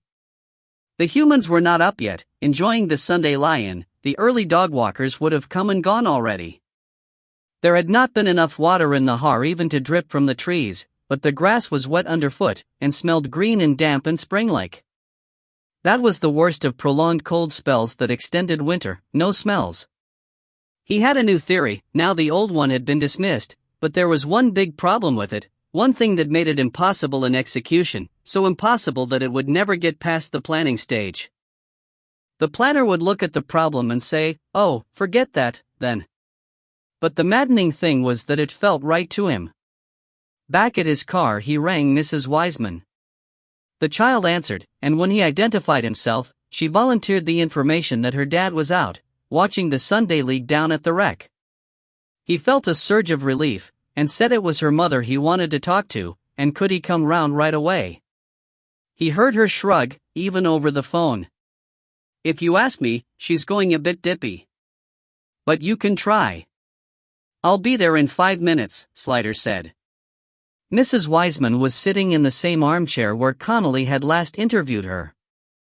In fact, she might not have moved since then, for she looked definitely malsoigny, and there was a selection of untouched drinks and snacks on plates and in mugs on the various surfaces around her. The child, Bethany, greeted Slider with a mixture of aggression and relief that told him she had been left to cope more completely than she ought, or than she was capable of. And the dog, coming straight to Slider and putting its head into his hands, tail wagging pleadingly, told him most clearly of all that the ship had become rudderless. "She's hardly eaten anything," Bethany told him almost in the first breath. "I keep bringing her stuff, but I can only do sandwiches and cornflakes really, and Dad keeps going out all the time so he's not cooking. I think Mum's going a bit lala with all this stuff going on, but I don't know what to do for her. She slept in the chair last night. Wouldn't go up to bed. And when Dad tried to talk to her she just screamed at him to leave her alone. Well, let me have a talk with her, and I'll see if I can help." She looked anxious. "You won't hurt her, will you?" "Of course not. I'm a police officer. But I've heard some policemen are bad." "Well, I'm not one of those. Look, see how your dog likes me? They always know." She looked at the dog, which was leaning against Slider's legs with its eyes shut in bliss while he massaged its scalp, and said moodily, "He's not my dog, he's Mel's. Wish he was mine." "It seems to me," Slider said judiciously, "that he is yours now. Your mom and dad won't want to be bothered doing things for him, will they?" She brightened. "No. They're too old. They don't even remember to feed him. And dogs need a lot of attention. He'll need someone to play with him and take him for walks. Dogs have to go for walks every day. Tell you what, why don't you take him out for a walk now, while I talk to your mom? He'll need about 20 minutes. Have you got a watch?" Her eyes narrowed. "You just want me out of the house so you can talk to her without me hearing." Slider didn't try to deny it. "That too. Grown-ups sometimes have to talk privately. You know that. But the dog does need a walk." Suddenly she was close to tears. Marty. Don't call him the dog like he wasn't a person. His name's Marty. He hunkered, and she was in his arms, straining her rigid little body against him while he folded his arms round her, and the dog licked whatever portions of her bare arms it could reach. How long was it, Slider wondered, since anyone had held the poor child? He didn't imagine Wiseman was a huggy sort of dad at the best of times, and Mrs. W. had been out of it since Melanie died. It only lasted a moment. She pulled herself free and dashed away with her sleeve the few tears that had managed to squeeze out.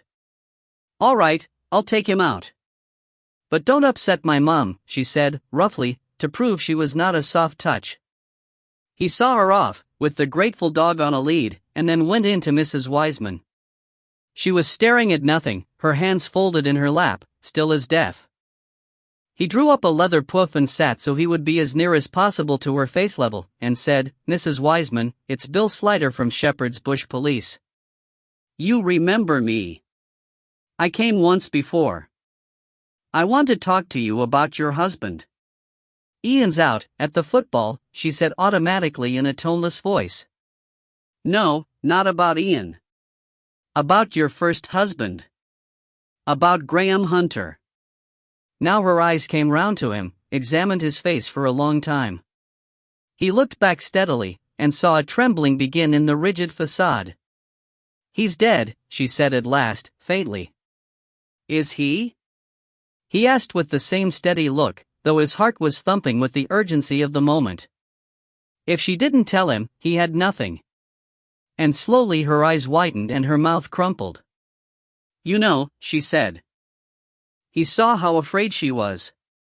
He nodded, trying to project sympathy. Tell me about it. The train crash. That day, when you had to go to the morgue, no one should have to go through that, identifying a body. That was a terrible thing you had to do. She nodded, her eyes held by his as though fascinated. But there were lots of us, all together. That helped a bit. We sort of hung on to each other. Some of them were crying, but I couldn't. Shock takes people different ways, he said. She nodded. Those of us who weren't crying sort of helped the ones who were. And they called us in, one by one, to look at the bodies. They told you they had found your husband's wallet in the inside pocket, and other things with his name on, a letter, some bills. Her mouth turned down at the mention of the bills. It was always bills. Gas, electricity, telephone. Everything. He'd open them and take them away without showing me. I'll pay them, he'd say. You don't have to worry about things like that. But the first thing I'd know, a man would come to cut us off. It was humiliating. And right there in the morgue they showed me bills with final demand on them in red. And betting slips, must have been a dozen. Right in front of all those people, doctors, and policemen and such. I was so ashamed. But they were his things all right, he said. His wallet, credit cards and so on. Oh yes. Everything he had in his pockets, even his hanky. I ironed them often enough, I knew all his hankies. But, Slider said, inwardly holding his breath, it wasn't him. She looked away into history. They'd covered his head with this green cloth thing, like in an operating theater, so only his body was showing, she said tonelessly. They said his head was too crushed to recognize, but I'd have known him by something, his hair, his ears, something. I loved that man for a long time, more than I can tell you. The real reason they covered him up was because they thought I wouldn't be able to stand it. And they were sure who he was anyway, because of the things in his pocket.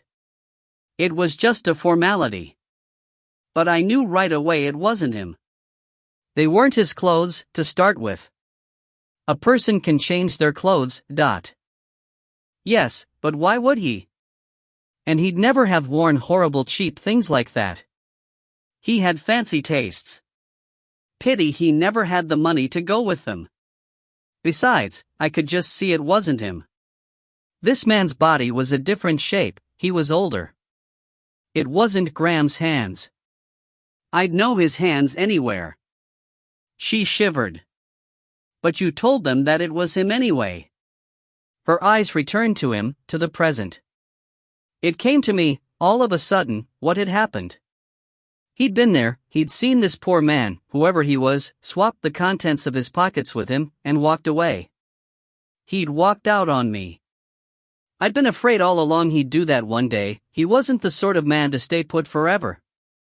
But doing it this way, it was obvious he wanted to get away completely, not just from me but from everything. Start a new life with a new identity. And my first thought was, what an idiot. He must know I'd know it wasn't him. So I thought I'd denounce him, tell him what he'd done, have him hunted down and punished for whatever crime it is to do that. Interfering with a body, or something. It must be a crime, mustn't it? Yes, said Slider. What changed your mind? It all happened in a second, you understand, she said, looking at him anxiously.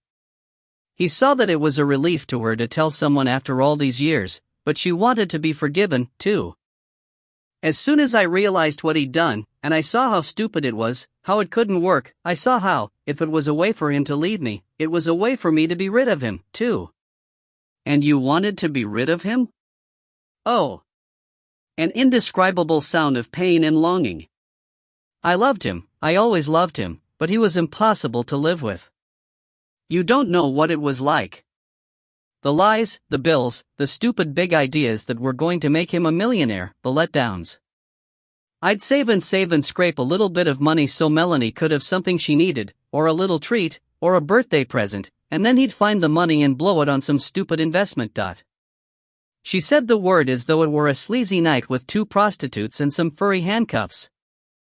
The drinking, he wasn't a violent drunk, but he was a silly drunk. Oh, he made Melanie laugh with his clowning, but I hated the smell on him, and it made me mad that he was throwing away our money on drink when there was so much we needed. He humiliated us, week after week, time after time. I couldn't hold my head up around the neighbors. And Melanie was like an orphanage kid next to those rich girls at school. I half wish she'd never won the scholarship, then she could have gone to an ordinary school and not stuck out so much. But she was always bright, and Graham was so proud of her. A bitter look came over her face. That was the thing, you see. She loved him. They loved each other. No matter what he did, and I tried to keep the worst of it from her, she adored him, much more than she ever did me. I was just the one who worked and slaved to keep food on our plates and clothes on our backs. He was the fun one. He was magic. She never saw what a lousy husband and dad he really was. Slider nodded sympathetically. So it's no wonder, when you saw a chance to be rid of him. I thought, if he wants to go, why stop him? She said bitterly. So I said it was my husband.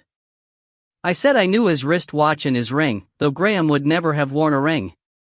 He hated jewelry on men. It was what Slider had picked up on in the records office. And they were satisfied with your identification, but along with everything else, why not? And once I'd said it, I couldn't go back on it. Did you want to? Often and often. I still loved him. And whatever you think, when you're married, about being rid of him, it's different when you're all alone and you've got to face up to looking after yourself and your child with no help. But you see, she met his eyes now with misery and a plea for forgiveness. There was a life insurance, and for a miracle he'd kept up the payments. It wasn't much, but we desperately needed it, Melanie and me. And once I'd taken the insurance money, I could never tell. And so I never did. You never told Melanie? Shake of head. Do you think she guessed? Another definite shake. Not then. She believed her daddy was dead. I can't tell you what that was like. I told myself she was better off without him, but to hear her crying, night after night. And then you got married again. Don't look at me like that. She cried, though Slider was sure his expression hadn't changed. The blame was in her own mind. I was desperate by then. I couldn't cope on my own, and Melanie was having to do too much, and the insurance money was all gone and I didn't know which way to turn. Ian was my only chance.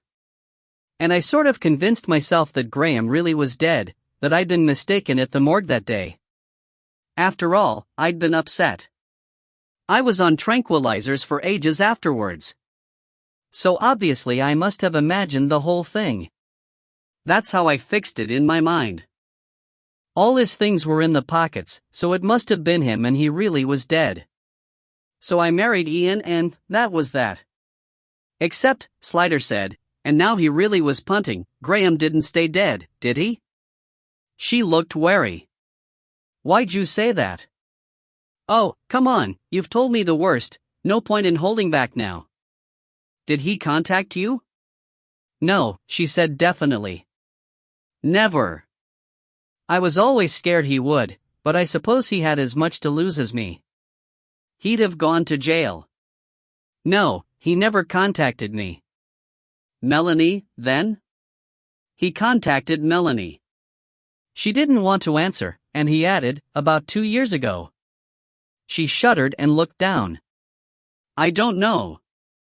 She never said anything to me, but I guess something was up. It was just after she and Scott got together. I was so glad she'd got a nice boy at last, one who wanted to marry her and everything. And she was so happy at first. Then they moved into that flat together, and soon afterwards she started acting strangely. She wasn't happy anymore, not the way she used to be. I think she tried to tell me a couple of times, but she never managed it. Then one day, when we were washing up after Sunday lunch, she asked me about her dad dying, asked me about identifying him at the morgue, and I just knew she knew. And how could she, unless she'd seen him, unless he'd told her? What did you say to her when she asked that? I just told the lie again. What could I say? I couldn't tell her he'd been alive all that time and I'd let her grieve for him for nothing, could I? That I'd committed bigamy? Not to say insurance fraud. She'd have hated me. So I let her think I didn't know, that I really thought he was dead, and after that she got sort of strained with me. I suppose it was always on her mind, wanting to tell me but not daring to. For all the same reasons. Yes. She brooded a moment. He should never have done it. But he loved her so much, I suppose he couldn't keep away. Me he could leave and never see again, but his little Mel. And he was always a selfish man. He wouldn't leave her alone for her own good. It would be his wants he'd be thinking about, . But you never actually knew anything about his whereabouts? Or that he had definitely contacted Melanie? It was just surmise on your part. I didn't know anything. But I knew, if you understand me. She looked up at him sharply. How did you know? I guessed. A couple of things. The ring, for instance. And the fact that she bought a takeaway meal for someone that night, it had to be someone close to her. She was struck by that. God, was he making her buy him food? I suppose he was broke again. What was it, Chinese? He loved Chinese. I can't stand the stuff. And then there was the fact that Melanie had a call from someone that evening, someone she called Dad. But you'd said she never called Ian Dad. No. She never did. Not once that I remember, ever. They had come to the place of dread. And then you said to my colleague, a father wouldn't hurt his own daughter, would he? She thought you meant Ian, but when I read it in her report, I wondered. You don't think, she began, and it was a plea rather than a question, that he had anything to do with it, do you? I don't know. I have to find out. But to find out, I had to know the whole story. But why would you even think, I mean, apart from Melanie, nobody knows where he is, even what name he's living by. I think I do, Slider said. I think he's the man who found her body. All the implications seemed to fall on her at once like a rock slide. She gave a terrible cry, not loud, but agonizing, the like of which Slider would be glad never to hear again. Did you ever hear her mention a man called William McGuire? No, she said. Never. Is that him? I don't know. It's possible. She twisted her hands together and rocked in her agony. If he killed her, it's my fault, for not telling her, for lying to her all these years. If she could have told me he'd contacted her, I could have protected her. I don't know, Slider began, but she was beyond reaching. I've killed my own daughter, she said. And she rocked, silent and dry-eyed, in a place of unimaginable nightmare. It took some nifty telephoning and hard talking back at the office to get in touch with the head of the parks department, who was extremely miffed about having to go in on a Sunday to access the employment records of one of his very minor minions. Slider was preparing to go and meet the man himself, there being no one in the Sundaysland department to send, when Atherton walked in. Why aren't you at home? Slider asked him. Why aren't you? He countered. I've been following up something that occurred to me. In the stilly watches of the night, Atherton finished for him. Whereas I have been reclining on the sofa all morning with 2 cats sitting on me, watching chitty chitty bang bang until I'm ready to kill myself. Why watch it, then? I wasn't watching it, I said the cats were. It's one of their favorite films. Vasha's got a thing for James Roberts' Injustice. Emily's not back until Tuesday and my mind is racketing itself to pieces, so I thought I'd come in. And here you are. What's the panic, Dot? I'll tell you in the car, Slider said. You can come with me. I'll need you there for the last bit, anyway. So, said Atherton, sometime later, as they trundled towards Uxbridge, you were going entirely on her calling someone Dad over the phone? You didn't think it could have been a misspeak? Anything could be anything.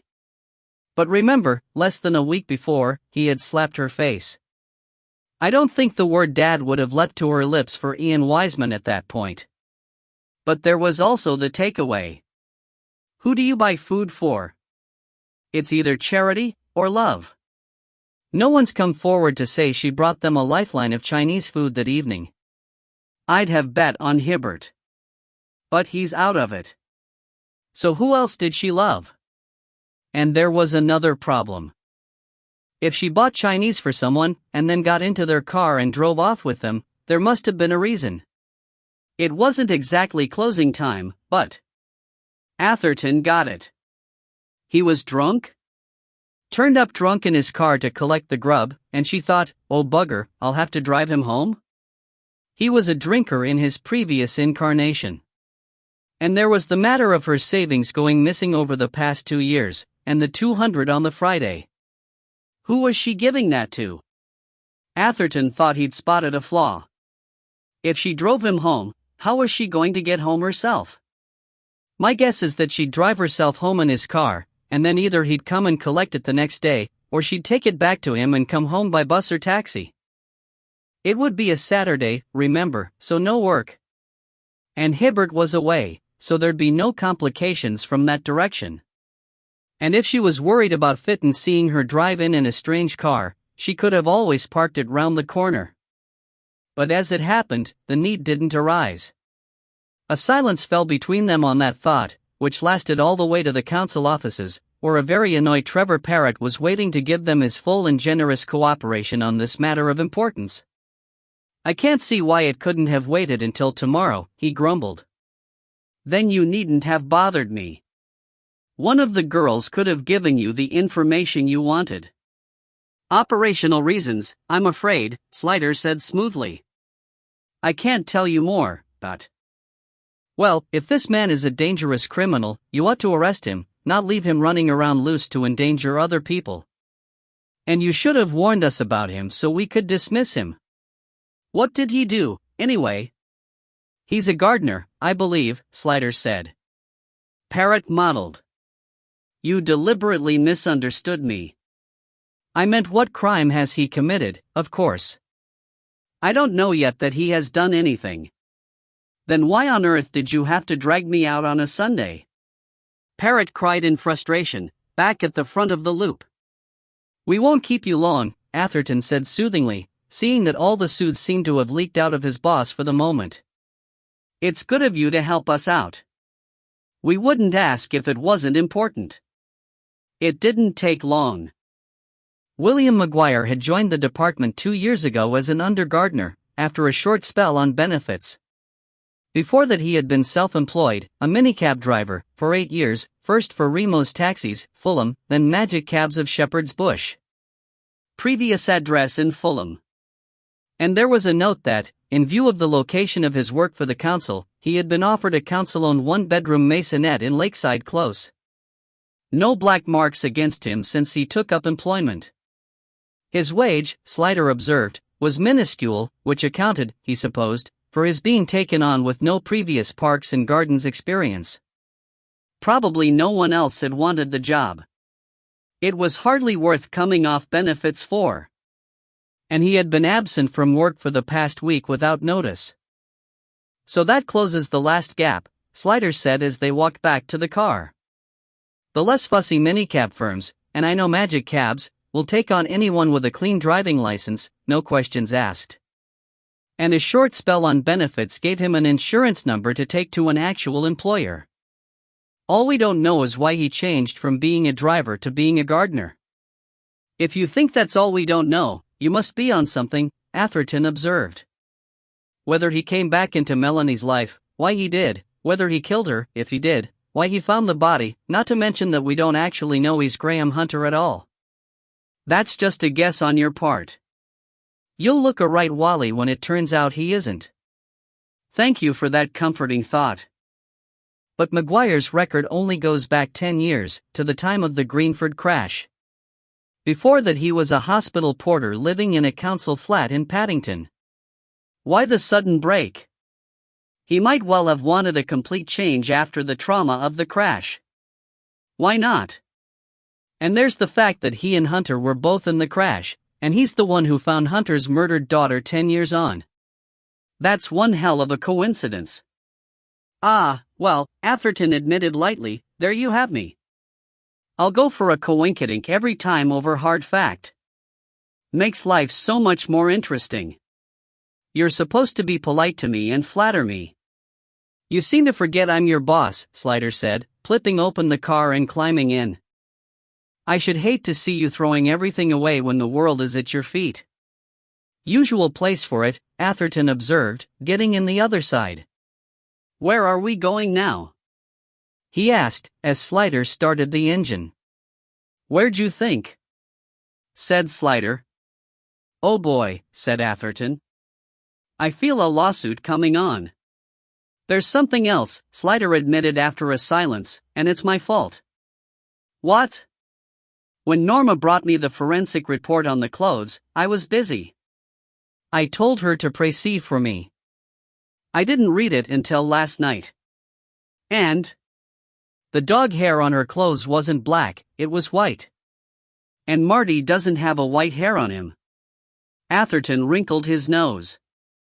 "McGuire had a white dog," he admitted, "but it was the dog that found her. The hair could have got on her clothes then. She was found lying on her back. The hair was on the seat of her skirt. So unless the dog managed to turn her right over and sit on her." "Ah, I'm with you now. Every dog owner has the dog in the car at some point, and dog hair is the devil to get off the upholstery. So if we can DNA match McGuire's dog's hair to the hair on her skirt, we've got him. Hallelujah, some firm evidence at last. But we won't tell him that to begin with. If I'm right, I think he may confess." 17. Du que le son du cor estate triste au fond d'espoir. There was no answer from McGuire's half of the maisonette. "I hope he hasn't skedaddled," Slider said. "Or done himself in," said Atherton. "Thank you for that cheery thought." He rang again. "The dog's not barking," he observed. "So he probably has flitted," Atherton said. "Or he's taken it for a walk." He tried one more ring. A window upstairs opened and a woman stuck her head out. "He's probably down the pub." The bells. "Round the corner." "Why don't you try there?" I can't hear the telly for your ringing. They left the car and walked round. The Six Bells, like most pubs since the smoking ban came in, had to use food to entice the customers in, and most of it was laid out for restaurant purposes, though there was a small bar area in the back. They strolled round the whole premises, but there was no sign of Maguire. The bar and waiting staff were all young, mostly East European and temporary, and even when you could get them to stand still for a minute, they had no knowledge of the customers. But there was one older woman, smartly dressed from the Valerie Proctor catalogue, who came out from the back just as they were admitting defeat. She clocked them at once for what they were. What was it? The suits? Slider wondered. Or did they have policeman's eyes? Horrible thought, backed them into a quiet corner and said, "Looking for someone? What's he done? Why does everyone always ask that?" Atherton said plaintively. "As soon as we want to talk to someone." "He's just a witness," Slider said. "Or we hope he might be." He described Maguire. "Oh, yeah, old Bill we call him." "His name's Bill," she added helpfully. "Got a little dog." "We don't mind dogs if they're well behaved." "Not in the restaurant area, of course." "Of course not," Slider agreed kindly. "Has he been in tonight?" "Not been in, a while. Quite a regular usually. Weekends, mostly, though he does come in of a weekday night, but he doesn't drink then, has something soft. Very strict. Says he'll never put his job in jeopardy. Mind you, Friday nights and Saturday nights he tanks it a bit. But he's never any trouble. Have to stop him singing sometimes. Got quite a nice voice, but we can't have the punters singing. Gives the wrong impression. Can you remember when you last saw him?" "No, not offhand." "It's been a while, though. Couple of weeks, maybe." "Can you remember Friday week past?" Slider asked. "Was he in then?" "Dunno. Maybe. Probably, Fridays are his big night." "Wait a minute, was that the night he ran out of cash?" She screwed up her face with effort. "I think it could have been. It was a Friday, anyway. He tried to get credit, the cheeky bastard. I told him to sling his hook." "Do you know what time that would have been?" "Are you kidding? I can't remember stuff like that from weeks ago. It was before chucking out time, I can tell you that, though. I only remember it was a Friday because he was back in the next night, Saturday being his other drinking night, and I told him no credit before he could open his mouth, and he got out his wallet and showed me cash." She frowned again. "Now I think about it, he wasn't his usual self that night. Usually he's the life and soul of the party, laughing and joking and trying to sing, like I told you. But that night he just sat down at the end of the bar and threw him back, not a peep out of him. I think that might have been the last time I saw him, come to think of it." "Has something happened to him?" There was an eagerness for disaster in her voice that Slider didn't want to feed. "Not that I know of. I just want to talk to him about something he might have seen." "Well, if he comes in, I'll tell him you're looking for him," she said. They walked back to the car. "Ran out of money on the Friday, got chucked out early," Atherton said. "That fits. A phone call to Melanie, 'Can you lend me some money, pet?' And when she agrees to meet him outside her flat with the cash, you wouldn't get me a Chinese on your way, would you?" And she says, with a degree of irritation, "All right, Dad." As per report. And on Saturday night he's drinking to forget that he'd got some balls going to the pub at all. If it was him. If it was him, he might feel he had to stick to his usual pattern. But couldn't quite hack the bonhomie.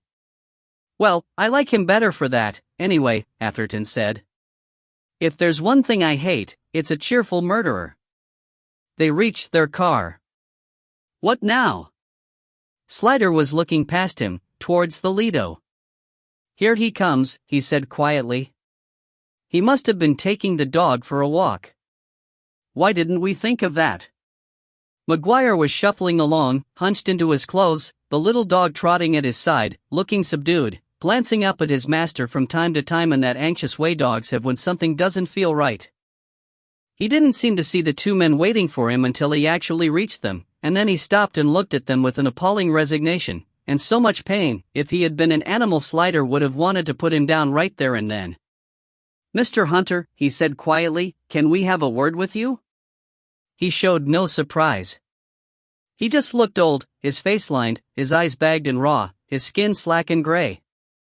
It was as if all the lost years of William McGuire had been added to his own, a terrible reverse Dorian Gray of a punishment. The dog watched them warily, nose working hard, waiting for a cue from its master as to whether to wag or growl.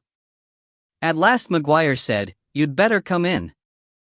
His voice was different from the way Slider remembered it, from their first interview, lighter, his accent posher, more suited to an educated man rather than a manual laborer. So he had been a bit of an actor as well, Slider thought as they followed him to his door. Well, that was no surprise. There was always a bit of an actor in the man who lived by his charm. But there was no sign of that charm now.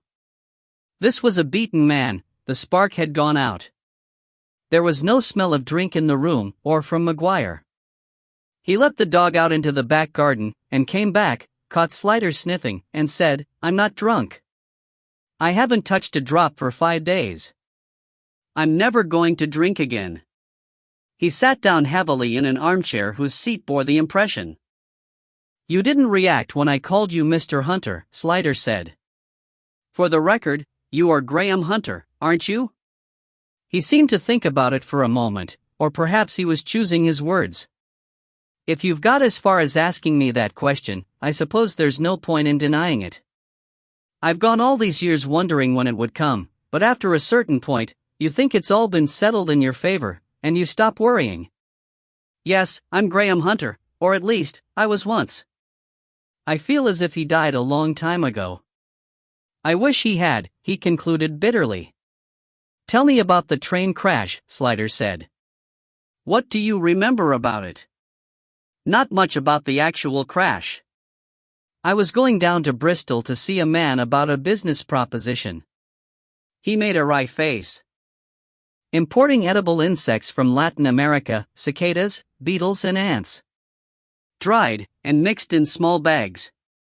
He said it would be the next snack food craze, eat them at the bar instead of peanuts or pork scratchings. Seen any lately in your local?" he inquired ironically. "I remember there were engineering works and the train was quite slow to start with. Men in red safety jackets beside the line as we went slowly past. Then not long after we speeded up." He paused. The dog came in, flip-flap, from the garden, and looked at them, then sat on the invisible frontier between the sitting room and the kitchen. "It's funny," Hunter went on, "I don't remember a noise. There was a terrific bang, but it was a feeling rather than a sound. The train was packed and I hadn't been able to get a seat, which probably saved me. I was standing in the space by the door between two carriages with a lot of other people. Then came this bang. I remember feeling as if all the breath was pressed out of my body. Then I hit the ground, or the ground hit me, and there were bits of debris falling all around me. A twisted piece of metal fell on my outstretched hand. Cut my palm. I was lucky it didn't sever it completely. I was bruised and breathless, but otherwise I wasn't hurt. I just lay there thinking, what happened? It seemed like ages, though I suppose it couldn't have been more than a minute, before the power of thought came back to me, and I said to myself, the train crashed, but... Slider guessed this was the first time he had told this story. Who would there have been to tell it to, after all? Which was why he had it all honed and ready. He must have gone over it in his mind 1,000 times. All he and Atherton had to do was sit still and listen. I sat up, Hunter went on, and looked around. There were the trains. The express had ridden over the top of the slow train, so there were 3 carriages sitting on top of it. Both engines had derailed and were on their sides, and one of them had caught fire. Some of the carriages were catching, too. And there was debris everywhere. And bodies.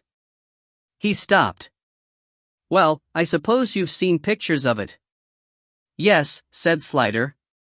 I got up. I was a bit dazed, I think. I wandered around a bit, just looking, unable to take it in. Then I thought about seeing if there was anyone I could help. The first person I came to was obviously beyond help. A massive great metal thing, looked like a cast iron water tank, had landed on his head. He was dead as a nail. I didn't even think about moving that thing, I didn't want to think what was underneath. But as I knelt there looking at him, I saw the blood dripping from my hand, and realized it was quite badly cut. I couldn't find my handkerchief for the moment, but I saw one poking out of the dead man's pocket, so I pulled it out, and it looked clean, so I thought, he won't want it anymore, and I tied my hand up with it. And that was when it came to me. He looked at Slider, as if to check that he really knew. The idea of swapping identities, Slider supplied. It was the maddest thing. I think it was a symptom of shock that it even crossed my mind. But I thought, here was a way to start again, a clean slate, leave all my troubles behind. My life was a mess, my marriage was on the rocks, I had debts from here to Timbuktu. If I could just walk away from the lot, I could start a new life, all clean and clear. Like a snake shedding its old skin. I went through his pockets. He didn't have much, poor bugger. I found a driving license with his name and address on it, a cheap wallet with a few quid and a Blockbuster card, and one of those plastic name badges on a lanyard, a hospital pass for Queen Mary's Isolation Annex in Greenford, the old fever hospital. Given that, and the fact that his address was in Paddington, I think he must have been on the local train. Well, it was the work of a moment to switch what was in his pockets with what was in mine. And then I walked away. I had a bad moment when a paramedic grabbed me and insisted on looking at my hand. The handkerchief had soaked through and I was fiddling with it. He made me go to the first aid tent they'd set up, and a young doctor stitched it for me. I remembered to tell them my new name for the record, but I couldn't remember the address. I looked dumb and gave them the driving license, and I suppose they decided I was in shock. Anyway, they took down the information from that, even worked out I was 55. It was a funny thing, I felt a sort of pang about that. I thought I'd lost 13 years of my life. But then I was free to go. They were giving out cups of tea and sandwiches in another tent nearby, and I got something and sat down for a bit. I was starting to shake with the reaction.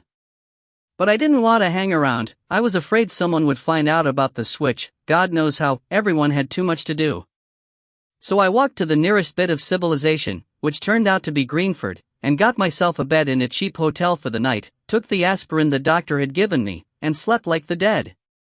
He sighed and looked down at his hand, flexing it absently in the manner of someone who has grown used to the ache and stiffness of age. Slider thought he saw, among the natural creases, the faint scar of an old wound across the palm. The dog thought the movement was for him, and trotted forward, and sat hopefully at Hunter's feet, but he didn't notice it. Of course, he resumed, in the morning I realized what a stupid scheme it was. There was no possible way it could work. My wife would be called to identify the body, and she'd know right away it wasn't me. I haunted the papers for days, expecting some outcry. When I finally saw my own name on the list of casualties, well, it gave me a jolt, I can tell you. That's a strange thing to read. And then there was a notice of my death in the deaths column, and the date of my funeral. He looked at Atherton as if anticipating the question, though Atherton had not made a sound. No, I didn't go. I wasn't quite that mad. By then I'd realized what had happened. Rachel had decided that if I wanted out, she was going to let me. She must have known the body wasn't mine, but she'd gone along with it anyway. And then I remembered the life insurance. I was more used to her dead than alive. So I stayed dead. I didn't blame her. Life with me wasn't a bed of roses for her, poor bitch. If she preferred the money to my company, who's to say she wasn't right? What about William McGuire? How did you go about becoming him? Slider asked. Hunter sighed with a sort of weariness, settling back in the chair as if he needed help to get to the end. The dog, seeing the movement, and tired of waiting, jumped up onto his lap, and he moved his hands automatically to accommodate it. I went to his address the next day. It was a council flat. Yes. I know the estate, Sliders said. I watched the place for hours to see if anyone would go in or out. Then I thought, this is stupid, bucked myself up and went and knocked. When there was no answer, I used the key from his pocket. It was a grim sort of place. One bedroom, small and very dark, sitting room with a kitchen area and a tiny bathroom. Hardly any furniture or belongings. Hadn't been decorated in an age. Smelt funny, too. But right away I could see he'd lived alone. There was no woman stuff there, no women's clothes in the wardrobe, no makeup or anything in the bathroom. And the cooking arrangements were primitive. Sliced bread and a tub of flora in the fridge. A few tins of baked beans in the cupboard. Dirty plates in the sink. I never saw such a bleak place in my life. Well, I hadn't then. I have since. I know a lot about the William McGuires of this world now. But it was just my dumb luck that it was him. A 55-year-old bachelor, works as a hospital porter, lives in a council flat, a person like him disappears, and no one will even notice for weeks. And when they notice, they won't care. I don't know if he had any relatives. There was nothing in the flat to suggest it. Maybe he had some, far away and out of touch. I still sometimes wonder if anyone ever asked themselves what had become of old Bill. Did you stay there? At the flat, God, no. That would have been too weird. And maybe dangerous. Once I'd had a look round, I just left, and never went back. I had to find a room to rent and a job. I had 500 quid in cash with me. It was going to be a down payment to the man in Bristol, to get me in on the scheme, but that was all, and I couldn't use my credit cards. I needed some way to support myself with no questions asked. Poor old William didn't have much, but the one thing of value he left me was his driving license. I went to the library and went online, found a 10-year-old Nissan Saloon in decent condition, well looked after, with 11 months MOT, for $350. I got myself a room, from an advert in a newsagent's, in Maida Vale, and went along and signed up with a minicab company. Within a week, I had my new life all set up. I moved around a good bit for the first year, to foil the scent, in case anyone was looking for me. But in the end, I concluded that old Bill hadn't had any friends in the world, and I settled down in Fulham. Why Fulham? Slider asked. Oh, it was as good a place as anywhere, he said listlessly. A man I knew, one of the other drivers, said Remo's in Fulham paid more than where I was, so I drifted that way. It didn't matter to me where I lived by then. You were unhappy, Slider suggested. It's strange, Hunter said reflectively. At first I found it exhilarating to be someone else. And being someone like McGuire was such a relief, no one expected anything of him. He had no responsibilities, no standards to live up to, nothing in the world to do beyond turn up at work long enough to earn the cash and not piss off the bosses. I played to my new role. I was dumb but reliable. A loner. A very, very dull person. No hobbies, no habits, no friends. I drove my car, in the evenings I watched telly. At the weekends I got drunk. When I was flush, I went down the betting shop for a flutter on the ponies. When I was broke, I worked overtime. Once I went to the pictures, and bought fish and chips afterwards and ate them out of the paper. He paused. I think that was what finished me, that night, going to the pictures on my own. Finished you, . I ended that night lying on my bed staring at the ceiling and thinking, what have I done? He lifted haunted eyes, tired to death. You can't imagine what a life like that is like. The utter pointlessness. The tedium. The loneliness. I'd done the best bit of acting of my life. I was William McGuire, but what was the use? I could never go home again. I could never see my daughter again. Now they had come to it, Slider thought. You missed Melanie? So much, he blurted. I can't tell you. It was like a gnawing in the guts, longing for her, day after day, and it got worse all the time. It was worse than if she'd died, because then I'd know she was beyond reach. But I knew she was there, somewhere, and I could go and find her and see her and talk to her, only I mustn't, not ever. That's why I drank so much, to try and keep it at bay. In the end, I lost my job. I went into work still under the influence and they told me to sling my hook. That was the one thing they couldn't allow, that and stealing. So what did you do? I saw an advertisement for an under-gardener for the Parks Department in Ruislip, and I thought a change would be good, the outdoor life might soothe me. And the word Ruislip reminded me of the Lido. I used to bring Mel and her little friend here when she was a kid, on fine Sundays, cheaper than the seaside. She loved it. They were happy times. I never thought I'd end up living right next to the Lido, but when I said I lived in Fulham, they told me I could have this place, to be on hand. Sometimes there's emergency work, if a tree blows down or a bank collapses, and I have to turn out. So I moved here. I thought, this time I'll be happy. I even got myself a dog. He looked down at the terrier, which had curled itself up on his lap, as if noticing it for the first time. He caressed its ears, and it waggled its stump tail without waking up. But you weren't happy, Slider said. He shook his head. Living here only made me think about her more. The longing for my old life was terrible. One day I went to the Natural History Museum, because it was another favorite place of hers when she was a kid. And I saw her. He seemed to be staring at his memory now, as if at a movie. It was a long time, 8 years, and she'd grown up a lot, but I knew her. I'd have known her in the dark. She was walking away down a corridor. I followed her, just in time to see her go in through a door marked private, staff only. She'd used the security keypad by the door, so I knew she must work there. It was a funny thing, just as she was pushing in through the door she paused and looked round, as if she felt me watching her. I jumped back behind a pillar. She didn't see me.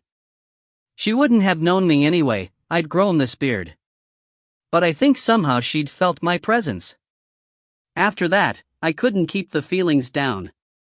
I was drinking more than ever, weekends only. I didn't want to lose this job. But it was no good.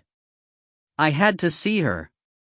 One evening I waited outside the museum and followed her home. Did you speak to her? Not then. It took a lot of nights, standing across the road from her house, watching her go in and out, before I could pluck up the courage.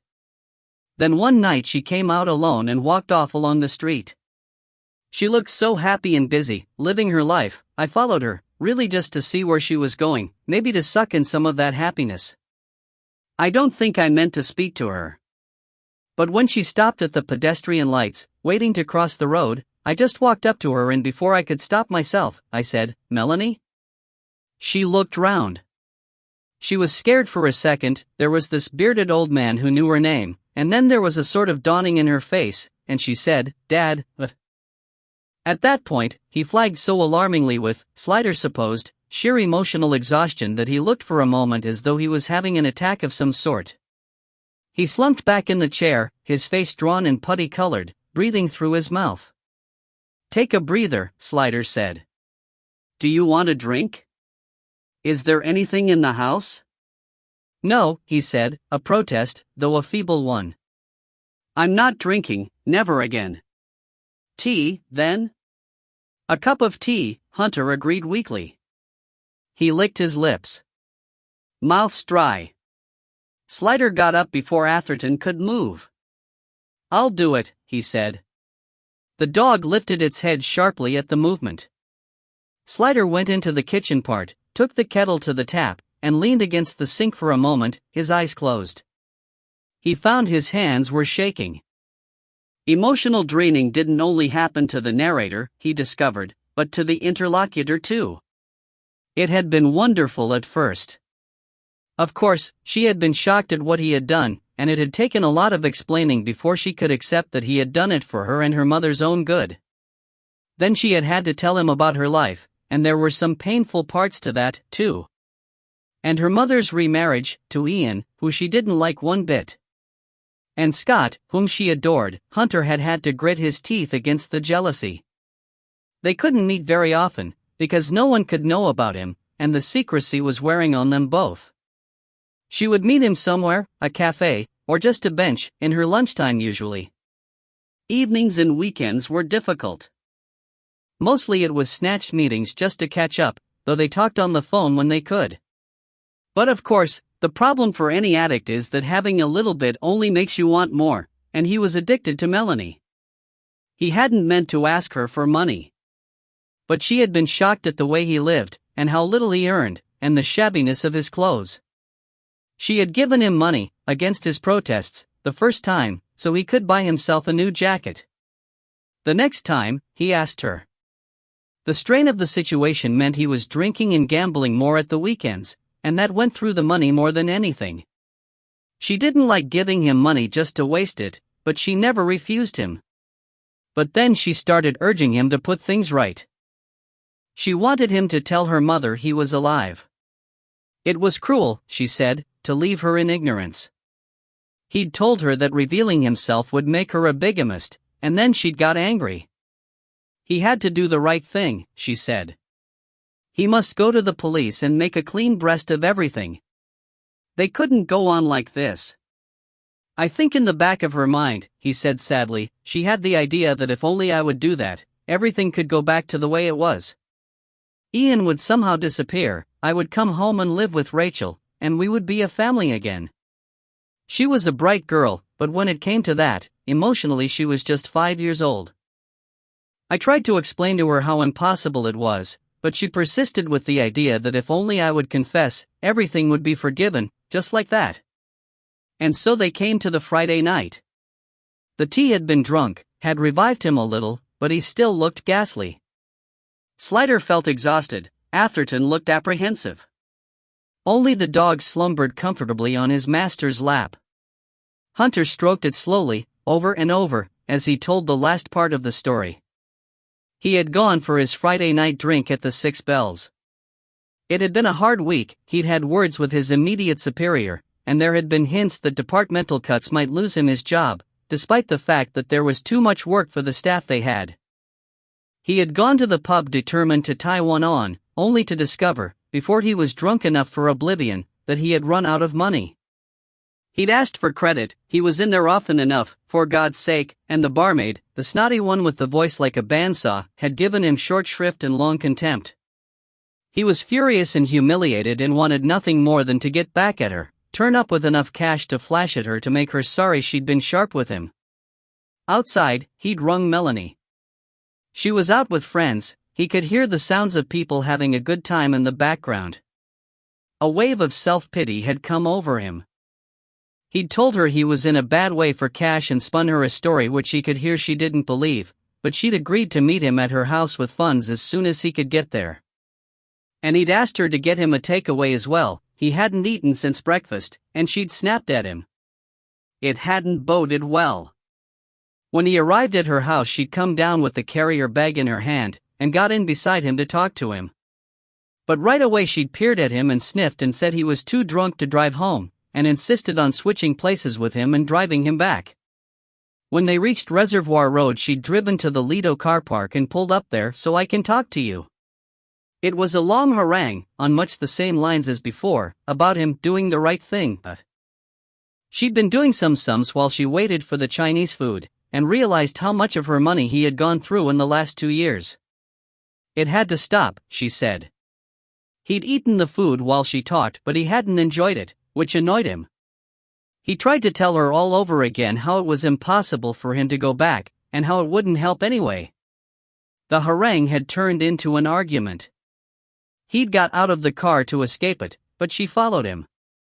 He tried to get it through her thick skull that if he went to police it would end up with him and her mother in prison, but she persisted in assuring him that wouldn't happen.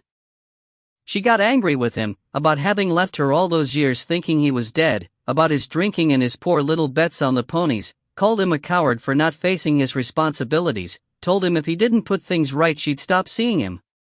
He got angry too, and accused her of emotional blackmail, and of being a silly, naive little prig. And in the middle of all the anger, he had grabbed her by the neck and shaken her.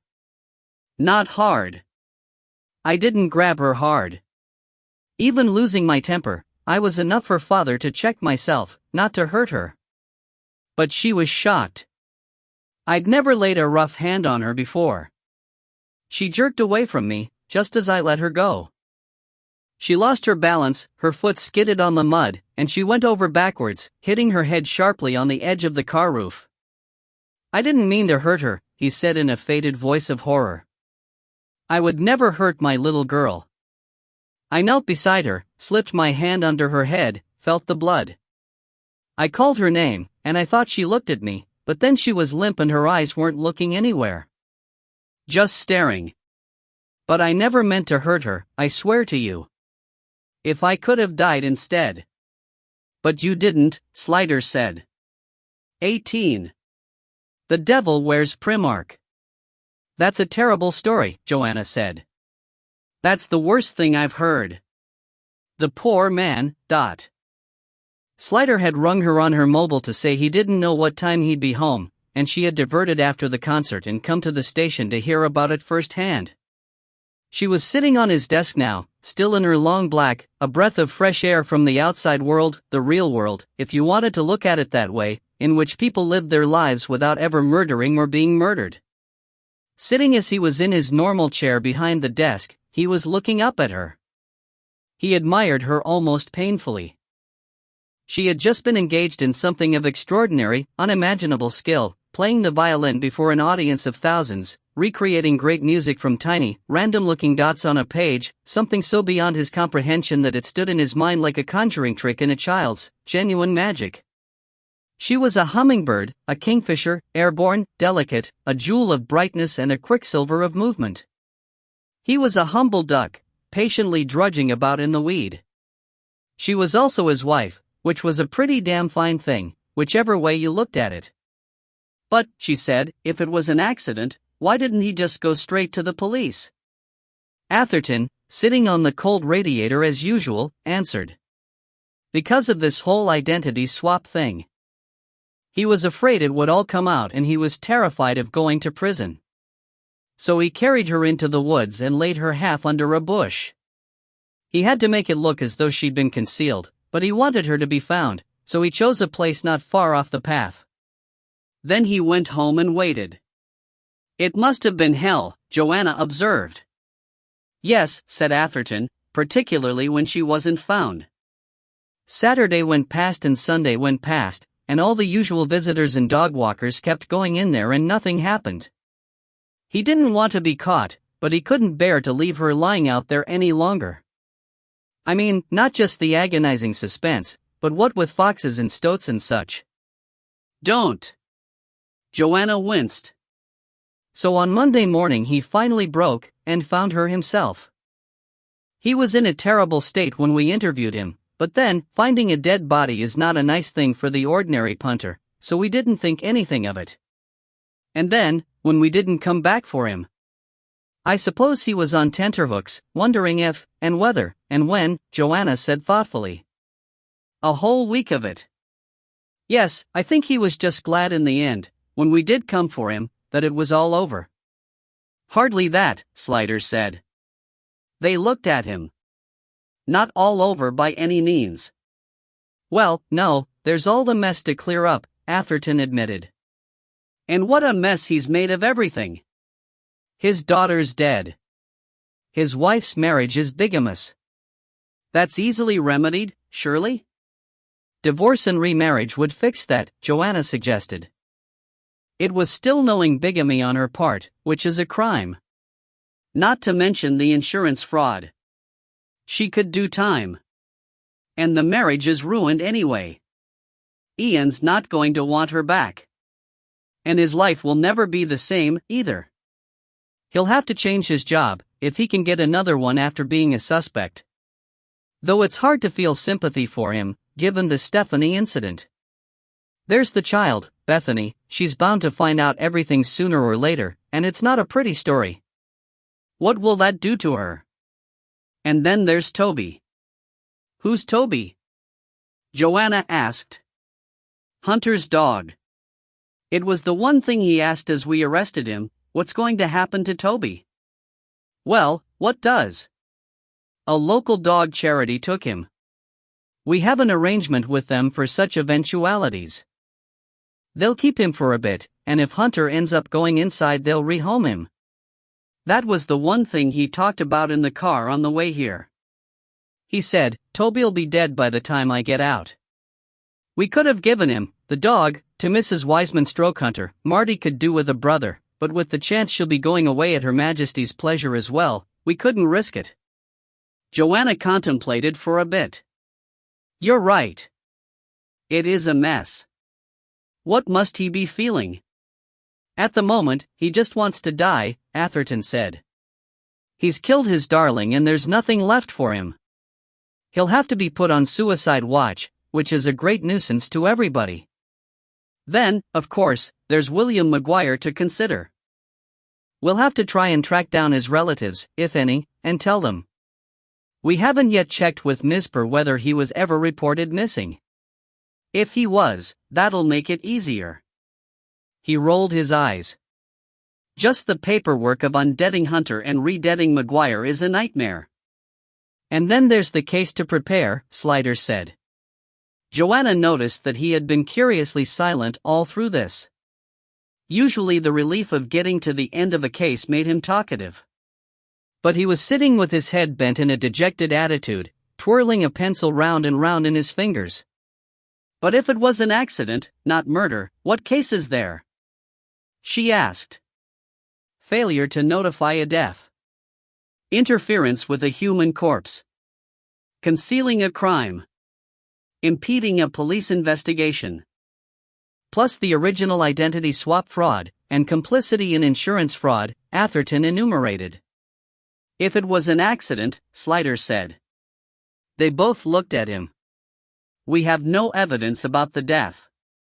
No evidence either for him or against him. No evidence at all.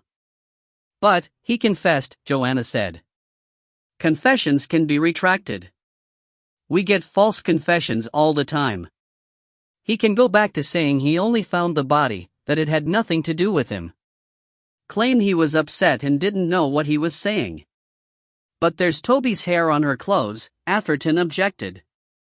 A good counsel will get over that, given he and Toby found the body. The wound could be matched to the roof edge of his car.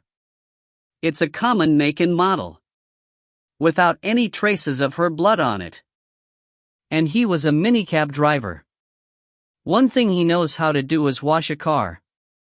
There were no witnesses. We've got nothing but the coincidence of her being his daughter. But she was there, only yards from his home. Joanna protested. Doesn't that mean something? He shook his head. He used to take her to the Lido when she was a kid. Who's to say she wasn't just having a nostalgia trip and got killed by a nutter walking in the woods? We can't prove he knew she was there. She didn't tell anyone he had come back into her life, and we don't know that they were ever seen together. The CPS would never go on a confession alone, particularly one like that, made under emotional strain, if it was retracted. No, if he thinks better of it, there's nothing we can do. Well, perhaps losing his beloved daughter is punishment enough, Joanna said, and then caught up with something he'd said. What do you mean, if it was an accident? He said her foot skidded in the mud, said Slider. But the ground had been frozen hard for weeks. There was no mud. I noticed myself when we arrived on the scene, because I was thinking about possible footmarks. Maybe she skidded on something else, Joanna said reasonably. Maybe, Slider said. But someone falling backwards against a car like that, you wouldn't expect the blow to be hard enough to kill. But if, being drunk and furious and afraid, he dashed her backwards with all his considerable strength, he was a manual worker, so he was pretty sinewy. But it would still be an accident, Joanna said. The law wouldn't see it that way, Sliders said. Intent to hurt someone, if it ends in killing them, especially with the deliberate cover-up afterwards. He tied her scarf round her neck to make it look as if she'd been strangled. He must have been afraid his hands would have left a mark. That's quite calculated, you know. Not the action of a man in a blind panic. It would weight the evidence against him. If? She asked. If the CPS decided to go with it. He gave a shrug. Not my problem, fortunately. Those of far higher counsel than me will go through it all and decide what to charge him with and why. And there's plenty to play with, so they'll get him for something. And as you say, maybe losing her will be punishment enough. He thought of Ronnie Fitton and his crime and punishment speech. It was never enough, was it, for those who cared? Surely your opinion will be taken into account, Joanna said, concerned for him now, rather than the unknown and now unknowable Melanie. Me? I don't have an opinion. I'm just the meek ass between two burdens. More than two, it generally feels like. Issachar was a strong ass, not a meek one, Atherton said, to lighten the mood. I don't usually get to correct you on the Bible, but if you're going to quote. All asses are meek, Sliders said. Ah, well, there I have to disagree with you, Atherton said. What about McLaren? Oh, poor McLaren, Joanna protested. You're always picking on him. A twitch of a smile moved Sliders' mouth. One thing I will say about him, he may be weird, but at least you know he probably won't reproduce. Sometime later, after Joanna had gone home to relieve his father, Connolly brought him a cup of tea. There was so much to do that several of the team had been invited to come in and do some overtime, and she was one of those who had accepted. She found Sliders surrounded by young skyscrapers of documents, but staring at the studio photograph of Melanie Hunter. He didn't look up as she placed the tea gently on his desk, but he said, now it's just the Melanie Hunter murder, a shorthand reference in books and papers, coupled in the minds of those who remember it all with this picture. She sought for something to say. But you got a result, boss. That's something, Dot. Not to her, he said. He put the picture down with an air of squaring his shoulders. Thanks for the tea. She gave a little you're welcome gesture, and as she didn't immediately turn away, he said, you're glad it didn't turn out to be Fitton, aren't you? I think you had a soft spot for him. Not exactly soft. Just not desperate hard. I think he cared about Melanie. Not to the extent of finding out what was going on in her life, Sliders said, thinking of that not my business. I don't think anyone cared that much about her, poor girl. Marty did, said Connolly, and then wished she hadn't, because far from giving him any comfort, she'd clearly just given him someone else to worry about. Eventually they had the firm's traditional celebration drink at the Boscombe Arms. So far, Hunter had not retracted his confession, and the mess of possible charges was under consideration. Sliders' worry was that the CPS would end up thinking it was not worth the money it would cost to take it to trial, especially as the story was such a good one it would probably get the jury's sympathy. But Porson had said they would have to move on the tampering with the body side of it, at least, pour décourager les autres. Can't have people faking murders to cover up accidents, he had said, with no apparent sense of irony. And Paxman, meeting Slider in the canteen one day, brooding over mulligatawny soup, had said that if they went on the tampering bit, it would make no sense without the rest. He'll be jugged, good and hard, don't you worry, he had concluded with unusual sympathy. It was good that they had found out a little bit about William Maguire. According to Miss Peirce, an elderly aunt from Colwyn Bay had reported him missing, but 2 months after the train crash, and only because he had missed sending her a birthday card, which he always did, and had not responded to a letter she had sent asking why. He had no other relatives. Nothing much was done about it at the time. As Hunter had said, when someone like Maguire goes missing, no one is very surprised. The old aunt, now 87 and in a home, but still with all her marbles, was contacted and told that he had died in the Greenford rail crash, and it was reported to Slider that she had been glad to know at last what had happened to him, having long made up her mind to it that he was dead. The superintendent of the home sent Slider a photograph which the old lady had asked to have put in his grave with him.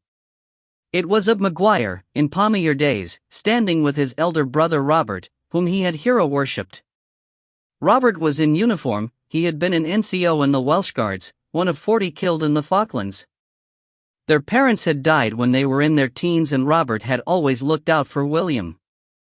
William had wanted to follow Robert into the army, but wasn't bright enough. He could barely read and write. He was a little bit simple, poor lamb, the Colwyn Bay auntie was reported as saying, but always ever such a good boy. Quite how you put a photograph in a grave Slider wasn't sure. Finding the grave at all would be an extra, time-consuming task he could well do without. He was glad, at least, that what with all the other wrongs done him, Maguire had not been murdered. And for the sake of closing files in his mind, he was glad to discover what he had been doing on the train that day. The auntie had said he was on night duty at the annex, so he would have been on his way home. He wasn't just fulfilling his meeting with destiny. And so to the celebration, and the astonishing fact that McLaren had sidled to Slider's door shortly after it had been announced and asked, with a casualness that would have fooled nobody, whether they were bringing people. Slider hadn't got as far as thinking about that. There was so much stuff in his in tray by now, the bottom layer had turned to coal. Traditionally the celebration had been for the firm only, but Joanna had sometimes come, and though that was probably a special dispensation for him as the big boss, there was no stated rule against it. What was far more interesting was that McLaren wanted to bring somebody, which presumably meant a woman, and Slider knew he would lose his place in his team's heart if he denied them the chance to see what sort of woman would go out with McLaren. So he said yes, and as soon as McLaren had gone, hastened to telephone Joanna to tell her to come. He didn't say a word to anyone else, but perhaps McLaren himself had mentioned it. At any rate, tension grew through the day, and when they finally decamped for the pub, you could have sliced it, buttered it, whacked a slice of corned beef between and sold it on a sandwich stall. When they got to the Boscombe and secured their usual corner, there was no sign of any extraneous bodies, but McLaren had an air of nervousness, and the usual loud conversation was curiously muted as everyone watched the door while attempting to appear not to. The publican, Andy Barrett, brought the pints and some grub. It had gone upmarket a bit of late, and instead of the lopsided doorsteps and pork pies of yore, there were 3 sorts of sandwiches in neat triangles on a big salver, with salad garnish, nachos and salsa, and a selection of Indian snacks, samosas, bhajis and pakoras. Joanna came in. Everyone hitched up a bit and she squeezed in beside Slider. "What's all this?" she asked, indicating the snacks. "Posh grub, dot. The clientele is getting younger," Atherton said across the table, with a touch of moodiness. Emily was away again. "An effort has to be made." "I miss the old days," Joanna said. "Those fluorescent orange Scotch eggs. The Barbie pink pork pies." "That's just color prejudice," said Atherton. "So when's the main event coming off?" she asked. Slider made a shushing face, but Connolly, who had heard, had no shame, and turned to McLaren and said, "Yeah, right, Maurice, where's this bird of yours?" "Sure, I'm starting to think you've imagined her." "She should be here any minute," he said, with what Slider would have sworn was a blush. "She's coming from work." Every ear was pricked. "What's she do, then?" Connolly asked. "Nurse, is she?" Joanna exchanged a private smile with Slider. Male musicians often went out with nurses for the same reason: they understood impossible schedules. "No, she's a beauty therapist," McLaren said. Everyone was too stunned to lay tongue to the obvious retorts, which was probably just as well. "At the Jingle Sports and Beauty Club, you know, down Chiswick, by the river. That big white building." "Yes, I know it," Joanna said, "to rescue the poor mutt from the prevailing shock and awe. I've gone past it a few times going down to Barn Elms, to the recording studios." "That must be an interesting job." "Yeah. She's the senior consultant," he said with pride. He met Joanna's eyes and said, with an air of flinging himself off a cliff, "She's been giving me a makeover." The explosion of suppressed derision from around the table was fortunately masked by the door opening again and McLaren saying with rather touching eagerness, "There she is." Atherton, who had been fiddling with his mobile, wondering whether it would seem too needy to ring Emily again, looked up, and felt his jaw drop like rain in Wimbledon week. McLaren's girlfriend stood framed in the doorway, looking around for a friendly face.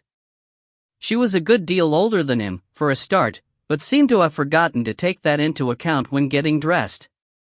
Her skirt was short and black, her shoes vertiginous and strappy, her top was clinging in fuchsia pink, and displayed a cleavage Carter and Carnarvon would have felt compelled to stick their heads down.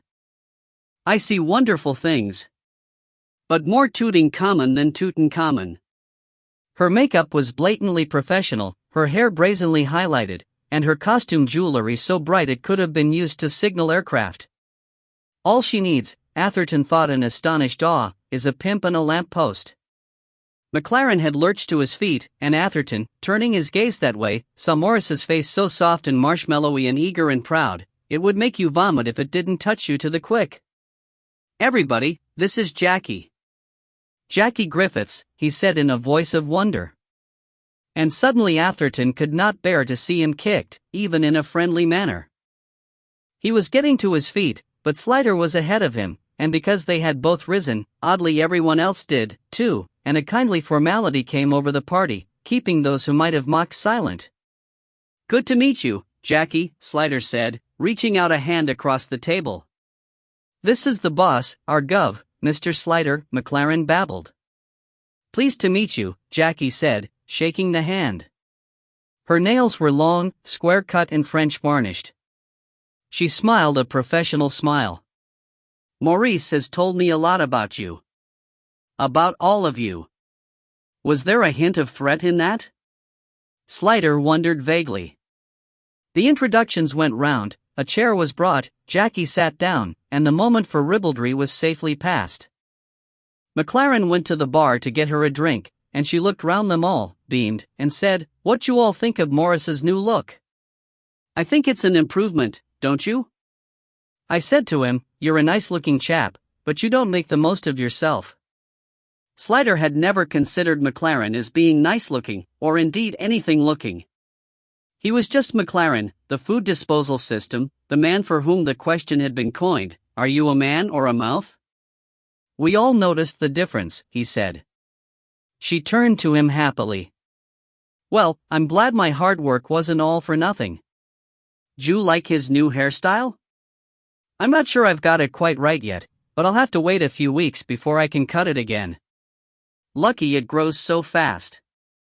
He's got lovely thick hair." I told him. McLaren returned with a gin and tonic to place before her, and she looked up at him. "I told you, didn't I, you've got lovely hair, but you don't do anything with it. You live somewhere out Ricelip way, don't you?" Slider asked, to settle at least one question in his mind. "Northolt," she said. "How did you know?" Luckily she didn't wait for the question to be answered. "It's a bit of a trek out to Chiswick, where I work now. I was thinking of moving when I got the new job, and it'd be nice to be a bit nearer to Maurice, but you've got to think of house prices. Of course, they do say two can live as cheaply as one. Maybe I could get someone to share with," she concluded with a gay laugh and a roguish glance at McLaren, who only gazed back at her, obviously entranced by her vivacity. Slider had never known him so silent.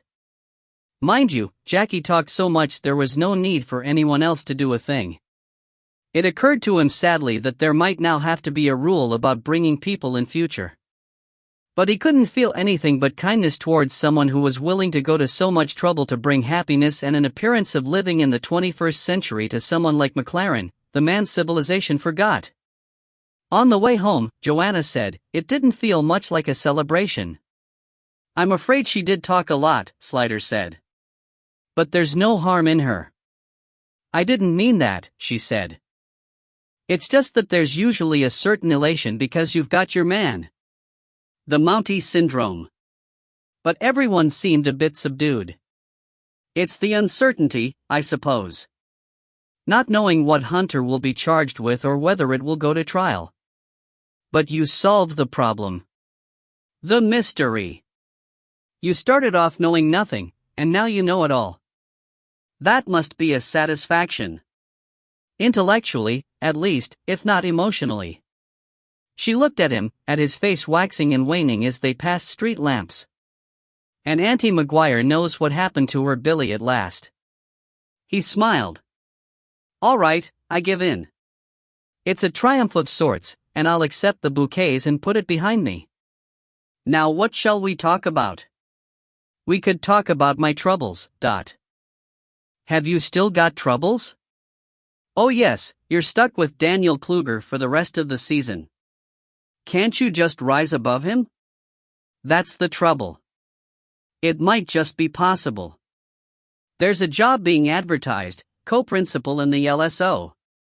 More status, more money, a chance to get away from Kluger. And my laggard desk partner. Slider was alert. Are you thinking of going for it? He asked carefully. Maybe, she said. They don't mind women anymore. Jack, our leader, Jack Willis, thinks I could get it. But. He waited a bit and then said, but what?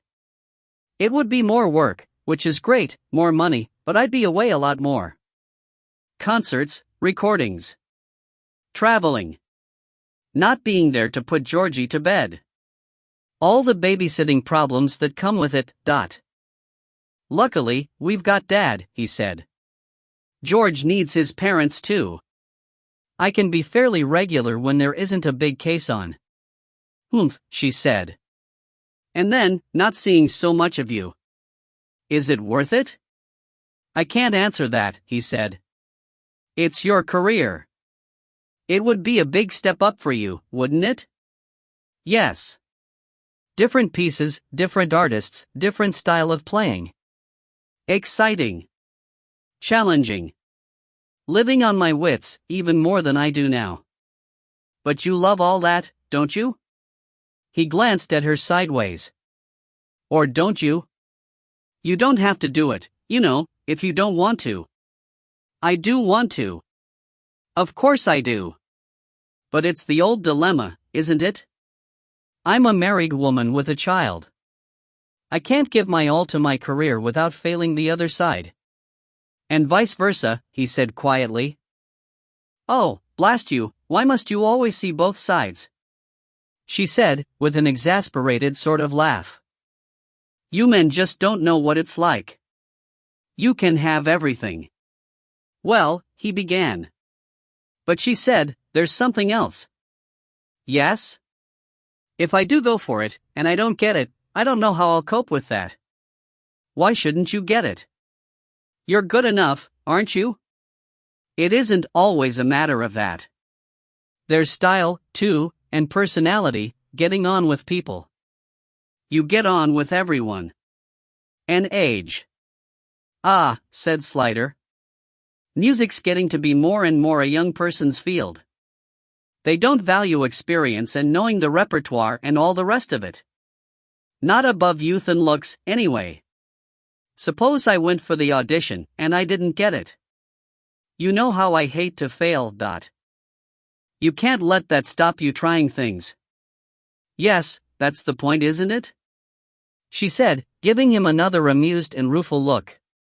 Would I feel more of a failure for failing, or for not trying? He made a helpless gesture with his hands. I can't tell you that. How can I tell you that? You really want Atherton for these abstruse, philosophical discussions. I'm just an ordinary, common or garden copper. Another silence. She resumed, I'll tell you one thing, though. What's that? It made you forget Melanie Hunter for a while, didn't it? He looked indignant. Was that what it was all about? This whole job thing was just a ruse? Wouldn't you like to know? She grinned.